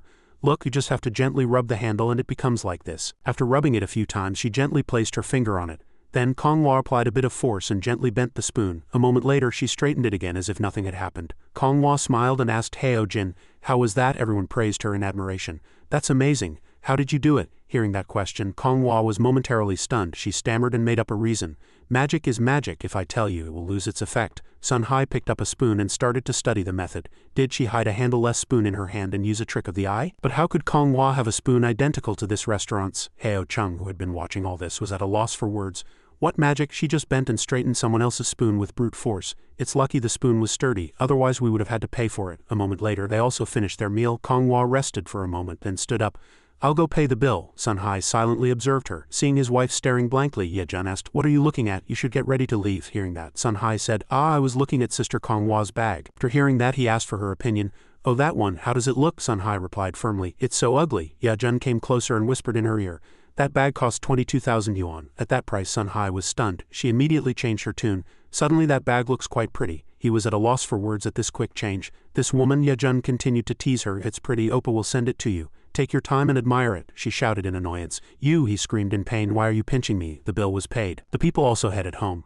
Heo-chung and Ye-jun stared blankly at the sky. He suddenly opened his mouth and asked, "Seriously, why don't you ride the wheelchair anymore?" He answered nonchalantly, "I don't ride it often, just once in a while when I feel like it." Ye-jun casually brought his hand to his mouth, felt something was missing, and suddenly realized, "Ah, I remember. Today is my first day of quitting smoking," Ye-jun added proudly. "I successfully quit for a whole day, so I should reward myself with one when I get home." After finishing their business, they also said goodbye. "Well, we'll be going first then. Take care." Jin-ho and Heo-chung watched as their friend got farther and farther away. Then they simultaneously looked at each other. "We drank alcohol." It was only then that they realized and flipped Ye-jun the middle finger. Damn it, and so the two had no choice but to find another way. "Nothing we can do, let's call a designated driver." That was the only option. A moment later, Heo-chung also got home. He gently called Xian. "Wake up, son, we're home." The child answered faintly, "Steamed goose." Hearing that, Heo-chung could only give a wry smile. This kid is still thinking about steamed goose. Hurry and get up. "We're home." As they entered the house, he instructed, "After you wash up, you have to sleep quietly, all right?" "Yes." Looking at them, he couldn't hold back his laughter. It seems both of them are exhausted. At this moment, Konghua suddenly asked, "Should I learn how to drive too?" Heo-chung heard this and supported her. "If you want to learn, go ahead. Finding a driving school is very easy." As he said this, he thought to himself, "Though I suspect that when Lady Hero finds out she has to memorize a whole booklet to learn to drive, she'll probably complain that driving also depends on fate. She'll say something like, 'I'm not suited for this field,' and then just give up." Heo-chung already imagined the scene. "I'm free." While hanging up his things, he said to Konghua, "You go wash up first, I still have some things to look at." As soon as he finished speaking, Heo-chung sat at his desk and began reading some materials. "There happens to be a new discussion today, so I need to do some research." Time passed, and it was soon close to midnight. Konghua also came out of the bathroom. "I'm all washed up, you can go in." But she was surprised by the scene before her. Heo-chung was intently reading every single word on the screen. His eyes were full of concentration. Konghua grew curious and went over to take a look. She squinted and read the words on the screen. "The future of video editing." Seeing this, Konghua couldn't help but worry about her husband. He had been paying attention to this issue since last year. It had been weighing on his mind for a long time, otherwise he wouldn't have been drinking tonight. She quietly approached and wrapped her arms around his shoulders. Konghua reminded him in a soft voice, "It's time to wash up and go to bed." Hearing that, Heo-chung replied, "You go first, I'll be there in a bit," but she didn't leave and instead hugged him even tighter. Konghua said in a gentle voice, "You need to rest." Hearing that, he obediently complied. "All right." After a night's sleep, it was already morning, and a light rain was falling outside. Heo Chung silently looked outside. Wang Yajun's superpower really works. You really shouldn't go out in this weather. At this moment, Kong Hua was also awake. Time to get up, we have to go to the flower shop. But Heo Chung hugged her tidily and wouldn't let go. It's raining hard, we can open late today. But she wanted to get up and do other things. Then we should at least go have breakfast. I have to make breakfast for the kids too. He was still stubborn and wouldn't let go. They're not hungry. Kong Hua said helplessly. How can you say that, you're a dad? Suddenly they heard whispering outside the door. Heo Chung asked curious. The two rascals are already up, Kong Hua replied. Looks like it. We usually wake them up around this time. She wrapped a blanket around herself and went out to see. At this moment the two children were fighting over something. Heo Jin glared at her younger brother and Xian glared right back, not backing down. Kong Hua went over to mediate. Are you two about to fight? The children immediately denied it. No, she looked at the children sternly, then smiled slightly and asked, have you brushed your teeth and washed your faces? Hearing that, the children immediately ran to do so. We'll go right now. Kong Hua bent down and picked up the toy. She sighed helplessly. Really? Kong Hua put the things back in their place. At this moment the two siblings were obediently washing up. Xian glanced at his sister with a wronged expression. He couldn't help but start another fight. Let's decide who gets to play with it Mom and Dad's way, Xian thought smugly. I'll use the technique Mom taught me last time. I'll definitely be able to beat Heo Jin. Heo Jin didn't hesitate to agree. Alright, let's fight on the balcony. As soon as she finished speaking, she went out to the balcony. The two quickly got into position, ready to fight. In just a few seconds, Heo Jin rushed at her younger brother and beat him up. And so Xian was completely defeated in an instant. Heo Jin shouted arrogantly, I win. The boy could only accept it bitterly. Damn it, at that moment Heo Chung was standing by the window looking outside. As the old man who had witnessed everything, he was completely bewildered. What are the kids doing? Confused, Heo Chung went back to his wife and asked, what on earth are those two rascals doing? Kong Hua just gave a wry smile. They're probably fighting for the right to play with the toy excavator, she continued, speaking to her husband. If you have time, buy another one so they don't fight all day. Heo Chung explained, even if we buy 10 more, they'll still fight. Playing with your own toy is never as fun as playing with someone else's. He burst out laughing as he said this. Kong Hua approached and threatened him. Who do you think is funny? Heo Chung was immediately scared and stammered, you're funny, you're hilarious. A moment later, the two of them went into the kitchen together. While making a drink, he complained to Kong Hua.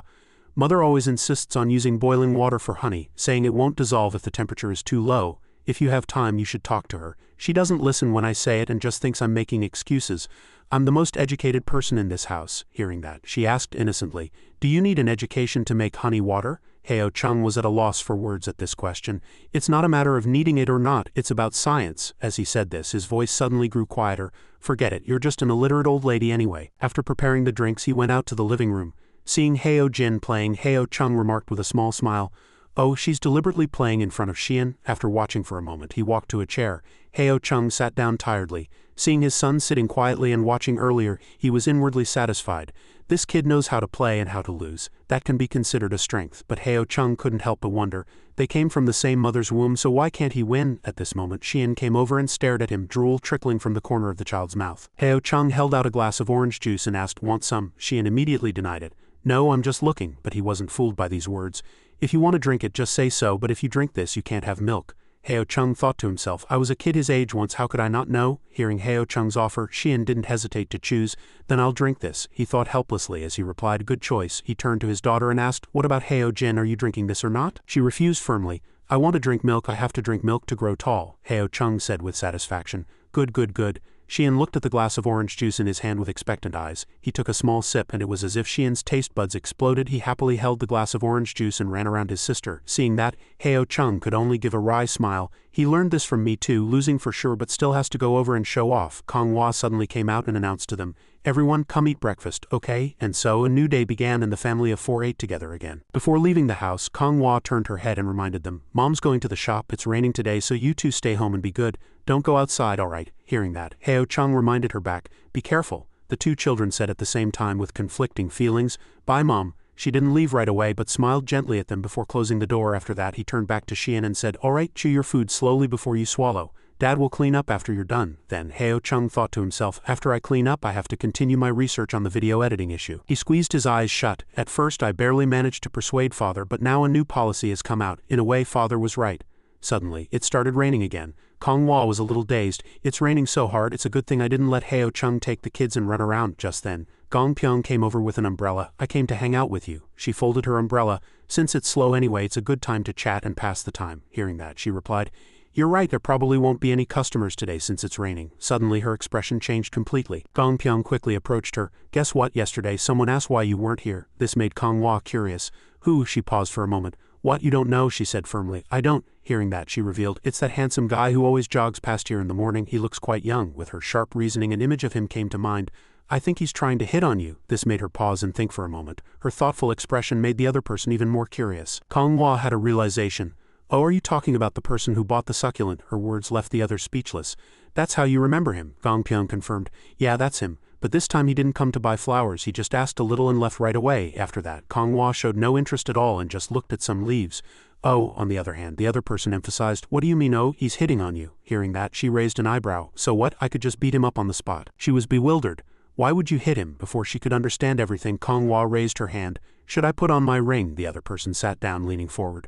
But why don't you wear it? She answered nonchalantly. It's inconvenient for work. What if it wears out after wearing it for a long time? I've only worn it a few times and it's already lost its shine, Gong Pyong said. Let's go back to talking about that guy. Kang Hua, who was holding a flower pot, paused. She came up with an idea that no one would dare to think of. How about I tell that person tomorrow that I'm dead? Her words left the other person dumbfounded. Then in the morning, if he sees me tending to the flowers, he might think I'm a ghost and wet his pants. Gong Pyong's mind went blank at her words. She approached and emphasized, can you be a little more serious? Kang Hua replied nonchalantly. It's not like I can call Heo Chung and tell him to beat the guy up. Gong Pyong wanted to cry out of helplessness. Why do you always want to hit people? She pleaded with a dejected face. I just want to see what kind of expression he'll make when he finds out you're already a mother of two. Suddenly her face hardened again. They say if you're single for a long time you become a strange old woman. That court lady Young lived in the palace her whole life and never had a boyfriend. When she saw Zoe talking about her boyfriend, she got upset and stabbed her with a needle. She started to get angry. Let's break up, just you wait. I'm going to find a boyfriend right now. It's raining outside, where are you going to find one? Gong Pyong walked through the rain in anger. A two-legged toad might be hard to find, but a four-legged man. Oh no, a two-legged man can't be that hard to find, right? The door opened. Mom's home. Kang Hua's gaze immediately went to the two children putting a wreath on Heo Chung's head. Ah, what are you doing? Xian was happy to see her. Mom, he excitedly ran to her and hugged her. Mom, teach me that. The thing you taught me last time. His eyebrows furrowed, he thought to himself. I saw Heo Jin playing with my excavator today. The more I looked, the angrier I got. The angrier I got, the more I had to look. Hearing that, Kang Hua asked calmly, you want to learn now? Xian quickly replied, yes, very much. Hearing his answer, she picked up the child and carried him out. Then Mom will teach you later. This moment, Heo Chung opened his mouth. I don't think it's right to teach the kids this. She put her hands on her hips and replied, that kind of wrestling won't hurt them. In her mind, a fight between a small cat and a fluffy cat came to mind. Aren't kids' fights just scratching faces, pinching hands, biting ears, and pulling hair? Kang Hua's lips curved into a smile. It's better if I teach them. At least it won't leave any scars and it's quite easy to control. She plopped down onto a chair. It's really all too common for mischievous kids to fight. Heo Chung nonchalantly took the flower decoration off his head. That's right. Really very common, she said. Even if a bone gets dislocated, it's very easy to put back. He couldn't help but be shocked by this statement. Wait, what do you mean dislocated? Kang Hua bent down under the bed and pulled out a long object. It was the sword she had hidden. Seeing her come out with the sword, Heo Chung asked, did you find it? She unsheathed the sword and replied, yes. Kang Hua's eyes held a hint of nostalgia. Maybe teaching the kids made my hands a bit itchy, so I impulsively took out my sword. The sword was gradually unsheathed completely and she held it up high. Kang Hua's figure was clearly reflected on the blood-stained sword. Do you know where the whetstone is? He was slightly surprised. How it's probably in the corner of the balcony. Scene change. The whetstone was in a basin of water. Heo Chung rested his chin on his hand and observed her. She's barely used the whetstone since she bought it. I just like hearing the SHK sound of the sword being sharpened. Kang Hua placed the sword on it and began to move at a fast pace. The SHK sound echoed continuously in the quiet air. He was mesmerized by her appearance. The lady hero's side profile looked so relaxed and at ease, he was certain in his heart. She must have completely let go. Suddenly, her speed slowed down. Heo Chung thought again. It's been almost 10 years. He began to have a vague thought. This sword will probably break before it's even sharpened. If I get kidnapped, a lady hero might wrap the children in cloth, carry them on her back, and come to save me alone with a single sword. That deep night continued. Kang Hua lightly wiped the sword with a piece of paper. As she lightly swung the sword, her arm muscles moved. She demonstrated a few techniques like thrusting the sword's tip forward, and Heo Chung was smiling as he watched her. The children inside the house were in awe. After finishing the demonstration, Kang Hua ended with a beautiful pose. Her eyes slowly opened and her hand brushed across the surface of the blood-stained sword. The image of herself from back then, covered in blood, came to mind. Over 1,200 years have passed. Kang Hua smiled faintly, still lightly brushing the sword, and sat down next to him and confessed, it really feels like a dream. Hearing that, he said, where else would you find a dream as real as this? She placed the sword on her thigh and said, one day I'll throw it into the Nan River so no one else can find it. Heo Chung was quite surprised by her decision. Isn't that too cautious, not even keeping it as a memento? Kang Hua confessed frankly. There's nothing to commemorate, I almost forgot about it. She held the sword up high. It's been almost 10 years. If I hadn't come here, I probably would have had to struggle as a martial artist to survive in the Yuan era. I might have been swept up in the tide of the times and trampled to death before the Unlucian rebellion even began. He turned to her and said, "You can't go back now," she answered nonchalantly. "I don't want to go back either. I have a husband and children here. I've reached the pinnacle of my life, truly the pinnacle." The little old lady from the Tang dynasty now had her own flower shop. Kong Hua smiled with satisfaction. She thought again. Practicing swordsmanship is really the best for stretching my muscles and bones. That yoga thing doesn't work at all. Heo Chung was slightly curious. "Are you going to practice swordsmanship for the kids to see?" Inside, the two children were bickering with each other. Kong Hua made a decision. "It's better to let the kids know a little. It'll be inconvenient to tell them when they're older. They'll only believe it now. I'm right, aren't I?" Her husband's cheeks instantly flushed red. "You'd be better off just calling me Lady Hero. Have some dignity." And with that, she opened the door and went inside. "You too as well. It's time to sleep now." His gaze fell on her sword, which was lying on a chair. Heo Chung smiled faintly. 10 years have passed in the blink of an eye. The Lady Hero is still so beautiful, and it seems I haven't changed either. And he too went inside the house. Now the balcony was empty. Kong Hua and Heo Chung sat on the sofa looking at the laptop together while the two children were asleep. Suddenly, she opened her mouth and asked, "Oppa, about that video editing job of yours. You won't be able to do it anymore, right?" He answered in a low voice, "Probably. I'm still watching the situation." Various pieces of information appeared on the laptop screen, and Heo Chung's face was slightly lost in thought. "Is this a midlife crisis? My father at home predicted it perfectly. He really jinxed it." Then he placed a hand on her shoulder and reassured her. "Don't worry, even if I can't do it, I won't let you and the kids starve." The corner of Kong Hua's mouth lifted slightly and she placed her hand on his cheek. "If you can't do it, then just quit. I'll support you with the money I make from the flower shop." And her hand traveled down his body. She spoke to him in a sharp voice. "Later you can just be a foolish man who does the laundry, cleaning, and takes care of the kids." At that, Heo Chung's face instantly turned red. "After doing business for this long, my flower shop is on the right track, and I can finally say this with confidence." He pushed her hand away with an annoyed tone. "Give it up, no way." It turned out the little old lady had been keeping this in mind the whole time. Suddenly, Kong Hua exuded the air of a female boss. "I'm telling you, I'll support you." His face immediately hardened, and she continued, "You can help me at the flower shop too, Oppa. I'll pay you a salary." Just before she could finish her sentence, he covered her mouth. Heo Chung slowly emphasized, "In your dreams." As soon as he let go, she opened her mouth. "Really, I'm not kidding. If you can't do it, just quit. I'll support you, Oppa. You can deliver the flowers. We can open a family store and do our own deliveries with you delivering flowers to people." His eyebrows furrowed. "Are you sure most people who order flowers are men buying them for women? Aren't you afraid I'll deliver so many flowers that someone else will fall for me?" The image of him, like a prince on a white horse delivering flowers to people. "Miss, your flowers are here." His words were like a bolt from the blue to her. This was something she truly had to guard against. And Kong Hua gave a light dry cough. "Then I can just support you, Oppa. You can stay home and not worry about a thing." He was surprised as she began to think deeply.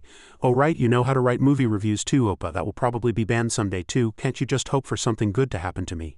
Heo Chung scratched his head and thought, "She's waiting all day for me to live off her." Nouveau riche mentality is really hard to fix. The next day she held Dong to let it bask in the sun, then soon put it down. It lifted its nose and sniffed the scent of the flowers. Seeing that, Kong Hua smiled.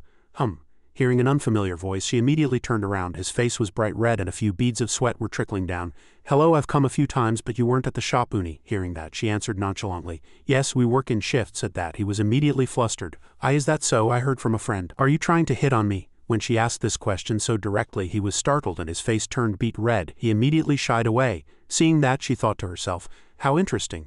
I don't think that Heo Chung fellow has ever blushed." He bit his lip and then resolutely admitted it. "Yes, actually before he could finish his sentence, Kong Hua delivered the final blow. "But I'm already a mother of 2. With these words, was he going to die a second time? She smiled brightly and added, "If you're around here at lunchtime, you can see my husband and kids bringing me my meal." Even now, he couldn't grasp the situation and just stared at her, then fell silent again without another word. The sound of a heart breaking. At lunchtime, Heo Chung arrived with the 2 children. "Be careful, don't run," Xian ran over excitedly. "Dong." Just then, Kong Hua was handing flowers to a delivery person. "Yes, please take care of it." He had just arrived as the delivery person was leaving. Heo Chung placed the lunchbox on the desk. "No wonder the Lady Hero kept waiting for me to lose my job. Now the little old lady can provide jobs for 1 or 2 people. We might even become a husband and wife team." As soon as the child arrived, he picked up Dong. Their joyful laughter echoed, and they were completely oblivious to the murderous aura that was rising. Gong Pyong's sharp gaze swept over, and she slammed her laptop shut and left without looking back. Heo Chung was bewildered by her actions. "Did I do something wrong to that lady?" Kong Hua chattered as she ate. "Pyong probably got anxious seeing you come with the kids, Oppa." She took a bite of the food from her lunchbox. "I heard someone asked her to go to the movies. She didn't go. She used me as an excuse all morning, saying the flower shop was busy. And she put it in her mouth." Kong Hua chewed very deliciously. The food Heo Chung made was at least edible, it just didn't look very pretty. Of course, compared to mine, it was still a disaster that was hard to look at. After finishing her meal, she continued to talk. What else did she say? Actually, she's just a coward, Konghua thought happily to herself. Anyway, she usually pretends to be very busy with her relationships, but in reality she gets scared if a man just holds her hand once. Suddenly, she unconsciously glanced to the side. Xian was staring at the lunchbox, drooling. Konghua found it strange and asked, "You haven't eaten yet?" The child answered honestly. "I ate." Konghua narrowed her eyes slightly and asked again. "But you still want to eat?" Xian had an excited expression. "Yes," said that. Konghua just left him be, then keep on wanting it. The child heard that and sighed with a sad face. Heo Chung saw that and chuckled, and he sighed with a bit of happiness. He thought blankly about the lazy life of the two. Come to think of it, young people these days are quite romantic. The number of times I've given Konghua flowers can be counted on one hand. I'm lazy and the lady hero is lazy too, not wanting to bother with anything. And so we've lazily come this far. Heo Chung compared them to other couples. We don't have those times like young lovers who whine and torment each other with "Do you love me? Do you love me?" So it feels like something is missing. He was lost in a sea of thoughts. Usually we do our own things, and when we have free time we joke around, watch movies together, go for walks, and sometimes without the kids knowing we share some marital affection. Just then a student came to buy flowers. "Sir, I'd like to buy a bouquet of baby's breath, pink and blue please." Hearing this he gave an awkward smile. "Sir," in the end he couldn't help but sigh. Heo Chung had no choice but to accept the heavy title of Sir. "There's nothing I can do, I just have to accept this Sir title. I can't tell someone else's kid to call me Hung. It feels like I'm being pushed further and further back and I don't even look particularly young." He handed the bouquet to the young customer. "Here, your baby's breath," the child answered politely. "Thank you." Heo Chung watched the child scamper away. He was a little happy inside. "An order as soon as I get here, I'm really a good luck charm." And he went back to bothering Konghua. "What do other people call you?" She opened one eye and answered nonchalantly, "Either boss or uni." Hearing that, Heo Chung was extremely displeased. "Does really no one call you a Juma?" Konghua answered bluntly. "People aren't fools. No one even calls Pyong a Juma." After hearing that, he could only swallow his tears inwardly. Forget it, men and women are different to begin with. A bad thought popped into his head. Or should I secretly try using some of her serum? If she doesn't find out, I won't get hit. Konghua behind him was also very suspicious. What mischief is he planning now? A short while later, as the sun was about to set, a customer came in. Jinho peeked his head in from outside and for a moment he was speechless. As Jinho peeked his head in and shouted "Chung Zi," what came into his view was a scene of one person throwing and the other receiving. Jinho cleared his throat awkwardly a few times and sent a signal. They're an old married couple, but one is still throwing dried raisins and the other is catching them in their mouth. How can that Heo Chung fellow and his wife still be like they're in the early stages of dating? Heo Chung didn't know what was going on and asked, "Why did you suddenly come?" He told him the tangled story of his family. "I fought with Wu Rio last night." She went to her parents' house. His face looked very sad. "My dad fought with me too, so I came out to get some air." Heo Chung touched his chin. "They fought." He pointed to the fresh flowers and gave Jinho a bouquet for free. "Take it and give it to your wife, it's on me." He got annoyed after hearing that. "Why are your words so grating?" He sighed and finally got to the point. "Stop joking around. If that's what happened, hurry up and go get her." Jinho angrily turned around to go get that damned thing. "Aren't you more comfortable being alone?" Then Jinho grabbed Heo Chung's hand. He dragged Heo Chung away, not forgetting to ask for permission. "I'm borrowing your husband for a bit." Konghua happily saw them off. "Be careful on your way." Heo Chung followed along, not knowing anything, and asked, "Where are you dragging me?" Jinho wanted to share his sorrow with him. "Let's go to my place and have hot pot.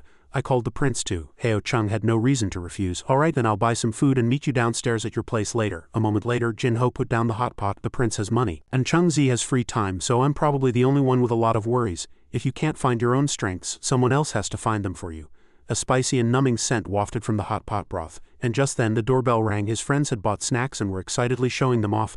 "I bought a lot of meat, so let's eat our fill. The broth is boiling too, so we can get ready to eat." Yejun stood in a corner looking at the armor with great interest. "This armor looks pretty good." He smiled with intent and flattered Jinho, asking for the armor. "How Z, this market is very complicated. Can't tell the real from the fake. Listen to me and give it to me. I'll wear it and ride my wheelchair." After hearing that, he told Yejun to get lost. "Get lost. This is our family heirloom. If I give it to you, my dad will kill me." Yejun pointed to the armor and exposed him. "Who are you going to pass it down to?" "Shao Shao." Even with that, Jinho didn't change his mind. "Anyway, I'm not giving it to you, so give up." When he couldn't get it, he egged him on. "Have another son and you can give it to him so they don't have to fight. I should try using this toy and make one for myself, it looks pretty cool." Jinho glanced at Yejun for a moment, then shook his head and retorted, "No, a daughter is pretty good." The broth was still bubbling away. Yejun continued to persuade him. "You don't know the benefits of having a son, or you could just give your daughter a little brother." Heo Chung, sitting to the side, agreed. "That's right." Jinho didn't think so. "Get lost, you're so annoying. Sons are hard to raise. I think you're the one who wants to switch to a daughter. There's an old saying that a daughter is a father's little padded jacket." Heo Chung nodded as he put a peanut in his mouth. "That's right." The two of them looked at Heo Chung. Annoyingly, he was still chewing on peanuts as if nothing was wrong. Only then did Heo Chung turn his head and continue to ask, "Why aren't you saying anything?" His friends had wanted to beat him up for a long time.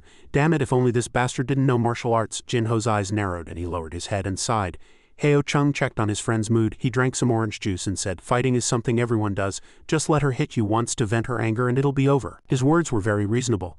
"Anyway, you're chubby and thick-skinned, so it won't hurt if you get hit. Give in to her a little. If that doesn't work, break a cup and kneel on it to scare her." Yajun heard that and immediately covered his face. "Do you have to go that far?" Suddenly he noticed something. He asked with his mouth agape, "Don't tell me you've actually done it." Heo Chung's thumb kept shaking. No, she wouldn't dare make me angry. I know martial arts." Yajun asked another stupid question.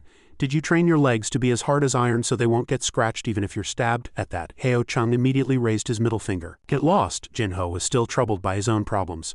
"Then what should I do? I can't let her have me go and bring her back this time. If she goes back to her parents' house again next time, I'll have to go get her again. Continuing like this is not a solution." He was in a dilemma. "I really don't know what women are thinking. If she doesn't want to live with me anymore, we can get a divorce. What's the point of fighting all day?" Yajun wanted to know more to solve the problem. Is there a real conflict that needs to be resolved, or have the feelings faded, making you tired and annoyed, like deliberately picking a fight over a very small thing? Logically, you should be able to feel it, right? Jinho thought it was all his fault. "The problem is I can't feel it." He had thought of the worst-case scenario. "Sometimes I just want to get a divorce." Yajun immediately stood up and stopped him. No, he thought of his own daughter. "When I think of Xiao, I can't bring myself to do it." Heo Chung crossed his arms, showing the seriousness of the matter. If it weren't for Xiao, was he really thinking of getting a divorce? For a quiet and simple guy to reach this point. Jinho still had his head down as he sadly confessed. "You know what I'm worst at is being smooth and slick. I only know how to work. It's really a headache. I don't know what she's thinking and I don't know how to comfort her. I'm not good looking to begin with and my job is busy. If she really thinks I'm not good enough and doesn't want to live with me anymore." He thought that Wu Ryo had married him entirely out of gratitude. "I won't cling to her either. It's best to resolve it quickly." Jinho's eyebrows met. "Anyway, she married me because I saved her back then." Hearing this, Heo Chung immediately stopped him. Stop. What era are we in that you still think of repaying a kindness with your body? That woman decided to live with you because she liked you. Don't overthink it. When you were hospitalized, it was enough for her to thank you once. She didn't need to come a second time. The fact that she came a few more times after that means she had feelings for you." Heo Chung put it another way to make it easier for him to accept. "Let me put it another way. There's a handsome guy like me, so why wasn't it me just because I wasn't hurt?" "No way," Jinho blurted out, shooting Heo Chung down. "She said you don't look like a good person." He cursed himself. "Damn it me." Heo Chung turned to Yajun and asked, "I don't look like a good person?" Yajun also agreed with Jinho's opinion. "You really don't. A son of a bitch in a human mask, you're obviously the trashy type." He was so angry he couldn't speak and gave them the middle finger. "To be honest, compared to those two, don't I look like the best person? One of those two looks rough, and the other looks like a frail young master. He's gotten a bit better lately. He's like a fool in a wheelchair. Don't I look like a normal person?" He put his arm around his shoulder and sincerely advised him. "You can't say no first, coax your wife back, then sit down and talk properly. You should say these things to your wife. There's no use hiding them and telling old friends like us." Suddenly, Yajun had a good idea. "Or how about you video call her, apologize, act pitiful and see her reaction?" Jinho lowered his head and thought. "Or should I video call with Xiao? She's at my father's house right now." "That's a good idea." Yajun immediately agreed. "That's good." But Heo Chung stopped him. "Wait a minute." He suddenly transformed into Zhuge Liang, who could see through everything. "Didn't you want to know your wife's attitude? Then you should call her alone. It's better to look as miserable as possible." Just then, Heo Chung had a good idea. "That's it." He put a steamed bun in the microwave. Heo Chung handed it to Jinho and said, "Here, this will make you look messy. If you take a bite, the crumbs will fall all over and you'll look like you haven't eaten in days." Yajun saw it and his face contorted. This guy, his tricks are really something. He's a real talent. So the two hid in the kitchen and helped Jinho successfully win back his wife's heart.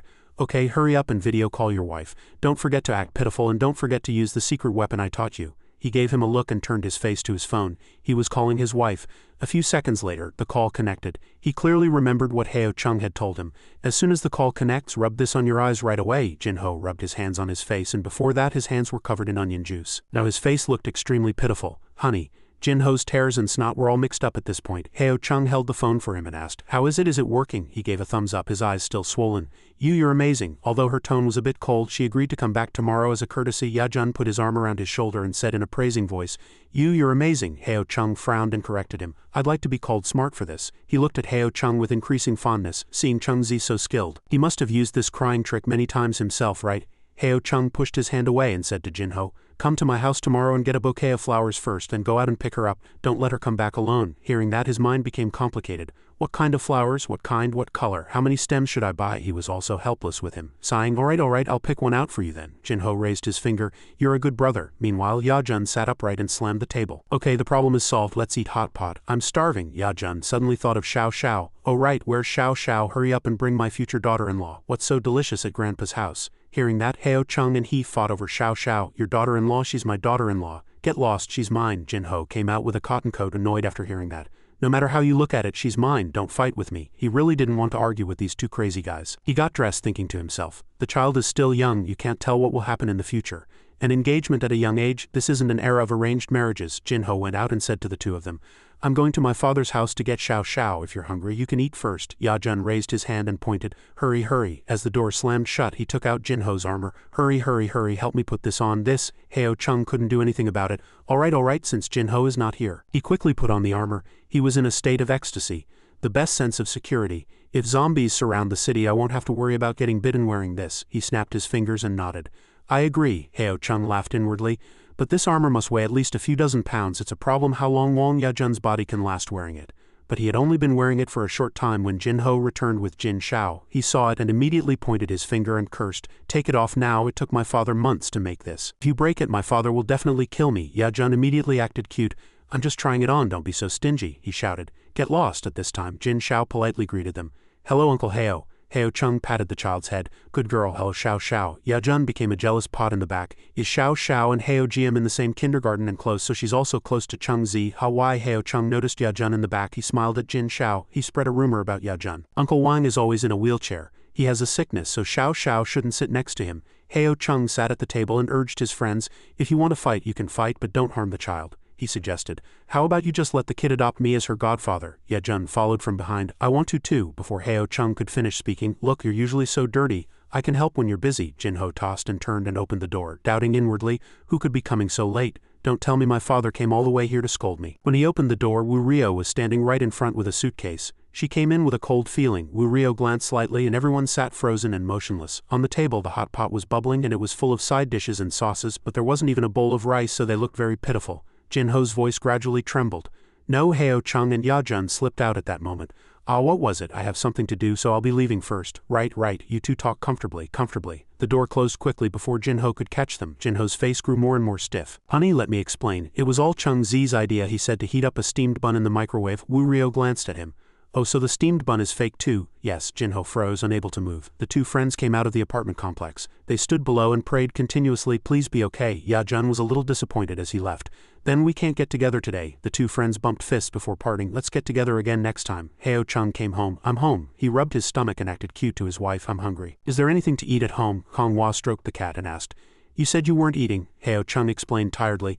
"Something unexpected came up, so I couldn't eat," she said in a small voice. "I see." Suddenly, Konghua smiled. She snapped her fingers and said excitedly, "That's why you should learn to cook more, Oppa. Otherwise you'll just be a man who can only do laundry, cook, and take care of the kids.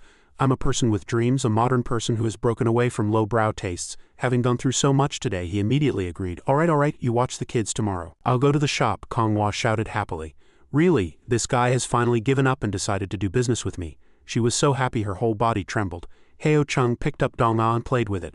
"Dong-a, did you gain weight again?" A fire lit up in her eyes.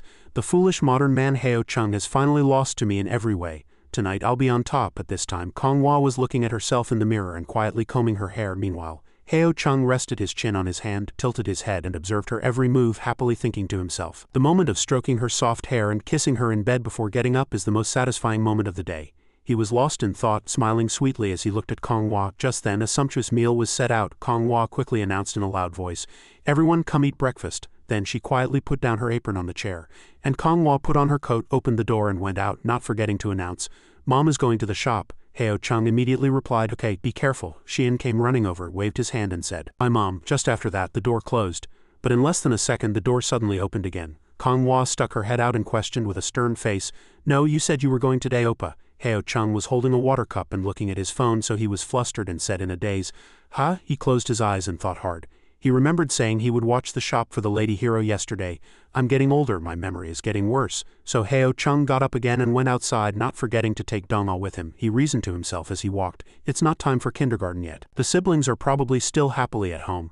Heo Chung imagined Xian and Heo Jium playing happily, and he couldn't help but think happily to himself.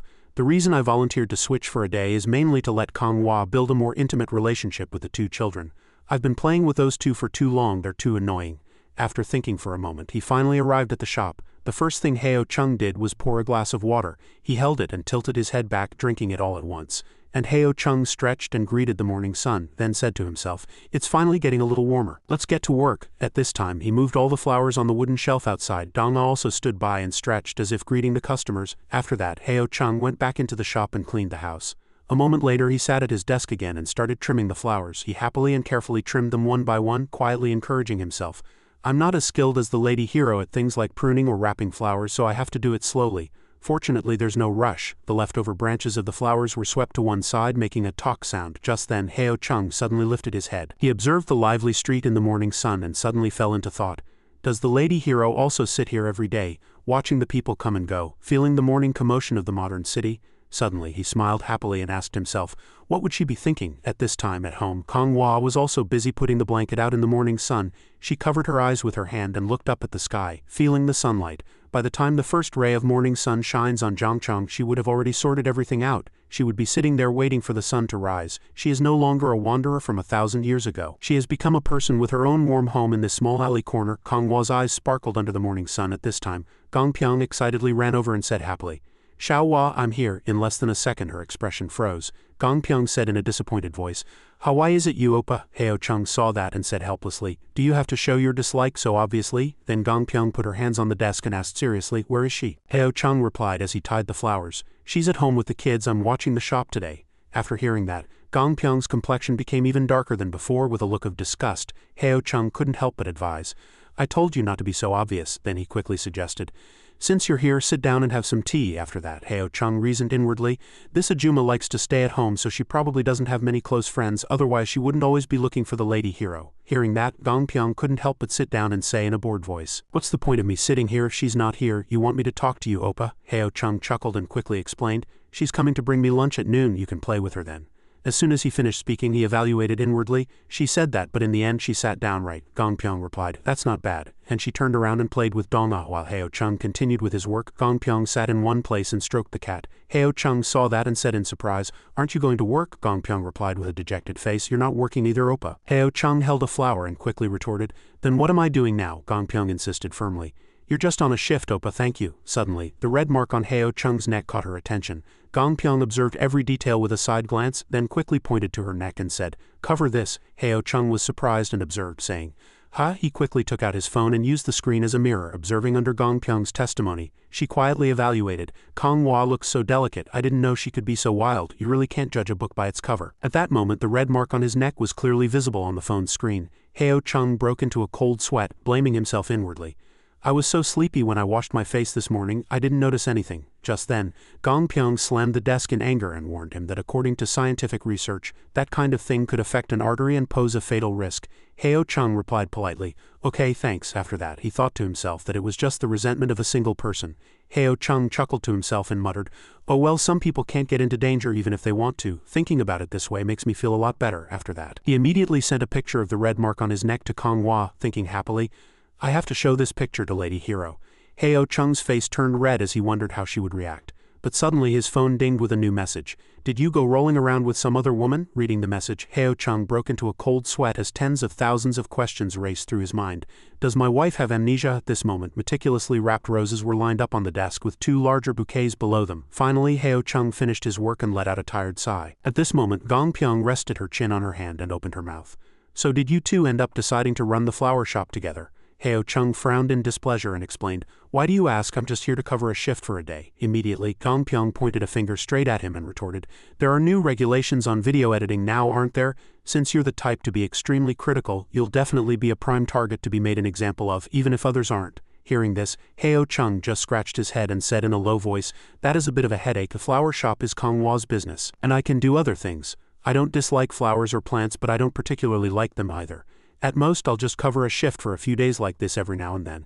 After hearing that, Gong Pyong just muttered, "Oh, I see." She watched him trim the flower stems and evaluated inwardly. "This guy's movements are even clumsier than mine." Gong Pyong quickly picked up her teacup, rested her chin on her hand and watched Heo Chung prune. She saw her reflection in the hot teacup and looked gloomy. Then suddenly Gong Pyong opened her mouth and said, "I heard from Kong Hwa that you used a lot of tricks when you were chasing after her. Can you give this 18-year-old girl some advice?" At the sudden question, Heo Chung's eyes widened in surprise, and then he frowned and muttered, "You're 18. Hearing that, Gong Pyong quickly clapped her hands and answered hurriedly, "Oh, I forgot. Since the new year passed, I must be 19 now." Hearing this answer, Heo Chung's face grew even darker and he felt helpless. Gong Pyong crossed her arms and said bluntly, "That's not important, just give me some advice. Anything is fine." Hearing that, Heo Chung also asked seriously, "In what way? If you like someone, just go after them." Gong Pyong quickly retorted, "Tell me what the right way to do it is." Because of the two of them, Dong Ah also woke from its nap and watched with narrowed eyes.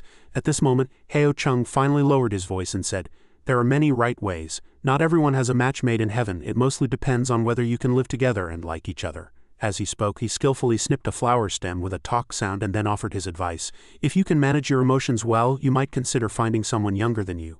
People who are still immature can't control their emotions well, so they always need someone else's care. If you don't mind the trouble, someone a bit younger is fine. They can make you feel younger too, and you won't have to pretend to be 18. Right after that, an image of Gong Pyong happily stroking a young man's head appeared in his mind. She was smiling as brightly as the sun, and not stopping there, Heo Chung continued to suggest, "Conversely, you could look for someone older than you. That kind of person is experienced and more mature, so they usually know how to be considerate of others' feelings. That's why many women feel a special way about older men. It's really comfortable to be with them. Of course, that excludes despicable old men." At that moment, a vision of Gong Pyong holding hands affectionately with a mature man appeared. She was shy, reserved, and smiling gently. After hearing Heo Chung's advice, Gong Pyong couldn't help but burst into laughter. "Despicable?" Then she rested her chin on her hand and asked a tricky question. "Then what if I don't want to take care of someone else, and I don't want to be taken care of either?"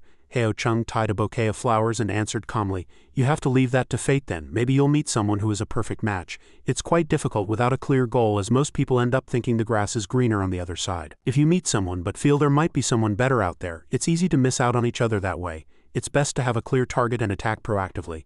Gong Pyong muttered blankly, "Miss out?" Immediately she clicked her tongue and said, "So that's why you attacked proactively right away when you were chasing her."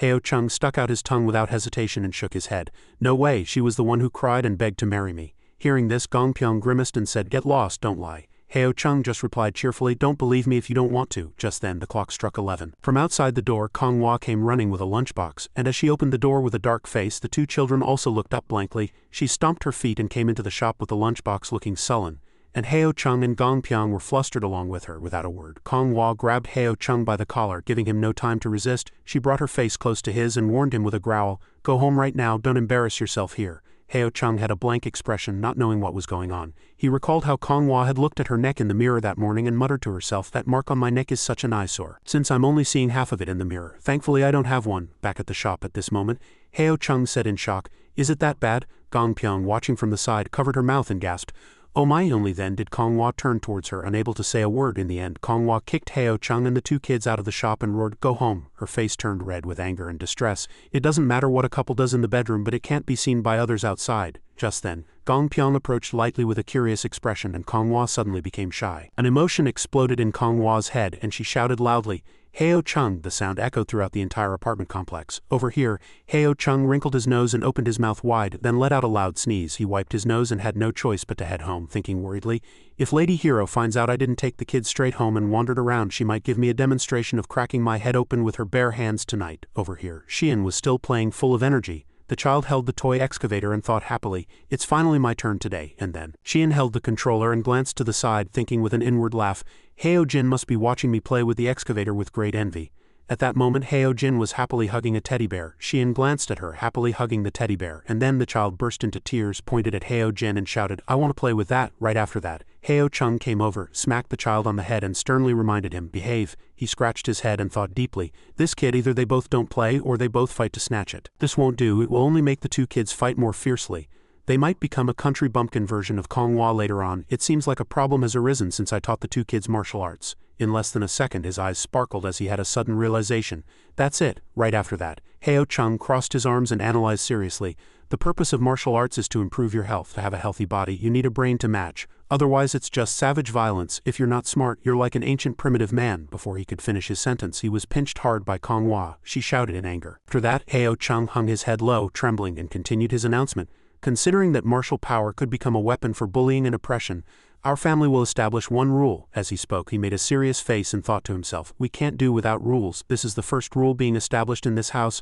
I need to clearly explain the final conclusion to the two siblings and have them strictly abide by it. Right after that, Heo Chung immediately started using his brain to explain. Having a head means being smart. Only smart people can learn fist techniques from your mom, for example, Xian. If you do something stupid like spilling milk, you'd better be ready to get beaten by your sister. Hearing this, Xian got angry and was about to reply, but Heo Chung raised his hand to signal him to stop. But the child was still angry and flailed his arms and legs, shouting, I'd never do that, I'm not stupid. Heo Chung still had his arms crossed and explained seriously, it's just an example. Another example, Heo Jin, if you're a picky eater, your mom will only teach Xian and not you. Heo Jin, who had been called out, stopped eating, frowned, and got angry. Heo Chung leaned on the desk and continued to explain, then you won't be able to bully Xian or snatch his toys anymore. Hearing this, Heo Jin opened her mouth wide, about to scream and object, but she quickly abandoned the thought, put her head down and ate voraciously, muttering to herself, bullying Xian is more fun than not eating vegetables. Her strange behavior put many question marks in Xian's mind. Just then, Heo Chung solemnly declared, another example, if Xian bullies other friends for no reason, you'd better be ready to get beaten by Heo Jin. Hearing that, Xian's eyes widened and he went blank. Then the child slammed the desk and shouted angrily, why is Nuna hitting me again? Without hesitation, Heo Chung pointed to the quietly eating Heo Jin and explained, because Heo Jin is smarter and more clever than you. Just look, your sister already knows what to do. Xian looked at his sister in surprise. Finally, Heo Chung calmly analyzed again. Wisdom is always stronger than brute force. Look at your mom, she's so amazing, yet she's quietly playing the role of my wife. Kong Hua paid no mind to his words and continued to eat calmly, while Heo Chung said again, full of pride, understood? Both Xian and Heo Jin looked at each other and said nothing. The two children had the same thought at the same time. Something seems a little strange. At this time, Heo Chung opened his mouth once more. So did you both understand in the end? Over here, Kong Hua was still calmly putting food in her mouth and chewing slowly. She glanced at him and muttered to herself, anyway, he's the head of the family, let's just let the guy show off. After the meal was over, the sound of washing dishes echoed. Kong Hua asked worriedly as she washed the dishes, if you do that, isn't Xian going to be the only one getting hit all the time? Heo Chung quickly replied, so you also think your son isn't smart? Hearing this, Kong Hua's anger flared up and she shouted, what do you mean by also? Then she warned him with a growl, Xian will be sad if he hears that. Heo Chung immediately objected. No, he peeled the yogurt lid, licked it, then clicked his tongue and asserted, he likes to play with leaves, Heo Jin needs to manage him. Recalling the scene of Xian getting a good scolding from Heo Jiam, Heo Chung opened his mouth again to explain, he's still young but his personality is already forming, you can see it in daily life, maybe because he's a son he's naturally mischievous. This little monkey is quite smart but he's not as mature as Heo Jin. Then he smiled brightly and expressed his opinion. The smart kid should manage the stupid one and teach the stupid one to be smart. If that monkey Xian doesn't go to school quietly later on and just learns to fight and skip school, we'll let Heo Jin teach him. Hearing that, Kong Hua said suspiciously, why does it sound to me like you're trying to find a way to pass off your responsibility? At these words, Heo Chung felt a pang of guilt, glanced at her and widened his eyes in surprise. Then he scratched his head, touched his ear and stammered, what? No way, this is called a smart method. When the two of them grow up, we can't always take care of them. When it's time for them to go to school, the only ones who can be together from childhood to adulthood are the two of them, right? Not stopping there, Heo Chung broke into a cold sweat and continued to analyze in detail. At that time, we'll see who is smarter and more mature and teach them more martial arts. Anyway, the two siblings bicker originally, so we can take out the imperial sword and let them show off a bit. It's much more useful than writing an apology letter. If we manage them too strictly, it will only make them rebellious. After listening to his explanation for a long time, Kong Hua was slightly swayed and thought to herself, it seems to make quite a bit of sense. Then Heo Chung happily concluded with a single sentence. If we raise Heo Jin well, Xian won't turn out bad either. Since he's her younger brother, she'll take care of it herself. Then that will reduce our work so much. After he finished speaking, he refreshedly praised himself. I'm truly a genius. Kong Hua looked up and listened intently, concentrating on every word Heo Chung said. Very quickly she frowned and exposed him. So you were trying to pass off your responsibility after all. Heo Chung wrapped his arm around her waist and explained without hesitation, it's not passing off responsibility, this is called science. You and illiterate Ajuma wouldn't understand. At this moment, Kong Hua blushed, turned around and warned him. Don't touch me recklessly, what time is it? Heo Chung grumbled with a sullen face and replied, I didn't do anything besides no one's here. Before he could finish his sentence, Xian popped out from somewhere, suddenly raised his hand and shouted loudly, I am Ultraman Tiga. The two in the kitchen were so embarrassed they didn't know where to hide, and Heo Chung quickly gave Xian's head a thwack. He gritted his teeth and with a sad voice grabbed the child by the scruff of his neck and dragged him outside, inwardly cursing this troublemaking Ultraman. Then Kong Hua beckoned with her hand, smiled sweetly and ordered, come here, it seems your hands have been a bit itchy lately. Heo Chung obediently stumbled out and stammered, no. But Kong Hua immediately suggested, I happen to be full, so let's exercise to digest. Hearing that, Heo Chung quickly waved his hands and said with a smile, if you want to digest you can just go for a walk outside, not to be outdone. Konghua smiled brightly and retorted, it's cold outside. In the end, Heo Chung trembled, breaking into a cold sweat and had no choice but to go out. In less than a second a sound echoed. The sound vibrated and echoed throughout the entire space. At this moment, Heo Chung walked out, both of his hands hanging limply downwards, a face bruised and beaten beyond recognition. He came home sullenly and saw Xian happily watching TV. Heo Chung on impulse smacked the child on the head. When Xian lowered his head, a red swollen bump was revealed. Xian clutched the bump on his head in pain and Dongha, who was lying nearby, also lifted its head to look. Xian looked at Dongha, crying. Dongha then howled in pain as well. This household's cat had a strange pecking order. One morning, Heo Chung walked happily down the street humming the song Your Existence is a Miracle. Mysterious providence of an unseen creator, that single look when we first met made me stand against my original destiny. He thought happily to himself. Walking them to school would at least get the two kids familiar with this route, and running around on the street is good for their health. At this time, Heo Jin also went to school happily, and in the blink of an eye it was time to take the two siblings to kindergarten. Xian also headed to school happily. Heo Chung reasoned inwardly. Kids are naturally unable to sit still. A moment later, the father and his two children arrived at the flower shop holding hands. There Konghua was carefully tending to each and every flower. Heo Chung stopped by as he was passing, blew a kiss and said, honey, where should I kiss you? Seeing this, Konghua was so angry steam could have come out of her head. She waved her hands dismissively and shouted, Heo Chung, but the father and his two children still continued happily towards the school holding hands. Heo Chung even looked back, smiled and announced, we're off. Heo Chung carefully straightened the children's clothes and reminded them to take off their hats and scarves when they got into the classroom. His expression suddenly turned stern as he asked, do you remember what Dad told you? Xian also answered seriously, if you don't mess with me, I won't mess with you. Heo Chung frowned and denied it. Not that one. The child immediately answered again. Listen to the teacher and don't be a picky eater, he confirmed with satisfaction. Correct, what else? Hearing the follow-up question, the two children were startled and looked at each other. Then both started racking their brains. Soon Xian thought of it and hurriedly said, don't talk to strangers and don't eat food from strangers. Heo Jin also added, and don't follow strangers. After hearing all their answers, Heo Chung patted both children on the back once and gently pushed them inside. Alright, go on. Heo Chung watched from outside as his two little ones scurried in. At that moment, a child next to them burst into loud tears. I don't want to go, I don't want to go. Seeing this, Heo Chung let out a sigh of relief, feeling satisfied inwardly. In comparison, my two kids are really a load off my mind. Actually, it was the same when I was first taking care of the lady hero. The child and the foolish early version lady hero had a lot in common. Both lacked common sense and awareness of life, and both had their own unique and rather foolish ways of thinking. The lady hero was too strong, so I could only teach her with words. But children are different. You can teach them with both words and actions, so it's much simpler. After comparing the two, he said to himself, this is what you call experience. A moment later, Heo Chung went to buy a drink. 2 cups of soy milk, please. Thank you. He held the 2 cups of soy milk and thought, they didn't seem to finish their breakfast, so I should buy a cup for the lady hero too. Then his voice was heard again. The 2 kids will be in elementary school soon, and they even know how to use joint locks, so their appetite isn't what it used to be.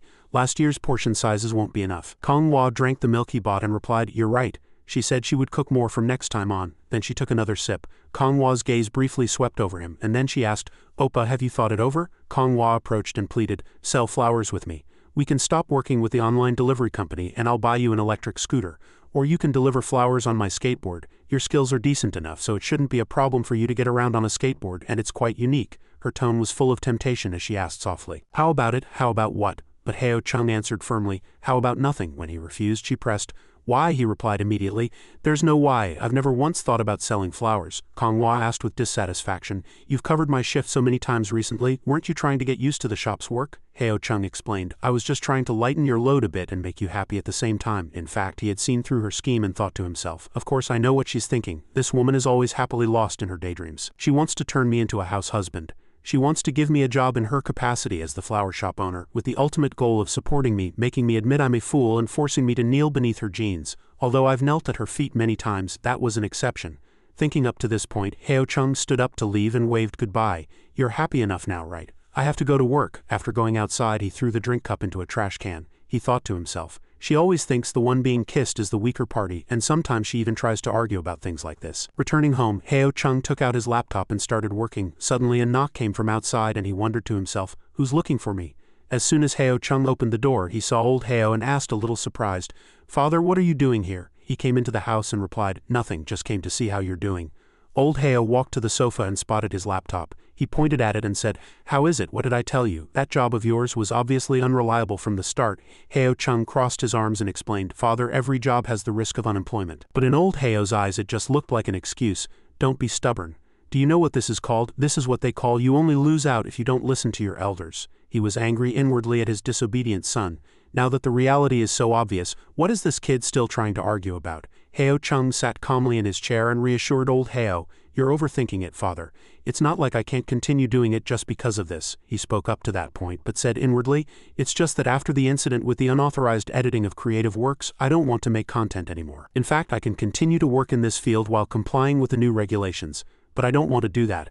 I chose this job in the first place because I liked it, but now that motivation is gone.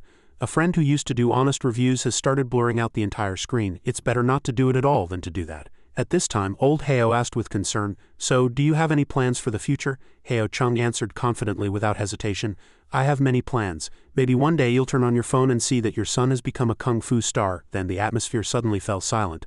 At that moment, old Heo opened his mouth and broke the awkwardness. He frowned and scolded, all you do all day is think about nonsensical things. Heo Chung retorted as if arguing, you wouldn't understand even if I told you. Am I going to starve to death? You underestimate your son too much. Old Heo looked at him with a suspicious gaze, then adjusted his glasses and agreed inwardly, that's true, he's not a child anymore, so I don't need to worry so much. Thinking this, he let out a long sigh. After that, old Heo said no more and immediately turned around saying, then I'll be going first. Heo Chung politely reminded him, take care, father. After old Heo left the house, he didn't leave in a hurry. A satisfied smile appeared on his face. Manhua lowered her head to look left, then tilted her body to look right again. She moved her face right up to Heo Chung's as he worked and stared at him, until he finally spoke first. I've already told you, give it up. I will never become a foolish man who only knows how to do laundry, cook and take care of the kids. Of course, if you wear that hemp dress and beg me, I might consider running the flower shop with you. In his words, a picture formed of Manhua wearing ancient clothes, prostrating on the ground and pleading. Please, at this moment he suddenly thought of one more thing and hurriedly added, you have to wear those shoes too. Manhua heard the outcome and immediately guessed, you'd think about it for a long time and then say no in the end, right? Heo Chung even praised her, you've gotten smarter. She immediately sulked, that dress is about to fall apart, I'm definitely not wearing it. Heo Chung sat calmly in his chair. Manhua thought with an angry face, if I wear it it'll rip right away with just a little bit of force, but the straw sandals were still quite sturdy, and maybe because this guy always carried them around like a sample they were very well preserved. As she thought, she recalled the few times he had hugged the shoes. Thinking about it, Manhua finally gave up and asked, if you don't run the flower shop with me, what else can you do, Oppa? Heo Chung answered comfortably, there are far more things I can do than you think, but the next moment, he suddenly became gloomy and confessed his true feelings. I'm only now beginning to understand a little of my father's feelings. Actually, I'm afraid of being left behind by the times, but you don't have that worry. Manhua looked up at him, puzzled. Why don't I? His gaze shifted downwards and he opened his mouth. Because everything invented before you were born is a matter of course to me. I enjoy everything invented during my youth, and I'll instinctively not want to engage with everything invented when I'm middle-aged. But you're different. You don't have these subjective constraints. Everything is new to you. When you poof and time traveled from ancient times to the present, your vision and perspective were overturned once. And even if it changes more later, you can adapt very quickly. For example, that new robot restaurant over there, I worry it might stab me with a knife, but you don't.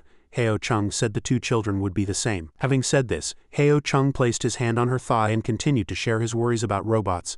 Later in the children's eyes, it will probably be as ridiculous as my attitude when I see my parents thinking that cell phones emit radiation.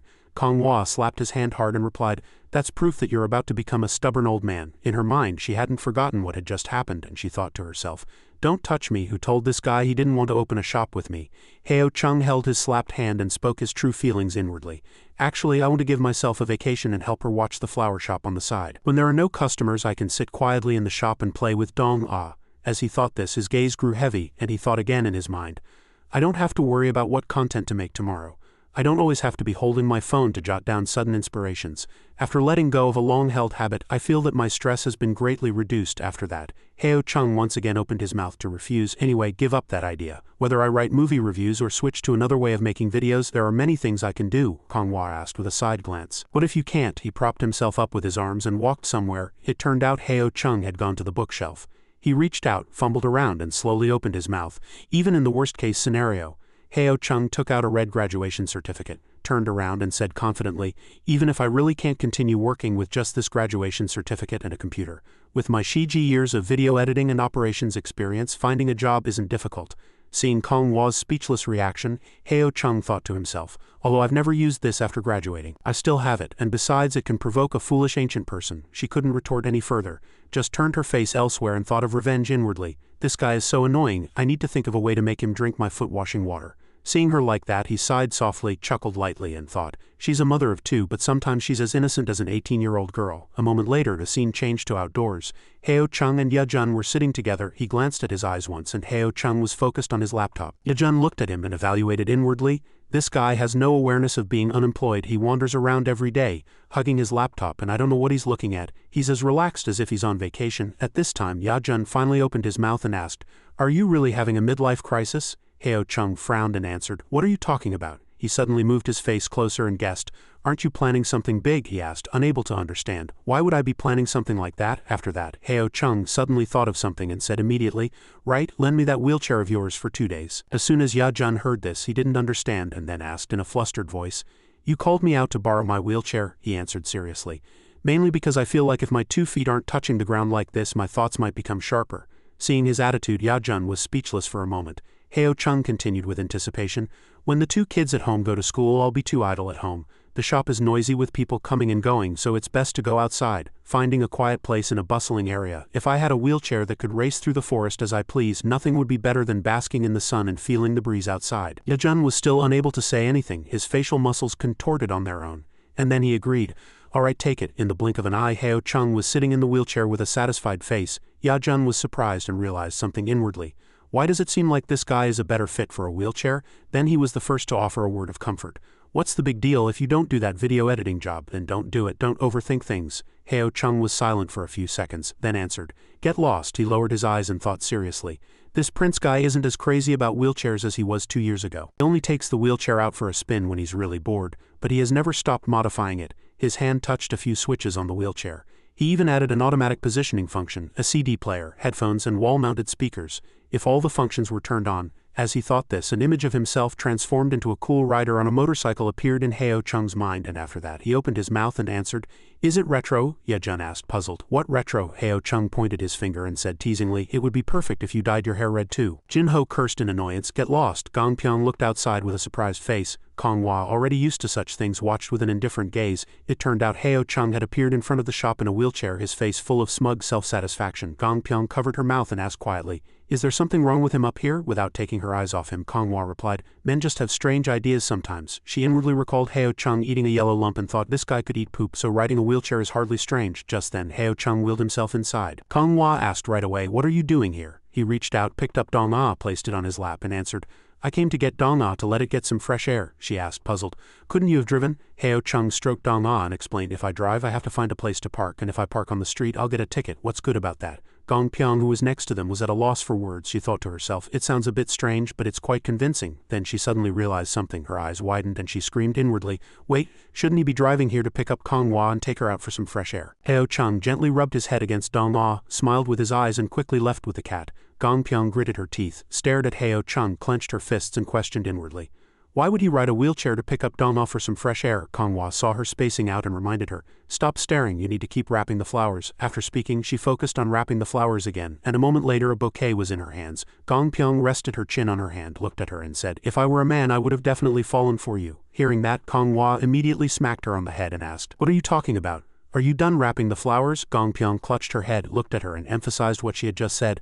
"I'm not kidding. You're smart, skilled, and pretty. Who wouldn't like you?" Unexpectedly, she still smiled innocently and said, "You're just kidding." Gong Pyong rested her chin on the desk, let out a silent cry, and said helplessly, "I'm really not kidding. No, I'm going to become a lesbian at this rate." Seeing Kong-hwa pay her no mind, she sulked with a HMPH and then asked about Heo Chung again.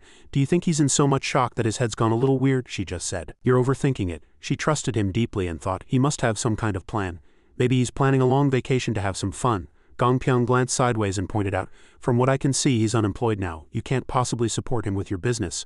Unexpectedly, Kong-hwa nonchalantly asked back, "Why not?" She lowered her gaze, wrapped a flower, and said gently, "He might seem fine, but actually he's always carrying his laptop and documenting everything. He's never really had a break. He's finally able to rest for a while." Kong-hwa recalled the early days of meeting him and thought, "When I was at my lowest, he was the first to extend a helping hand." Then she smiled brightly and said nonchalantly, "Besides, even if he really is unemployed, what's wrong with me supporting him?" Gong Pyong frowned and criticized, "Are you kidding? That Heo Chung fellow is completely useless." Kong-hwa immediately imitated Heo Chung's way of speaking. "Give it up, that's the only thing he knows how to say." She was speechless at those words and only managed to say a few seconds later, "I really can't understand you two's way of showing affection." As for Heo Chung, he was leisurely outside in the wheelchair with Dong-ah. He wheeled himself along the sidewalk, thinking with great satisfaction. Sitting in a wheelchair, I can move slowly on the street. I don't have to be highly focused on the road conditions like when I'm driving. A moment later, Heo Chung stopped at a cafe, his mind still lost in thought. Riding a wheelchair is like walking. I can wander around without a destination. I can enjoy the familiar scenery, stop and rest under a tree, check the news on my laptop, or pop into a bubble tea shop for a drink as I pass by. I can stop whenever I want. He opened his water bottle, took a sip, and leisurely watched the street, feeling its hustle and bustle. The feeling of detachment, of being in a bustling area yet observing it coolly from his wheelchair, became even clearer. Heo Chung reached out again to stroke Dong Ah, smiled gently, and told himself that one must maintain a calm mind to go far. This calmness meant peace of the soul, the ability to control oneself and by extension other matters. Just then he noticed a tea shop and bakery across the street, and a thought popped into his head. He suddenly wanted to drink kumquat tea, so Heo Chung went to the shop and bought a drink. "Hello, 2 kumquat teas please. No ice and less sugar please," the staff replied immediately. "Yes, I'll get that ready for you right away." At that moment he was silent as if thinking about something, then finally spoke again. "Make that 3 cups. A moment later 3 cups of drinks were hanging from his wheelchair. Heo Chung returned to the flower shop, smiling brightly, and announced, "I'm back." But seeing only Kong Hwa in the shop, he asked in surprise, "Ha, are you alone?" She confirmed with a yes. "We finished wrapping all the flowers for today, so there was nothing more for Pyong to learn." Heo Chung took out the drinks and said, "That's a problem, I bought 3 cups." Her eyes immediately sparkled. She held up 2 fingers and said, "I'll drink 2. Then the couple drank the kumquat tea together. Just then Kong Hwa suddenly looked down, kicked the wheelchair lightly, and asked, "Why do you want to ride this?" Heo Chung immediately pulled the wheelchair back and grumbled, "Don't kick it, what if you break it?" Kong Hwa narrowed her eyes and said, "Are you faking it? Just keep faking it." He said knowingly, "What do you know, this is beneficial for brain activity. According to scientific research, when your 2 feet are off the ground, a person can think of more things. Think about it, the reason you have so many thoughts at night when you sleep is precisely because your feet are off the ground." With a completely uninterested expression, she thought to herself, "The old me might have been fooled by this guy, but not a chance now." Just then Heo Chung moved the wheelchair again. He looked up and shaded his eyes with his hand. Heo Chung smiled with great satisfaction and said, "This must be providence. I have a drink, a cat, a wife, and even a wheelchair. It's perfect." Kong Hwa, watching him enjoy himself, frowned and replied, "Perfect, my foot." Heo Chung was sitting in one spot. He was holding a cup and drinking. Just then Heo Chung opened his mouth as if to lament. "We've been married for a few years, and if we're not busy taking care of the 2 kids, we're busy with your flower shop." Kong Hwa, wearing her apron, gazed into the distance. Heo Chung continued, "I was thinking of taking you on a trip far away." Kong Hwa glanced sideways at Heo Chung. "Then what about the kids?" Heo Chung laughed awkwardly. "We can just leave them with my mom for a few days, it's fine." Heo Chung looked at his phone. "For example, taking Lady Hero to a concert. I've never been to one myself. It would be a shame not to experience it." Heo Chung started searching for concert tickets, and even get tickets for a has-been singer. Strange. Just then Kong Hwa called out in confusion, "Heo Chung." Hearing her call, Heo Chung turned his head in confusion. Yeah, a woman with purple hair was looking at Heo Chung with a very worried expression. Heo Chung saw the woman and greeted her. "It's you, I almost didn't recognize you." The purple-haired woman just smiled slightly. "I'm the one who almost didn't recognize you." Hearing that, Heo Chung thought to himself, "I didn't expect you to look like this." Heo Chung was sitting in the wheelchair holding the cat, his gaze unusually gentle, and the purple-haired woman seemed a bit surprised. Why was the free-spirited boy from back then sitting in a wheelchair when he was only 30? Just then Kong Hwa came out with a cup of water and looked down at Heo Chung, who turned around in surprise. Heo Chung smiled brightly and introduced her to Kong Hwa. "This is Ju Jung Jung, my old classmate." Hearing that, Kong Hwa remained silent and didn't answer. Ju Jung Jung spoke first, smiling at Kong Hwa. "Hello?" Heo Chung looked up and smiled at Ju Jung Jung. Then he introduced Kong Hwa to her. "And this is Kong Hwa, my wife." At that moment Kong Hwa's face turned beet red. She bowed her head to Ju Jung Jung. "Hello?" Ju Jung Jung saw that and bowed her head as well. Then Kong Hwa moved elsewhere to give the 2 of them space to talk. Heo Chung let the cat sleep on him, gazed into the distance, and asked Ju Jung Jung, "Are you back in Zhangcheng?" Ju Jung Jung stood up straight. "No, I'm just here on a business trip." Hearing that, Heo Chung said admiringly, "Oh, that's nice, you can look around while you're back." Kong Hwa was quietly watching Heo Chung, listening intently, and didn't even realize she had emptied the cup in her hand. Kong Hwa's gaze immediately went to the cup hanging next to Heo Chung's wheelchair. "I've finished mine, there's 1 cup left." Kong Hwa reached out her hands and looked at the cup with a cautious gaze. Then Kong Hwa looked up at Ju Jung Jung. "She's a guest after all. Should I offer her a drink?" Just then Ju Jung Jung opened her mouth and asked, "Is this your flower shop?" But Heo Chung was too busy observing his wife's movements to pay attention. And Heo Chung turned his body, and when Kong Hwa made a small sound, he handed her the cup, surprising her greatly. Heo Chung lowered his eyes and said in a rather heavy voice, "Neither of us likes to go to work, so we have to run a small business like this to barely make a living." As he spoke, Heo Chung put a straw in Kong Hwa's cup and handed the cup with the straw to her, surprising her greatly. Heo Chung held the cup in front of his wife, put the cat down with his other hand, and turned his head toward Ju Jung Jung. "If you need anything, I'll give you a 20 discount. Just then a woman approached. "Hello, how much is this flower?" Kong Hwa immediately stood up. Ah, come this way, what kind of flowers would you like to buy? As she spoke, Konghua returned the cup to Heo Chung and immediately walked over to the woman who wanted to buy flowers, starting to introduce the flowers in the shop. At this moment, Ju Jungjung glanced sideways, slightly puzzled. Ju Jungjung put her hands behind her back and asked, "So you're married?" The cat jumped back onto his body and lay down. Heo Chung nonchalantly answered Ju Jungjung's question. The kids are about to start elementary school too, they're siblings, a boy and a girl, and they fight all the time. Hearing Heo Chung's words, Ju Jungjung was so surprised she couldn't hide her feelings and covered her mouth with her hand. Seeing her reaction, Heo Chung turned his head, smiled, and asked back, "Are you that surprised? Don't tell me you're not married yet?" Hearing Heo Chung's question, Ju Jungjung immediately held up her hand. "What are you talking about? Can't you see this?" Seeing it, Heo Chung couldn't hide his excitement. "Haha, congratulations, congratulations." Heo Chung glanced sideways at Konghua. She was still very enthusiastically explaining the flowers to the customer. In her hand was a very beautiful flower. Heo Chung looked at Konghua's hand and thought, this lady hero who values money as much as her life always found it a waste to wear her gold ring. Knowing this, I should have made her a stainless steel one to wear at work. Konghua felt someone looking at her and turned her head, then immediately started explaining to the customer again. "Yes, the meaning of this flower is very nice," she told the customer. "Then I'll take a bunch of lilies." Konghua immediately replied, "That's 28 yuan. After selling the item to the customer, Konghua came over to where Heo Chung and Ju Jungjung were and sat quietly to the side. Heo Chung immediately turned. "Your kumquat tea." Ju Jungjung looked at Heo Chung and Konghua, frowned and thought to herself, sitting in a wheelchair at such a young age, sunbathing in front of a flower shop. He looks so lonely. Ju Jungjung couldn't hold back and asked, "What on earth happened to your legs?" Heo Chung was a little surprised to hear that. At that, Heo Chung was surprised and a little flustered, not knowing how to continue.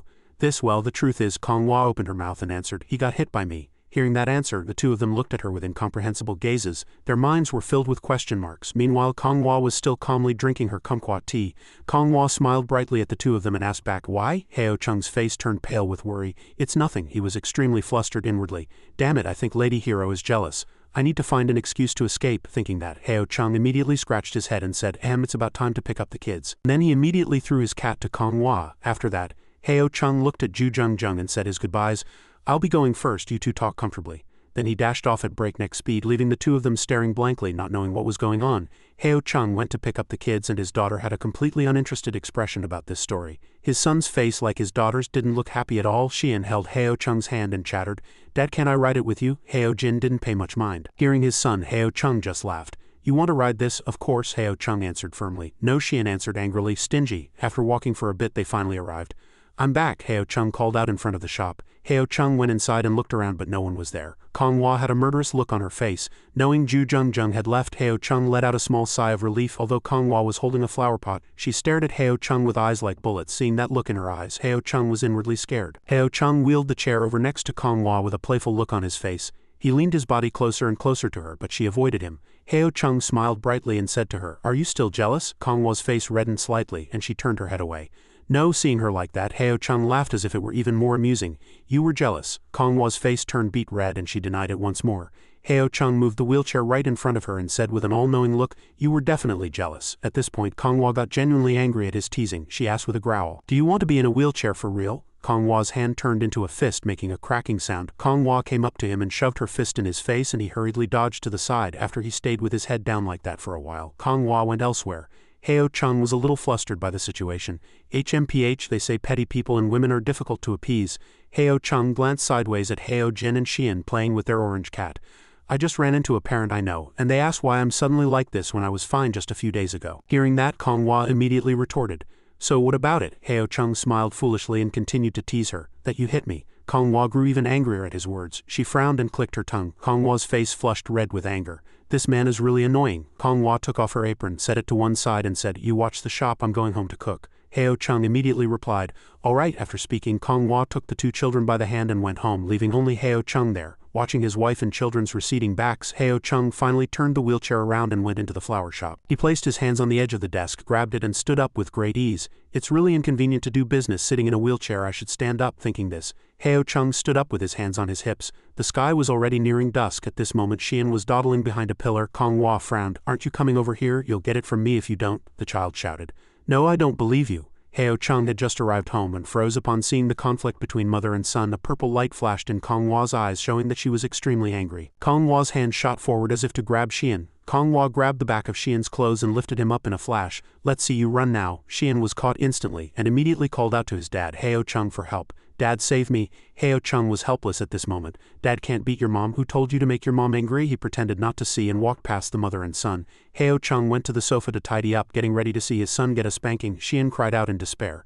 No, please. After that, the sound of smacking echoed. Heo Chung was enjoying it quite peacefully. Konghua picked up a utility knife and pointed it towards Heo Chung. Heo Chung froze as he saw the knife approaching him. I'm eating right now, Konghua said with a cold face. You can have it first. Heo Chung growled. Just put it down, Konghua said with a straight face, looking unusually serious. Take it when I tell you to. After those words, the two fell silent, looking at each other, at a loss for words. Xian saw this scene between his parents and immediately went into spectator mode. Is there a problem? Heo Chung was a little worried. It looks like that kid Xian scared the lady hero with this thing. Konghua brought the knife closer. It was probably a horrible prank where a rubber cockroach would get stuck on your hand if you pulled it out. Heo Chung opened his mouth and asked, Is there a problem with this gum? Hearing that, Konghua's face turned beet red. Heo Chung looked up and smiled foolishly. I knew it, I was right, Heo Chung said teasingly to Konghua. I played with this until I was sick of it back in the day and you're trying to fool me with it? Your kid's smart and brave. Dad saw right through it. Konghua's face flushed red. What do you mean? At this moment, Konghua's face was red as she lowered her head. Doesn't this prove that I'm very stupid? The lady hero is about to get angry from embarrassment. At this moment, Heo Chung grabbed the knife. I'll take it, okay. As soon as he touched it, a cockroach popped out and landed on Heo Chung's finger. He turned to Konghua and asked, Can I eat now? Konghua was finally satisfied. Go ahead. That night, the sky was full of stars. Heo Chung and Heo Jin were sitting on the sofa and he looked at the small knife in his hand. Xian, don't bring things to scare your mom anymore. Hearing that, Heo Jin lowered her head and hugged the cat. Xian put his small hands in front of his stomach and lowered his head. Okay, Heo Chung said to Xian, a little bewildered. Where did you get this toy? Xian honestly pointed to a pile of toys.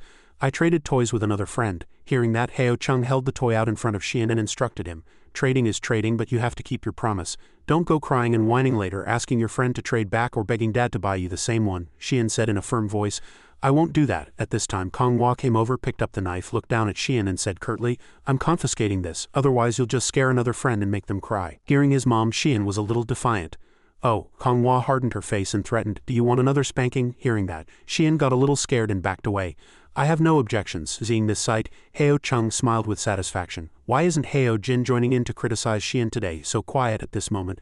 Heo Jin had a dazed expression and the cat in her arms was constantly licking her face. Heo Jin opened her mouth wide, lifted her chin and let out a very loud sneeze, startling the orange cat so much it jumped off her body. Seeing that, Heo Chung showed his concern. Did you catch a cold? Heo Jin's nose was running so much she couldn't answer. He felt a bit of pity in his heart. My daughter takes after me, her nose runs when she catches a cold. Heo Chung quickly got a tissue and wiped Heo Jin's nose. Konghua went over and checked her forehead temperature. No fever, I'll get some cold medicine. Right after that, she gave Heo Jin a large cup of water and made her drink it all. After drinking the medicine, Heo Jin immediately grimaced and stuck out her tongue. So bitter. At this moment, Xian came over to Heo Jin. She looked at Xian with eyes full of question marks. Xian asked Heo Jin with concern, Nuna, are you going to die soon? Hearing this, Heo Jin and Konghua froze with faces full of question marks. Konghua angrily hit Xian on the head. What nonsense are you talking about? Go away, go. As she spoke, she hugged Heo Jin tightly. Konghua gently picked up Heo Jin. Holding the feverish Heo Jin in her arms, Konghua constantly soothed her. If you're not feeling well, you should go to bed early and rest. Hearing her mom, Heo Jin just answered, yes. Xian watched with his eyes as Konghua carried Heo Jin into the room. After that, Xian stared in that direction, a little bewildered. Heo Chung opened his mouth. You should go to sleep too. Hearing his dad, Xian was a little displeased. No, it's only a little past 8. I'm not tired at all. Seeing Xian not listening, Heo Chung turned to the other side and before leaving he said to Xian, all right, I know you're not tired. Since your sister has a cold, you have to sleep alone today. After speaking, Heo Chung turned around and went straight into the room, leaving Xian standing alone. At this moment, Xian was extremely flustered, worried about his sister. My sister isn't really going to die soon, is she? Even though Nuna always bullies me, I really don't want her to die. Xian's eyes widened, his gaze filled with fear. A little after 10, close to 11, Xian snuck inside. Xian tiptoed, pushed open the door and entered Heo Jin's room. At this time, after taking her medicine, Heo Jin was sound asleep. Seeing Heo Jin alone without their parents, Xian felt sorry for his sister. Dad and Mom won't let me see Nuna. Could it be that Nuna is really very sick? Xian hugged the toy excavator, walked up to Heo Jin's bed and whispered, Nuna, you won't be able to play with toys anymore, right? I'll give you all my toys. Then you can keep playing even after you die. Xian's words woke Heo Jin from her sleep. At this moment, Heo Jin was extremely tired, so she turned her face to the other side and didn't answer Xian's words. Heo Jin was too tired to have the strength to answer. Seeing Heo Jin like that, Xian became even more flustered. Why isn't she saying anything? Is Nuna going to die soon? No. Hearing that, Heo Jin got even more annoyed. Heo Jin didn't even look at Xian's face and turned her body to the other side. Seeing that, Xian panicked and shouted loudly, I'll give you all my toys. Xian burst into tears, climbed onto Heo Jin's body and shook her heart. Nuna, don't die. Just then, Konghua came in. Heo Xian. Xian was startled and turned his head. Right after that, Xian was thrown outside by Konghua. Get out right now. The next day, Xian immediately caught a cold and his nose was running non-stop. Both children were sick at this time, but even being sick was fun. Only Xian was having fun while the other three were extremely tired. Heo Chung and Konghua looked at the thermometer. I can't believe both kids caught a cold. Heo Chung frowned. This kid must have done it on purpose because he doesn't want to go to kindergarten. Hearing that, Konghua felt sorry for her son. How can kids be so cunning? Heo Chung sighed. You've probably forgotten what you used to do to avoid studying. Hearing that, Konghua's face flushed red with anger. I want to hit this man. Right after that, the two asked his parents for help. They called his parents. Father, mother, what brings you here? Heo Chung opened the door to let them in and immediately explained. The kids just have a cold. You didn't have to come all this way. Really? Hearing that, his father said with dissatisfaction. How can I not worry? It's not like they're faking it because they don't want to go to school like you did. Immediately, his father's gaze shifted to the wheelchair in front of him, his eyes showing a look of incomprehension. His father pointed to the wheelchair and asked, What's this wheelchair? Inwardly, he couldn't help but worry. His legs are fine. At this moment, Konghua appeared and pointed to his head, saying, This wheelchair helps his creative thinking. Since his 2 feet aren't on the ground, his thoughts move faster. His father's hand was still hovering in the air. After hearing Konghua's words, his father's mind went blank. Can't this kid be a little normal? His father shouted in anger. I'll give you 1 day to get rid of this. Heo Chung looked at his father and explained worriedly. Father, you have to believe me. There really are things that can calm a person's mind and make them think more nimbly. His father shouted in anger. Nonsense, all you do is crazy things. Can't you grow up a little, huh? The culprit, Konghua, smiled brightly and ran off to change her clothes. Konghua picked up her bag and headed straight outside. Konghua held her bag, hugged the cat, turned her head and said to everyone with a smile, Father, mother, I'm heading to the shop first since the 2 kids have a cold. The shop opened late today. Right after that, Konghua slammed the door shut, leaving the 2 men there. Heo Chung was so angry he couldn't speak. This woman started a fire and ran away on her own. He brushed the edge of his clothes with his hand and his shoes sparkled. Sitting in a chair in a nice suit, Heo Chung waved his hand. Then I'll be going. After speaking, he was inwardly delighted. With father and mother at home today, I'm completely free. The 2 kids just have a cold. What's the big deal? His father saw his lazy appearance and shouted. Are you still sitting in this thing? Heo Chung picked his ear and answered as if it were obvious. I'm going to return this. You don't expect me to carry it, do you? After that, still sitting in the chair, he opened the door and was about to leave. At this, his father was also at a loss for words, and the door immediately slammed shut. In his mind, he was constantly lamenting. Damn it, I can't even argue back. As spring arrived, the trees along the streets of Zhangcheng City all began to sprout. Someone lifted a cup of water, took a sip, and as they set the cup down on the desk, Wang Yajun opened his mouth. Why are you returning it already? I thought you'd have to play with it for at least half a month to be satisfied. I was waiting for you to give me some useful suggestions so I could keep upgrading it. And he imagined the future. When that time comes, I can just sit and go. No one will be able to stop me then. I'll go wherever I want, the speaker system blared. I'll be the coolest grandpa on the street. Those grandmas will definitely see me in a different light. Young or old, I'll always be the most popular. Hearing that absurd thought, Heo Chung said, Everyone else is thinking about how to retire, but you're already preparing how to win over grandmas when you're old. Be careful not to get beaten up by the other grandpas. At this time, Wang Yejun rose from his chair and replied, You think the anti-theft spray system on my wheelchair is just for show? If I add a taser to it then, safety first. And he sat back down leisurely in his chair and continued to speak happily. If we switch to a more powerful battery and motor, we can definitely race the wheelchairs, a real race. Seeing that, Heo Chung was also at a loss for words and thought to himself, although sitting in a wheelchair is really fun and comfortable, I don't need to race. This guy's passion for wheelchairs is about to reach the point of obsession. He's not in good health to begin with when he gets old and he wants to race. If the wheelchair flips over then he might die faster. Thinking this, he voiced his opinion. Actually, it's better to look forward to more practical games. Who can ride a wheelchair around all day? Isn't it better to use VR when you're old? Wang Yejun immediately cursed. Then his hand took out a shiny black card from inside his clothes, his face full of excitement. How can VR be prettier than a real person? Let's go to a bar and watch the young ladies sing. But Heo Chung seemed to be deep in thought. Bars are for young people. He clasped his hands and said seriously, If middle-aged people like us go, our lives could be in danger. A thought flashed through Heo Chung's mind. If it were 5 or 6 years ago, it would have been fine to go. The lady hero was very generous back then. But if I go now, with the 2 kids sick at home and the 2 elders taking care of them, if I go to a bar to watch the young ladies, I might really end up needing a wheelchair. Hearing the words Heo Chung just spat out, Wang Yejun sneered. Your life would be in danger. He immediately confirmed. That's right. When his friend seemed unwilling to go, Wang Yejun started to think about why. And then he suddenly realized, clapped his hands and raised his voice. Your wife doesn't seem like an ordinary person. Heo Chung's gaze replied meaningfully. Of course she's not an ordinary person, she's quite amazing, right? Have you ever felt like she's from another planet? As he said this, Wang Yejun went blank, and a fragment of a lost memory suddenly came to him. I told you with your pathetic intelligence I can't explain it to you. Right after that he answered very firmly, never seen it. Hearing that, Heo Chung said sarcastically, ah, what a pity. He angrily raised his middle finger and retorted, I'm not falling for that again. At this time as he left the shop, Wang Yejun suggested, when you're free take the kids out to play more. Heo Chung smiled and replied, I need to have free time for that. Then he wheeled the wheelchair in the direction of his house and said goodbye. Honestly, an unemployed middle-aged man like you doesn't have free time. I'm off. Let's get together again next time. Heo Chung smiled brightly, waved goodbye, then lifted his feet and continued to walk. Returning home, Heo Chung put a rose between his teeth, slicked his hair back coolly and said, honey, shall we have a candlelight dinner tonight? He winked, but that wink was mercilessly rejected. Kong Hua refused firmly. No, after being rejected he didn't give up and asked, why? She answered nonchalantly, the kids are sick, for the two of us to go out for a candlelight dinner. Hearing that, Heo Chung's expression softened slightly, and he said in a small voice, that wouldn't be right. Suddenly Kong Hua spoke up, then smiled and winked. It's been a while since we've eaten out, just the two of us. Hearing that his beloved wife was willing to go, Heo Chung was overjoyed beyond words. Yes, she instructed, wait a minute, I'll close the door. The grandmother loved taking care of her grandchildren, and the couple could rarely have time to themselves. Only the tragic world of the two siblings was complete. Suddenly a small nose came over and sniffed the scent of perfume on his clothes. Right after that the child screamed and threw a tantrum. I told you so, they're going to eat something delicious without us. Immediately Heo Chung grabbed him by the collar and lifted him up. Looking at his precious son, he said, Dad and Mom are going on a date. He cursed inwardly, this kid's gotten heavy again. At this time his mother came over, took the child from his arms and scolded him. Don't just say anything in front of the kids. Then she looked at her grandson and thought, lifting the child so carelessly. Xian is quite heavy, how can Chung Zi lift him so lightly with one hand? The elderly couple stared intently at the child without a word. As she lifted the child up and down he couldn't understand. At this time she also admitted that Xian seemed to have gotten really heavy. Hearing that he also asked, he's gained weight, let me have a look too. The child seemed to be in another world right now. She held her grandson and handed him over. Suddenly, Heo Chung reminded them, Father, you two should be careful not to catch a cold from the kids. They're not over their colds yet.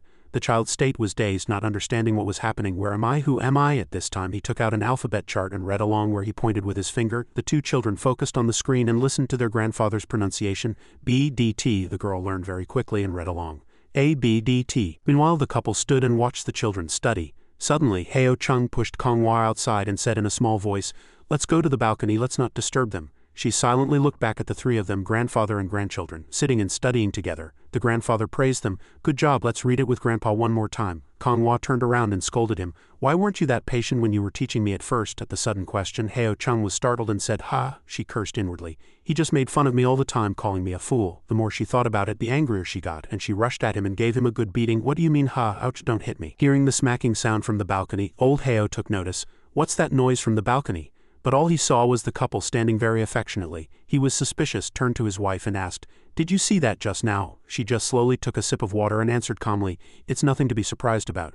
Don't you know how snacks, dates and plums just appear in his mouth even when he's sitting still? Over on the balcony, Heo Chung was enduring the pain. Kong Hua threatened him to be quiet. Still believing what he had heard, he turned his head towards the balcony again and continued to stare. His gaze was also very intense. Heo Chung felt it too, but didn't dare to move a muscle. He just hoped inwardly that his father would not dig any deeper. Right after that he came back with his head down, forced a smile and asked, Father, is something wrong? But his mind was in turmoil. Don't tell me he's noticed something. His father was silent and didn't answer, habitually pushing up his glasses. At this time he asked with puzzlement, I heard you can even ruminate like a cow, could you show me? At his father's words, Heo Chung felt as if he had suddenly become a pig. As he entered the house both of them were silent. Finally he protested, Father, you're a man of higher education, don't believe such rumors. Hearing her son deny her words she shouted angrily, who's spreading rumors? Who said I don't have a higher education? Suddenly her husband stopped her from showing off his knowledge. An expert said you shouldn't eat eggs in the morning. An expert said you shouldn't eat eggs in the morning. If the eggs aren't fully cooked all the nutrients are destroyed. Eggs must be fully cooked, otherwise there are germs. Suddenly he pushed up his glasses and agreed, right. She was so angry she could have died. Then she left in a huff. HMPH, I'm leaving, you and your son are just the same. The two children sat in their chairs and politely said their goodbyes. Goodbye, Grandpa and Grandma. Her mood immediately improved and she praised them. Xian and Heo Jin are such good kids. Finally the elderly couple went back together. Their steps were in sync. At this time he brought up an old story. Do you remember how Kong Hua used to be a little foolish? She was slightly dazed. Recalling that old story she covered her face and reminisced. She was so skinny, no matter how much she ate she wouldn't gain weight. I was worried it would be hard for her to raise twins. I was afraid we'd have to feed them formula. Listening to her ramble on for a while he thought to himself, we're clearly focusing on different things. Women will be women. Suddenly he recalled again. Back at the old house, those 4th and 5th grade elementary school textbooks on the desk. Thinking up to this point he didn't want to recall anymore. Forget it. One day at the end of March, a strawberry cake with birthday candles was placed on the table. It turned out to be the two children's birthday. Seeing them wearing birthday hats, he smiled slightly. This is what's great about twins, you can celebrate their birthdays on the same day. Heo Chung picked up his phone and took a picture of the birthday cake. He saw a chat message from Hao Zi. This guy is showing off again. Wang Yejun replied to Hao Zi. Then you should have another one. The idol Lord Chung replied to Hao Zi. Then you should have another one. Reading those messages, he thought with satisfaction. Hee hee, I feel so refreshed after showing off. The candles were lit, and the two children blew them out together. Heo Chung held two plates in his hands and said with a smile, after blowing out the candles, let's cut the cake. As he said this, he began to divide the cake. Here, the two children took their share of the cake and ate diligently. While eating, Kong Hua noticed the two children. Watching them eat, she was dazed. Why are they only eating the fruit and cream flowers on top of the cake? Are there people in this world who don't like cake? Did I bring home the wrong kids? They don't seem like the children I gave birth to. At this time, Kong Hua cut a piece of cake and tasted it. Immediately, she was very satisfied. The cake is so delicious. Seeing their mom's expression, the three of them, father and children, were dazed. Heo Chung's expression as he looked at Kong Hua was filled with happiness. If I had been a cake maker back then, it would have been 100 times easier to trick you into having kids than it is now. Hearing her husband's words, she retorted shyly. It wouldn't be that easy. I'd eat all your cake and not even let you touch it, she thought to herself. I'm not a fool trying to trick me with a little cake. At this time, Heo Chung teased again. Then I'll put cake on my lips. She instantly hissed like a cat with its fur on end. You're so shameless. At this time, the birthday party was over. The couple sat leaning against each other outside on the balcony. Inside the house, Heo Jian was holding a doll's dress with a tense expression. Opposite her, Xian had a playful smile, ready to catch what he was aiming for. At this time, they split into two sides, each very determined in their goal. Xian was one step ahead and snatched the dress from Heo Jian's hand, and the cat, seeing this, was startled and ran away. The cat scurried past the couple sitting on the balcony. Following it were the two children chasing each other. The cat ran a lap around the house and then ran out to the balcony again. After that, Heo Jian gave a signal. I'll close the bedroom window, you guard the other side. Xian immediately received the order. Yes, as planned, Heo Jian stood there guarding the door, and the couple's eyes followed the children's movements. Suddenly, Heo Chung whispered in his wife's ear. How many points am I behind you now? After asking, he thought again. I've also practiced martial arts for a few years, and the lady hero stopped practicing to learn medicine. If you learn this, you don't have time to practice that, so the gap in our skills must have narrowed. He imagined Kong Hua lying in front of him shyly and concluded inwardly. A man needs to have big interests and big dreams. If I can pin her to the sofa and do whatever I want, a little back pain now and then is no big deal, Kong Hua answered softly. The distance between you and me is probably only a tiny bit now. Hearing that answer, Heo Chung's two eyes immediately sparkled. Really? Kong Hua immediately confirmed. Really? As soon as she finished speaking, Heo Chung picked up a sword and threw it to Kong Hua, who caught it swiftly. His voice rang out. Then let's have a match. Kong Hua, holding the sword in her hand, asked, Do you really want to fight me? At this time, Heo Chung held a sword behind his back with one hand and beckoned with the other, replying to his wife. Today let's determine victory and defeat and also life and death. Kong Hua drew the sword from its scabbard, closed her eyes and sighed. Then she looked at her husband with a sympathetic gaze. It seems I'm about to become a widow. As soon as those words were spoken, they provoked Heo Chung. How dare you look down on me like this? He shouted angrily. Draw your sword. A swoosh sound rang out quickly, and the blade was already at Heo Chung's neck, leaving him no time to react and frozen in place. When he finally reacted, he couldn't help but gulp, but still pretended to be strong. This is what you call a tiny bit of a difference. Kong Hua's expression didn't change, looking very calm. Then she explained so he would understand. I was being humble. I was just being humble. The difference is about 100 million tiny bits. Her two fingers formed a small gap, but the metaphor was about the size of a galaxy. Heo Chung immediately shut his mouth. Then he dejectedly took the two swords back to their original stand and placed them back one by one. He was a little sulky. I thought I could roam the martial world after 10 years of hard training. Kong Hua's next words pierced Heo Chung's heart like an arrow. Someone like you would get ambushed by bandits before you even go 10 li. Heo Chung wanted to argue more. You never taught me that move just now. Hearing that, Kong Hua explained so her husband would understand. Studying is a killing technique. Sword forms are forever just sword forms. If you haven't struggled on the brink of life and death, you can't train that kind of reaction. She gave an example. After fighting many people, beheading many people on the battlefield, and having skilled experience, you'll know what kind of swing is faster and more lethal. The last person to survive after going through battlefield after battlefield summarizes their experience, and that's where the forms come from. At that moment, Kong Hua looked up at the star-filled sky and continued, This is what they call Wu martial arts. For life here, just training for health is enough. Suddenly, she smiled faintly. He doesn't need to experience the life of a martial artist in a place like a fighting pit. He can just joke around with kids on the internet. This is the paradise of the human world I dreamed of back then. Suddenly, Heo Chung came up from behind and wrapped his arms around Kong Hua's waist. Seeing him hug her, she asked softly, Am I amazing? As soon as she finished speaking, his mischievous hand slipped into her clothes and praised her. Amazing, amazing. Kong Hua frowned. You're touching me recklessly again. Suddenly, Konghua put her hand on Heo Chung's face and said, "Then aren't you going to kiss me?" His answer was shameless. "Your mouth is full of the taste of cake." She got angry and stopped him from touching her further. At this time the two moved closer and their breathing became heavier. Just as the atmosphere was getting ripe, they were suddenly interrupted. Konghua suddenly heard a voice. "You'll get a sty." The two immediately turned their heads and saw that the two children had appeared at the doorway at some point. Heo Jium was covering her younger brother's eyes with her hand. Suddenly, she realized she had been caught by her parents, and the two immediately pretended not to know anything and slipped behind the door. Having their good moment ruined, Heo Chung got angry and called out to the two children, "Heo Jium, Heo Xian," but the two walked away even faster. Heo Chung also followed them into the house, calling the two children. "Come here." The cat had already been caught by the two children and was wearing a doll's blue dress. The cat sat on the sofa and yawned with boredom as it watched the scene of the father and children chasing each other. In mid-May, Heo Chung was watching the news with his usual concentration. Suddenly, a knock was heard, and he instinctively turned his body. Heo Chung immediately went to the door and opened it slightly. "You're here." In front of Heo Chung was old Heo. His face was stern and he called out hesitantly, "Father." Old Heo walked straight into the room nonchalantly, and he couldn't help but be a little flustered. "Father, what brings you here?" "The kids went to school today, didn't they?" he replied casually. "I know today isn't the weekend, over here." Heo Chung was even more puzzled, not knowing what his father was up to again.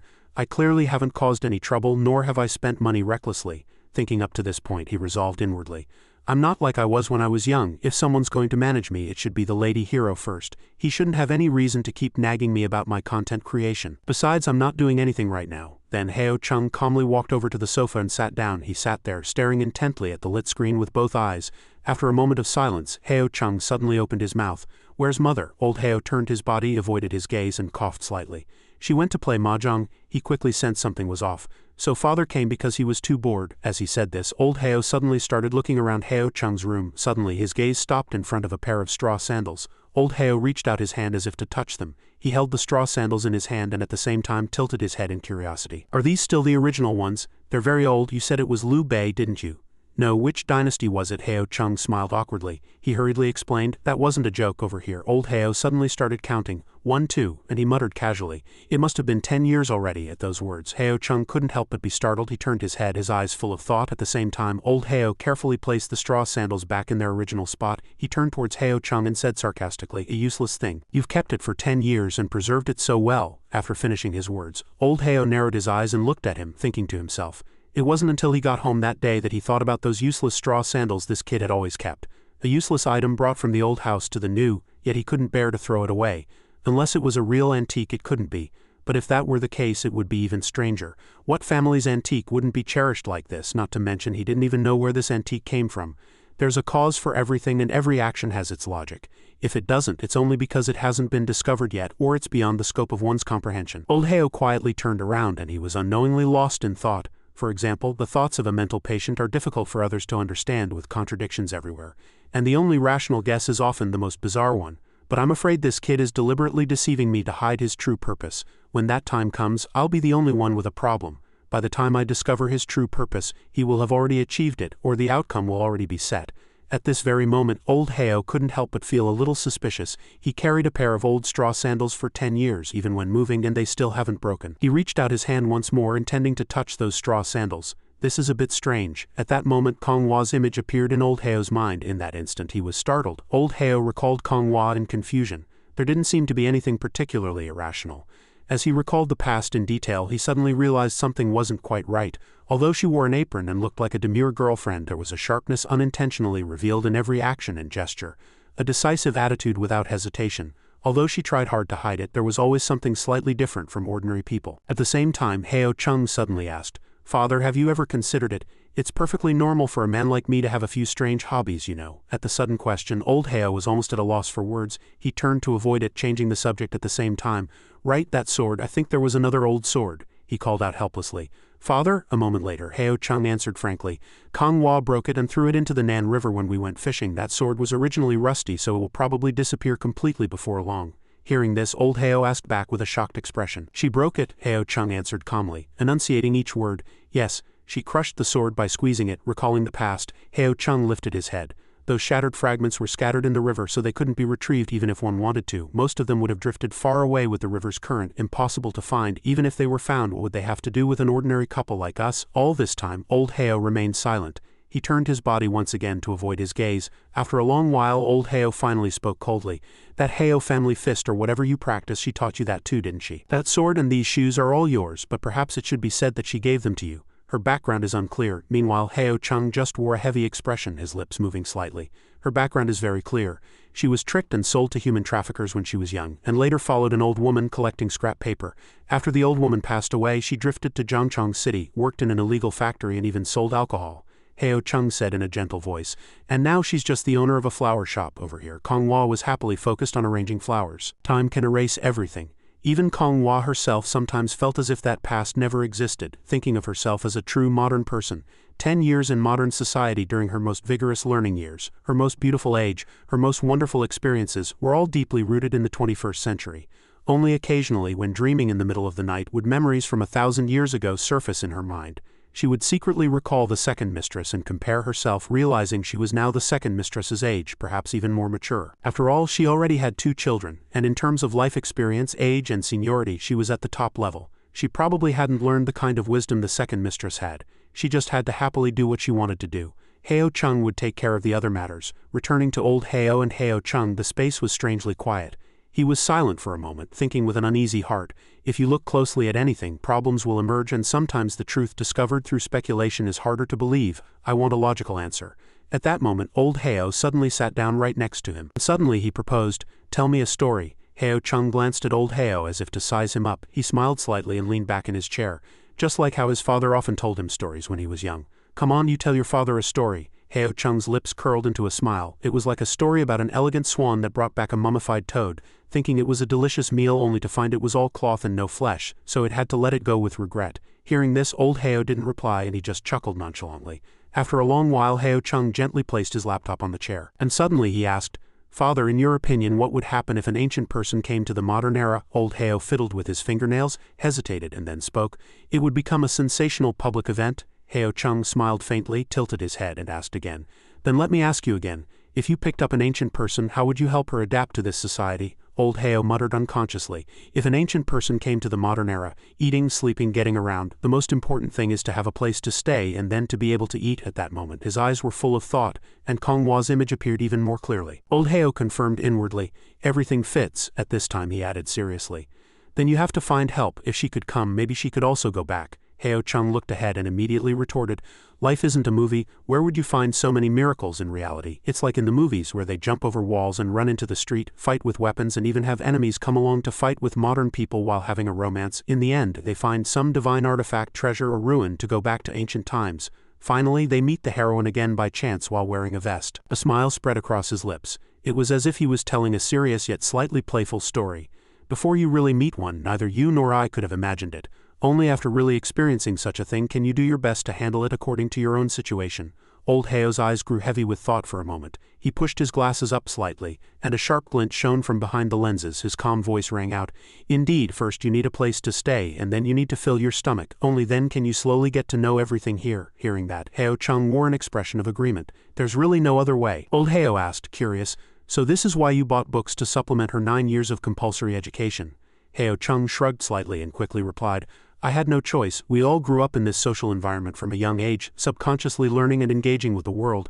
But an ancient person doesn't have these conditions, so everything has to be instilled into their mind, unlike his usual self." Old Heo reminded him in a stern voice, "When you have time, take her around more. Let the neighbors get to know her face. After that, once she learns how to use the internet, learning knowledge will become much simpler. After a few years of effort like that, she'll be able to live almost independently." Instead of nodding in agreement, Heo Chung tilted his head and looked at him. "It takes that many years?" Old Heo adjusted his glasses again and replied in a low voice, "About 2 or 3 years." At that moment he suddenly stood up. Heo Chung straightened his shoulders and continued in a low voice, "If it's a smart person with a strong learning ability, and with the help of the internet, you'll find that she improves very quickly over time. Then 1 year is enough. The remaining problem is her identity, which is the most important thing. This is the most time-consuming part. In the worst-case scenario, it could take 10 years. If a modern person lives in the same area from elementary school to university, pesters the household registration office every day, and uses their connections, they can eventually get it sorted out." After saying this, he suddenly burst into laughter. "Not only does it require a long-term battle, but you can't hide for too long either. If you hide for 3 years and then go to the household registration office, they'll ask why you've only come now. It'll be hard to explain then. Going too early is also not good. If the time is too short, you can easily be looked up in the system, so the best time is about 2 years. It coincides perfectly with the age of marriage. The reason for needing to register a household will also become more natural. Old Heo stared at Heo Chung, unable to help but admire him. Your thinking is very meticulous. After speaking, he turned and walked away, not forgetting to add, after all, it's a matter of whether she can live here legally, so of course I have to be cautious, father, Old Heo called out from behind with concern. In the end you got lucky, so everything you prepared was useless, right? All that effort for nothing. Heo Chung smiled faintly. It's better to waste effort than to be unprepared. As soon as he finished speaking, he carefully touched an object. Over here, he said meaningfully. If something like this really happened, you've hidden it for 10 years, so everything should have been erased by the passage of time. Heo Chung suddenly asked. Actually, father, have you ever thought about it from the perspective of an ancient person? Old Heo asked blankly. From an ancient person's perspective, he nodded in confirmation. Yes, when witnessing the technological development here, if she were a real ancient person, what do you think she would think? Old Heo was like a child. He thought hard for a moment, then quickly answered. She'd be dumbfounded by the skyscrapers, right? Then Old Heo paused for a moment. He was dissatisfied. Not an ancient person, how would I know what they think? At that moment Heo Chung's voice rang out calmly. They would just live. He looked up into the air and continued. Then they would live well. Ancient people are no different from us. They all want to eat their fill and sleep well. A full rice jar, land outside, and money in their pockets. Suddenly, Heo Chung was lost in thought, lowering his voice. Then it's about living diligently. Becoming a modern person, enjoying all the conveniences of the era, living peacefully, stably, and prosperously. That's already the ultimate ideal. What more could one ask for? This is the period after the most glorious era in thousands of years of history. If Manhua could come here, she should live as she pleases and enjoy everything. Unknowingly, the sky had turned a pale orange. At that moment, Old Heo inadvertently stared at Heo Chung. He thought to himself, Heo Jiam, Heo Xian, two seemingly unrelated names. If I'm not mistaken, Manhua must have chosen them. At that moment, he turned around and smiled brightly. Father, I am her family, and so are you. Hearing this, Old Heo did not answer, only that he slowly smiled and took off his glasses, and Old Heo slowly wiped away the dust. He spoke in a low voice. I don't know which of your words are true, Heo Chung answered calmly. It's a wide world, all sorts of strange things happen. Old Heo interjected helplessly. I'd rather believe you were deceived. At this moment, the corner of Heo Chung's mouth suddenly lifted. He looked ahead and at the same time uttered some incomprehensible words. Whether it's real or fake, I can distinguish it for myself. I just can't prove it to you, father. Just think of it as having heard a story. Hearing this, Old Heo turned around immediately. He wore a dejected expression. Forget it, it's been 10 years. Now whether I believe it or not is the same, and it can't change anything. In any case, you're even wary of me. Heo Chung wore a deeply hurt expression and said in a coquettish voice, It hurts when you say that, father. He turned around angrily. I'm the one who's hurt over here. Old Heo lowered his head and thoughts flooded his mind. There are only two possibilities now. One is that Manhua deceived that foolish boy, and the other is that everything is real. Either way, it's all in the past now. A young couple and 2 children. This family is very peaceful. Suddenly he stopped and asked, It's this late, why haven't you gone to pick up the kids yet? Heo Chung quickly answered.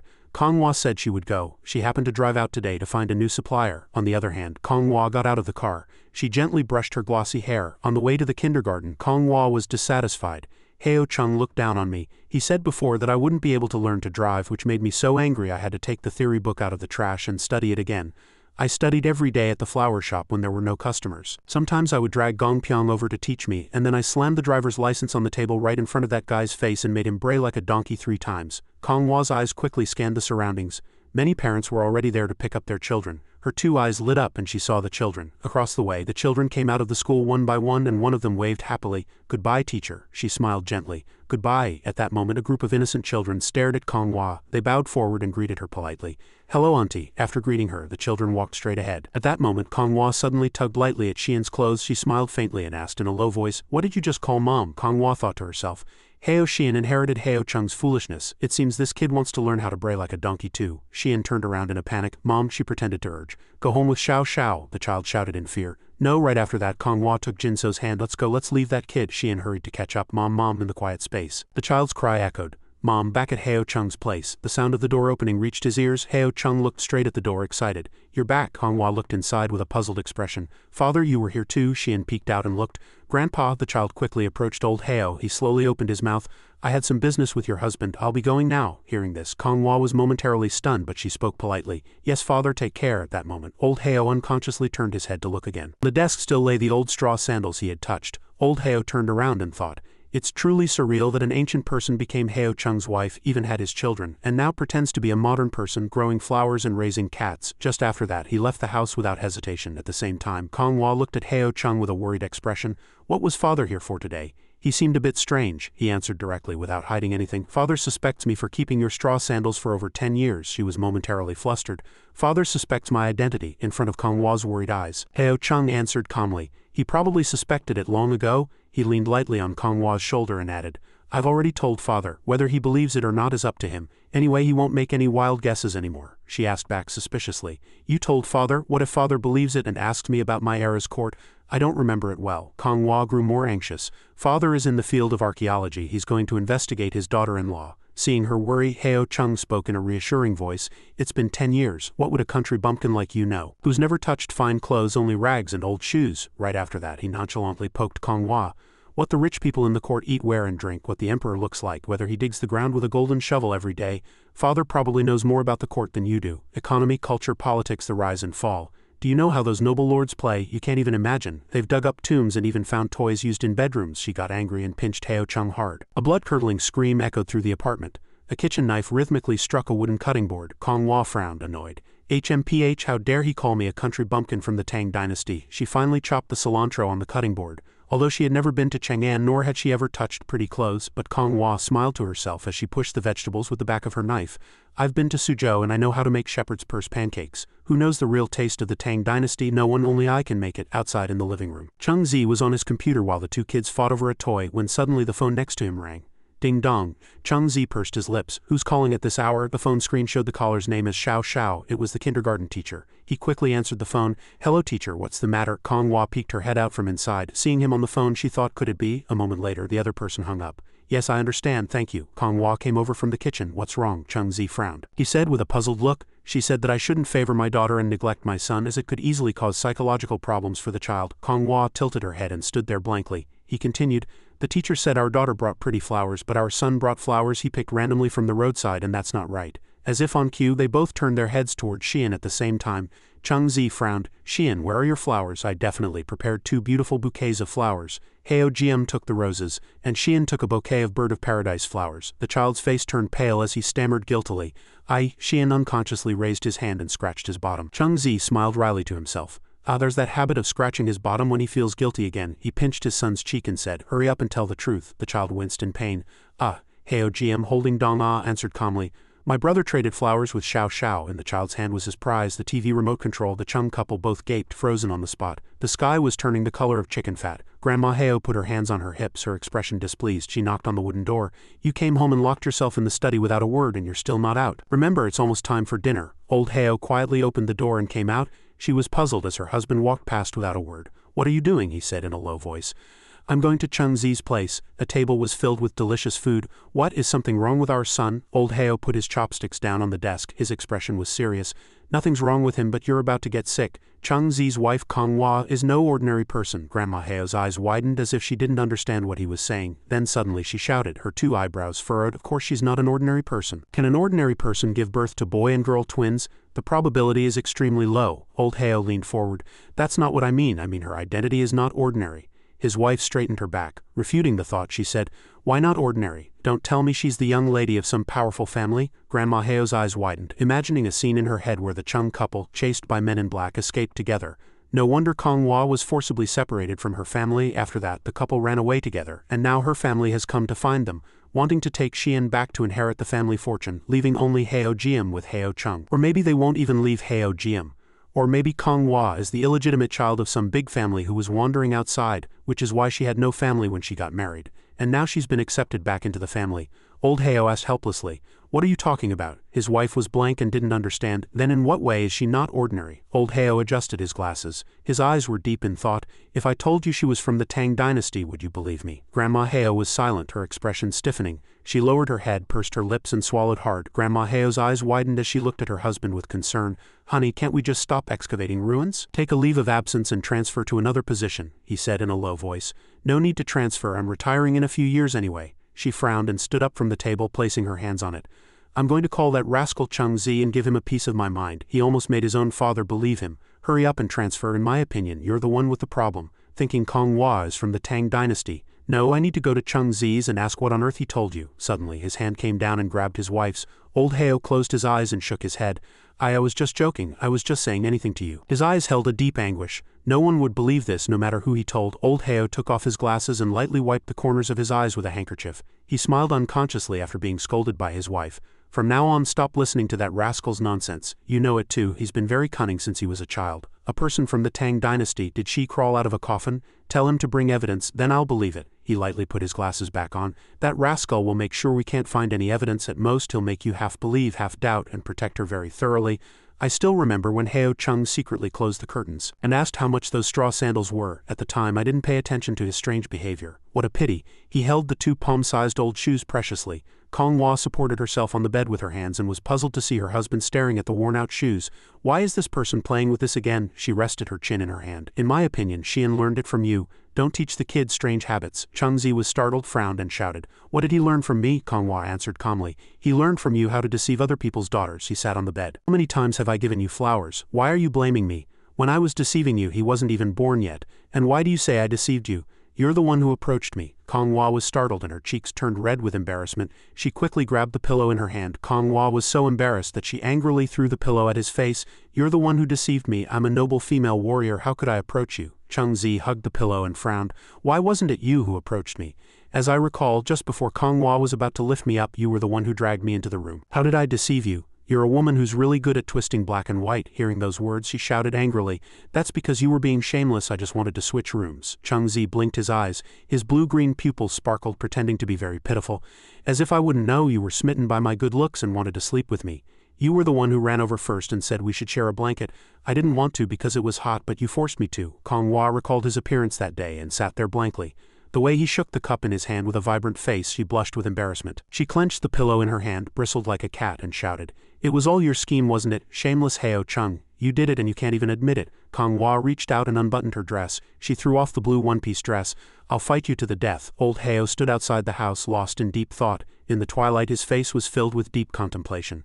How many mysteries are hidden in the vast universe? The cigarette in Old Heo's hand was still smoking. To encounter such a thing at the age of retirement, his previous perceptions were almost overturned. It was precisely because of this age, because he had experienced most things, that he became half-believing, half-doubting that there are events in the world with extremely low probabilities of occurring. A white crescent moon was reflected in his glasses. Is space-time really as we perceive it? Old Heo held a cigarette in his hand and stared blankly at the sky, then suddenly curled the corners of his mouth into a soft, gentle smile. The clear night sky and sparkling stars. Some things become very boring if you find evidence for them. Leaving room for a bit of speculation as if it's there but not is the most beautiful. After Kong Hua received her ID card, the truth was buried. This might not necessarily be a bad thing. Chung Zi felt exhausted as if he had been squeezed dry. He opened his eyes as the dazzling sunlight shone in. In his mind, he imagined himself in a handsome suit, leaning against a shiny car, taking his wife out for a drive.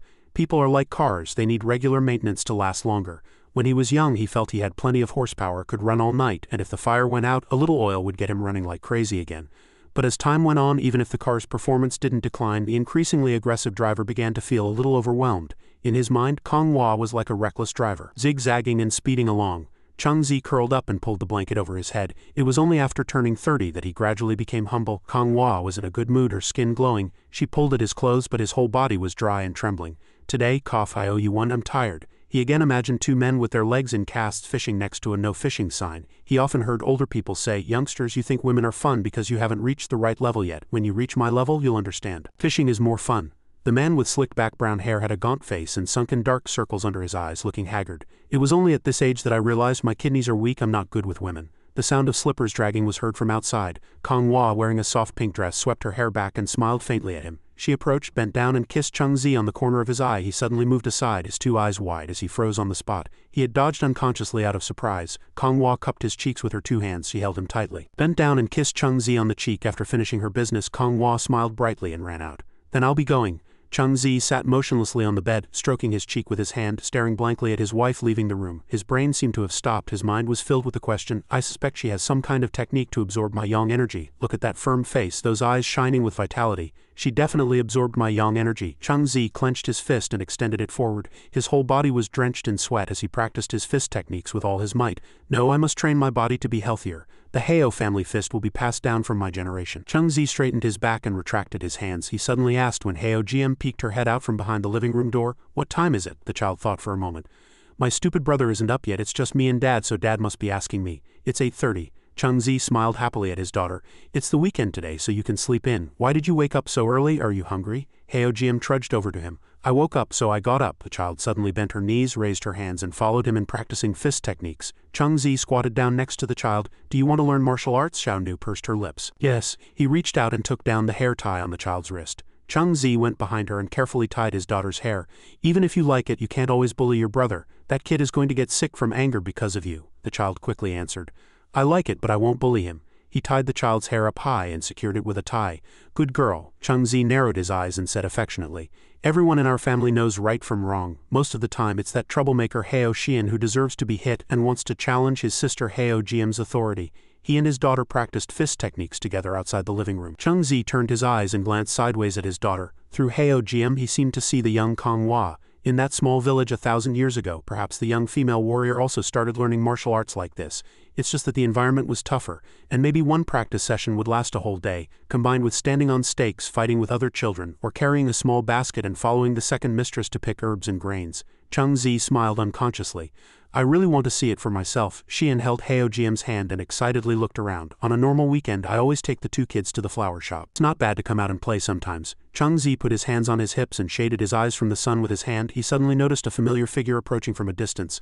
Wang Yajun. That person saw him and waved. Yo. Changzi smiled. He was holding 3 large cotton candies. He handed a stick to his child. Here, your cotton candy. Xian stared at the cotton candy in his hand, lost in thought. The child approached him. Dad, you can have it. Xian frowned. His eyes were serious. But don't take too big of a bite. Changzi's eyes widened. As Xian froze on the spot, his mouth agape in surprise, Heo Chung smiled slyly and said in a devilish voice, with this atmosphere, wouldn't it be a little rude if Dad didn't take a big bite? While strolling through the mall, Heo Chung glanced to one side. There's an arcade up ahead. Want to go play? Yes. He handed the child a coin. Here, take this. If you run out, come to Dad. The two children and Yi Hao were all excited. Okay. Wang Yijun crossed his arms. He sighed and leaned on Heo Chung's arm. Having 2 kids is much better than having 1. One is too lonely. Xiao Hao has become much more lively. Heo Chung glanced sideways at his friend. Why do you want a second one? Wang Yajun imagined Yi Hao happily playing with his little sister and thought to himself, I've had that thought. This kid is either studying or in special classes, and he only gets 30 minutes of computer games a day, so he doesn't have a complete childhood. If he had a younger sister, the older brother could protect her and fill some of the child's emotional void. Heo Chung listened quietly to his friend's words. Heo Chung closed his eyes, smiled, and turned his neck. Rich people overthink things too much. It's better to be a little poor and live as it comes. We had an old house too. I grew up like that, and so will my kids. Wang Yajun glanced sideways at him. Don't you want your kids to do better? He stretched lazily and asked, how well do they have to do to be satisfied? Hearing his question, Wang Yajun stroked his chin and thought, just a little less than me would be fine. Heo Chung scoffed, that's too difficult in our family. His 2 cheeks flushed red. He pointed to himself with his thumb. I'm so brilliant. I'll be satisfied if my kids are half as good as me later on. Wang Yajun raised his middle finger in displeasure. Damn it, don't you have any shame? The two looked around the arcade. What now? Heo Chung turned his head. If only they had a fighting game machine here, I would have dominated this arcade. Wang Yajun tapped him on the shoulder from behind. Heo Chung, look at that. He pointed to the 2 racing game machines behind him. Let's go, let's have a match. Wang Yajun started the game machine. Who's afraid of who? The 2 sat at the game machines shouting. You bastard, you just wait. I'll wait until you call me Dad. Heo Jiam looked at the 2 with a strange expression. Why are they having more fun than us? After finishing the game, Heo Chung and Wang Yajun, their faces flushed, arrogantly lifted their chins. We've had our fill of fun. We really did bring the kids out to play. Wang Yajun looked back at him. What should we do now? Heo Chung stroked his chin and thought. He took out a gold card. Want to see a movie? Uncle has a gold VIP card. The children cheered at the sight. Yes, it wasn't until evening that Heo Chung said goodbye to Wang Yajun and his son. I'm going, let's play again next time. Alright, goodbye Uncle Heo. Xian also waved his hand excitedly. Goodbye Uncle Wang. Bye Yi Hao Hung. He took the children's hands and went home. Let's go home. Heo Chung opened the taxi door to let Xian in. He fastened his seatbelt in the driver's seat.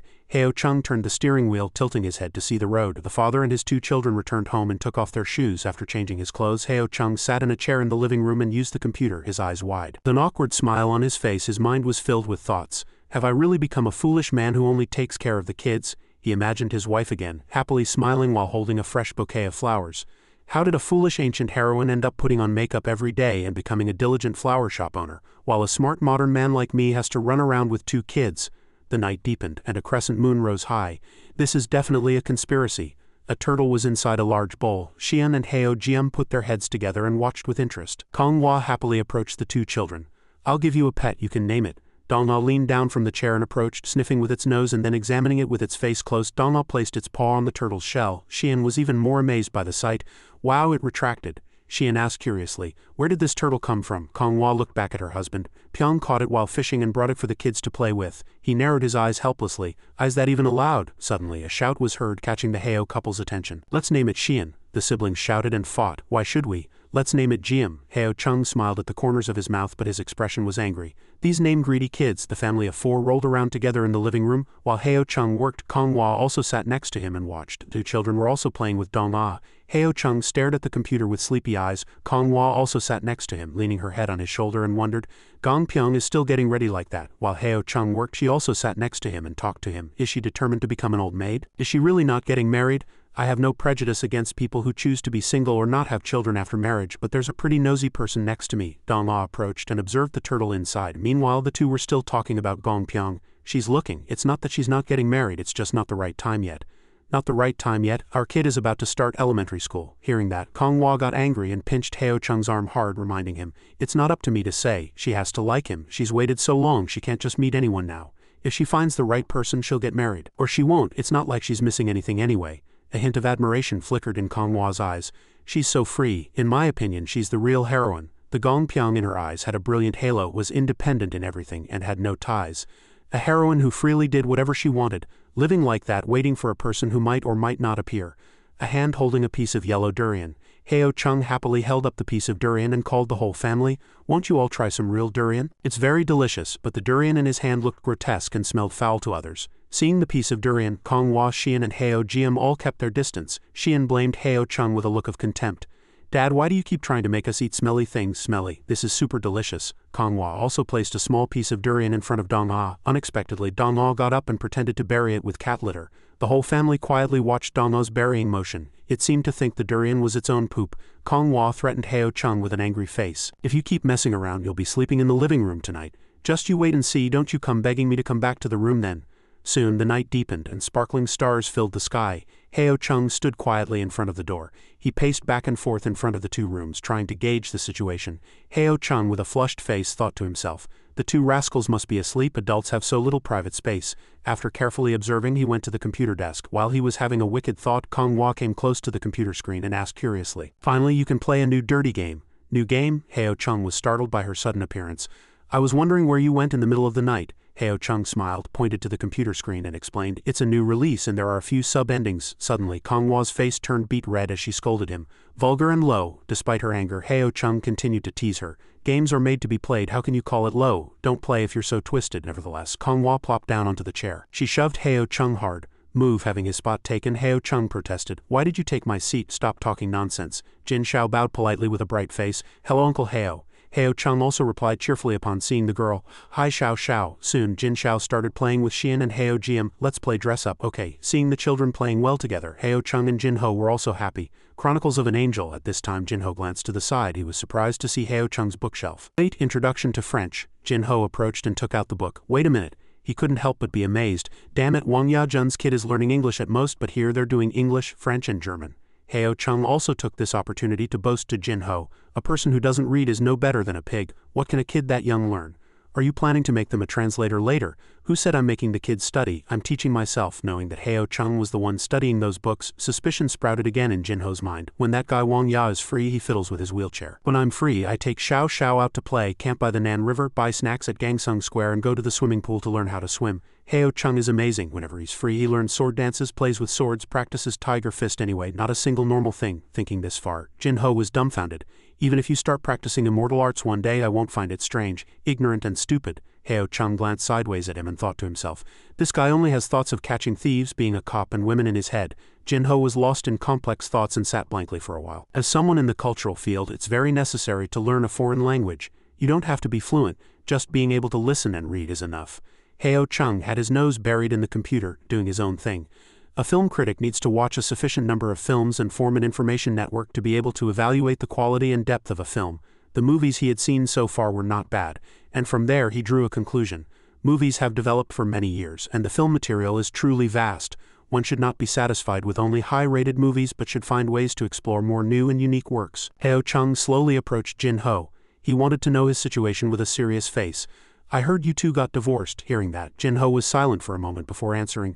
We're back together. He covered his face with his hand and asked Heo Chung, who did you hear that from? Jinho glanced sideways at him, suspicious inwardly. My wife and I getting divorced was a secret. How did this guy know? Heo Chung was lost in thought for a long time, then uttered a sentence that surprised Jinho. Everyone knows except your father. Heo Chung even gave a thumbs up and boasted confidently. When you're free, go talk to the elders downstairs. You'll find out there's nothing they don't know. What kind of species is this group of elders anyway? Heo Chung leaned back in his chair and questioned. Jinho, you got divorced secretly and then got back together secretly. What kind of game are you two playing? Jinho lowered his head and tried to make an excuse. Being divorced for 2 months doesn't count as being divorced. He suddenly lifted his head and looked at the children playing together. At this time, Jinho's eyes were only filled with the image of Jin Shao laughing and talking happily. He lowered his gaze again and explained, actually I just wanted to test it out. Hearing that, Heo Chung teased him with a blank face. Hey, you think you're buying vegetables at the market? What's there to test? Anyway, it's all good now. As soon as he finished speaking, Jinho plopped down onto the chair. He had already made a decision in his heart, solving big cases and becoming a detective. I'm not interested anymore. After going through a divorce, I've realized a lot. Nothing is more important than being by my daughter's side. Jinho even thought about the situation where Jin Shao would have to face her parents' separation. How easy is a divorce? You just go and get the paperwork done once. He thought of the time when he was alone and desolate in the room.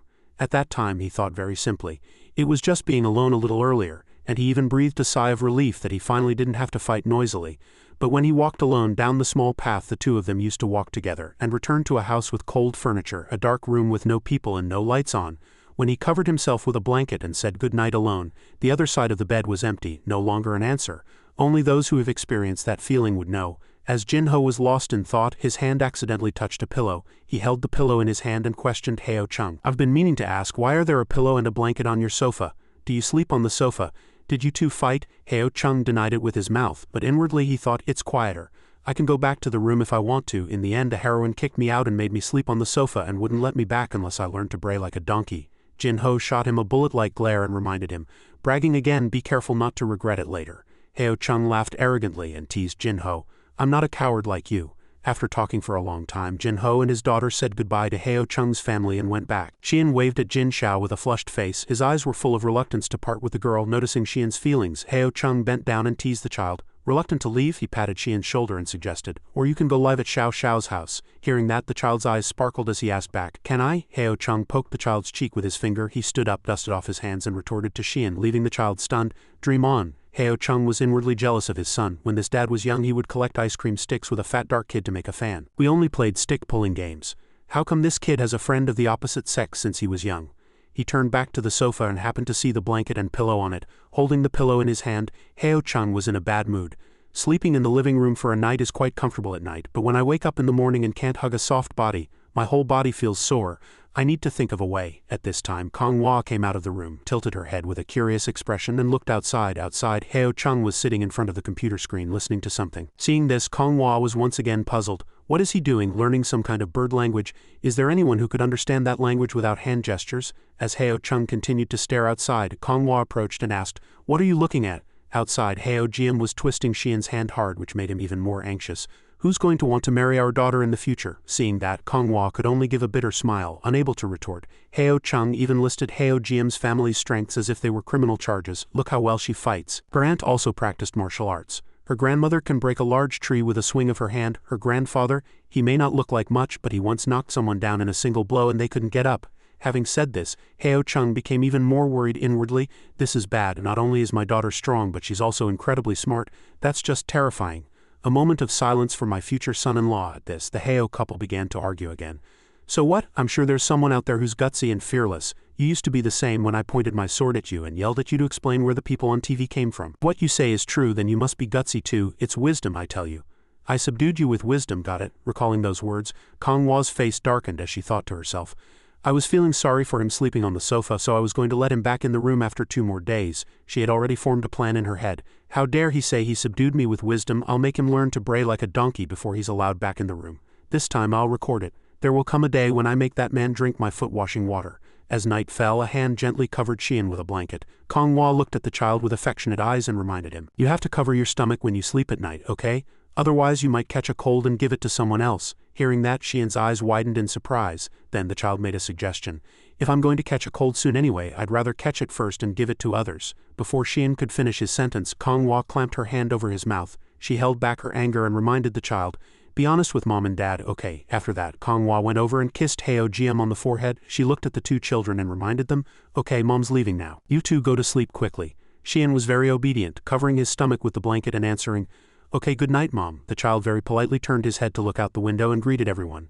"Good night, friends." Hearing the child greet his friends, Konghua's eyes widened in confusion. Outside was an empty window and she saw nothing out of the ordinary. She questioned Xian, "Who are you talking to?" "My friends." Hearing that, Konghua's face turned black with fear. "What friends?" "This is our attic apartment." Konghua stood quietly in the room looking at Xian, puzzled. "What friends?" The child closed his eyes and answered cheerfully, "I don't have any friends, mom. I'm going to sleep now." Hearing what Xian had just said, Konghua just stood there blankly, silent and lost in thought, her whole body suddenly trembling. She even imagined ghosts from outside the window crawling in. Konghua looked towards the dark closet and got scared without realizing it. She threw the door wide open and shouted loudly, Heo Chung, get in here." Heo Chung was sleeping on the sofa with Dong-ah when he heard her call. "What's wrong?" Before he could finish his sentence, Konghua grabbed him by the collar. She pulled him forcefully off the sofa and ordered, "Get in here." The bedroom light was still on. Heo Chung was already lying obediently in bed. He held the terrified Konghua tightly in his arms. Heo Chung lowered his head and looked at her with loving eyes, thinking to himself, "Foolish Konghua surely won't blame her fear on the ghost story she saw on the internet at first." Looking at Konghua sleeping soundly in his arms, he guessed that she had most likely forgotten about making him learn to bray like a donkey. While she slept, Heo Chung quietly slipped out of bed, letting her sleep a little longer. He opened the door and let out a long yawn as he went out. When Heo Chung came out, he saw that the two children were already sitting at the dining table. The two children were up and waiting for breakfast. He approached and gently placed his hands on the table. Heo Chung lowered his head, held up a coin in his hand and suggested, "Heo Jiam likes these delicate things, so let's keep two as a memento. Dad will show you a magic trick, okay?" Heo Chung opened his palm and on it was a single star-shaped coin.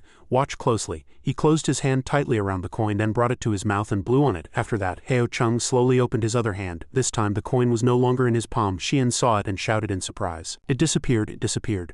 "Check your pants pocket." Xian also quickly rummaged through both his pants pockets. Finally, the child found the coin. The child suggested, "Dad, I want to learn this to show Xiao Xiao. I'm sure she'll like it." While the father and son were talking over here, Heo Jiam was drinking her milk with a displeased expression, thinking to herself, "This foolish little brother always thinks about others, but he only knows how to argue with his big sister." Heo Chung took this opportunity to ask the child, "Heo Jiam, is there a boy you like?" Hearing that, Heo Jiam was displeased and asked Heo Chung back instead, "Do you want to teach me how to please boys too?" Hearing that, Heo Chung just gave a bitter smile and explained, "No, I was just asking. If there is, I'll have Xian go beat him up. Sons and daughters are different issues after all. Some people have such double standards." After feeding the children, Heo Chung went out for some fresh air. He arrived at the shop with Konghua, and when she saw him, Konghua was puzzled. "Did you take the kids to kindergarten?" "Yes." Perhaps because he was too thirsty, Heo Chung, amidst Konghua's confusion, picked up the water cup on the table and drank it all in one gulp. "I've just barely cooled that water down. You can't just drink it and leave. Pour me a glass." All right. While he was pouring her water, she spoke again. "I think Xian likes Xiao Xiao." Heo Chung, who was pouring the water, also shared his thoughts. What do kids know about liking someone? It only counts if he still likes her when he's 18. Once they go to elementary school and are in different classes, he'll forget all about someone else's daughter. Don't tell me you're planning to arrange an engagement from the womb. Old-fashioned ideas aren't good. But Konghua was very interested in this matter. She asked with puzzlement, "What if it's for real?" Hearing that, Heo Chung slammed the water bottle down on the table and asserted to her, "How old is he? He hasn't even hit puberty yet, and you're already worried about him getting married?" Not getting a satisfactory answer, Konghua got up and shooed Heo Chung away. Go, go, go." She turned her head with a flick and thought to herself, "So vulgar, what's all this about puberty?" Konghua got busy with her flower work again. Meanwhile, Heo Chung came over to her side, wanting to discuss something with her. "Or how about we give Gong Pyong a share of our shop and have her come here more often to look after it? When summer vacation comes, we can take our kids out to play." Konghua saw through his intentions with a single side glance and questioned him, "Do you want to go out and play, or do you want to take the kids out to play?" Heo Chung approached and rested his head on her shoulder, answering, "I want to take you out to play." On the surface, Konghua didn't answer, but inwardly she was a little swayed. This man really tries everything. Xian had a haggard face and said nothing. Heo Chung and Konghua saw this and just quietly watched the child from the side. Just then, Heo Jiam passed by and Heo Chung whispered in her ear, "What's wrong with Xian? He seemed excited when he went to school this morning. Did some other kid steal his Xiao Xiao?" After thinking for a long time, Heo Jiam gave a bitter smile and explained, "He put his hand under Xiao Xiao's skirt, so the teacher scolded him." Hearing this shocking news, both Konghua and Heo Chung's eyes widened in horror after finding out. Heo Chung was so angry, he thought to himself, It's been a while since I've hit this brat over here. His wife Konghua had the same thought. So young and already doing lewd things. Xian immediately denied it. I didn't do it, the child hurriedly explained the reason to the two of them. I couldn't see a pocket on her skirt, I was just trying to find a pocket. I really only touched the side. Heo Jiam, who was next to them, added fuel to the fire. Originally, Xian was so excited to show his magic trick. At the last step, he suddenly reached out and grabbed Xiao Xiao's skirt. Hearing that, Heo Cheng frowned and questioned Xian. Why did you touch your friend's skirt? Were you trying to pull a coin out of there? The child's face turned black, and he was sad inwardly. I was even called a pervert by Xiao Xiao. Konghua, wearing pink slippers, slowly walked out. She held a switch in her hand, smiled and questioned Xian. Did I not tell you not to touch other people's skirts? Seeing his mother's anger, Xian was scared, lowered his head and tried to sneak away. But Konghua caught him by the collar. She was about to flip Xian over and spank his bottom. Where do you think you're going? At this time, Konghua finally remembered, turned her head and questioned Heo Jiam with suspicious eyes. And why didn't you stop your brother? Being scolded by her mother. Heo Jiam just lowered her head and didn't dare to answer. The child quickly turned her head to the other side, not wanting to explain. And just then, the switch in Konghua's hand hit Xian's bottom. The child's miserable scream echoed throughout the entire house. At this time, Xian finally confessed the truth. Dad taught me the magic trick. Dad said it could make my female friends happy. When the answer came out, everyone in the house was stunned. Konghua immediately turned her head with a flick and glared at Heo Cheng, who just gave a bitter smile. And so the three members of the family had to kneel on the ground and reflect as punishment from Konghua. Inwardly, Heo Cheng felt wronged but didn't dare to open his mouth. Well done, 3 out of 4 family members got disciplined by Konghua. Xian naively approached his side and whispered, Dad, why is Mom so angry? Heo Cheng didn't answer the child and instead scolded him. Don't talk to me, I hate tattletales the most. Meanwhile, after dealing with the 3 of them, Konghua went to the balcony to vent her anger. If I don't hit them for 3 days, they'll climb onto the roof and tear off the tiles. This is driving me crazy, she resolved inwardly. Whether it was intentional or not, I have to make that child remember this lesson clearly, to prevent him from going around lifting other people's skirts someday. Konghua put the switch back in its place and thought to herself, I'm so ashamed to go outside raising a child like this. I really want to break his legs and make him reflect at home for a few months. She opened the door and from outside she crossed her arms and instructed the 2 children. Tonight neither of you are to watch TV. As punishment you'll write copies 30 times. After saying this, she hadn't yet thought of what to give them as punishment, so she paused to think. After thinking for a long time, she finally gave them their punishment. Copy the numbers 30 times each at the same time. Konghua also gave Heo Cheng a condition. You write 1 sheet for the 2 kids to copy from. All right. Heo Cheng very quickly did as Konghua said and wrote down the numbers for the children to copy. After writing, he gave the paper to Heo Jiam and instructed her. When you're done, bring it to Dad to show me. When it was Xian's turn, Heo Cheng looked at the child with eyes like bullets. Right, I'll write you a sample to hold. Xian also came over and watched attentively. Heo Cheng gave the child a piece of paper and ordered, You copy this. On the paper was only scribbled writing for Xian. The child pleaded with his dad with sparkling eyes. Dad, but in return, Heo Cheng looked at the child with a not-so-friendly gaze and threatened, What, you want to write more O's? Give it here. Dad will write more for you. Hearing that, Xian turned his head and ran away. No, over here. Konghua was still very leisurely observing the turtle in the tank. Looking at the turtle in the tank, a new thought occurred to her. This turtle looks like a beetle. So the 2 siblings finally named him Beetle. Heo Cheng appeared behind Konghua at some point and explained to her, If we raise this fellow well, it can see both of us off and maybe even the 2 siblings. Talking about the 2 siblings, Konghua's mood sank even lower and she was a little worried. What if Xian grows up to be a delinquent? Noticing his wife's worry, Heo Cheng reassured her. No, today was just an accident. Besides, you disciplined him. I'm just suddenly scared that I won't be able to raise the kids well. Not only that, but she even imagined the terrible scene of Xian growing up to be a bad man, becoming a delinquent, playing all day and not doing any proper work. Something's a bit strange. The things she mentioned were very similar to Heo Cheng's characteristics. Heo Cheng approached and observed the turtle in the tank, also comforting Konghua. Anyway, it's just the beginning. Don't be scared, I'm here. Even if a bomb goes off, I can hold up the sky. He put his hand into the tank, lifted the small turtle and observed it carefully. Konghua looked back at Heo Cheng with a worried face, wanting to know his answer. Was I too good to the kids? They should suffer a bit when they're young. Don't you always take the kids out to eat and play? Heo Cheng seemed to think for a moment, then concluded, Times have changed, there's no need to intentionally suffer now, and we can't let the kids run too wild either. He brought the small turtle next to Dong Ah. There's a saying that you must be well fed to know etiquette. This saying isn't for nothing, then. Heo Cheng used a hypothesis to prove it and make Konghua understand, if a child lacks food, clothing and shelter, they'll be easily tempted by things they haven't seen or eaten, develop crooked thoughts, and it will be difficult to set them straight again. He hoped that through these things she would understand the correct way to educate their children. So a child must be raised with abundance. What others have, we must have too. Heo Cheng continued to tease Dong Ah with the small turtle. He seemed to understand children's psychology very well and gave Konghua advice. But for this method to be right, you can't just keep giving in. The kids will become greedy. We can teach them slowly. Since we're with the kids every day, you don't have to worry too much about them growing up crooked. While he was seriously explaining to Konghua, she was having other thoughts about him. I want to drag this man into the room and onto the bed. Just then, the couple stood in the study for a long time like that, and suddenly Konghua called out with reddened eyes, "Teacher Heo." Hearing her call him that, Heo Chung also guessed he was done for. At this time, the doorbell rang from outside, but seeing an opportunity, Heo Chung immediately fled. I'm coming. Outside the door, Jinho hesitated, looking like he wanted to say something. Konghua was already holding a switch in her hand, ready to act. Seeing that, he broke into a cold sweat and got scared. Seeing that she was about to hit she and Jinho immediately stopped her. The kid is still young, you'll hurt him if you hit him with this. Behind them, Heo Chung confirmed what he had said. I already hit him. I hit them both. Wait, why did you hit them both? No, what happened to your arm? There was another large purple bruise on Heo Chung's forearm. Just gave a bitter smile and explained, I got hit too. Hearing that, Jinho could only clap and praise him, thinking that although he didn't know what happened, it was right to express admiration first. Heo Chung came over and put his arm around the bewildered Jinho's shoulder. The two went out the door together and he had a good idea. Let's go get some lamb skewers. Seeing him leave, Konghua let him escape, unable to help but smile. The streets were bustling with people tonight and many had gathered here.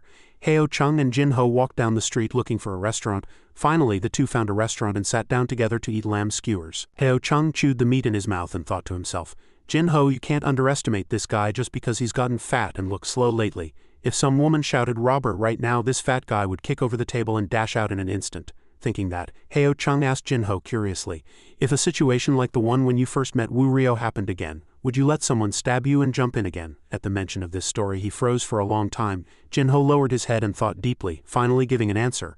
I'd probably hesitate for a moment, but I think I'd still jump in. At this time, Jinho thought of his wife and child. The hesitation is because I have a wife and child now. Although he lowered his head, Jinho's gaze was still firm. But I'd still jump in because this is my job. And he trusted Wu Ryo very much. Even if something really unexpected happened, I believe Wu Ryo would understand me. Xiao will understand when she's older too. At this time, Heo Chung lifted a beer mug and placed it in front of Jinho, casually cutting off his thoughts. Stop it, you punk. You think becoming a martyr is that easy? Hearing that, Jinho smiled and explained, I was just saying. You can't even just say it. He changed the subject back to the kids. Let's talk about something else. I heard from Xiao that Xian touched her skirt but he didn't do anything else. Knowing his son was in the wrong, Heo Chung also declared to Jinho, I'll make him take responsibility. If he dares not to, Heo Jian will beat him down. I think it would be good for Xiao to come to our house and learn some martial arts from Konghua too. Forget it. After meeting with Jinho, Heo Chung also returned home. Seeing the quiet house, he thought to himself, the lights are off. Is everyone asleep? He carefully opened the door and peeked inside. Inside the bedroom, Konghua was still sitting and reading a book. She put the book down and hummed a song. Konghua lowered her eyes as if thinking about something, raised her hand to gently touch her lips and wished inwardly, I really want to feel what it's like to receive a soft and sweet kiss just like in the novels. Suddenly, Heo Chung brought his face close to Konghua's. As he stared at her, her cheeks reddened. I was just thinking I wanted a kiss, could it be? But Konghua's thoughts were quickly broken by the smell that entered her nose. The foul smell coming from Heo Chung's body made her push his face away hard with contempt. You stink, go wash up. Hearing her words, Heo Chung could only turn his head and leave. Konghua lay on the bed and happily kicked her legs. Suddenly a hand was placed on her waist. Heo Chung gently rested his cheek on Konghua's shoulder and kissed her ear, making her wonder. What, not sleeping? Heo Chung kissed her cheek and suggested, let's just kiss once. But Konghua firmly pushed him away. If you want to sleep on the sofa, just sleep. Very quickly, the two fell asleep. Suddenly, Heo Chung opened his eyes and glanced to the side. He secretly reached his hand towards Konghua. Konghua also felt Heo Chung fumbling around and her face turned red. It seemed he had touched her weak spot and her whole body tingled. Konghua opened her eyes again and thought to herself, why did he stop in front of her eyes? Was the already fast asleep Heo Chung? Angry, Konghua kicked him hard right off the bed. Heo Chung fell to the floor and lay there blankly, not understanding what had happened. Konghua acted innocent, bent down and pretended to ask about his well-being. Heo Chung, why did you fall on the floor? Are you okay? Although she said that inwardly, Heo Chung felt sorry for Konghua. Wasn't careful and fell. I drank too much. To roll off the bed in the middle of the night and startle his wife, it was really too much. The culprit of this incident acted nonchalantly, as if she didn't know anything. The next morning, Heo Chung, who had just woken up, looked at his arm and wondered inwardly, that's strange. I was definitely hit on the arm, so why are my butt and back aching as if I fell somewhere? He held his aching back and wondered. While Konghua was doing her morning makeup, Heo Chung told her about the dream he had last night. I think I dreamed I was rammed by a pig last night. That pig rammed into me and sent me flying. Hearing this, she feigned innocence and instead blamed him. You're the one who fell off the bed. It's because you drank a lot and didn't lie still. If you drink again next time, go sleep on the sofa. Hearing that, Heo Chung hurriedly waved his hands and refused. No, I don't want to sleep in the living room anymore. I've gotten used to the two of us sleeping together. Now if I sleep alone, something feels empty. When I turn over and reach out, the spot next to me is empty. There's no one there. It's too lonely and desolate. Kong Hua dressed Xian and Heo Jiam in their uniforms and sent them to school. Before they left, the Heo couple said goodbye to their 2 children, and Kong Hua also reminded them, "Alright, hurry up and go in, listen to the teacher at school." Yes, the 2 children also quickly entered the school. The school had no dormitory and didn't provide lunch. During lunch break, Kong Hua had to either ask Heo Chung or Gong Pyong, who was at the shop, for help, or close the shop for an hour during lunch to go back to the old house and cook. The 2 siblings would return to the old house after school to eat lunch and take a nap. In the afternoon, they could go out again and walk a few steps to get back to school. From a distance, Jin Ho also brought Jin Xiao to school. Seeing Xian and Heo Jiam, the girl quickly ran over. In 6 years, this would probably be their life. The Heo couple and Jin Ho encouraged and cheered on the 3 children before school started. It took Xiao Xiao an hour round trip to go home for lunch, so she didn't even have time for a nap. Jin Ho originally wanted to rent a room near the school, but he didn't want to leave a young child at school like that. Later, at Heo Chung's suggestion, Xiao Xiao took Kong Hua as her godmother. At this time, Xiao Xiao recognized the Heo couple behind her, smiled innocently, and waved goodbye to everyone. At lunchtime, Xiao Xiao and the 2 siblings would go back to the old house together to eat lunch and rest. In the evening, Jin Ho's couple would come if they had time, and if they were busy, the child's grandfather would come to pick her up from school. And so, Heo Jiam would always bully Xian in front of Jin Xiao. Naturally, the happiest person was Xian. At lunchtime, he was so excited he wouldn't even sleep and tried to run to Heo Jiam and Xiao Xiao's room, only calming down after Heo Jiam hit him once. Very quickly, it was time for school to end, and outside the school gate, parents were waiting for their children. Among them were Heo Chung and Old Jin, who had come to pick up the 3 children. While waiting for the children, Old Jin asked about Heo Chung's situation. "Your father used to keep telling you to take the civil service exam. Does he not say anything now? That Jin Ho kid is always in a hurry even when he comes to pick up his child from school." Hearing that, Heo Chung turned his head, smiled, and answered, "Jin Ho gets good benefits. When he retires later, he can play with his dog and cat, and he'll be much more comfortable than me then." Hearing this, Old Jin's face darkened as he denied it. Not necessarily, even if it's better, he traded his current time for it. So it's all the same in the end. Everyone has their own ideals, this isn't something to compare, but in his heart he also had that thought. He recalled the times when Jin Ho was working hard outside, while he was only doing comfortable work inside. When they graduated, they were at the same starting line. Jin Ho had a stable and solid job, but he was just cooped up at home. There was no comparison between the two. You have to work to get a reward, and sometimes you don't get a reward even if you work. But in his heart, Heo Chung understood his father's thoughts very well. "Actually, my father is just worried. He's worried that I'll only chase after fleeting dreams like a spring flower by the sea, feeding my horse firewood and roaming the world, and after having my fun I won't have money to buy rice, oil and salt. Now that I can support my family, isn't the conflict resolved?" The 3 children got out of school, and upon seeing Heo Chung, Xian waved his hand and called out, "Dad?" Jin Xiao was picked up by Old Jin, and before leaving, the 3 children waved goodbye to each other. Jin Xiao waved with an innocent look in her eyes and greeted them. "Goodbye, godfather." All 3 of them happily waved goodbye to the girl. Very quickly, Chuseok arrived. Xian called out with a bright face, "Grandma?" The child quickly ran in front of Grandma Heo. Heo Jiam sat to the side, quietly reading a book with Old Heo. At that moment, Heo Chung glanced sideways. In Old Heo's hand was a book called Phenomenology of Spirit. Seeing him reading that book, Heo Chung approached and questioned him. "Father, what are you reading this for?" I don't know if my father was stimulated by Kong Hua. Rationally, he should be half believing, half doubting. Well, just being half believing, half doubting is enough to shake one's perception. Hearing that, Old Heo turned his head and stared to the side. Kong Hua was holding a chicken in her hand, looking at them with a tense face. Her face showed displeasure at what Heo Chung had just said, and that look added fear to Old Heo's heart. No matter how you look at it, there's a mysterious feeling. Fortunately, the appearance of Jin Ho and Jin Xiao broke the atmosphere. Uncle Heo, Auntie Ju, happy Chuseok everyone. Grandpa, Grandma, Godfather, Godmother, have a happy Chuseok. Seeing Jin Xiao arrive, Xian quickly went over to greet the girl. "It must have been hard carrying that, let me carry it for you." Immediately, a sharp gaze fell upon the child, and the child was terrified. Seeing Jin Ho's dark face, Xian could only retreat with a worried heart. "I might get handcuffed and taken away by that uncle." Heo Chung also came out and pointed inside, inviting Jin Ho and his son. "Stay and have a meal, don't be shy. I just came to see uncle and auntie. I'll be leaving right away." "All right." Very quickly, a sumptuous table filled with delicious food was prepared. A hand reached out and picked up a pastry from a plate. Heo Chung, holding the pastry in his hand, boasted, "Father, you can't eat this pastry just anywhere." Hearing that, Old Heo also paused and thought for a long time. Then he turned his gaze back to the plate of pastries. Old Heo picked up a pastry and placed it on his rice bowl. Could it be? He was worried and wondered. Did Kong Hua make this? Hearing that, Heo Chung answered very confidently, "Only she can make it." Grandma Heo added from the side, "This isn't a big deal, it's more delicious if you add minced shepherd's purse." Hearing that, Old Heo just gave a bitter smile and turned his head with a flick. He stared straight ahead with a sharp gaze. At the table, the Heo Chung and Kong Hua couple were still laughing and talking happily. Old Heo lowered his head and stared intently at the table. He looked at the pastry on his bowl and could guess. From a certain perspective, this could be a Tang Dynasty pastry made by a Tang Dynasty person. Old Heo also brought the pastry to his mouth and took a bite. It was very fantastical and also very realistic. As he put a bite of the pastry in his mouth, he could feel the deep meaning within it. It was ordinary, but had a very special meaning. Old Heo took a bite of the pastry in his hand and savored it. After eating the pastry, he exclaimed again, "The modern era is really great." Xian picked up a bone with a little meat on it and placed it on the table, and that caught Kong Hua's attention. Seeing it, she quickly corrected the child and ordered, "Eat it clean, you can't be wasteful."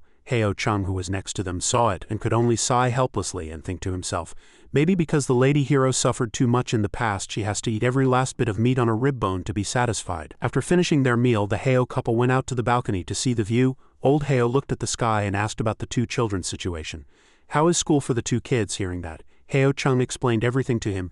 "They're only in the first grade, what can you tell? It's all the same. Studying isn't just a matter of being lazy or not, or smart or not." Hearing this, Old Heo glanced sideways at him and marveled. "First grade, I've really gotten old." In the room, Kong Hua was happily blowing bubbles with the two children. Seeing her so happy, Old Heo was also surprised. Even a clumsy person can feed themselves, and someone from the Tang dynasty can play games skillfully and open a flower shop doing quite well. Thinking this far, he thought to himself that if he was old, he should accept being old. After finishing their meal with his parents, Heo Chung and Kong Hua took the two children back. As they walked, Xian kept looking up at the sky. With his pure heart, he wondered, "Dad, is Chang'e really in the world?" Hearing his son's question, Heo Chung made a contemptuous expression and criticized him. "You have Xiao Xiao and you're thinking about Chang'e? I despise the act of coveting what's in the pot while eating from your bowl, you bad man." Being scolded by his dad, Xian just had a blank face and didn't know how to explain. But soon the child became happy again and thought to himself, "What does this have to do with Xiao Xiao? But I can see Xiao Xiao again at school tomorrow." Meanwhile, Heo Jiam looked at Xian with a contemptuous gaze and cursed the child inwardly. "This foolish little brother, I can tell what he's thinking at a glance." After returning home in the evening, Kong Hua observed the two children from outside the door. Heo Chung also wondered from outside, "How is it? Are the kids asleep?" After the two children fell asleep, Kong Hua went out to the balcony to get some fresh air. Suddenly a hand came and touched her shoulder. Heo Chung appeared from behind and embraced Kong Hua. Seeing him like that, she wondered, "Why are you hugging me all of a sudden? The kids are asleep anyway, what's there to be shy about?" Heo Chung fiddled with Kong Hua's small soft hands. Suddenly it made his face flush. "She's like a ripe fruit now, attractive everywhere." Kong Hua leaned on his shoulder and asked softly, "What are you thinking?" Instead of answering, Heo Chung lightly kissed her on the forehead. Not only that, but he praised her, saying he had been thinking, "How can you be so fragrant?" Hearing that, Kong Hua lifted her arm for Heo Chung to smell and boasted, "I bought a new body wash, it's gardenia scented. Doesn't it smell nice?" The two of them quietly looked at the night sky like that. "Very nice." At this moment, Dong Ah came out from inside the house and let out a cry as if trying to speak its mind.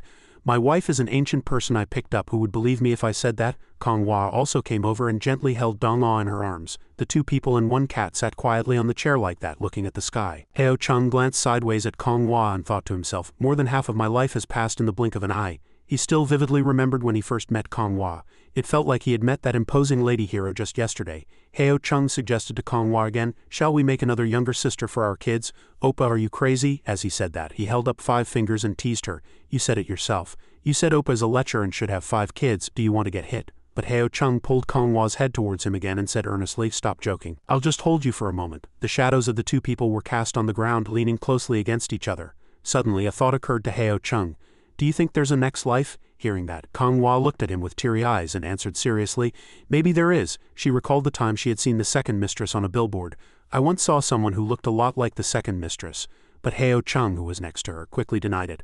"Among tens of millions of people there are bound to be look-alikes. You just feel like that person is her." But in her heart, she earnestly hoped that it was enough just to know that she was living well. As if the couple truly shared one mind, Heo Chung said the same thing she was thinking. "That's right, she's so smart. As long as it's not a chaotic era, she'll live well anywhere." The two of them placed their hands together and stroked Dong Ah's soft fur. Before long, Heo Chung's fingers lightly touched Kong Hua's hand. Wasn't Kong Hua herself an example right in front of him? He couldn't help but believe it. The two of them held hands tightly like that. Heo Chung and Kong Hua quietly held hands, taking in the beautiful scenery. People connected by fate will eventually meet again in a different way. Heo Chung closed his eyes and slowly took it all in. The scene where he first met Kong Hua on the stairs came to his mind. He missed that stormy afternoon on that autumn day a little. Just like the day the two first met, another new day began. Xian greeted the new day with a bright face. For Heo Xian, elementary school life was hard but also enjoyable. The child still wanted to talk to Jin Xiao. It was hard because he had to study and enjoyable because he could be with Xiao Xiao. That joy didn't last long and was shattered by Heo Jiam. She took Jin Xiao and left. The only thing that wasn't perfect was the existence of the spoilsport Heo Jiam. If not for that, the child could have gone to the room, held Xiao Xiao's hand and taken a nap together. Gong Pyong witnessed that scene and looked at Xian with a contemptuous gaze. Gong Pyong always looked at him with a very strange gaze. He's just a little squirt and already knows how to chase girls. If he changes his mind later, isn't he going to get beaten to death by that guy? Xian declared to her with a confident face. Change my mind? That's ridiculous. I'll like Xiao Xiao forever. But unfortunately for the child, Jin Ho appeared and smacked him hard on the head. Ouch. After that, he also took Jin Xiao and left. When did Uncle Jin get here? Xiao Xiao, let's go. Before leaving the house, Kong Hua still reminded Xian, this afternoon you two come to the flower shop and stay with Dad. Don't forget to do your homework. Seeing her getting ready to leave, the child was puzzled again. Mom, where are you and Auntie Gong Pyong going? This little kid is calling me Auntie again. Mom is going out with Auntie to look for spider lilies at the flower shop. Heo Chung confided in Xian with a worried face. Xian, for a man, regret is a very shameful word. He threatened from behind, startling the child. If you think you'll regret doing something, it's better not to do it at all. Xian lightly touched a flower pot and explained, I'm just watching over it. It's not my responsibility to take care of it. Xian thought to himself with a sad face, it's a shame there's no way to give Xiao Xiao a flower. Heo Jiam sat at the desk glancing sideways at the child with eyes like bullets and sneered inwardly. If he did a little more homework now, he could play more at home later. That kid Xian just wasted time earlier. Now he'll be tearing his hair out at home. She glanced sideways at Xian and sneered. He doesn't even like getting hit once, yet he says he'll like her forever. Hearing this, Xian froze stiffly as if he had died. Heo Chung turned his head here and there, looking at the two children in their different states. Xian stared down with a serious face as if he was about to say something. The child reached out his hand to grab something below. Heo Chung saw that and reminded Xian from the side, Xian, think carefully, even Dad can't just pick your mom's flowers. At those words, the child became even more disheartened and withdrew his hand. Or maybe I should just give up. When Heo Jiam suddenly turned and reminded Xian, Heo Chung's eyes also widened. Mom probably won't know, but Xian pointed at her with a firm face and exposed her. I don't believe you. Nuna will definitely snitch on me to Mom. Xiao Xiao, I'm sorry. I'll stop liking you for a little while. I'll go home tonight, get some sleep, and when I wake up tomorrow I'll like you again. Suddenly a voice from behind the child startled him. Snitch about what? At some point Kong Hua and Gong Pyong had returned. She heard that and was puzzled. Did you do something bad again? Seeing that she was back, Xian quickly rummaged through his bag and pretended to take out his homework. Heo Chung teased the child from the side. You haven't done it yet. Seeing such a scene, Kong Hua also let out a sigh of relief. As long as Heo Chung is watching, these two little rascals can't cause any trouble. Seeing Xian rummaging through his bag, Kong Hua questioned him. Did you get your language arts score back? While the child hugged his bag tightly and insisted it wasn't out yet, Heo Jiam turned and answered, it's out. As the two different answers came out at the same time, the two siblings looked at each other without realizing it. Very quickly, the language arts report card was placed in front of them. While Heo Jiam was very proud of her score, Xian just buried his face in his hands and wondered inwardly, why does a creature like a big sister exist in the world? She's better at studying than me and better at fighting than me. Gong Pyong, seeing the child's state from the side, plotted something again inwardly. Teasing this cute little kid is really fun.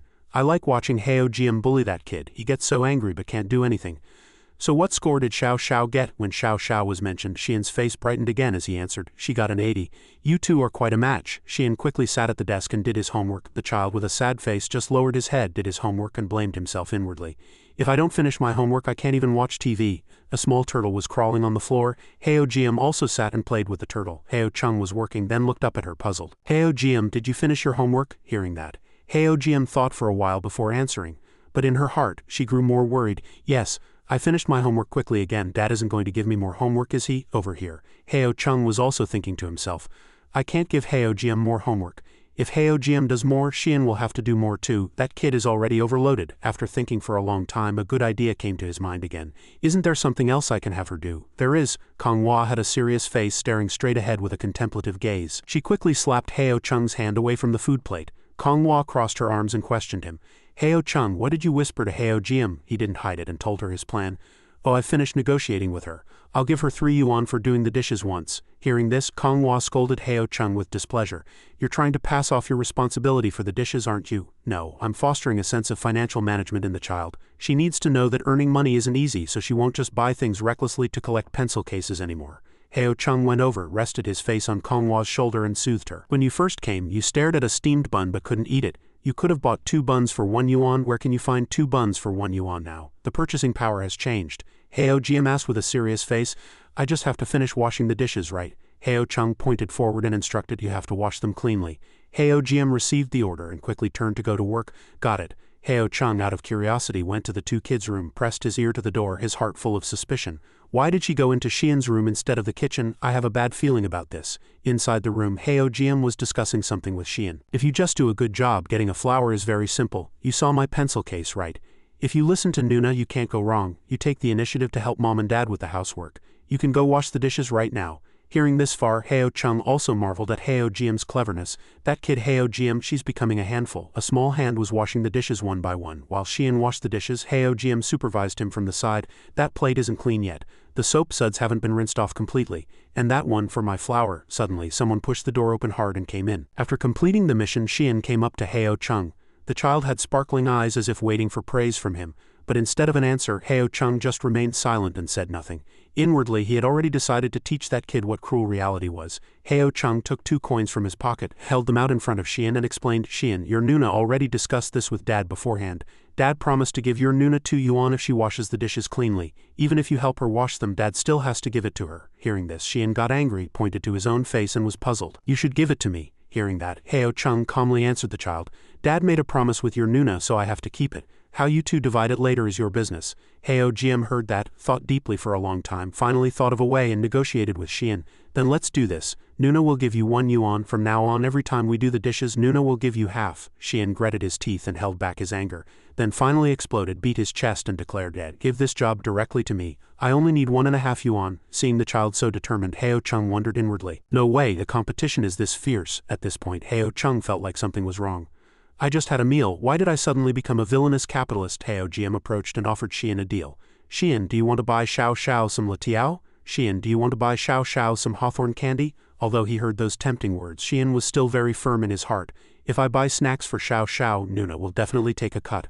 I absolutely have to save money. Inside the small bag was a bag of pickled plums. Xiao Xiao, holding the bag of pickled plums, offered some to Heo-jim. Want some pickled plums? I haven't tried them yet either. Under the temptation of this snack, the two simultaneously put a piece of plum in their mouths. Both Heo-jim and Jin Xiao's faces turned pale as they trembled all over. The pickled plum even made Heo-jim cry. Why is it so sour? Looking at the bag of pickled plums in her hand, she couldn't bear to. There are so many, I can't waste them. At this moment, Heo-jim had a good idea. I have a way. She held out the bag of pickled plums and explained. Xiao Xiao gave this. Knowing it was a gift from Jin Xiao, Xian's face brightened with joy. Heo-jim placed the pickled plums in the child's hand and instructed, Really, you have to eat them all. Looking at the snack bag in his hand, Xian drooled. Yes, meanwhile, Heo-chung and Wang Yajun were playing a game and Jin Ho was just observing them from one side. He questioned the two with a contemplative look in his eyes. Why does it look to me like you two, father and son, are both trying to find a way to kidnap my daughter? Heo-chung, his eyes still fixed on his phone screen, made an excuse. What do you mean kidnap? Xiao Xiao is my goddaughter too. What can a kid that young do? Besides, Heo-jim is watching. They're practically like siblings. They even share a blanket during their nap. Jin Ho was still very suspicious and he wanted to make sure again. You really didn't teach him that. You think I taught the monkey? They've been stuck together since kindergarten. You don't think I started teaching him back then, do you? While the two argued, Wang Yajun just watched quietly from the side. Anyway, manage your son well. Don't let him cause trouble when he's young. All right, I'll handle it. Hearing this story, Wang Yajun cheered inwardly. So this is what's good about having a son. I don't have to worry about him getting tricked by anyone. Xiao Xiao, play the little sister song for Uncle. While everyone was laughing and talking happily, Xian was in the kitchen diligently washing the dishes. Heo-chung also told everyone that story. That's right, that kid Xian has been washing dishes at home every day lately, saving money to buy a birthday present for Xiao Xiao. He's such a good kid. Not only that, but Wang Yajun still praised the child, making Jin Ho think even more. That kid has potential. Actually, that kid Xian is very nice to Xiao Xiao, but they're both still too young to know what liking someone even means. Let's just think about it when they're a little older. If his grades drop, it won't be too late to stop it then. They're just friends from childhood, what's the big deal? Outside the living room, Heo-chung was still sitting leisurely reading a book. A pair of small feet quickly ran over and called out loudly. Dad? Xian ran over and hugged him, calling out. Dad? The child held up the bag of pickled plums in front of Heo-chung. Xian boasted to him with sparkling eyes. Xiao Xiao gave it to me. It's super delicious. You should try some too, Dad. Holding the bag of pickled plums in his hand, Heo-chung looked at it with a puzzled expression. Unexpected. Seeing the pickled plum stains, he became even more suspicious. Xiao Xiao gave it to you, and you're willing to share it with Dad? Xian nodded his head firmly in agreement. After giving the bag of pickled plums to Heo-chung, the child ran off happily. Seeing Xian like that, Heo-chung could only laugh helplessly. Sometimes this kid even moves me. Just then, Kong Hua came out, and seeing the bag of pickled plums in his hand, she was puzzled. Xian gave it to me. Want some? Seeing it, she held out her hand and refused Heo-chung's offer. It's fine, your son gave it to you, so you eat it. Heo-chung moved close to her again, put his arm around her shoulder and said proudly, Well, it's true he gave it to me. Tell me, why won't he give me any? Don't tell me he's still pouting because I hit him too hard before. It's so annoying for a kid to be holding a grudge at such a young age. Heo Chung quickly popped a piece of the pickled plum into his mouth. The sour taste made him grimace. Kong Hua, who was next to him, saw this and teased Heo Chung. He is your precious son after all. Another month flew by in a flash and two small hands held each other tightly. After the two siblings entered the 3rd grade, Heo Chung and Kong Hua rarely came to pick them up. The school was located between the flower shop and their old house. Whether going to the flower shop or back to the old house, it was only a few steps away. Xian asked with a serious face. Knowledge is power, right? Kyung, with his arm around Xian's shoulder, could only agree. Xian whispered in his ear, the song says unity is power, so unity is knowledge. After hearing that, Kyung was stunned for a long time. His eyes sparkled as if he had realized a great truth. Then if we two unite, won't we have knowledge? Why do we even need to go to school? While the two children planned together, Heo Jiam and Jin Shao, who were behind them, just gave a bitter smile. Right, Xian, you're such a genius. You two, stop it. Heo Jiam asked Xian and Kyung from behind. How are you two going to unite? At her words, the two children finally thought of this problem. How should we unite? Xian, with a proud face, entrusted this important task to Kyung. This is something you have to think about. I'll think of the first part. You think of the second part. After that we can throw this bag away. And so the two children walked out of the school gate with their arms around each other's shoulders. Xian suddenly turned his head to look to the side and was surprised. At the school gate, Jin Ho was waiting to pick up Jin Shao. The person who came to pick up Xiao Xiao today was Uncle Jin. The child recalled the time when old Jin came to pick up Jin Shao. When Grandpa Jin came to pick up Xiao Xiao, he could run up, greet him, and tell Xiao Xiao he'd see her tomorrow. Xian also remembered the sad memory of when Jin Ho came to pick up Xiao Xiao. But every time I say I like Xiao Xiao, Uncle Jin smacks me on the head. That uncle is just like the landlord in the TV show who separates the young lady from the scholar, a villainous boss. Thinking up to this point, a spark ignited in Xian's eyes and he vowed to himself, brave Xian will not surrender. The child stood at a distance from Jin Ho and his daughter, waved his hand and greeted them. Hello, Uncle Jin.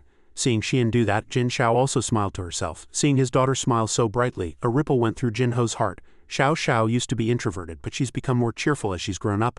I wonder if it's thanks to that pair of siblings. The two small pairs of legs continued on their way. On the road, Heo Jiam threatened Xian.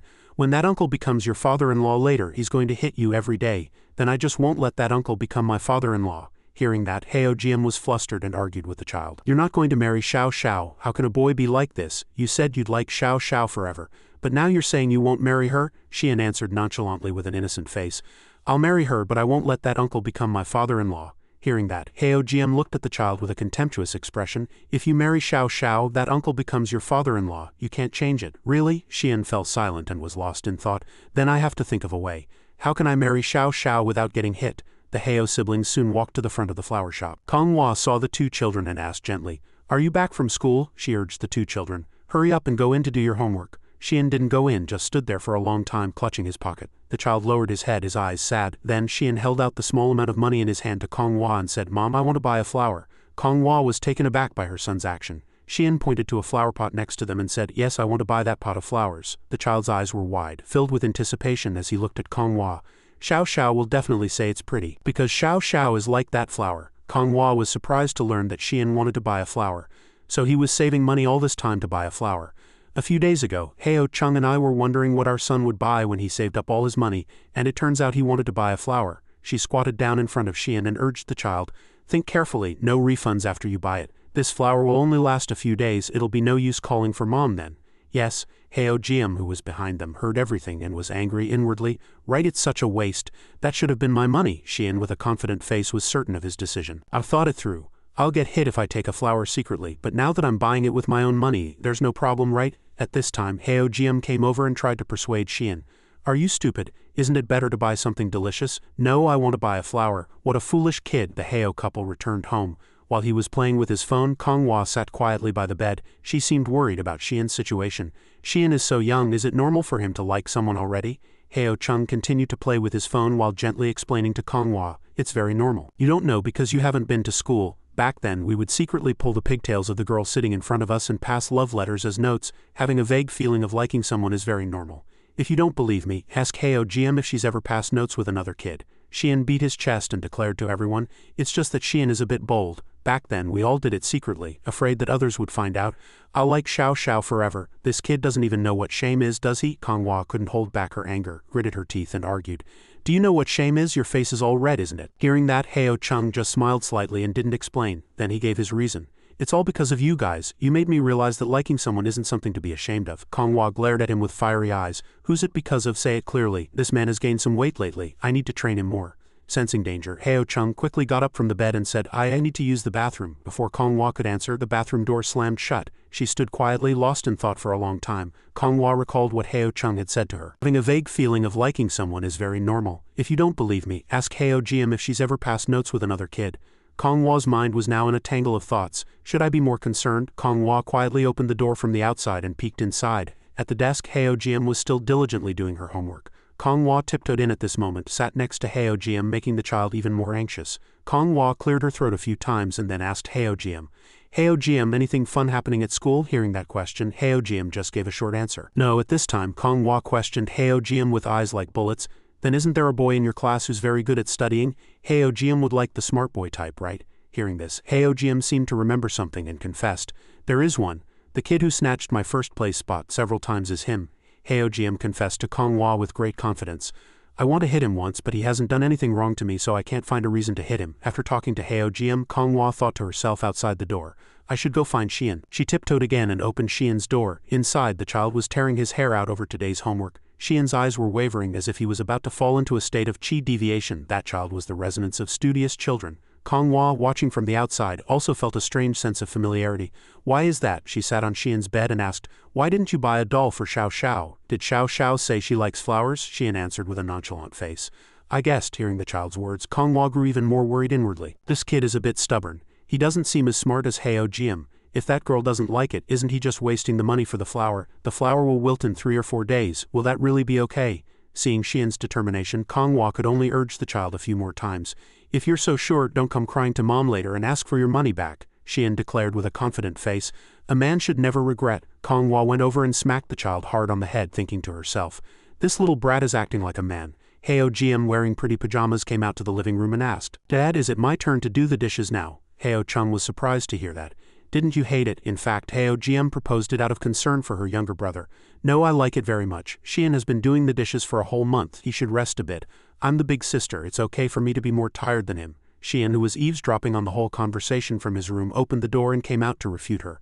I'm not tired. Hearing the child's words, Heo Chung was lost in thought. Along with what he wanted, Xian proposed a new condition. Then let's do this. You can tutor your younger brother. If your younger brother also gets into the top 10, I'll give you both a reward. Heo Chung gestured to Xian. Xian, come here. He bent down, encouraged the two children, and urged them. So you two have to study hard. Don't be like your mom, who doesn't know anything. All she knows is arranging flowers, cooking, and playing games. Xian and the Heo Jiam siblings quickly listened and nodded in agreement. Yes, Konghua was surprised to see the two children being so obedient. Seeing the two children run off, she couldn't hide her anger. Konghua reached out and pinched Heo Chung's cheek, questioning him. What do you mean, don't be like me? To please her. Heo Chung massaged her legs to appease her anger. The next morning on the way to school, Xian was quiet and said nothing. Heo Jiam's mind was filled with complicated thoughts. How do I get this stupid brother into the top 10? Do I have to hit the kids in front of him one by one so they can't take the test? Just then, Xian glanced sideways at the door. Konghua had appeared at some point and was waving at the siblings. Seeing that, the child whispered in Heo Jiam's ear, Nuna, don't you think our mom is a bit strange? She's prettier than other kids' moms. That answer made Xian think even more. It wasn't wrong, but something felt a little strange. The Heo Jiam and Xian siblings arrived at the classroom. Inside the classroom, Jin Xiao looked up at the door, saw Xian arrive, and waved to him in greeting. But Xian just stared blankly at Jin Xiao. Xiao Xiao is much cuter than Heo Jiam. Yukho appeared next to Xian's desk and called out, Xian, the child explained with a bright face. I've figured out how to unite. Yukho took out a bag of latiao from somewhere. If we eat latiao together, won't we be super united? And so Xian and Yukho sat together and ate the whole bag of latiao. The two of them quickly finished off the bag of latiao. Suddenly a thought occurred to Yukho, and the child asked, why do I feel like my knowledge hasn't increased at all? Looking at the latiao in his hand, Xian began to deduce.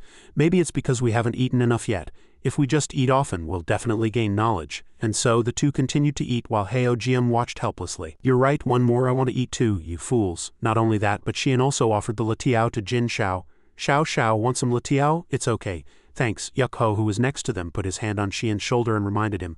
The two of us are uniting. If you share it with her, we won't be united. The more people, the greater the power. So it's more useful. Very quickly, the bell rang, signaling the start of class. Everyone go back to your seats, okay? Yukho sat upright at his desk, looking confident. It's time to check the results.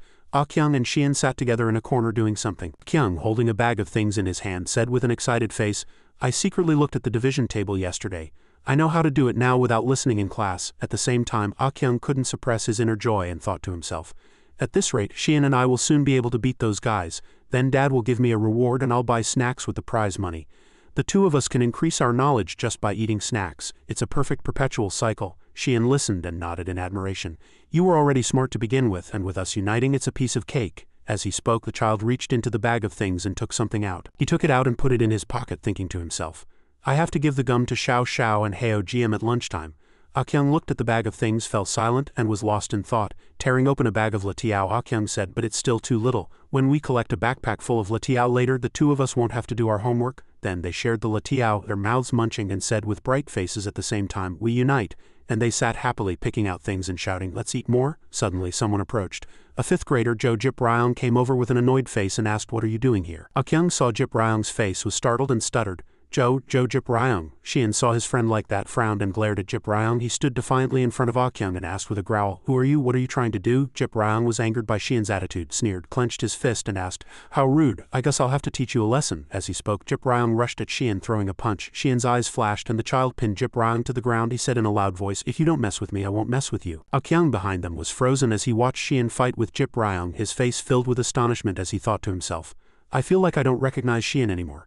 My friend who always just played with me was this amazing. Suddenly, someone walked straight over. Heo Jiam grabbed Shion by the shoulder and asked, why are you fighting with someone else? Shion quickly answered, he started a fight with us first. Jip Ryong wiped his nose with his hand and looked at them. Jip Ryong got into a stance and rushed at them, shouting loudly with an annoyed face, shut up. Heo Jiam blocked Shion. She said, if you don't mess with me, I won't mess with you. Hit him, Shion immediately answered, yes. Jin So Akyung and Heo Jiam, who had just arrived, froze on the spot. The fight broke out just like that. A moment later, Jo Jip Ryong, covered in bruises, shouted, you guys wait, don't run off after school. Heo Jiam and Shion stood proudly and didn't answer. Akyung approached with a dejected face and said, Shion, I'm sorry. Jo Jip Ryong came because of me, thanks for helping, I was too scared to even move back then.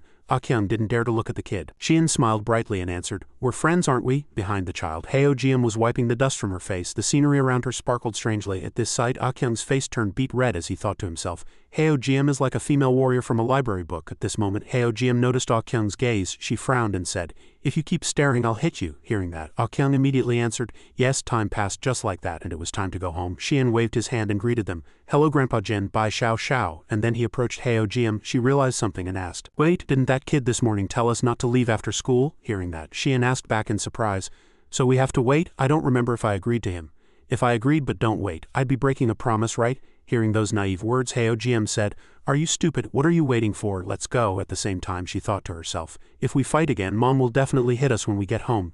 Dad especially almost never hits us, but he always has a way of making us do things we hate. As she thought, she recalled Heo Chung's sinister face when he smiled. She turned her head, frowned at Shion's foolish face and continued to think, foolish Shion only thinks Mom is the scary one. He doesn't know Dad is the person you should never make angry.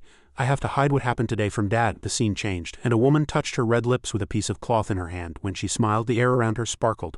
Heo Chung, holding the remote, thought to himself with a surprised face, I can't believe Xiao Yan grew up and really became a star just like in a dream. Well, although it's a low-budget web drama, so you can't really call her a star yet. Being on TV is already a big deal in this small city of Zhangchong. We've lost touch now, and she's probably moved to another city, but this is always a happy thing. To think I used to help that big star with her homework, that's really the best. Suddenly, Konghua looked at him with suspicious eyes and asked, why do I feel like you're having strange thoughts? At the same time, she cursed inwardly, are you staring blankly at a pretty girl, you jerk? Heo Chung asked blankly, this is Xiao Yan, isn't it? Hearing that, Konghua turned her head to look at her and said, it really is, looking at Xiao Yan's face on the TV screen. Heo Chung sneered and asked back, can you recognize her? Konghua answered right away, her makeup is so thick it's a little hard to recognize her. Heo Chung sarcastically repeated, strange thoughts. Konghua shouted in annoyance, shut up. A moment later they ate dinner.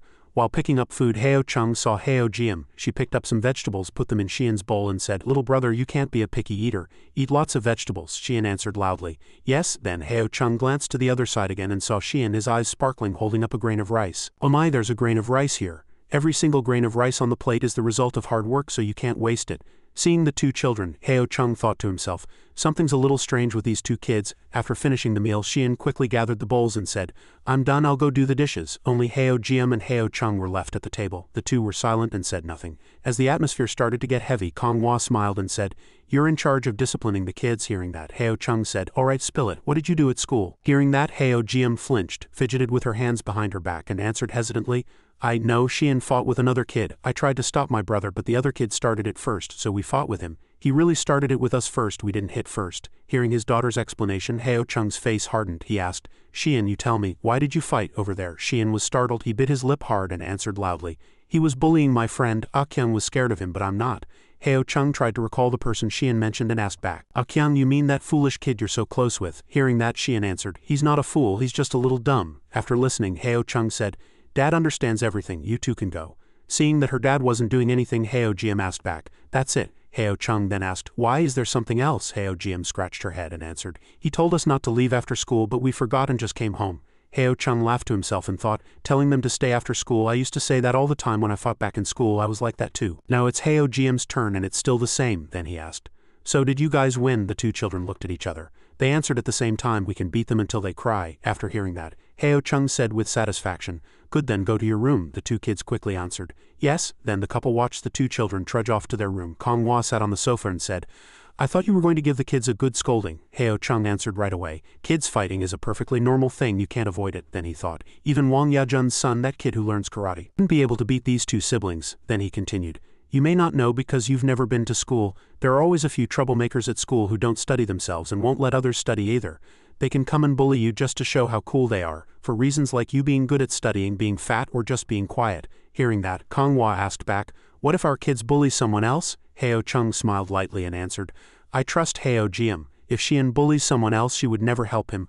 I don't want the kids to start fights with others, but I also don't want them to be scared when something happens. Rather than just standing by quietly without being able to say a word while your friend is being bullied, I want him to be brave enough to step up.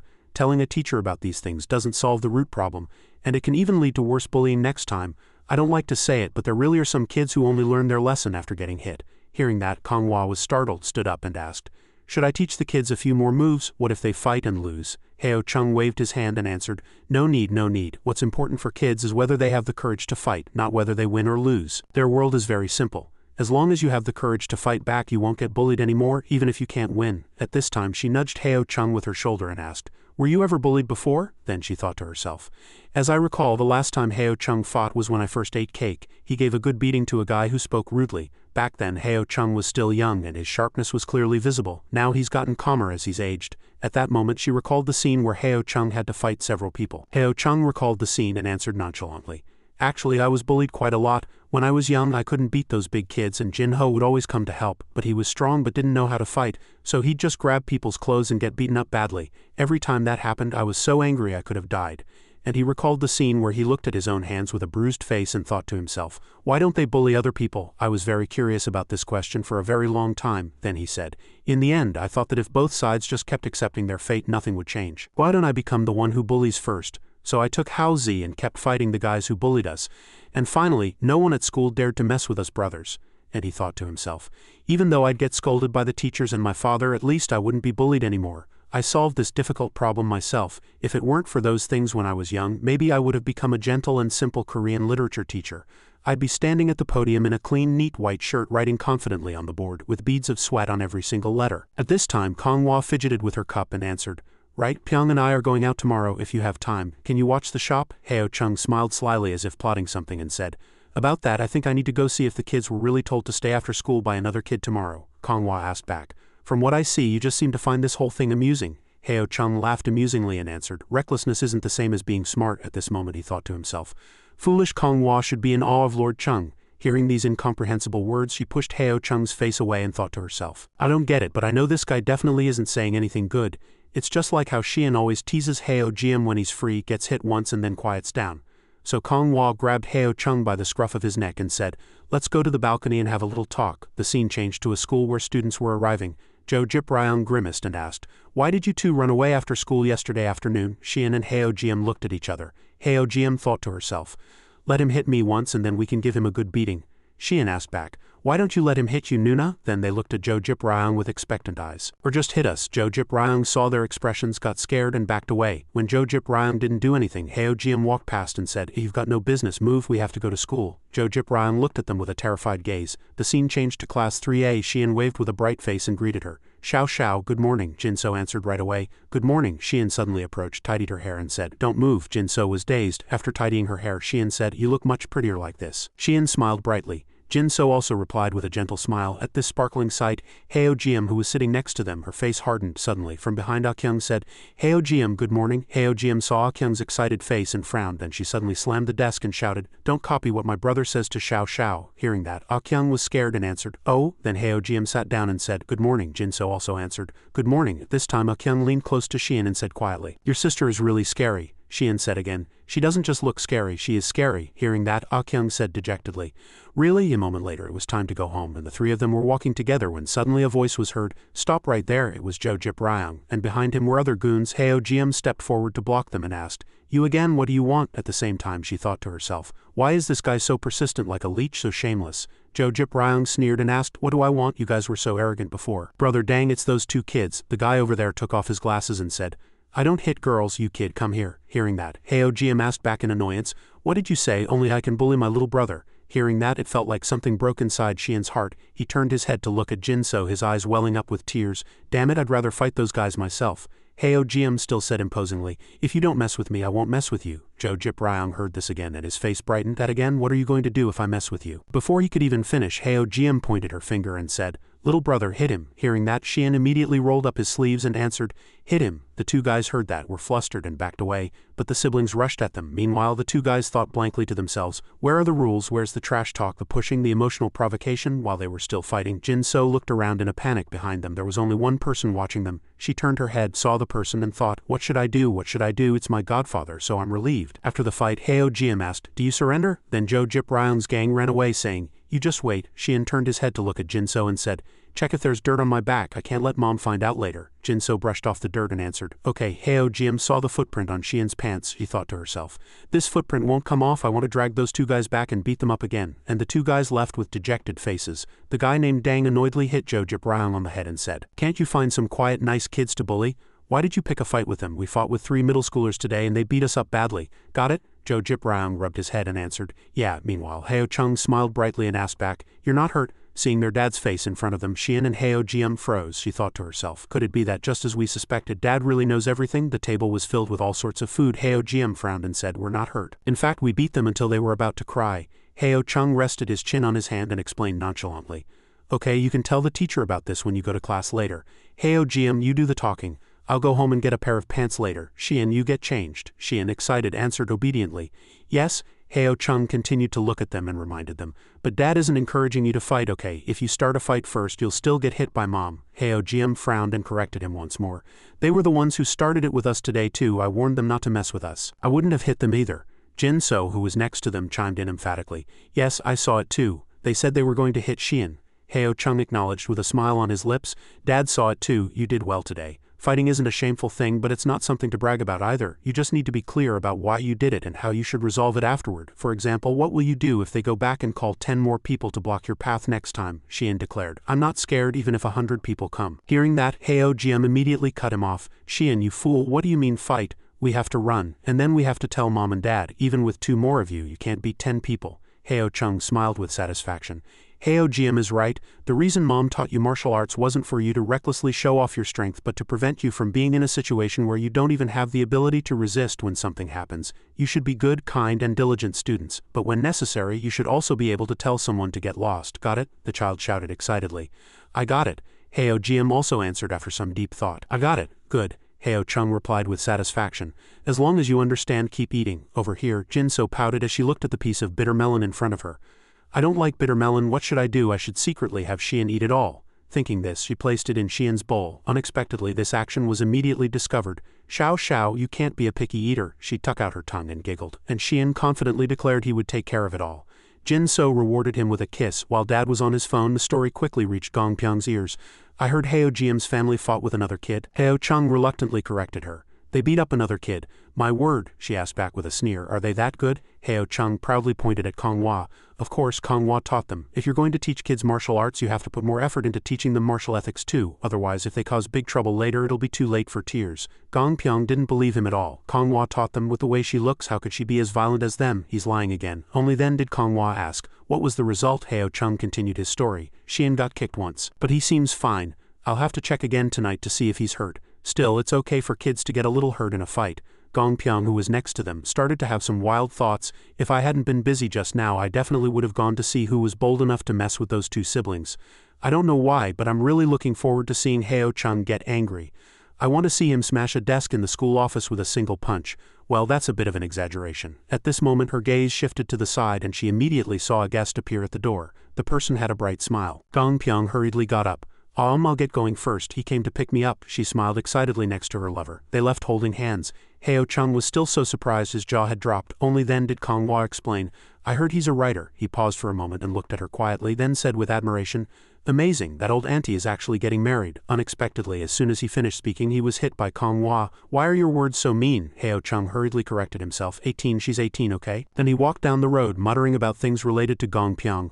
I'll have to give a big wedding gift when she gets married. For some reason I miss the days of sunbathing and drinking tea with Uncle Joe a little. Although she missed her most beautiful youth, it wasn't too late for anything. It was still just in time. Heo-jiam had a serious face, a sword in her hand. Konghua smiled gently and suggested, Come on, point the scabbard towards Mom. She frowned, made up her mind, and began to move the sword in her hand. Unexpectedly, in an instant, Heo-jiam's hand was empty. Konghua smiled brightly and explained, This move is called disarming with bare hands. Xian and Heo-jiam both stared at her with their mouths agape, having not seen it clearly at all. Konghua waved her hand. Come on, Xian, you come and try. Mom will demonstrate slowly one more time, both of you watch carefully. Seriously, disarming with bare hands is much more practical than fighting. Once you learn it, you can achieve special effects when needed and you don't have to worry about hurting others. Practice it well, no slacking off. This move can only be mastered through repeated practice. Xian looked seriously at the sword in his hand. His expression became serious almost instantly. Once I learn it, my sister and I will be each other's practice partners. Xian followed Konghua's receding figure with his eyes. Only then did he curiously ask his sister, Nuna, what do you think our mom's job is? How does Mom know everything? Heo-jiam answered nonchalantly. A flower shop owner. Xian still maintained that serious expression and commented, But I think Mom is more amazing than Xiao Xiao's dad. Xiao Xiao's dad is a policeman. Heo-jiam raised her eyebrows and explained, It's perfectly reasonable for a flower shop owner to be more amazing than a policeman. At these words Xian reluctantly replied, Is that so? Over here. Jinso was sitting at her desk studying. Jinho suddenly approached her. Jinso was puzzled by her dad's serious look. Only then did he frown and question her. Xiao Xiao, has that kid Xian ever tried to coax you into holding his hand or anything? Jinso looked at Jinho quietly for a moment, then answered politely. No. Jinho let out a sigh of relief, thinking to himself, Thank goodness. I kept thinking that kid Xian had bad intentions. I don't care what he thinks when he grows up, but he's still young now. It's inappropriate. If he tries to coax you into holding his hand, you must be on your guard. Got it? You're still young. Studying is the most important thing right now. She answered politely, Yes, then she lowered her head again to study diligently. Seeing this sight, Jinho couldn't help but feel a warmth in his heart. In the past, Wu Rio and I were both busy, and we even fought often, so we were a bit distant from Xiao Xiao. We also often asked her grandfather to take care of her. Now that Xiao Xiao has grown up, we both try to make time to be with her. The child has also become more lively and laughs more, and she does her homework so seriously. Only then did Jinso seem to remember something. She said something that made Jinho almost spit out his water. Some kids fought with us today, he asked in a flurry. Are you hurt? Jinso said politely. I'm fine. Xian and Heo-jiam protected me. Godfather was also watching from a distance. He didn't come out because he saw they couldn't beat Xian. Hearing that, Jinho finally let out a sigh of relief. That's good then, he patted her head and urged her. Do your homework on time, Dad won't bother you anymore. Jinso followed Jinho with her eyes until he left. Only then did she turn her head and go inside, soon raising her hand to touch a few flowers. It turned out they were a gift from Xian. Jinso smiled happily. Over here, Jinho was on the phone. He answered grimly, So that's how it was. Or I could take some time to wear my police uniform and pick the kids up from school a few times. It's fine, leave it to me. Then he pressed the end call button, looked up at the sky again and thought to himself, When I was young, I didn't understand why the older people were in such a hurry to get off work, so anxious they couldn't wait to grow wings right on time. Now at some point I've become one of them. At that moment his wife appeared and reminded him, Go wash up, it's late. Jinho answered casually. Okay, I'm going over here. Heo-chang also turned off his phone. He sighed, and just then a snowflake landed on his nose. It had started to snow outside. It's snowing. Konghua put a coat on Heo-chang and replied, Yes. He smiled warmly and soon snuggled up to his wife like a child. A warm suggestion was made. Let's go inside. Heo-jiam and Xian went to school, bundled up tightly. The child frowned in displeasure, thinking to himself at this moment, If Mom hadn't threatened me, I would never have worn these padded pants. I look no different from a fat ball. At that moment Xian's attention was drawn elsewhere. Xiao Xiao, good morning. Jinso smiled and looked at Xian. Good morning, Heo-jiam. The child raised his hand and fiddled with the bunny ears on Jinso's head, then commented, Hee, so cute. It wasn't just them. Another boy appeared at that moment. This boy's gaze was fixed on Heo-jiam. Unexpectedly, she suddenly turned her head and caught him in the act. Heo-jiam's face was immediately filled with vigilance. If you stare again, I'll hit you. Xian thought resentfully. It's winter break, I'm happy I can rest, but my heart aches because for a very long time I won't be able to go to the old house with Xiao Xiao to play at lunchtime, but after these two things cancel each other out. A few books of happy winter vacation homework are added. This is why the pain is greater than the joy. Happy winter vacation, Xian asked boredly. It would obviously be happy without this, so why is it called happy winter vacation? Heo Chung glanced over and commented. It's pretty thick. My winter vacation homework was thinner than this when I was a kid. Xian took the opportunity to act cute. That's right. Heo Chung smiled and suggested.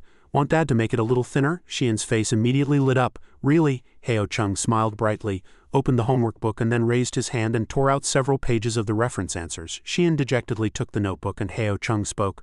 Do you guys think our family should go to the Great Wall or Chang'an for winter vacation? Only then did Heo Jian look over. She quickly suggested Chang'an. On the other hand, Xian made the opposite choice. The capital. A spark of lightning flashed between the two siblings in an instant.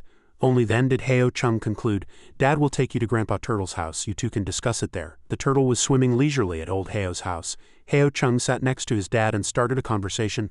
Father, are you really not coming with us? It's been a long time since our big family went out to play. You've been on quite a few business trips, but Mother has rarely gone far, old Heo answered reluctantly. It's enough if you take your mother, I'm still busy and I don't like traveling around. Grandma Heo spoke from a distance. I'm not going either, what's there to travel for in this cold winter? Her endless nagging followed. Going so far just to play for a few days, it's much more comfortable to stay at home with the heater on and play mahjong. Traveling, I tell you, is just going from a place you're tired of living in to a place someone else is tired of living in. Heo Chung had no choice but to agree. Yes. On the way back, Heo Chung ran into someone else. He spoke politely. Uncle Jin, it's been a while, Uncle Jin also replied. Chung Zi, he looked around and asked curiously, didn't Heo Jiam and her brother come with you? Heo Chung explained politely. No, I had a quick errand to run. His two eyes continued to observe the Uncle Jin in front of him. Heo Chung recalled what his father had said. Uncle Jin's flashy personality, I tell you, always going to the square to dance and hitting on old grandmas all grown up but still with slick back hair, a grandpa but still not respectable. At that moment he spoke. Uncle Jin, take everything slow and don't drink too much. At this, Uncle Jin was puzzled. Ha, Heo Chung grinned and replied, it's nothing, I'm leaving now. He could only mutter, ah. Yes, Heo Chung then continued past another person. He smiled and reminded him. Uncle Joe, smoke less. It's bad for your health. The person also replied with a smile. This is what I live for.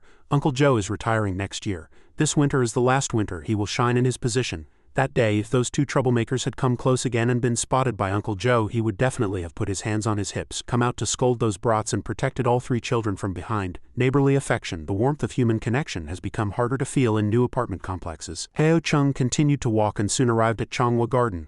Finally, on the condition that he would do 10 pages of Heo GM's winter vacation homework. Xian got one vote of approval from her to go to the Great Wall. Heo Chung smiled and muttered, if you two get into Wudaoko University of Technology, Dad will die laughing in his sleep. When that time comes, the first ones to die laughing will probably be my parents. My father will surely stick his nose up to the sky and go find Uncle Jin to show off. Hearing that, Xian asserted optimistically, Dad, don't worry, I'll definitely not get in so you don't have to die laughing. At this he became slightly displeased. A person must have a dream. If you don't have a dream, what's the difference between you and a salted fish? Only then did Changhua chime in. You're a salted fish too, Oppa. The two children were dragged from place to place. Finally, Xian, with a dazed face, thought to himself, I'm so tired. After touring the summer palace, we have to climb the Great Wall. I regret choosing to come here. I also have to help Heo GM with 10 pages of her homework. I now suspect that my sister deliberately objected just to trick me into doing her homework. My sister wanted to come here too. He thought all sorts of things. The child turned around with a pleading tone to Heo GM. Nuna, you do 10 pages of my homework. I'll give you the money I earned from washing dishes to buy a hairpin, okay? She skillfully countered with a price. 5 pages, the haggling continued.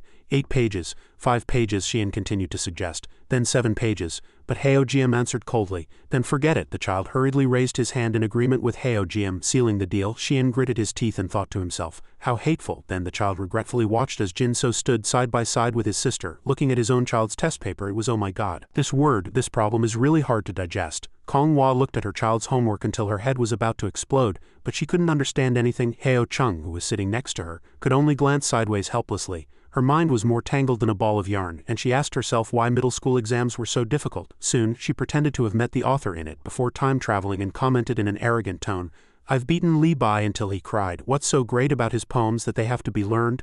Heo Chung looked at her noble appearance and could only say she was bluffing. After checking all the homework, he turned to Xian and said, all right Xian, keep memorizing. But at this, the child's face shriveled up like a jujube, and he just stared blankly at him. He, however, looked back at the child very calmly. The older he got, the calmer Heo Chung became. In Xian's eyes, the calm person in front of him was no longer his dad. His calmness in many cases put pressure on Heo Xian. Sometimes Heo Xian even felt more comfortable dealing with Kong Hua's impatience. Xian was uncomfortable meeting Heo Chung's gaze. The child turned his head and remained silent. The child was still afraid of his formerly strict father, so when his last test score came out low, he timidly said, "Dad, what if I don't get above the average score next time?" Unexpectedly, far from getting angry, Heo Chung broke into a wide smile. "If you don't, you don't." At this reaction, Xian was slightly shocked and couldn't believe it.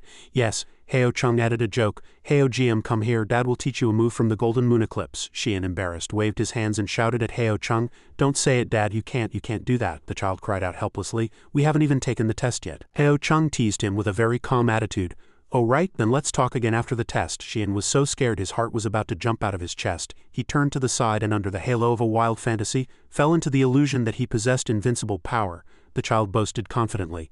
"I'll definitely get into the top 20 and show you, Dad." Heo Chung lowered his voice and replied, "Not for Dad but for Xiao Xiao." What followed was Heo Chung's long lecture to his beloved son. "If you don't study properly, when Xiao Xiao goes to high school and university, you'll have no choice but to go out into the world and struggle. If you don't do well, you might just end up in a car repair shop." As he continued to frighten him, the color drained from Xian's face. "She'll be memorizing her language lessons with her deskmate and the kids in front and behind her and eating in the cafeteria for lunch. And then you'll be holding a spanner all day long." Before Heo Chung could finish his sentence, Xian, with tears streaming down his face, quickly covered his mouth. "Dad, please stop." The child did a 180-degree turn, grabbed his shoes and ran quickly to school. "I'm going to school right now, okay?" Heo Chung was very triumphant and even waved with a gentle smile, but after dealing with his stubborn son he sighed and thought to himself, Xiao Xiao's grades are still good. Not as good as Heo Jiam, but still above average. That kid Xian lost points because of language and history. Anyway, it's not like math where you just need to know the formulas. Clever tricks are useless. That kid just likes to be lazy. There's no way he's good at math and that bad at history. His grandfather is always digging up other people's tombs. He's really losing face for his grandpa." Heo Jiam suddenly approached him and told her dad a very important piece of information that would make any parent's blood boil. "The teacher says he's precocious," but conversely, Heo Chung just calmly predicted his son's cunning move. Anyway, the two of them must have explained to the teacher that they're siblings, right? If they hadn't, the parents would have been called in long ago. Heo Jiam sat next to him and quietly answered, "Yes," but suddenly, the scene of Xian and Xiao Xiao laughing and chatting affectionately appeared in his mind. The two looked as happy as a couple in a Korean drama. Thinking back to his own childhood at his son's age, next to Heo Chung wasn't a pretty girl, but a kid who spent all day picking his nose and playing with poop. His heart immediately soured. He ordered Heo Jiam to go find Xian and deal with him. "Dad is in a very bad mood, so you find a reason and hit him once." Heo Jiam could only pray for the poor Xian in her heart. "Little brother, your big sister still feels very sorry for you." Heo Chung, with an unpleasant and suspicious heart, turned to Heo Jiam and asked, "Right, so you don't have a boy you like?" The answer to the question was very direct. The girl revealed calmly, "All the boys in my class are idiots, so they don't catch my eye." Heo Chung, flustered, continued, "How can you talk about your classmates like that?" Heo Jiam frankly answered the question directly, "But they're not that smart, they can't even beat me in an exam. So I don't like them." He was very satisfied with this answer. "Yes, that's pretty good. Unlike your mom, even when Dad teases your mom in a foreign language, she doesn't understand at all and just laughs happily like a fool." As soon as he finished speaking, the murderous face came right up to him. "Oppa, you were bad-mouthing me, weren't you?" Heo Chung met that gaze that looked like it could eat him alive and immediately made an excuse, stuttering. "Oppa said you were smart, pretty, and also generous." At the praise, Kong Hua's whole body flushed with embarrassment as she said nonsense, but in her heart, she knew well, that feeling just now was definitely not him saying something good, but since she was generous, she decided to forgive him. Heo Chung's cunning didn't stop there. He casually let out a few English words that sounded very high-class and aristocratic. La violence, la berry, ba intelligent. Kong Hua hated these languages, they sounded like annoying bird calls. Heo Jiam, without much thought, immediately translated the love song Heo Chung had just spoken so splendidly. Violent, barbaric, and not smart. Damn it, with this, Heo Chung's life was over. His eyes gradually dimmed. Kong Hua's face was beaming, but her hands kept making cracking sounds. A fire of hatred that could burn every single strand of Heo Chung's hair erupted from her body. He closed his eyes and shouted a few meaningless words.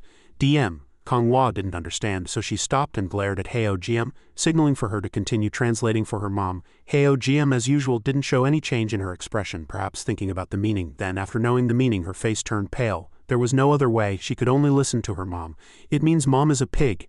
Heo Chung's eyes widened as he saw his formerly cute daughter betraying her dad. His expression seemed to say, "Do you want to create a crack in our family relationship? You conscienceless, ungrateful daughter." After staring at his daughter for a long time, he had to face his gentle and mild-mannered wife. No, Manhua was furious, and laser beams even flashed from her eyes. She said curtly, "Let's have a match on the balcony right now." Heo Chung's whole body was dragged away, and he made excuses, calling for help in vain. "I'll listen to my explanation." What followed was a scream and the sound of a beating that shook the heavens.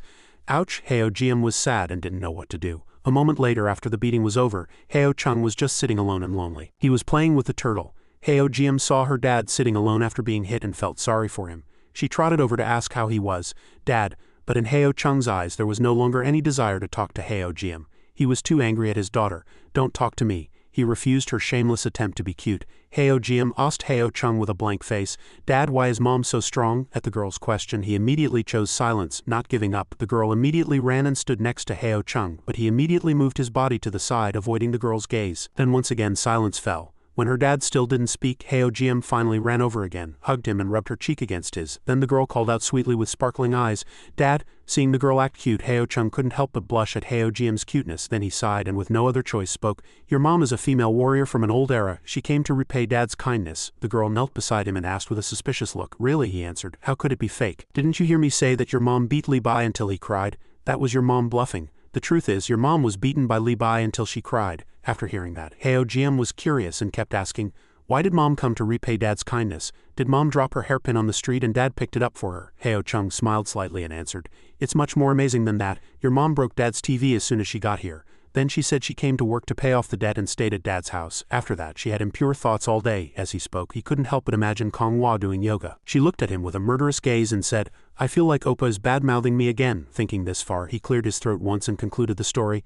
"Anyway, that's how Dad and Mom met." The girl continued to ask, "Then how are you so sure that Mom is like that?" "Well, a female warrior from an old era," Heo Chung answered. "Your mom's martial arts are very outstanding." Seeing his dazed face, Heo Jiam showed her dead fish eyes, pretended to be surprised and said, "Wow," but inwardly she thought to herself, "Sometimes when he's at home, Dad isn't that smart either." The next day, Heo Jiam said to Xian with a blank face, "Little brother, I'm actually a person from an old era." Hearing that, Xian immediately turned into a goose, tilting his head with a giant question mark. Then the child turned his body, continued walking and answered perfunctorily, "Right, right, right, Nuna is the best. Everything Nuna says is right." Seeing the child's reaction, Heo Jiam sighed and muttered to herself, "As expected, even Xian doesn't believe such childish words." The scene changed to the school playground. Xian stood opposite Jin So and comforted her. "Xiao Xiao, there's actually a secret to growing taller. You don't have to be too anxious. In the 5th and 6th grades, Kyung and I like to hang from the monkey bars. That way our bones would stretch and we'd grow tall quickly." After hearing that, Jin So unconsciously looked at Heo Jiam, who was sitting on a wall reading a book, and said, "Then Heo Jiam is tall without even hanging?" Xian approached Jin So and said in a small voice, "Nuna isn't a normal person. What's the point of comparing yourself to her? Nuna doesn't even read at home, but she still gets first place. We can't compare ourselves to Nuna." In Heo Xian's eyes, whatever Heo Jiam did was a matter of course. The creature known as a big sister had already surpassed the category of human. Even if his sister said she was from an old era, he wouldn't refute it at all. At this time, Kyung also ran from somewhere, nodded and agreed. Right, you can't compare yourself to her. The three of us are normal people and Heo Jiam has already been excluded from the category of normal people. After speaking, the three normal people simultaneously turned their heads to look at Heo Jiam.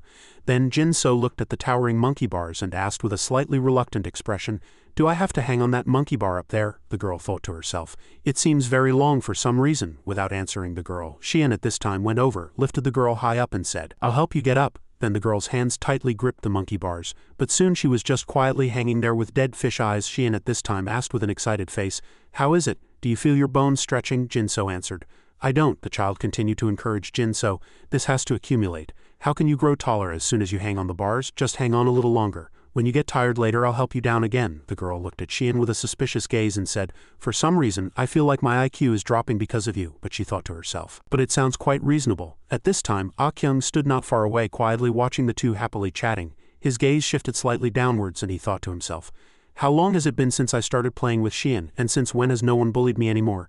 Maybe it's because Xian's group chased Jo Jip Ryong and his cousin for 2 blocks with chairs, or maybe it's because everyone knows that pair of siblings likes to provoke others first, and while hitting them they warn, 'If you don't mess with me, I won't mess with you.'" Thinking this far, he recalled a friend whispering to him during class, "Then that pair of siblings is deliberately inducing others to provoke them first, and then beating those people up. They're so bad, I heard they're good at fighting and have connections in both worlds, and a policeman comes to pick them up from school."